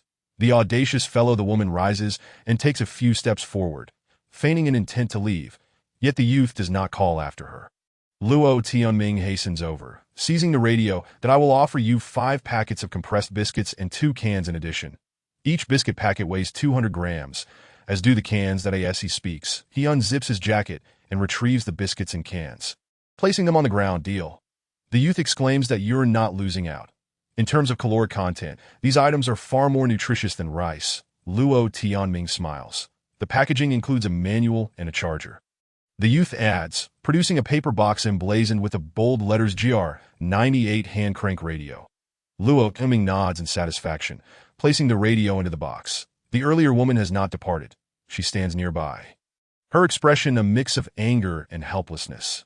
After all, with everyone masked, they remain strangers to one another. Luo Tianming tucks the box under his coat and turns to leave, after walking over 200 meters. Reaching the base of Building 8, the woman still trails behind him. Wait, she finally calls out. Luo Tianming turns back, remaining silent. That in broad daylight, a woman should lack the audacity to rob a man. Big brother. Your voice sounds somewhat familiar. Are you the one who used to be a delivery rider? The woman inquires. Luo Tianming is momentarily taken aback. It is indeed awkward to have been recognized. And you are? I am your neighbor, residing in Building 5 across the way. The woman removes her scarf, revealing a somewhat familiar face. Luo Tianming furrows his brow. He has indeed seen this woman before. That in the small garden nestled between several nearby buildings. He used to jog daily prior to becoming a delivery rider, often encountering her. She appeared to be in her 20s, also dressed in athletic wear while running downstairs. Yet they were mere acquaintances. Familiar strangers exchanging fleeting glances. After Luo Tianming donned the rider's uniform, he became exhausted from the daily grind and ceased his extra exercise. Luo Tianming nods. Yes, that's me. What can I do for you? I want that radio. You let it go just now. Alas, the woman sighs. You're correct. I hesitated while you acted quickly. Luo Tianming chuckles lightly. This woman possesses self-awareness. That he responds courteously. Apologies, but I also require this item. I ordered one online, but it has been delayed and is still en route. I too am in search of one. There must be more radios in the community. You might find one if you look harder. That is challenging. Many are non-functional, and those willing to sell radios are few. A cell phone can also be used as a radio. Cell phones cannot tune into stations, whereas this one covers all bands. The woman remains undeterred. Pressing on, Luo Tianming furrows his brow, opting not to extend the conversation. After an awkward silence, the woman proposes, why don't you make an offer? I may not have much food, but I possess other valuable items. I can offer you this. She reaches into the side of her parka, suddenly drawing forth a short knife. This is a perilous maneuver, especially in these trying times. Yet the woman's speed catches Luo Tianming off guard, and he regrets not maintaining a safe distance. Do not move. He warns directly. Sudden knife drawing during a conversation with a stranger is sure to be perceived as a premeditated attack. I mean no harm. This knife is made of patterned steel, quite beautiful, with a blade length of 40 centimeters. The woman partially withdrew the knife, only to return it to its sheath. That I apologize for startling you. Take a look for yourself, she said, offering the knife still in its sheath. Luo Tianming furrowed his brow. This woman was truly audacious that he accepted the knife but did not inspect it, instead remarking seriously, "Do not act so recklessly. Do you not think you are being overly impulsive? I nearly called for assistance. Do you have backup? Are they upstairs?" The woman inquired with a smile. Luo Tianming shook his head. "If they were to arrive, you would surely get hurt. I shall not inspect the knife any further. I will place it on the ground, and we shall part ways. No, big brother, please help me. How about lending it to me for a day? I will return it once I am done." The woman appeared somewhat anxious that it would be better if I simply informed you after I finish using it. And besides, I do not even know you. I am your neighbor. Did I not mention that I reside in Building 5? Just across the way. She turned and casually gestured, then added, "Are you in the owner-s group? I am Fei Yu." "Oh, are you the one who shared a plethora of information?" Luo Tianming, who had initially intended to leave, found himself intrigued upon hearing her reveal her identity. "Indeed, that is me. So can you lend it to me now? Just for a day? How can you prove you are Fei Yu?" The woman was momentarily speechless. After a few seconds, she reached in her jacket pocket, seemingly tugging at her hair. This woman is quite impatient. Has she truly lost her composure? Luo Tianming chuckled, believing her earnestness. He could read her emotions, and he had indeed seen this woman many times before. She was somewhat brash, but Luo Tianming found himself interested in Fei Yu. She might just be a survival enthusiast. Survival enthusiasts possess a certain allure, especially when they are female, as they tend to pose less of a threat. After conversing for a while, Luo Tianming felt that Fei Yu was fundamentally good-natured and not overly bothersome. "You can take it to listen. If you receive any good news, do let me know." Luo Tianming swiftly decided that he pulled a radio box from his pocket and handed it along with the knife. To her, "Thank you. You can keep the knife as collateral." Jin Yu chuckled happily. "No need. This is your self-defense weapon. I do not use knives. I have other means." "Very well then. I shall graciously accept." The woman took the short knife and the box and stowed them in the hidden compartments of her jacket. "Your jacket is quite excellent. This is not a transient spell of low temperatures. Rather, it is a relentless condition, a perilous and unyielding state. The northern regions have already succumbed to extreme cold. All creatures lingering outdoors are likely to be frozen into ice sculptures. The underground refuge facilities should be different. They are equipped with power generation systems, and I have heard that some shelters are outfitted with nuclear batteries that can last for decades. With electricity, heating is assured, and your parents at the shelter should be just fine," Luo Tianming remarked. "Thank you for your comforting words." Jin Fei Yu inhaled deeply. "Did I speak only the truth? How cold is the Arctic? The researchers at the stations are still enjoying hot pot indoors. Your parents are undoubtedly faring better than you. Which shelter isn't superior to your current situation?" Luo Tianming asserted.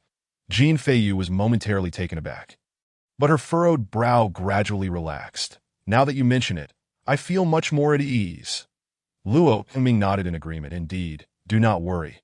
The shelter maintains order, possesses equipment, and has emergency supplies. The IT is our community that is on the verge of chaos.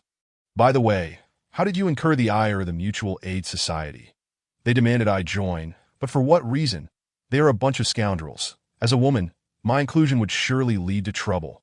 So, while I was away, they dismantled my front door and stole my supplies." Jin Fei Yu ground her teeth, suddenly inquiring, "You aren't in cahoots with them, are you?" "Not at all. That I have my own conflicts with them.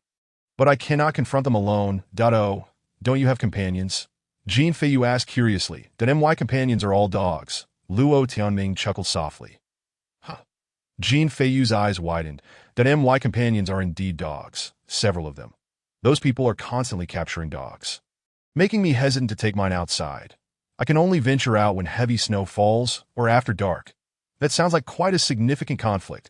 Jin Fei Yu nodded vigorously. "Indeed," Luo Tianming continued. "That arrogant owner is organizing people to capture dogs in the community. So be cautious. Precautions are futile.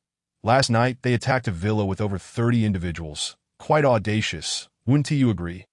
Ironically, they failed to breach it, and the residents of the villa area formed a small group, resulting in utter chaos," Luo Tianming recounted. "Fear not. Don't you reside in the building opposite? Should anything arise, just call out, and I will come to your aid. Several representatives of the owners live here as well. They were supposed to assist us residents, yet they have instead joined the Mutual Aid Society, going door to door to register information yesterday. I am a law-abiding citizen, not a slave to any private gang. It is becoming intolerable here, Jean Feiyu lamented, her brow furrowed and lips pursed in distress. Luo Tuming nodded in agreement. Yes, it is indeed becoming untenable here. Chapter 58. A variety of approaches. The two continued their conversation, and Luo Tianming gleaned a clearer understanding of Jean Feiyu's situation. This woman was 3 years his junior, studying civil engineering. A female graduate could hardly endure working on a construction site. So she turned to entrepreneurship, only to face repeated failures, ultimately opening a farm stay. While it had not yet gone bankrupt, it had been operating at a loss. Luo Tuming shared his own experiences, prompting Jean Feiyu to shake her head repeatedly, insisting that he was taking too large of a leap, that if you weren't pursuing overseas warehousing and had chosen to lie flat sooner, you would be free from worry. The two burst into laughter, agreeing that such matters had become trivial. Judging by the information broadcasted, this natural disaster could indeed spiral into an ice age apocalypse. The rate of global cooling was alarmingly swift, particularly in polar and temperate regions. The entire planet's command systems were on the brink of collapse. Not only would restoring order be a challenge, but successfully evacuating a significant population to shelters would be considered a success. Buddy, shall we consider leaving this place? My farm stay in the southern Xiaoyao Valley has some stored provisions, and there are potatoes and vegetables in the cellar. We could hide there until the weather warms up, and everything will pass. Even if the weather doesn't improve, the surrounding mountains are filled with trees. We want lac for firewood, as chopping trees is no longer illegal. By the way, many residents in this building are preparing to flee. I suspect it's the same in other buildings that I've already spoken with a few others, and when the time comes. Luo Tianming furrowed his brow. This could be an opportunity, but it required further deliberation that he had stockpiled so many supplies that taking them away would not be easy, that if he chose to stay and 30 enemies appeared, it would cost him his life. He sighed. Perhaps it was the effect of having consumed several cups of cola mixed with alcohol, as he felt slightly intoxicated. Feiyu, in truth, I no longer reside in Building No. 8. I have rented a courtyard in another part of the community. Would you care to join me? We could collaborate for survival. Jean Feiyu chuckled, her eyes reflecting both joy and a hint of ulterior motive. Thank you, but don't you wish to leave? The Mutual Aid Society is not as straightforward as it seems. There are several survival fanatics within. They are convinced that the situation will worsen, and thus their methods are quite ruthless. In District 1, a few residents who opposed them mysteriously froze to death outside. Luo Tianming nodded. This suddenly emerging group had completely disrupted his survival plans. If everyone adhered to the law, he had enough supplies to last 3 months. Even in the worst-case scenario, he could survive indoors. But now, Jean Feiyu continued, if the snow disaster persists for a month, most people here will starve. Setting morality aside, if I were a man, I would have joined the Mutual Aid Society long ago. But as a woman, facing a group of ruffians, the choices are either to join or to flee. Even with supplies, it is impossible to maintain a defense. By the way, do you have an ample stock of supplies? Luo Tianming nodded. He was not overly concerned about the supplies, as long as he had dogs to pull sleds. Gathering provisions would not pose a problem. The severe weather had trapped most people, inadvertently granting him an advantage. Jean Feiyu spread her hands in resignation, that I too have stockpiled supplies, yet I am still left empty-handed. The shelves in my study were smashed. Were it not for my acquaintance with those survival fanatics, they would have likely been even worse. Actually, I possess a certain level of self-defense capability, equivalent to about 10 individuals. Luo Tianming stated. Jean Feiyu did not press further, but pondered for a moment before saying, So you wish to rally a group? Yes, I have supplies to initiate, and those willing to participate will have food. But there is one condition. They must follow my lead. Of course, I do not intend to lead everyone into chaos. I simply wish to survive safely. As for your farm stay in Xiaoyao Valley, are you able to leave the community at present? It's too cold. I can only endure outdoors for half an hour, and Xiaoyao Valley is 30 kilometers away. Jean Feiyu shook her head. Had I known, I wouldn't have fled so far. Actually, remaining here could work as well. Just behind the community lies the splendid Shio mountain range, which is untouched wilderness. Entering there would mean escaping the center of conflict. There are already 2 factions in our community. Last night they engaged in a shootout, utilizing Molotov cocktails and firearms, even attracting drones for surveillance. Yes, I witnessed that too, Jean Feiyu remarked. She took a deep breath. Finally resolute that I have no objections. Many households in the community are already out of food. If you provide provisions, you can win them over to the few neighbors in this building seem suitable, but we cannot have too many people.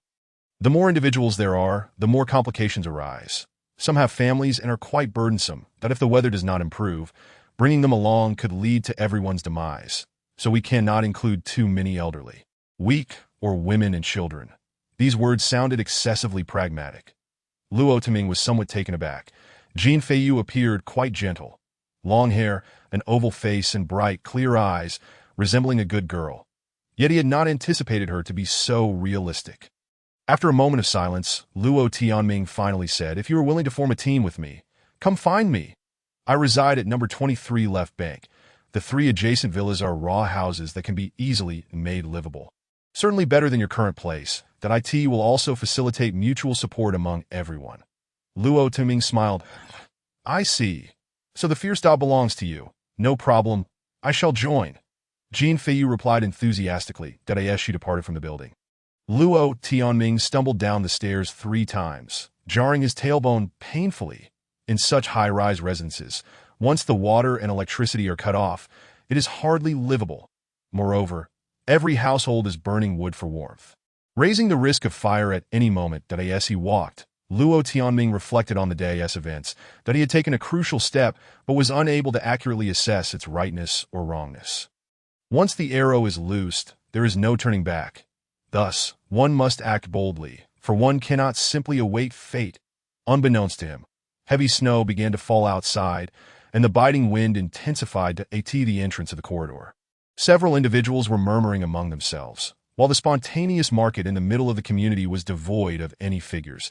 As everyone had taken refuge on his way, Luo Taming spotted an individual in a blue coat, wearing a knitted hat, struggling through the snow while dragging a wheeled suitcase that he coughed violently with each step, spitting on the ground frequently. Judging by the sound, he appeared to be an elderly man. The old man arrived at the door of a villa, knocked with his fist, and exchanged a few words with those inside before being abruptly shut out. He set down his suitcase and sat upon it, keeping vigil at the entrance. How peculiar! Was this man not afraid of freezing to death? What was he doing out in such a blizzard? Luo Taming shook his head and braved the wind and snow to return to No. 23 Left Bank. Upon opening the door, several dogs rushed to greet him. Upon entering the room, Kai Yomei approached him, her expression one of palpable relief. "Brother Ming, you have finally returned. I was at a loss for what to do."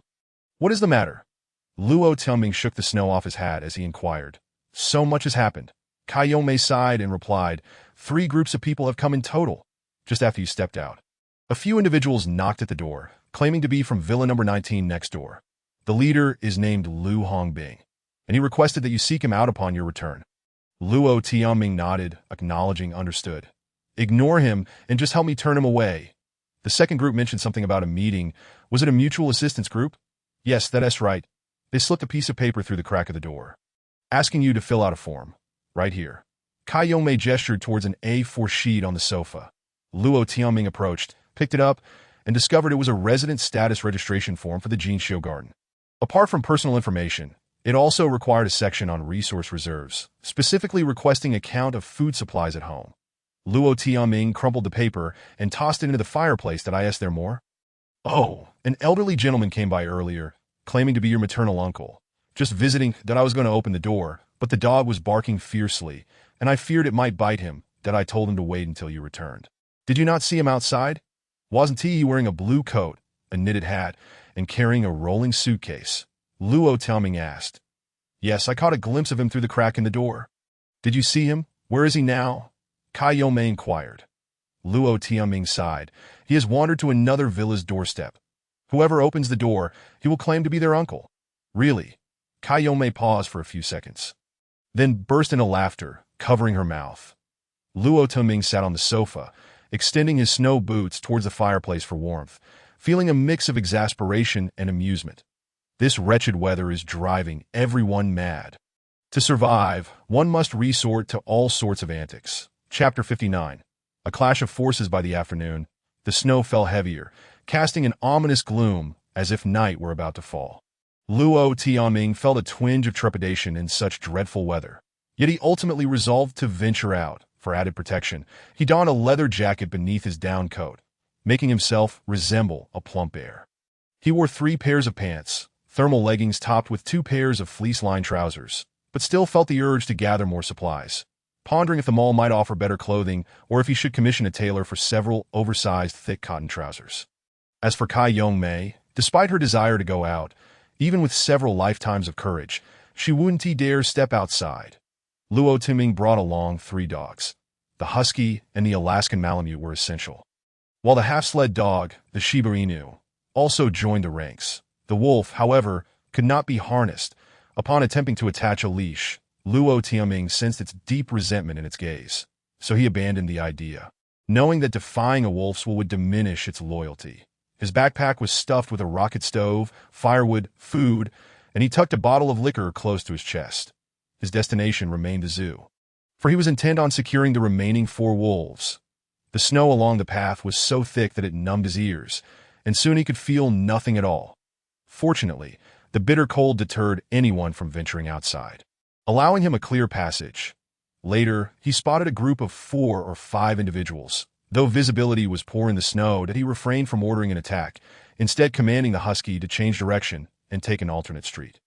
The city was a labyrinth, and in such frigid conditions, one need not engage with strangers. Whether foe or friend, it was best to avoid entanglements. Upon entering the zoo, the Shiba Inu tucked its tail. But Luo Tianming had learned from experience and tied it separately to a tree, taking the 2 sled dogs and the Shiba Inu towards the wolf enclosure. The 4 wolves were still alive, but their howls were more mournful than before.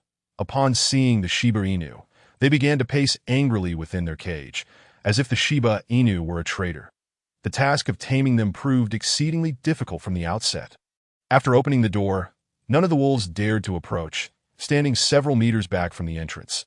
The largest of the pack, a black-faced wolf, retreated into the concrete den, its eyes glowing green in the darkness. Despite calling out to them repeatedly and widening the door, the wolves remained steadfast in their distance. Even placing a custard pie at the threshold yielded only longing stares from them, with no other options. Luo Tianming tossed a custard pie inside, where it was quickly snatched by the white-pawed wolf. That a chorus of growls erupted, but the white-pawed wolf devoured the pie without hesitation. Luo Tianming continued to toss custard pies. 3 wolves managed to grab them, but the black-faced wolf remained motionless, receiving no offerings from the others, indicating it had lost its standing to black-faced. Luo Tianming called, attempting to name the wolves, seeking any opportunity to foster camaraderie. The black-faced wolf let out an impatient growl. Does it understand my summons? Luo Tianming mused inwardly, feeling a glimmer of hope to black-faced. If you don't eat now, you'll starve. If you don't consume anything, the others will, and they will grow stronger than you. Look, they no longer respect you. He unleashed a torrent of words, but the black-faced wolf remained unmoved. Continuing to toss custard pies, the 3 wolves fought fiercely over the treats, fur flying in all directions. Whoever comes with me will eat their fill, just like your companions. Shiba Inu, help me translate. Luo Tianming commanded. The Shiba Inu let out a howl, which seemed more like a protest than a translation. These creatures, even when kept in a zoo, remained wild and unruly, had their caretakers never educated them.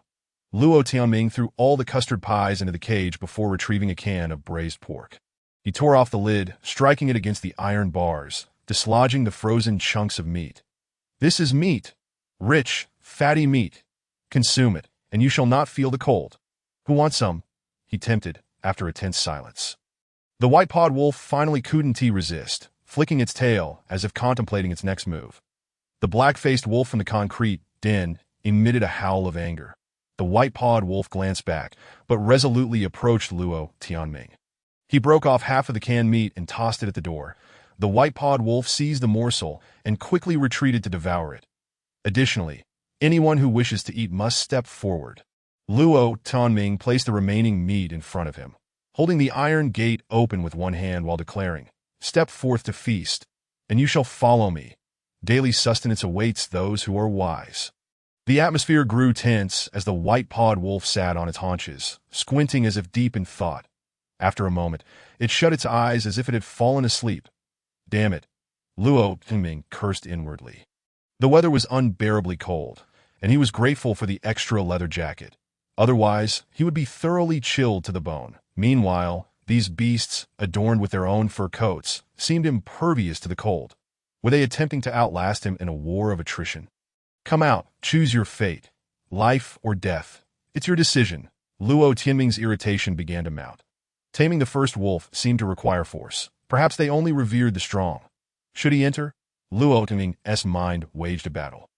Inside the cage were 4 hungry wolves, while on his side were 4 animals. Humans, self-proclaimed apex predators. After what felt like an eternity, the white-pawed wolf continued to feign sleep, as if it had seen through the humanist ploy and refused to be trapped. I am bundled up enough. The wolf's fangs may not pierce through, though it's best if they don't bite at all. Luo Tuming contemplated anxiously that it was too cold, and he had allotted only an hour for this endeavor. Remaining in the snow for too long would spell danger. You all go in. Luo Tuming gestured. The Shiba Inu dashed over, nimbly entering the wolf enclosure. A commotion erupted inside, as all the wolves stirred. The black-faced wolf emerging from its den to confront the Shiba Inu, baring its teeth, as if it longed to tear it apart. The husky and the Alaskan Malamute also ventured in, with the husky howling in excitement. Resolutely, Luo Tianming stepped into the wolf enclosure and shut the door behind him. He could not allow the apex predator to lose face. If he delayed further, he would become an icicle himself. If he failed, he too would succumb to the harshness of his surroundings. There was no longer any place for him in the community. The 4 wolves grew restless, seemingly preparing for an attack. Luo Tianming loosened his grip, allowing the bone hammer, gifted by Jean Feiyu, to slide from his sleeve. Soft tactics 1T work? Then let us employ something harder. Luo Tianming smirked coldly, that a furious howl erupted from the black-faced wolf as it lunged forward. All the wolves charged at Luo Tianming, their target. What the hell? His mind buzzed, and he swung the bone hammer. Fortunately, the 2 dogs reacted swiftly, each leaping toward a wolf, while the Shiba Inu grappled with the white-pawed wolf in the snow. In an instant, the black-faced wolf was upon Luo Tianming. Its speed was astonishing. Even if he were not hindered by the cold, his movements lagged behind its agility that a rush of warmth hit him as he barely managed to shield his face with his arm. Crack! The wolf's jaws clamped down on his left forearm. Damn it! He swung the bone hammer at the wolf's ear. Thud! The strike landed solidly. Yet the wolf did not release its grip, fiercely shaking its head as if intent on breaking his arm. With no retreating forces, all the animals were caught up in a frenzy, ready to fight. Chapter 60. Defiance equals death. Luo Tianming lost count of the number of blows he struck. The wolves offered him no respite, leaving him no choice but to resort to brute force. The wolf clamped down on his arm, and in a desperate attempt to free himself, he forcefully thrust his arm deeper into the wolf's mouth, inadvertently causing the creature to become stuck. When his foot was tripped, he decided to wrap his legs around the wolf's body, rolling together with it in the snow. A fierce howl echoed as the white-pawed wolf lunged forward, while another wolf attacked from behind, sinking its teeth into its spine. The 2 wolves engaged in a fierce struggle, their roars filling the air, snowflakes swirling around them, and fur flying everywhere. Another wolf charged in, unexpectedly biting down on Luo Tianming's calf. The husky howled loudly, catching up and engaging in battle with this wolf. Luo Tianming, disregarding the dirt, clamped his legs around the large black wolf, rolling over several times until he finally managed to mount its belly. Beneath him, the beast thrashed violently, a display of tremendous strength and wild ferocity. Yet, even as mere animals, humans possess a physical superiority over wolves. Sheer weight alone is a crushing advantage, dressed in thick clothing. Luo Tianming weighed approximately 150 pounds, while the wolf was at most 80 pounds and had gone days without food. You filthy beast, perish! Luo Tianming pressed his left arm against the wolf's mouth. But the proximity made it impossible to swing his hammer effectively. Instead, he resorted to pounding the wolf's neck with the hammer's head. Bang! Bang bang! A series of strikes echoed as he landed over a dozen blows, causing the black-faced wolf to roar in agony, its throat suddenly emitting whimpers that he thought struck Luo Tianming, and he put down the hammer, biting off his glove through the mask. Obey me. He placed his right hand on the wolf's head. His mind buzzed momentarily before losing connection. The wolf resisted, Fool! Luo Uming cursed, picking up the hammer again, gripping the middle section this time, and finally finding the rhythm. Strike, strike! You big idiot! Several powerful blows landed on the wolf's forehead with resounding thuds. The wolf's skull was indeed tough. The black-faced wolf let out another mournful cry. Luo Timing set the hammer down, preparing for a second attempt at taming. However, mere seconds later, his mind went blank, and he failed again. Want to die, do you? Anger surged within him as he felt a dull ache in his left arm, but he picked up the hammer again, striking and pounding until the black-faced wolf's nose bled. Whack! One hammer blow landed on its skull with such force that the black-faced wolf went still. Luo Timing paused for a moment, then stood up and shouted, "Back away!" The wolf enclosure was in chaos. With no animals heeding his commands, gritting his teeth, Luo Timing charged towards the wolf that had pinned down the husky, delivering a flurry of strikes that sent the wolf howling in pain, forcing it to retreat into the concrete den. The other two wolves, sensing the danger, also scrambled inside. The three wolves huddled in the dark, grim concrete lair, baring their teeth, too frightened to emerge. Luo Timing exhaled deeply, a mix of exhilaration and a hint of disappointment swelling within him. He was thrilled to have shed his human pretenses and defeated the wolves, yet disheartened by their lack of combat prowess. After all, their size was akin to that of dogs. Perhaps their weakness stemmed from their prolonged hunger. This intense battle had awakened his body in unprecedented ways, and he felt a layer of sweat on his back. An oddly pleasurable sensation. Luo Tianming took several deep breaths, his heart racing, adrenaline still coursing through him, though a pain began to throb in his left forearm and a dull ache settled in his right calf. Approaching the black-faced wolf, he found that the creature was still breathing. Having regained consciousness, that it lay on its back, for paws in the air, looking rather comical. Observing closely, Luo Timing realized he might have stunned this animal. "Did you sustain a head injury?" he muttered. The black wolf opened its mouth, gasping for breath. "No, wait, is it deceiving me?"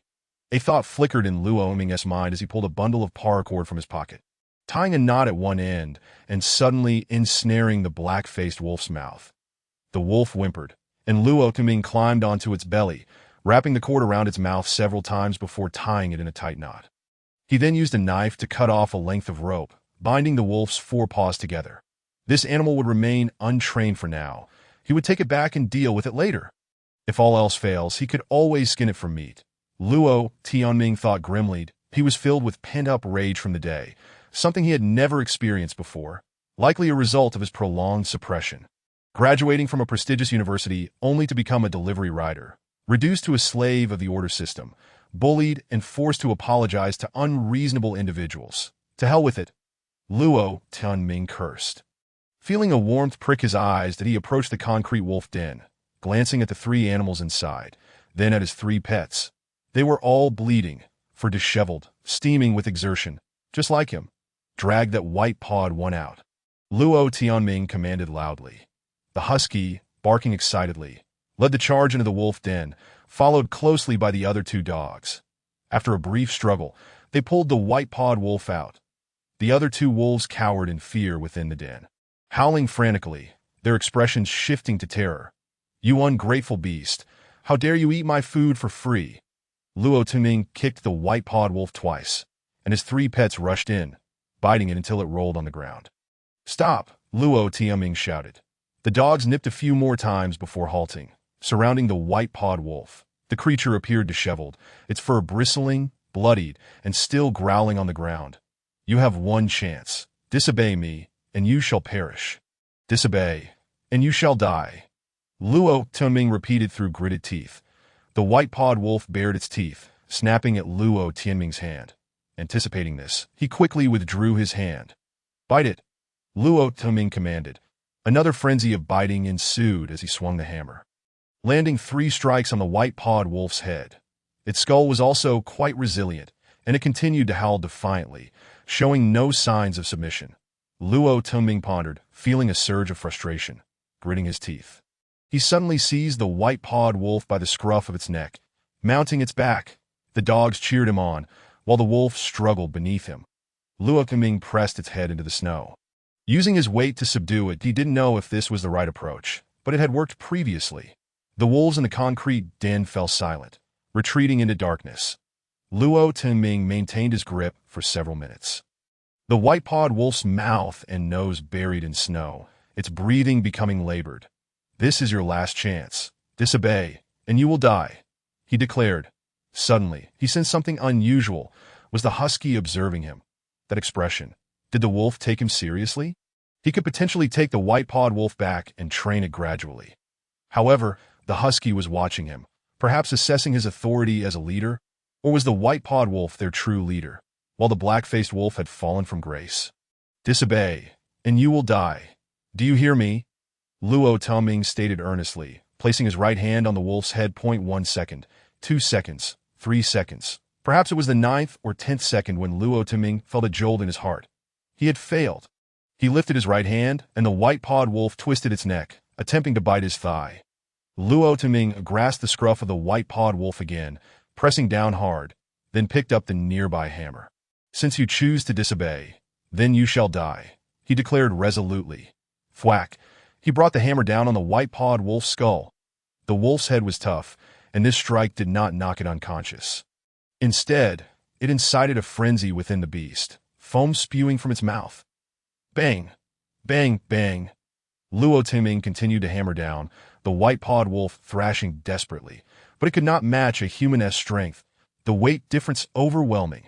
After a dozen strikes, the white-pawed wolf was dazed, its head swaying as it whimpered, as if begging for mercy. Luo Timing felt fatigue wash over him. He drew his survival knife and plunged it into the white-pawed wolf's neck. A mournful howl erupted from the husky, a sound so sorrowful that Luo Timing could not comprehend its meaning. The emotion within was complex. The other two sled dogs joined in the wailing.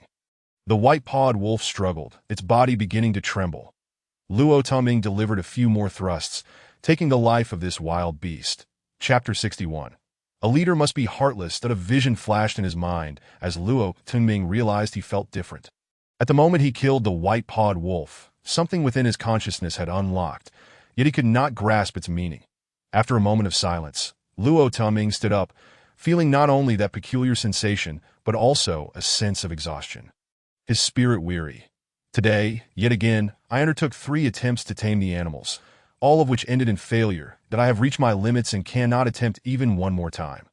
However, today was not entirely devoid of gain. It was merely that I could not discern clearly in the moment. The lifeless wolf carcass on the ground was still bleeding.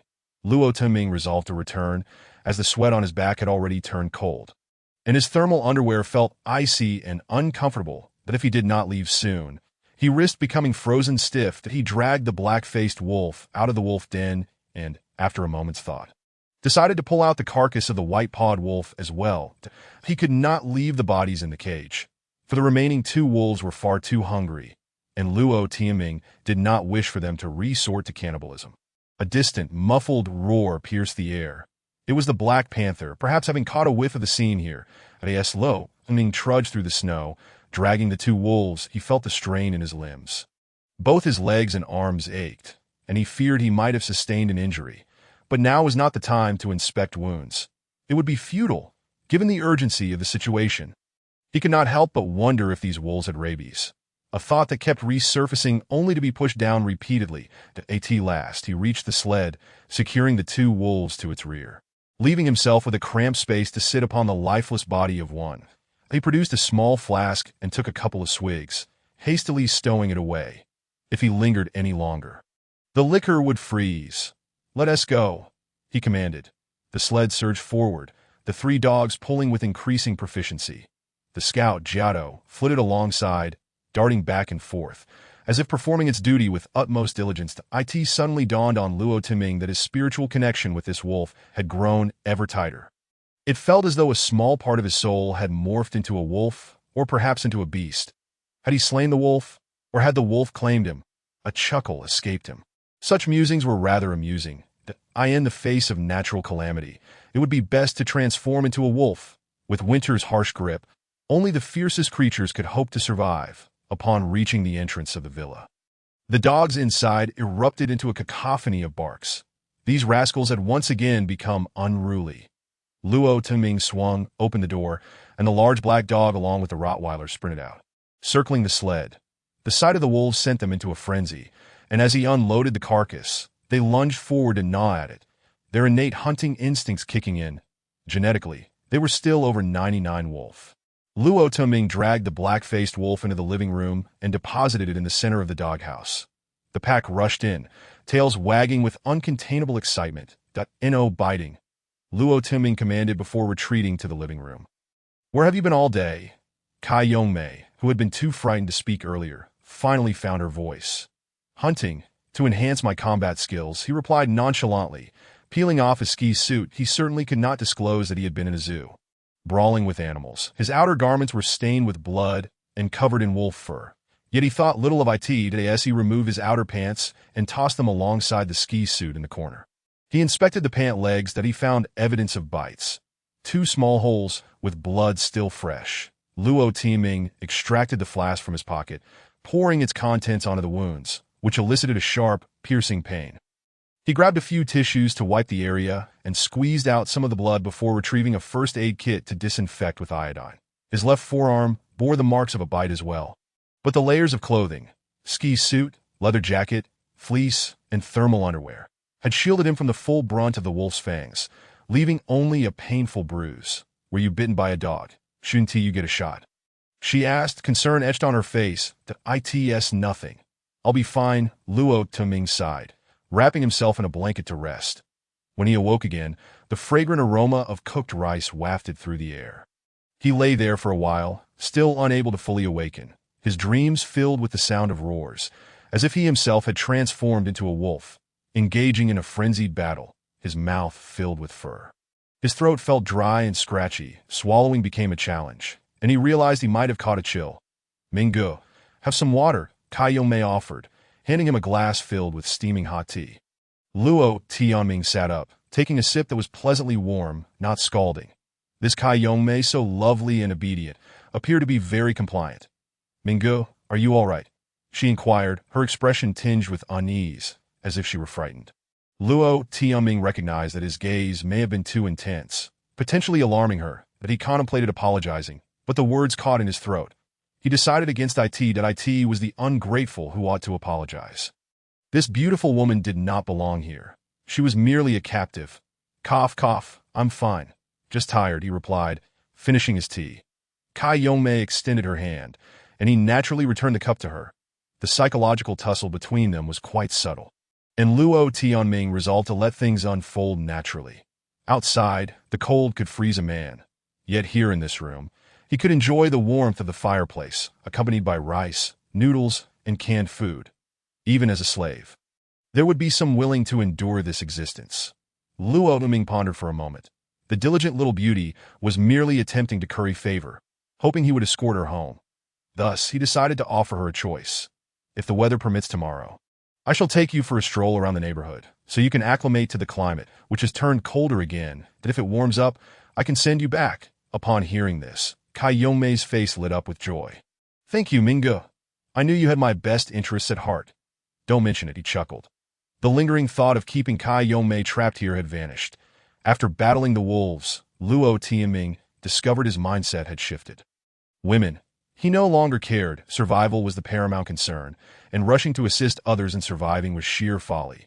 There were plenty of beautiful women around, but acquiring formidable combat pets was no easy task. He could easily sell his 2 fierce dogs for 200,000, but would anyone offer even 100,000 for this beautiful woman? He rolled up his pant leg to inspect. The wounds had begun to clot, yet they still throbbed painfully, and the wolf's fangs were undoubtedly filthy. Rising, Luo Tuming sought out antibiotics, weighing the cephalosporin in one hand against the small flask in the other, before ultimately opting for a box of amoxicillin capsules.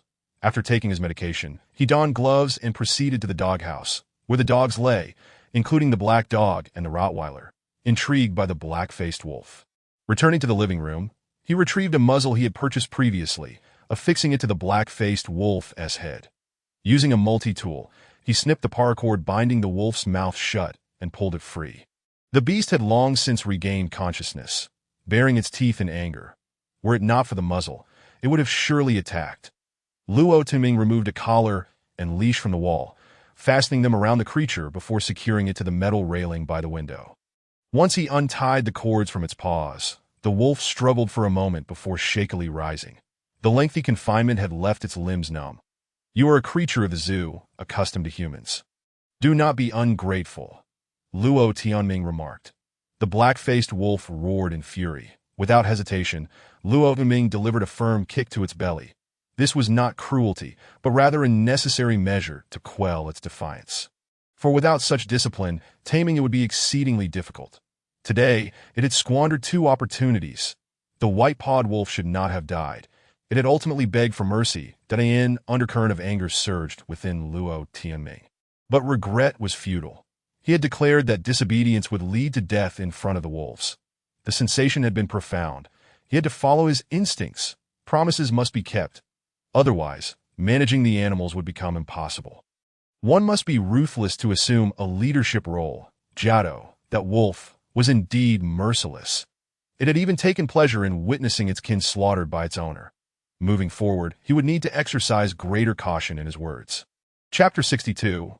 Rabies Vaccine. That night, Luo Tianming found sleep elusive, as if he were running a fever. With no thermometer at hand, he rose in the middle of the night to take 2 more capsules of antibiotics and sat for a while on the small sofa.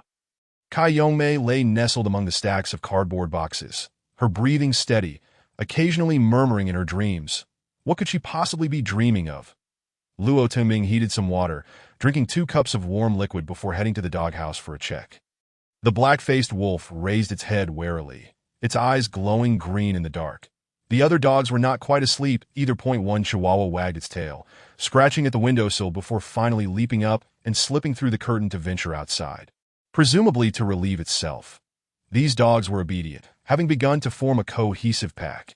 After observing for a moment, the golden retriever settled at his feet, prompting Luo Tianming to stroke its head, bringing him a sense of joy. His spirits lifted considerably. Should he attempt to subdue the black-faced wolf now? Taking a step forward, the wolf emitted a low growl, issuing a threat. The other dogs raised their heads, fixating on this hostile creature. Let it simmer for a few more days, Luo Tianming decided. The wolf's resistance was strong, and having injured it previously, he thought it best to keep it restrained for a few days while he fetched the remaining 2 wolves. Luo Tianming turned and returned to the living room. Continuing his slumber, as dawn broke, he sensed that his fever had subsided, and the feeling of weakness that had plagued him vanished entirely, leaving him invigorated once more. With the ability to eat heartily and dress warmly, he felt sufficiently robust to combat his ailments. Rising to wash up, he proceeded to have his meal, tending to both the dog and the wolf. He prepared a bowl of beef noodles for the black-faced wolf, which hesitated for a moment before devouring its meal with great enthusiasm, finishing it off in mere seconds and licking the bowl clean. "Just this once. Only my dog gets to be full," Luo Tianming remarked. Upon returning to the living room, Kai Yongmei smiled and inquired, "Brother Ming, what did you mean by Z yesterday?" "Oh, I found this dog in a zoo," Luo Tianming replied. Kai Yongmei obediently nodded, refraining from further probing into her curiosity. This woman, astute and clever, recognized the underlying issues yet dared not delve deeper. Luo Tianming had no desire to clarify matters for her.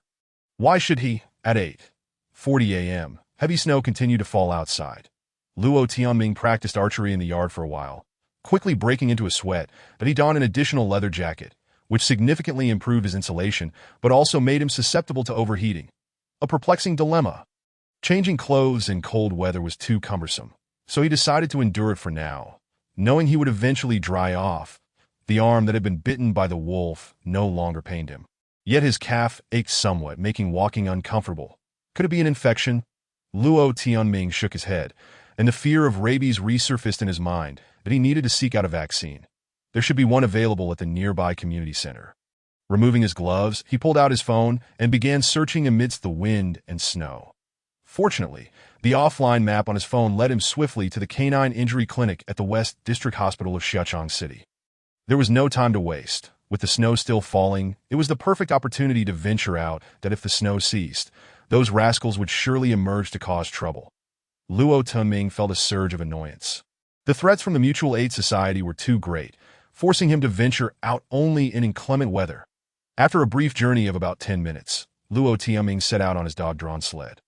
"Hey, wait a moment," Just as he had traveled less than 50 meters, a person stumbled over and blocked the path. "What do you want?" Luo Tianming shouted. "Adil, you live at number 23. The person, whose face was concealed by a camouflage cold-weather mask, asked gruffly. "Who are you? Why are you stopping me? Are you trying to rob me? Are you from the property management or the homeowners association?" Luo Tianming questioned. "What is all this fuss about? Brother Bing assigned me to manage this area. I am telling you, everyone must obey the patrol team's authority. You're asking for trouble. You're just like that mutual aid society, an illegal organization. Once the snow disaster passes, you'll all be arrested. Not a single one will escape. In this community, you're nothing," Luo Tianming rebuked without reservation. "Hey, don't curse. If you keep being disobedient, I'll unleash it." Luo Tianming barked. "Thou." In the midst of the storm, a tawny figure leaped onto the man's back, knocking him down. "Help!" The man cried out. "Come back!" Luo Tianming called back his dog, issuing a cold reprimand. "Let me tell you, I have this recorded on my phone. I am heading to the security office to report you. Don't provoke me. Behave yourselves. We're leaving," he shouted. The man lay silent in the snow, and the sled continued its swift advance. The snow had thickened. In the community, cars parked on the internal roads were completely buried, their roofs nearly level with the ground. However, the snow remained soft, and the sled accidentally collided with a vehicle hidden beneath the snow. Tipping over with a crash, Luo Tianming rolled over and sat up, a surge of anger igniting within him. The leg that had been bitten continued to ache, heightening his irritability and temper. The wolf seemed to be affected by his agitation. Becoming restless, nearby, two individuals had just emerged from a residential building when the wolf sprinted toward them, seemingly intent on attacking. "Come back!" Luo Tianming recalled the agitated wolf and continued on the sled. The makeshift sled beneath him felt somewhat rickety and was likely on the verge of breaking. After all, it was merely a toy, not a reliable vehicle. After braving the snow for half an hour, Luo Tianming finally arrived at the canine injury clinic, which appeared to have been ransacked. All the doors had been smashed open. However, in one examination room's refrigerator, he discovered 2 boxes of rabies vaccine, alas. They were entirely frozen. He hastily shoved the items into his backpack and found a collection of syringes in a drawer, along with some alcohol, iodine, and cotton swabs for disinfection. Unfortunately, all the liquids were frozen as well. This was a hospital, and there must be medication available. He seized the opportunity to scavenge a few more items. Luo Tianming felt a rush of excitement. What he had found was not merely rabies vaccine, but also a box of rabies virus immunoglobulin, effectively eliminating the potential danger. Woof woof! Suddenly, the outside dogs began barking. Luo Tianming's heart stirred, and he hurried outside. Bang bang! 2 successive explosions echoed outside. Someone had set off firecrackers. A dog howled in distress, fleeing in panic. Was it a food container? "You foolish child, don't shoot recklessly. That is a sled dog. It would be great to have it pull the sled," a man's voice called out. The dogs barked furiously, and someone shouted not to mind that mixed-breed dog, but to catch the larger one. Luo Tianming dashed out of the clinic's lobby, witnessing 3 individuals surrounding an Alaskan Malamute in the snow. One of them wielded a long stick topped with a rounded end, a riot control baton. The man was attempting to ensnare the Alaskan. "Don't touch my dog," Luo Tianming shouted, drawing out a bone hammer from his sleeve. The 3 halted. The Alaskan fled back to Luo Tianming's side. But the husky was nowhere to be found, nor was the other dog. The connection with his 2 pets lingered in his mind, and Luo Tianming felt a sense of relief, loudly questioning, "What are you doing?" "This is a dog with an owner, and my sled is right here." "Hey, sorry, but if we don't see the owner, it doesn't count. Who told you not to be here?" A man chuckled. "Step aside. Don't block the way. I'm leaving," Luo Tianming insisted. The 3 exchanged glances, and the previous man continued, "Wait a moment. You have so many dogs. Why not give us one? Just this one behind you will do. If you agree, we'll let you pass." A woman in a red-down jacket chimed in, her voice identifying her as a female. The man gestured dismissively behind him, signaling the woman to remain silent. Luo Tianming furrowed his brow, taking a few seconds to compose himself before calmly responding, "Friends, the pharmacy in this hospital hasn't been touched. I had intended to take some medicine, but now I'll leave it for you. Let us respect each other's space and part ways peacefully. What you just said was a threat, but I'll pretend I didn't hear it. Please clear the way. Haha, I'm set on that dog. You'd better leave your backpack as well. The man stepped forward, brandishing a short-handled axe. The three of them had now become adversaries. 2 men and a woman, one wielding a riot control baton, the other an axe. The woman hesitated for a few seconds, then pulled a firecracker from her pocket and inserted it into a metal tube. Chapter 63. Searching for teeth on the ground. Don't do this. Do you realize you're breaking the law? Luo Tianming sighed. Brother, at such a time, less talk is preferable. The surveillance is all broken. Who knows if anyone will care later? If you're sensible, you might leave alive. Otherwise, we'll kill you and bury you beneath the snow. The man laughed. Yes, young man, I advise you not to court death. Hurry and leave. The one holding the riot control baton was an elderly man, his voice sounding as though he was in his 60s. Attack. Luo Tianming shouted. Suddenly, the wolf sprang up from the snow, biting the man's arm, causing the axe to clatter to the ground. This wolf had cleverly concealed itself beneath the snow. Ow! The food container returned from behind, barking and rushing toward the woman. The woman panicked, struggling to ignite the firecracker with her lighter, but it wouldn't catch. Woof! The Alaskan charged out, lunging at the nearest man. Luo Tianming rushed over. Just as the old man raised the riot control baton, Luo Tianming collided with him. Dad! The woman screamed. Luo Tianming knocked the old man to the ground, smashing the bone hammer into his chest. Bang! The old man's thick clothing absorbed much of the impact, and the frigid weather had led everyone to wear heavy layers for protection. That don't hit my dad! The man roared, but he was unable to free himself from the clutches of the wolf and the large dog. The old man lay on his back in the snow, yet he stubbornly clung to the riot control baton, which swiped across Luo Tianming's calf. This strike ignited a furious blaze within Luo Tianming, particularly at the spot where he had been bitten by the wolf. Old dog. Luo Tianming was beside himself with rage, delivering another blow from the bone hammer to the old man's chest. Youth, don't bang bang bang. 3 successive strikes left the old man curled up in the snow, finally relinquishing his grip on the baton. That a burst of flames erupted from the woman's metal tube, shooting toward the husky. Ow, ow, ow. The food container howled, fleeing to the side. Crack. The firecracker exploded, sending snow flying everywhere. Luo Tianming charged toward the young man, swinging the hammer toward his head. You bastard! The man shouted, charging forward without regard for the 2 animals nearby. Dare to strike my dad? I'll kill you. The young man, in a frenzy, seized Luo Tianming by the throat, choking him until his vision blurred. Ow! A warm breath washed over him, as the wolf bit down on the back of the man's neck, pulling him away. Luo Tianming groped through the snow, and after several attempts, he finally located the butt hammer. Bang! Another deafening explosion echoed as the firecracker soared beneath the wolf's belly. Crack! Snowflakes danced in the air, and the wolf howled in agony, releasing the man and fleeing into the distance. Panting heavily, Luo Tianming mounted the man, raining down blows upon him with wild abandon. Thwack! Thwack! Thwack! The man screamed in torment, blood oozing from his eyes, teeth splattering outwards. Damn you! Suddenly, a woman's voice rang out in curses.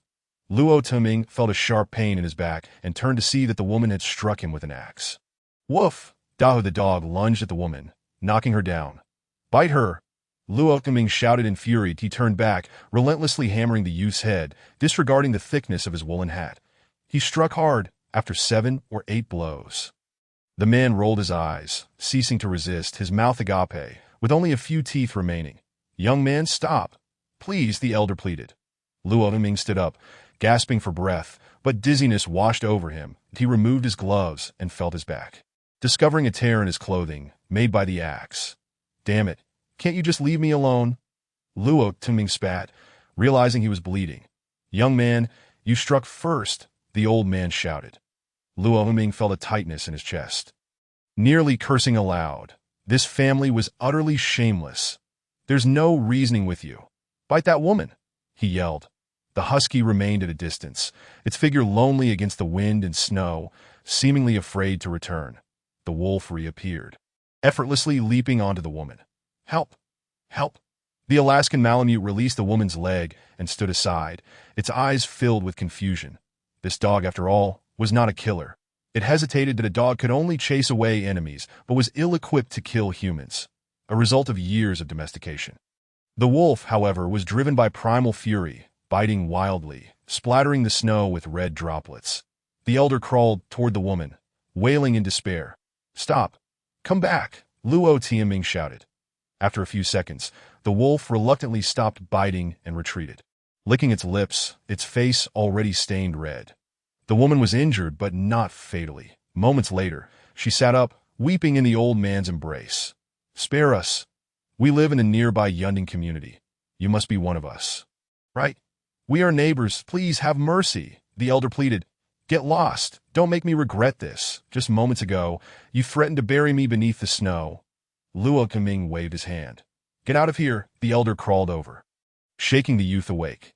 The trio stumbled away into the storm, too frightened to retrieve their weapons. After catching his breath, Luo Tianming noted the order still held, but he was reluctant to take a life. Yet, these three troubled him, preventing him from relaxing. "Jiao, follow them and bite their legs," Luo Tianming commanded, leaving the wolf to act on its own. With a wave of his hand, the wolf darted off. The heavy snowfall had sealed the city, leaving no place to seek medical aid, and if they were bitten by the wolf, their fate would be determined by fate itself. The husky limped back, its head drooping, appearing quite dejected. "Come with me to find medicine," Luo Tianming instructed before entering the clinic. After searching for over half an hour, he found not a single box of antibiotics in the pharmacy. All the good medicine had been taken, leaving only treatments for skin diseases and gastrointestinal issues. After a bit more searching, he finally located 3 packages of cotton swabs and 2 bottles of iodine on a handcart. Having sustained injuries recently, it was prudent to stock up on disinfectants. He gathered them all and stepped out of the hospital, feeling a twinge of regret. He had secured the rabies vaccine, achieving his primary goal, yet failed to procure any quality medicine that he had been slow to act.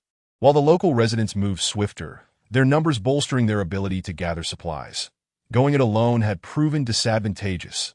Jiao had returned, licking its crimson-stained lips, appearing quite pleased, though Luo Tianming did not wish to know whether it had exceeded its mission. He was currently in turmoil. The law constrained him, yet his survival instincts urged him to be more ruthless. "Let us go, quickly back," Luo Tianming sighed. His original plan had been a swift in and out, yet he had been compelled to fight.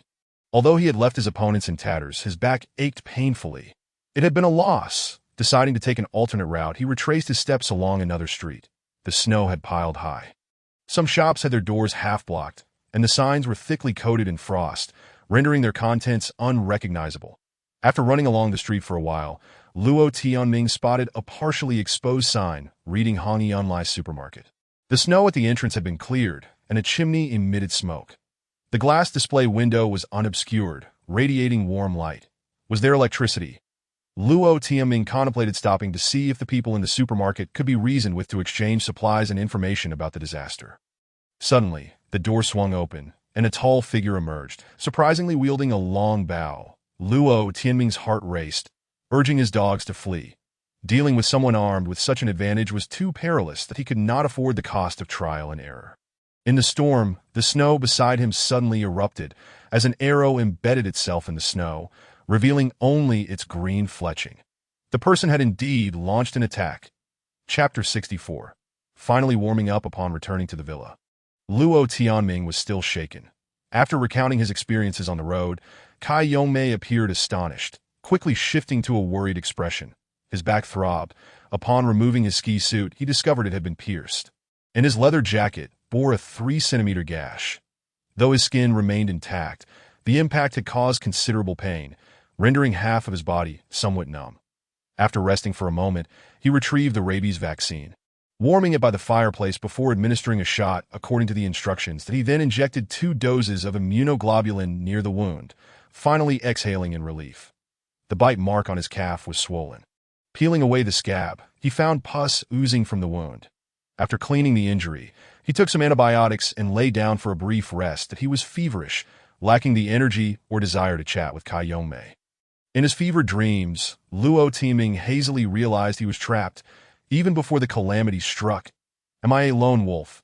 The world is a cage, and he is the beast, solitary and isolated, without support. Time passed. Someone was calling him. "Minga, Minga?" Wake up!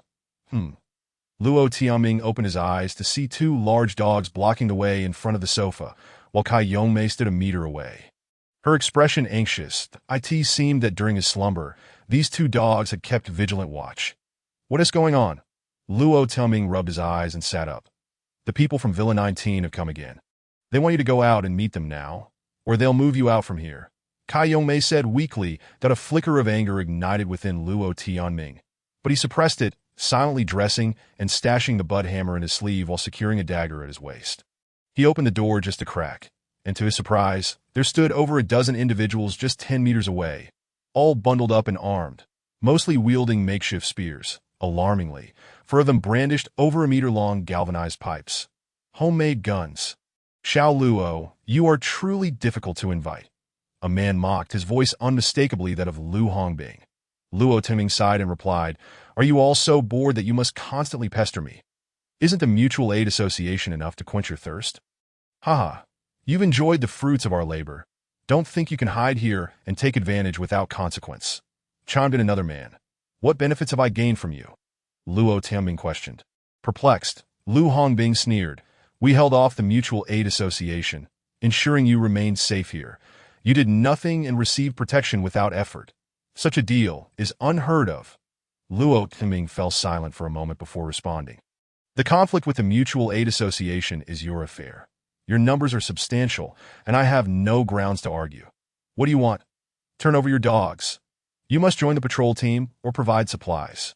We've hired people, and every household must not be idle. Those with money contribute money, and those with people contribute people. Shouted one man. Turn over your dogs. Another man raised his galvanized pipe. This is outright robbery. How is this different from the mutual aid association? Luo Tianming retorted. The difference is that we reason with you. If you behave, you can continue living here. Otherwise, get out. Lu Hongbing barked. Get out. Get out. You must be a spy for the mutual aid association. Damn it. Was it you who sent your dogs to bite me last night? A burly man shouted. Luo Tianming frowned, glancing at the man. Jiao poked its head through the door crack, and Luo Tianming quickly kicked the wolf back inside. Inside, several large dogs looked on eagerly, all remaining silent. Wow. You even have a Czech wolf dog? You're quite the show-off. Lu Hongbing chuckled as he remarked, You come bearing firearms, and I find myself unable to resist. However, I am currently unwell, having been bitten by a dog. Luo Tianming rolled up his pant leg to reveal the wound, provoking a wave of malicious laughter. With a heavy sigh, Luo Tianming addressed the gathering. Ladies and gentlemen, I am suffering from a fever and feeling quite miserable. Let us postpone any matters until I have recovered. Rubbish. You must declare your position now. Don't try to be slippery. Someone interjected with a foul mouth. Luo Tianming, in a sincere tone, pleaded, I will provide supplies, but let us discuss other matters once I am well again. Shall we? Very well. If you had complied sooner, it would have been much better. Why provoke unnecessary conflict? Lu Hongbing nodded in agreement before continuing. You will first provide 50 bags of rice, and we shall consider today, as matter concluded, allowing you to recuperate. Always playing with dogs, you've bitten yourself. Be careful of rabies. The mortality rate is 100%. Lu Hongbing laughed heartily. Brother Bing, 50 bags is far too much. I do not possess that much grain that I am ill and lack the strength to allow you inside. I can offer you 2 barrels of peanut oil, and we can negotiate the rest once I have recovered. Is that acceptable? Luo Tianming replied, humbly lowering his tone. After a moment of hesitation, Lu Hongbing finally nodded. Fine, but it will only suffice for a week. You must provide more next week. No tricks. You're not thinking of poisoning the oil, are you? Of course not. It is all original, unopened peanut oil that IT has solidified in the cold.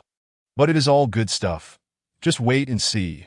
Luo Tianming assured him as he closed the door and retreated to fetch 2 barrels of peanut oil, placing them outside.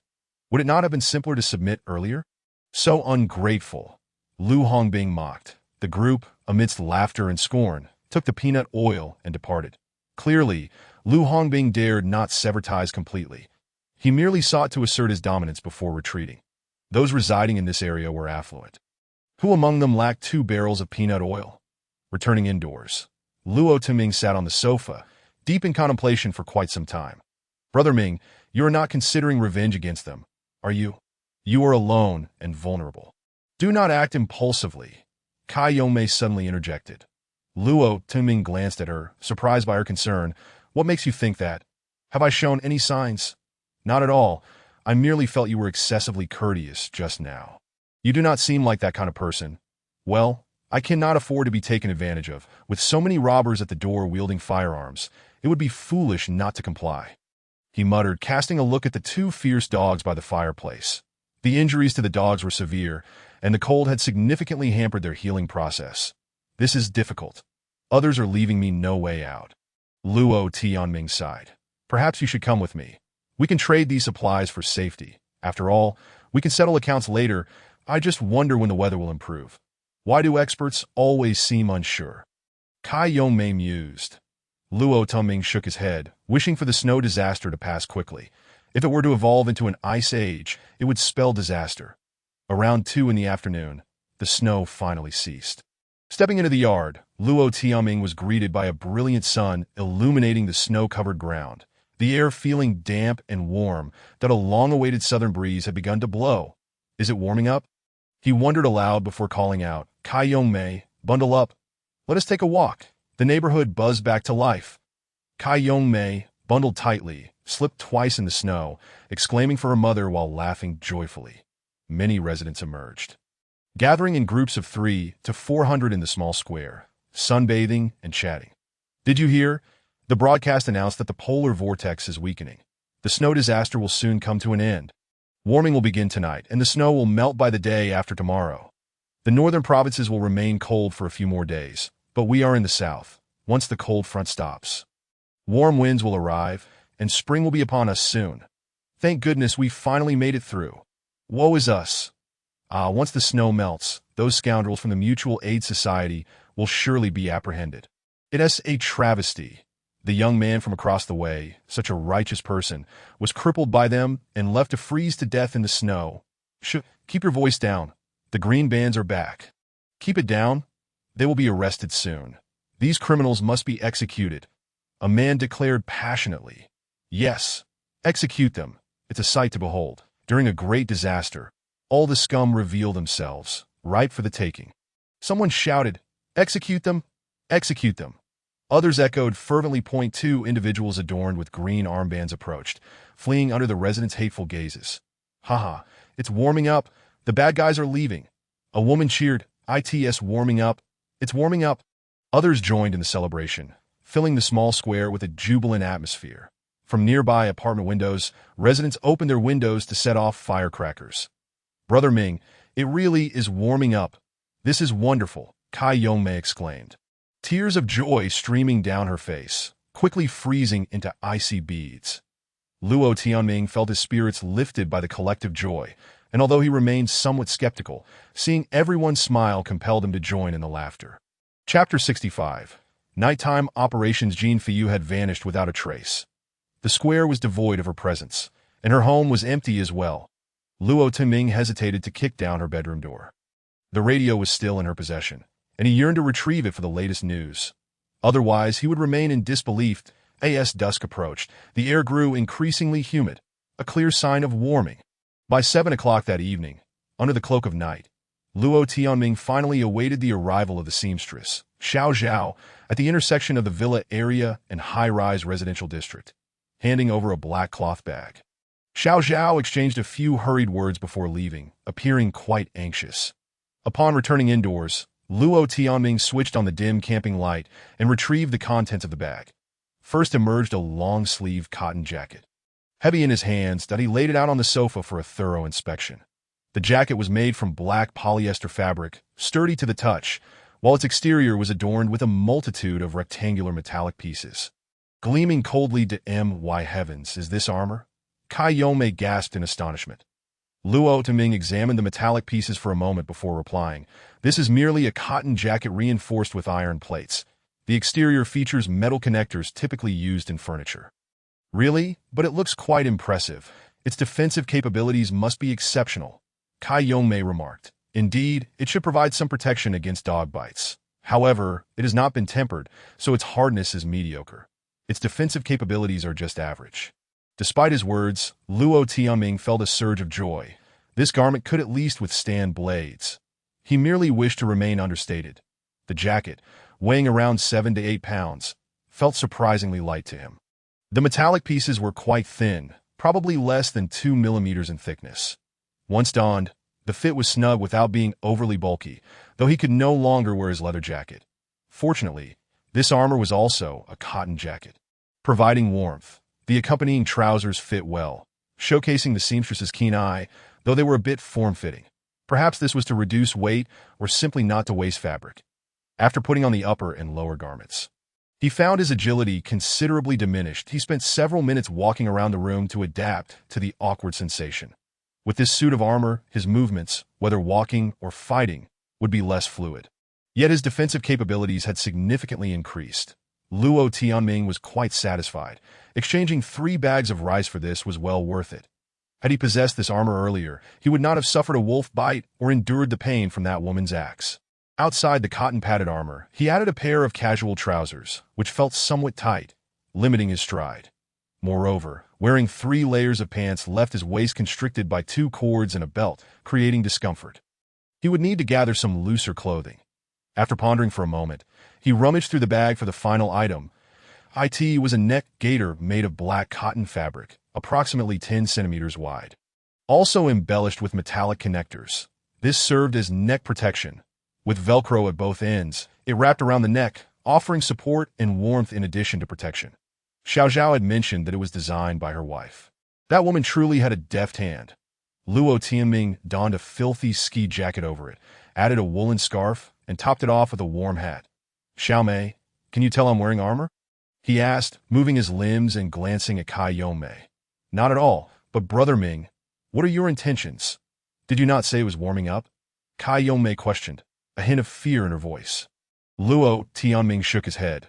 "Until I see the snow melting with my own eyes, it is best not to let our guard down. Have you been comfortable these past few days?"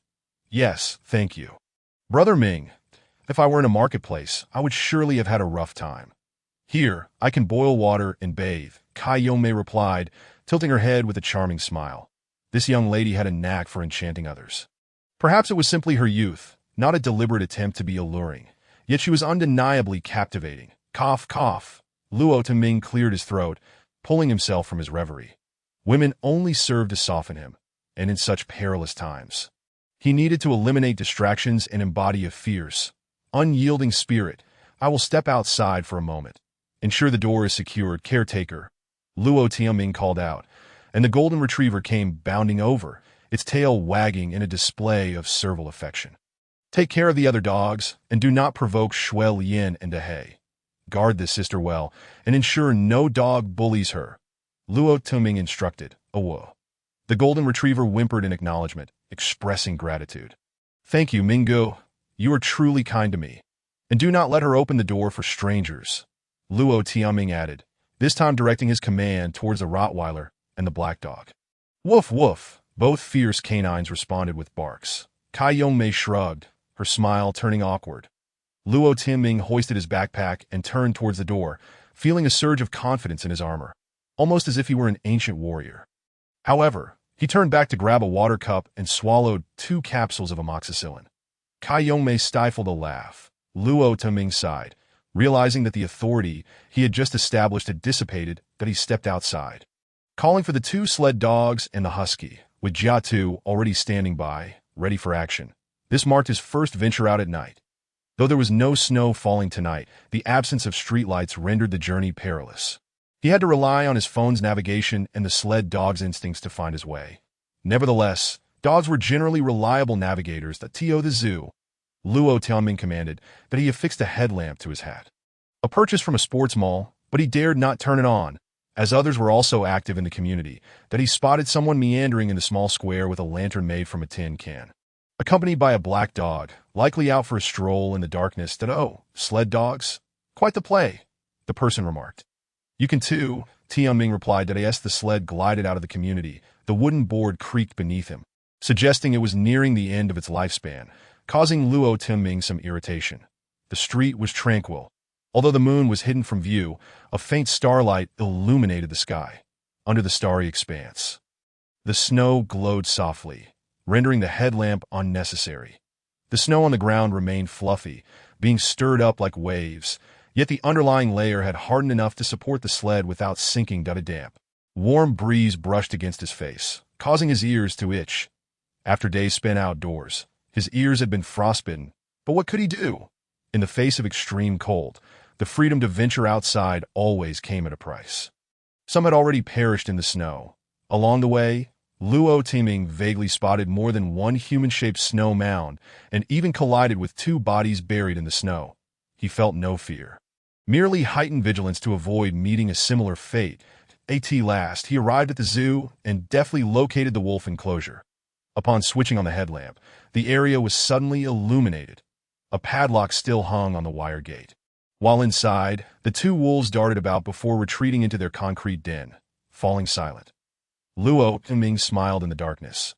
"Wolf pups, I'm here. No more egg yolk pies this time. We shall employ force. Let's get to work." Chapter 66. A pack of minions. This operation proceeded remarkably smoothly. The sled dogs and Jiatu ventured into the wolf den and soon dragged out an unfortunate wolf, which bared its teeth. However, once Luo Timing mounted its back, it quickly subdued. Although this wolf bit his calf, it merely produced a crunching sound, failing to penetrate his defenses. That it was cunning, nearly snapping at his hand, which caused him to break into a cold sweat, prompting a decision to seek out 2 wire gloves for handling fish at the supermarket when time allowed. After a considerable struggle, as the wolf began to whimper, Luo Timing sensed its submission. "Submit to me. Acknowledge me as your master," he declared, placing his hand atop the wolf's head. That he felt it unnecessary to vocalize his demand, but he believed that articulating his expectations would be more gratifying. In less than 10 seconds, the wolf appeared dazed, and a mental link was established in Luo Tianming's mind. "Your name shall be Wolf 3. Wolf 3. He patted the wolf's head. The creature emitted soft sounds. Still somewhat disoriented, the next wolf was similarly subdued and named Wolf 4. Luo Timing gleaned further insights. The more feral the animal, the greater the challenge in taming it. However, when forced into a corner and its spirit crushed, it would yield. Much like humans, no matter how proud one's head may be, desperation necessitates a choice. Either succumb to death or bow down. Wolf 3 and Wolf 4 seemed somewhat aggrieved, trailing behind on the return journey, unlike Jiatu, who remained eager. Yet Luo Tianming felt elated, unable to restrain a loud shout under the night sky. Jiatu and the 2 sled dogs joined him in howling. Their voices were haunting yet devoid of sorrow, instead filled with a sense of exhilaration. The sled dogs, being of the wolf lineage, meant that this ensemble comprised 5 wolves in total. Suddenly, Luo Timing experienced a peculiar sensation, as though he too had transformed into a wolf, leading a pack in search of prey. Upon returning to the villa, Kai Yongmei trembled in fear, nearly speechless. She dared not step outside. Despite her cunning, she could no longer maintain her facade. She had long known that Jiatu was a wolf. Now, the villa housed 4 living wolves, with 1 dead wolf concealed beneath a pile of snow. Luo Timing served 2 bowls of braised pork with noodles to the newly acquired wolves, dispersing the curious dog pack before washing his hands in the snow. Feeling satisfied as he returned indoors, after a brief rest, he intended to tame the black-faced wolf, but the creature bared its teeth, and Luo Tianming's attempt to place his hand on its head ended in failure. It appeared this formidable beast possessed an indomitable spirit. That night, Luo Tianming slept soundly, though mentally fatigued, his entire body relaxed. However, during the night, when he awoke for water, he noticed Kai Yongmei tossing and turning in a nightmare, mumbling "no, no," and emitting cries. The flames in the fireplace danced, and Luo Timing sat for a moment, feeling increasingly satisfied. With the dawn breaking, Luo Timing awoke feeling invigorated, the symptoms of his illness having vanished. After a night of rest and shifting perspectives, the 2 newly joined wolves were now able to lower their heads and gently wag their tails upon seeing their master. Last night, they had nestled in a snow den beside the woodpile, their bodies coated in a layer of frost, while Jiatu had slept in an overturned cardboard box, appearing much cleaner, save for a thin layer of snow crystals. After breakfast, all the animals were well fed, and it was just past 7 o'clock. Luo Tianming left the quivering Kai Yongmei behind, setting out alone with the 3 wolves and 2 fierce dogs through the villa's front gate. The air was damp, After a night of warm winds, the surface of the accumulated snow had softened, even melting in some areas. Luo Tianming refrained from venturing to the center of the community, as that would draw too much attention. Seizing the opportunity presented by the absence of onlookers, he navigated along the hillside behind the villa, making his way over 200 meters along a narrow path up the slope. The area was blanketed in ice and snow. Yet this route bore many footprints. After the snowfall ceased yesterday, someone had traversed this path up the mountain. Perhaps they were out to gather firewood or hunt. Were there wild animals in the mountains? Luo Tianming pondered while cautiously advancing. Clad in armor, his movements were somewhat clumsy, and his stamina depleted quickly. Yet he compelled himself to wear the armor outdoors. It was not solely for safety. It was also for adaptation, survival of the fittest. In such a treacherous environment, he had to proactively acclimate to the cold, the weight of his gear, and the malice in people's hearts as he passed through the woods where bodies had been buried. Luo Tianming observed that the secluded hollow bore no human footprints. Everything lay quietly beneath the snow, and it only seemed to deepen. The three wolves grew restless, sniffing around, eager to investigate. "Come back," Luo Tianming called to the inquisitive Jia Tu. "Do not touch anything over there," he warned before turning to continue on his way, and he wished to prevent the wolves from consuming corpses. The mere thought sent chills down his spine.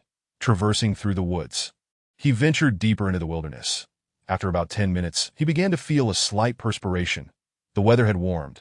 The temperature seemed to have risen to around -30 degrees. It was significantly milder than the previous days. The insulation of his cotton armor was quite effective, yet it was exhausting. He needed to continue adapting until he could move swiftly, treating this gear as a weighted vest. "Woo-woo," the black dog suddenly barked. The Rottweiler wagged its tail, attentively gazing into the distance. These two dogs did not mingle with the three wolves, yet they remained dutifully at Luo Tianming's side. The three wolves wandered nearby, occasionally straying up to 100 meters away. Luo Tianming inhaled deeply and pressed onward. The well-fed wolves possessed a combat prowess superior to that of the dogs. Though the two fierce dogs bore injuries, they fought recklessly. Luo Tianming believed that his team, consisting solely of dogs and wolves, could easily take on 6 or 7 men, and he was a robust man clad in armor. There was nothing to fear. "Hey, friend, could you please control your dog? It's quite intimidating," a man shouted from a distance that do not attack. Luo Tianming shouted, gesturing towards the wolf with his finger. The creature seemed to share an unspoken connection with him, letting out a low growl before the three wolves dispersed. Vanishing into the surrounding woods, woof, in the distance, the sound of barking echoed, and a man approached, trudging through the terrain with a black and yellow pup trailing behind him. The dog, panting with its long tongue lolling out, looked around anxiously. With the presence of the dog, the wolf's stealth was significantly compromised. Luo Tianming smiled and stood still, awaiting the man's arrival. As he drew closer, Luo noticed a brown leather utility belt strapped around his waist, from which hung 2 squirrels. "Hello there, neighbor," the man greeted cheerfully, waving his hand before lowering his scarf to reveal his face. He appeared to be in his 30s, with a lean face accentuated by prominent jaw muscles, exuding a sense of determination. "Greetings.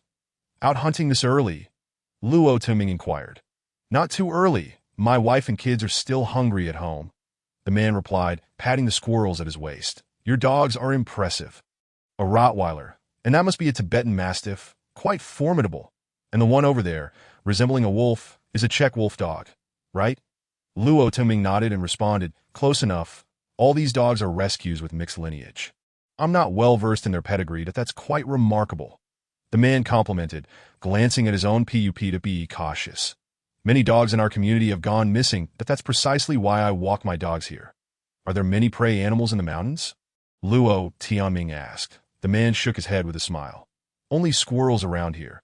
Perhaps venturing deeper might yield more, but I fear for my safety and don't dare wander too far. You ought to be more capable than I am. With so many dogs, no one would dare provoke you. Farewell. I've got family waiting for breakfast." He waved goodbye and continued on his way, carrying a camouflaged bow with 2 pulleys attached, exuding a sense of advanced technology, likely indicating considerable power. In these tumultuous times, one could never be too sure of others' intentions. Had he encountered this man in the depths of the forest, who could predict the outcome? Yet, with a cadre of loyal companions at his side, The fear had shifted onto the other party. Chapter 67. Daytime fireworks. After an hour of walking the wolves in the forest, Luo Tuming found himself drenched in sweat. The temperature was rising rapidly, and he was layered heavily, especially in his thick cotton jacket, which felt impermeable and left him feeling stifled. Upon returning to the villa, he settled by the fireplace to rest for a moment. His thermal undergarment had absorbed a considerable amount of sweat, clinging uncomfortably to his skin. He opted to let his body heat dry gradually. Suddenly, there was a loud knocking at the door, accompanied by shouts from a woman, who seemed to be Jean Feiyu. Upon opening the door, it indeed was heard, "Oh my! You have so many dogs here. Please don't let them bite me," Jean Feiyu exclaimed. Her scarf wrapped tightly around her neck, exhaling warm breath while smiling cheerfully. After ushering her into the living room, the space became crowded with dogs running amok. Luo Tuming patiently herded them all back outside. "This place is lovely, and you even have a fireplace. Many of the windows in the residential area have been shattered, turning the rooms into iceboxes. The wind upstairs is particularly fierce, far worse than here," Jean Feiyu remarked, extending her hands toward the warmth of the fire while praising the ambience. "You could move over here. The neighboring villa is still vacant, and I have plenty of bricks and cement left over if you want to build a stove." Luo Tuming suggested he was not yet ready to fully open up to Jean Feiyu. Human nature was unpredictable, and he needed to observe her more closely. He had a substantial amount of supplies hidden behind the curtains, and it was best to keep them concealed from outsiders. That I was thinking the same, but the snow will soon melt. I spoke with a few neighbors, and 2 families are considering moving down. But others find it too troublesome and believe there's no place like home. That what's so great about it? It's freezing, and it's easy to catch fire. The 3rd building caught fire again yesterday, but thankfully the damp weather extinguished it quickly, Jean Feiyu shared. After some time conversing, Kai Yongmei prepared water for coffee, while Luo Tianming fetched some egg yolk pastries, which Jean Feiyu devoured eagerly, as if she had not eaten in ages. Luo Tianming discerned that Jean Feiyu's boisterous demeanor suggested she might be somewhat of a tomboy. And no wonder she enjoyed the survivalist lifestyle. It was quite rare for a woman to embrace such a passion. Kai Yongmei also sat on a cardboard box, joining in the discussion. All 3 were young, with Luo being the eldest and Kai the youngest, creating a harmonious atmosphere in the room. The golden retriever took the opportunity to wander among them, relishing the human affection. Suddenly, the room illuminated as the wall lamp burst forth with a brilliant white light. "Heavens, the power is back!" Kai Yongmei exclaimed, rising in surprise. "Hooray! The power is back!" Jean Feiyu squealed with delight. Outside, the dogs began to bark in excitement. Luo Tuming opened the door, greeted by a refreshing breeze as cheers erupted from the villa community and the distant high-rises. "Oh, and your radio is here," Jean Feiyu said, pulling her down jacket open to reveal a radio box she placed on the small sofa. "Quick, is there a socket? Plug it in so we can listen. Hand cranking is too tedious." Luo Tianming retrieved the radio's power cord and connected it to the socket behind the sofa. Jean Feiyu eagerly began tuning the station. According to the latest satellite imagery, the Arctic vortex has significantly weakened and is moving out of our country's territory. Southern regions have begun to warm up. Please remain vigilant and continue to take precautions against the cold. This cold wave is expected to end within 2 days. "Wow! Hooray!" the 2 women cheered. The door remained ajar as Luo Tianming stepped into the center of the yard.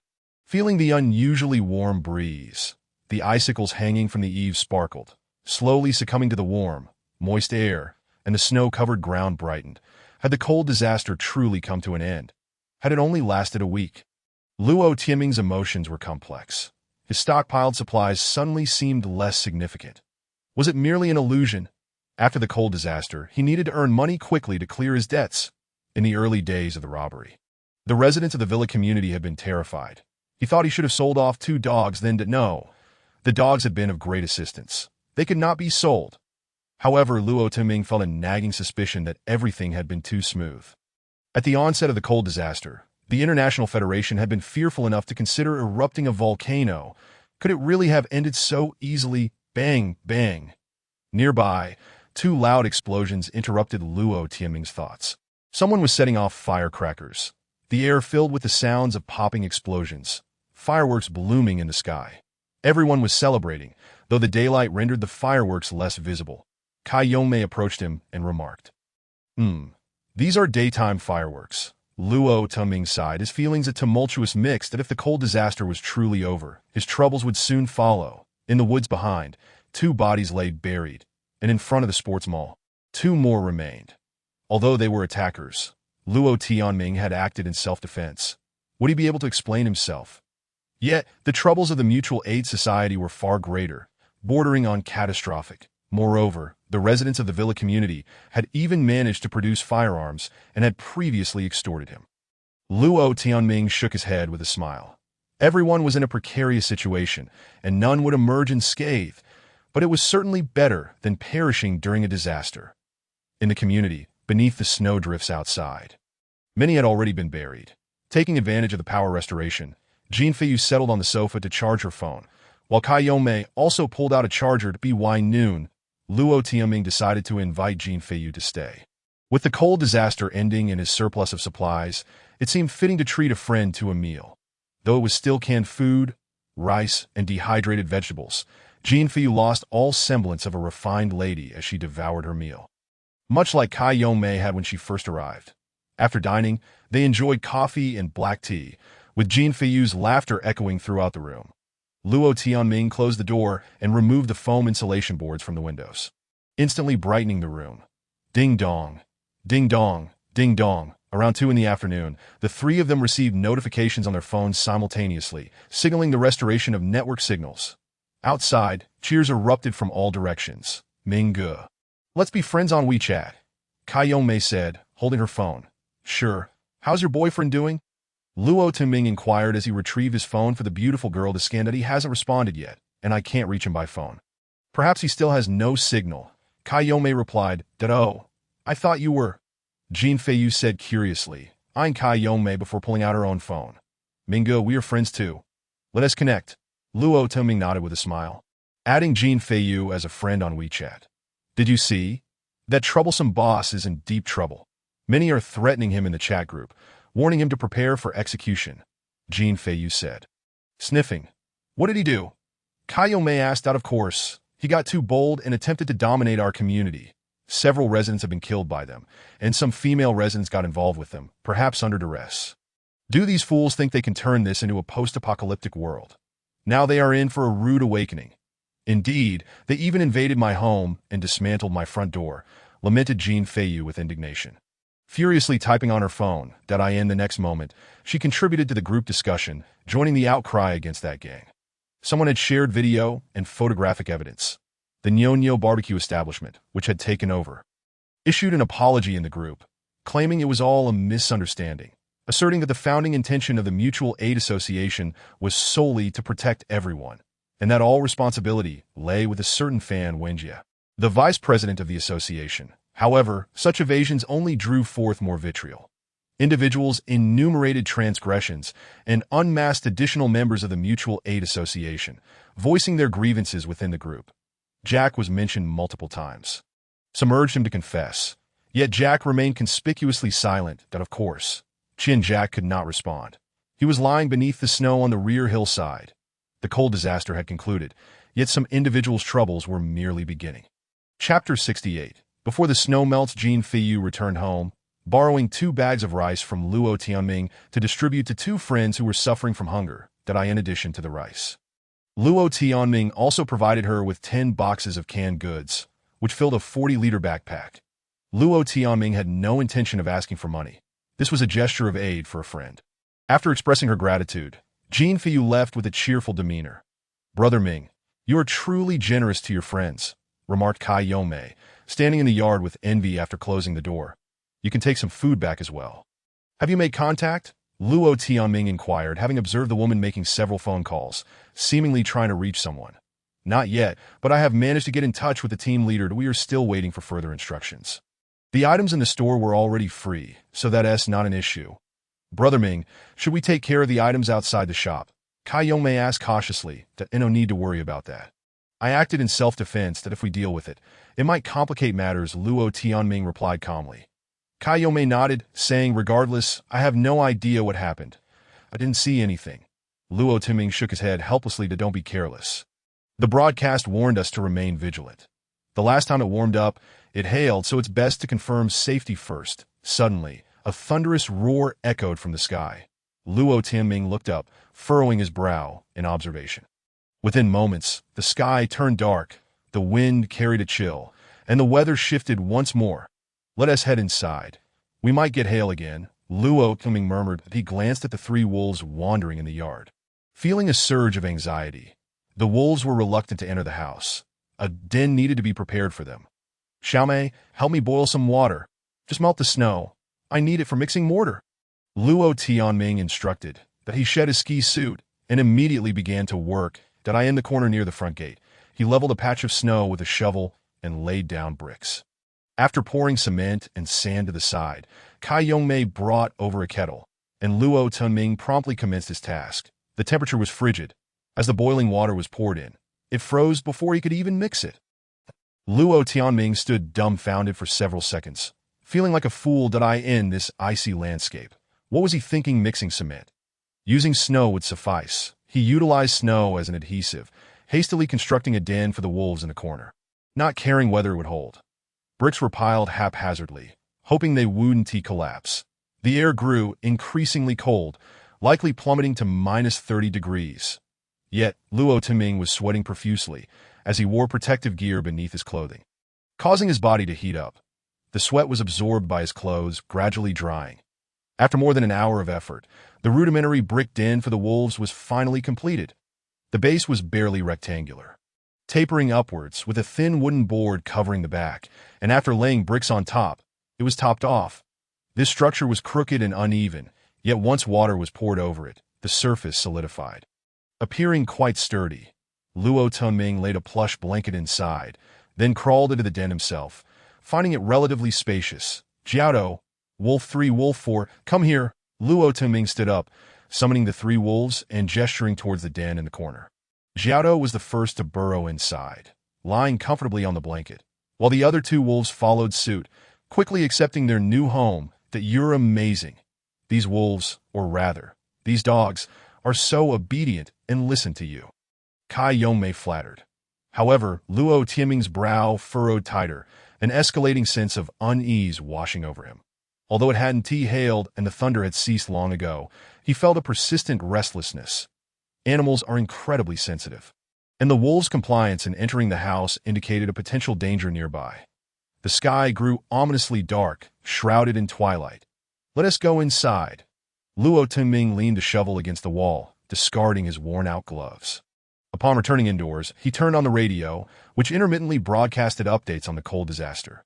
Yet, there were no new warnings, nor could he locate any local news station.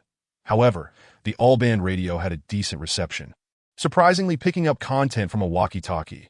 It seemed certain agencies were conducting repairs, and there were ongoing evacuation efforts, though the signal was poor. After a while, muffled thunder echoed outside, and snow began to fall again. The WeChat group buzzed with activity, as some claimed this was the last wave of cold, assuring it wouldn't impact the warming trend. Members of the Mutual Aid Association fell silent, leaving one to wonder if they were frightened or merely communicating in other groups privately. Night descended quickly. By 5 o'clock, darkness enveloped the outside, and the bitter cold wind began to bite. Temperatures plummeted to around -40 degrees. "Brother Ming, my boyfriend, just messaged. He has no signal, but he switched phones and can send satellite texts." Kai Yongmei exclaimed with surprise. Luo Tianming replied absently, his mind elsewhere. Jean Feiyu had just added him to a group, and soon others joined, quickly swelling the membership to over 20. "Hello, neighbors, please do not add others to this group without permission. We only accept acquaintances here." Jean Feiyu cautioned that "Yes, fine. This is my colleague, very reliable," the user named Fengwen98 stated. Jean Feiyu raised no further objections and renamed the group to Law-Abiding Residents Resource Exchange Group. "Sister Feiyu, I heard there's rice available. Can I get some?" inquired a newcomer named Long Long. "Yes, I want some too." Another individual called Linglon chimed in. "Me too, Feiyu. Are you distributing rice?" a user named Minnie asked. The atmosphere in this newly formed group felt rather dubious, reminiscent of a gathering of beggars. Jean Feiyu refrained from responding in the group, instead opting to call directly. "Hello, Ming brother. I never said I was distributing rice. I don't know who spread that rumor. I only gave a few pounds of rice to my 4 neighbors in this building. That I'm not sure how it escalated to this. These people are going too far. Should I disband the group?" Don't worry, I'll inquire. There's no rush. Luo Tianming hung up the phone, pondering for a moment before typing in the group. This is a resource exchange group. Does anyone have items to trade? It's better to do so here than set up shop outside. It's warmer. Who says it's warm? My home is frozen over. It's warmer outside, someone retorted. Feiyu, why aren't you speaking? Where's the rice? Another press for answers. This is not a rice distribution center. Whoever said rice is being distributed should take responsibility for their own words. I am still hungry. Jean Feiyu snapped back. Young lady, don't lose your temper unnecessarily, someone reminded. Luo Tunming typed, this is a resource exchange group. It is already warmed up. Distributing aid is the community's responsibility. Let us exchange information quickly. We might lose connectivity again soon. Who are you? If you don't want rice, then be quiet. Others are suffering from hunger. Don't create chaos. A user named Pinglon Guanhai retorted. Less than 3 seconds later, Jean Feiyu kicked Pinglon Guanhai out of the group. The members began to argue, and a few left voluntarily. Finally, many spoke up again. I'm sorry. I might have misunderstood. Does anyone need power banks? I have more than 10 here. They're company gifts, all charged, and you can recharge them at home. Then I'll trade you a cup of rice for 2 power banks. That's a fair price. Rice is extremely expensive now. From 198 proposed. All right, I'm in Unit 18, 01 of Building 5. Can you come up? I can't go down, Many replied. At last, someone started exchanging resources, and Luo Tianming observed quietly. Humans are the most challenging animals to organize in this world. If you are willing to reason, then each individual possesses their own rationale. Perhaps some groups may be harmonious, where everyone is empathetic, but that is a rarity. At least in this group, no one was willing to heed commands. After a while, someone persisted in inquiring about the free rice, and soon others were added to the group, the numbers quickly surpassing 50. I can make a wind turbine out of PVC pipes. It takes up little space and can fit in a backpack. It can charge a phone and even power a 4-watt LED light bulb. Anyone interested? 5 pounds of rice, a user named Lu Wenba proclaimed. However, no one showed interest in purchasing, with some mocking him for either not knowing the price of rice or thinking others were foolish. Luo Tianming pondered for a moment and sent a friend request to this individual. A person capable of making wind turbines could prove to be quite useful.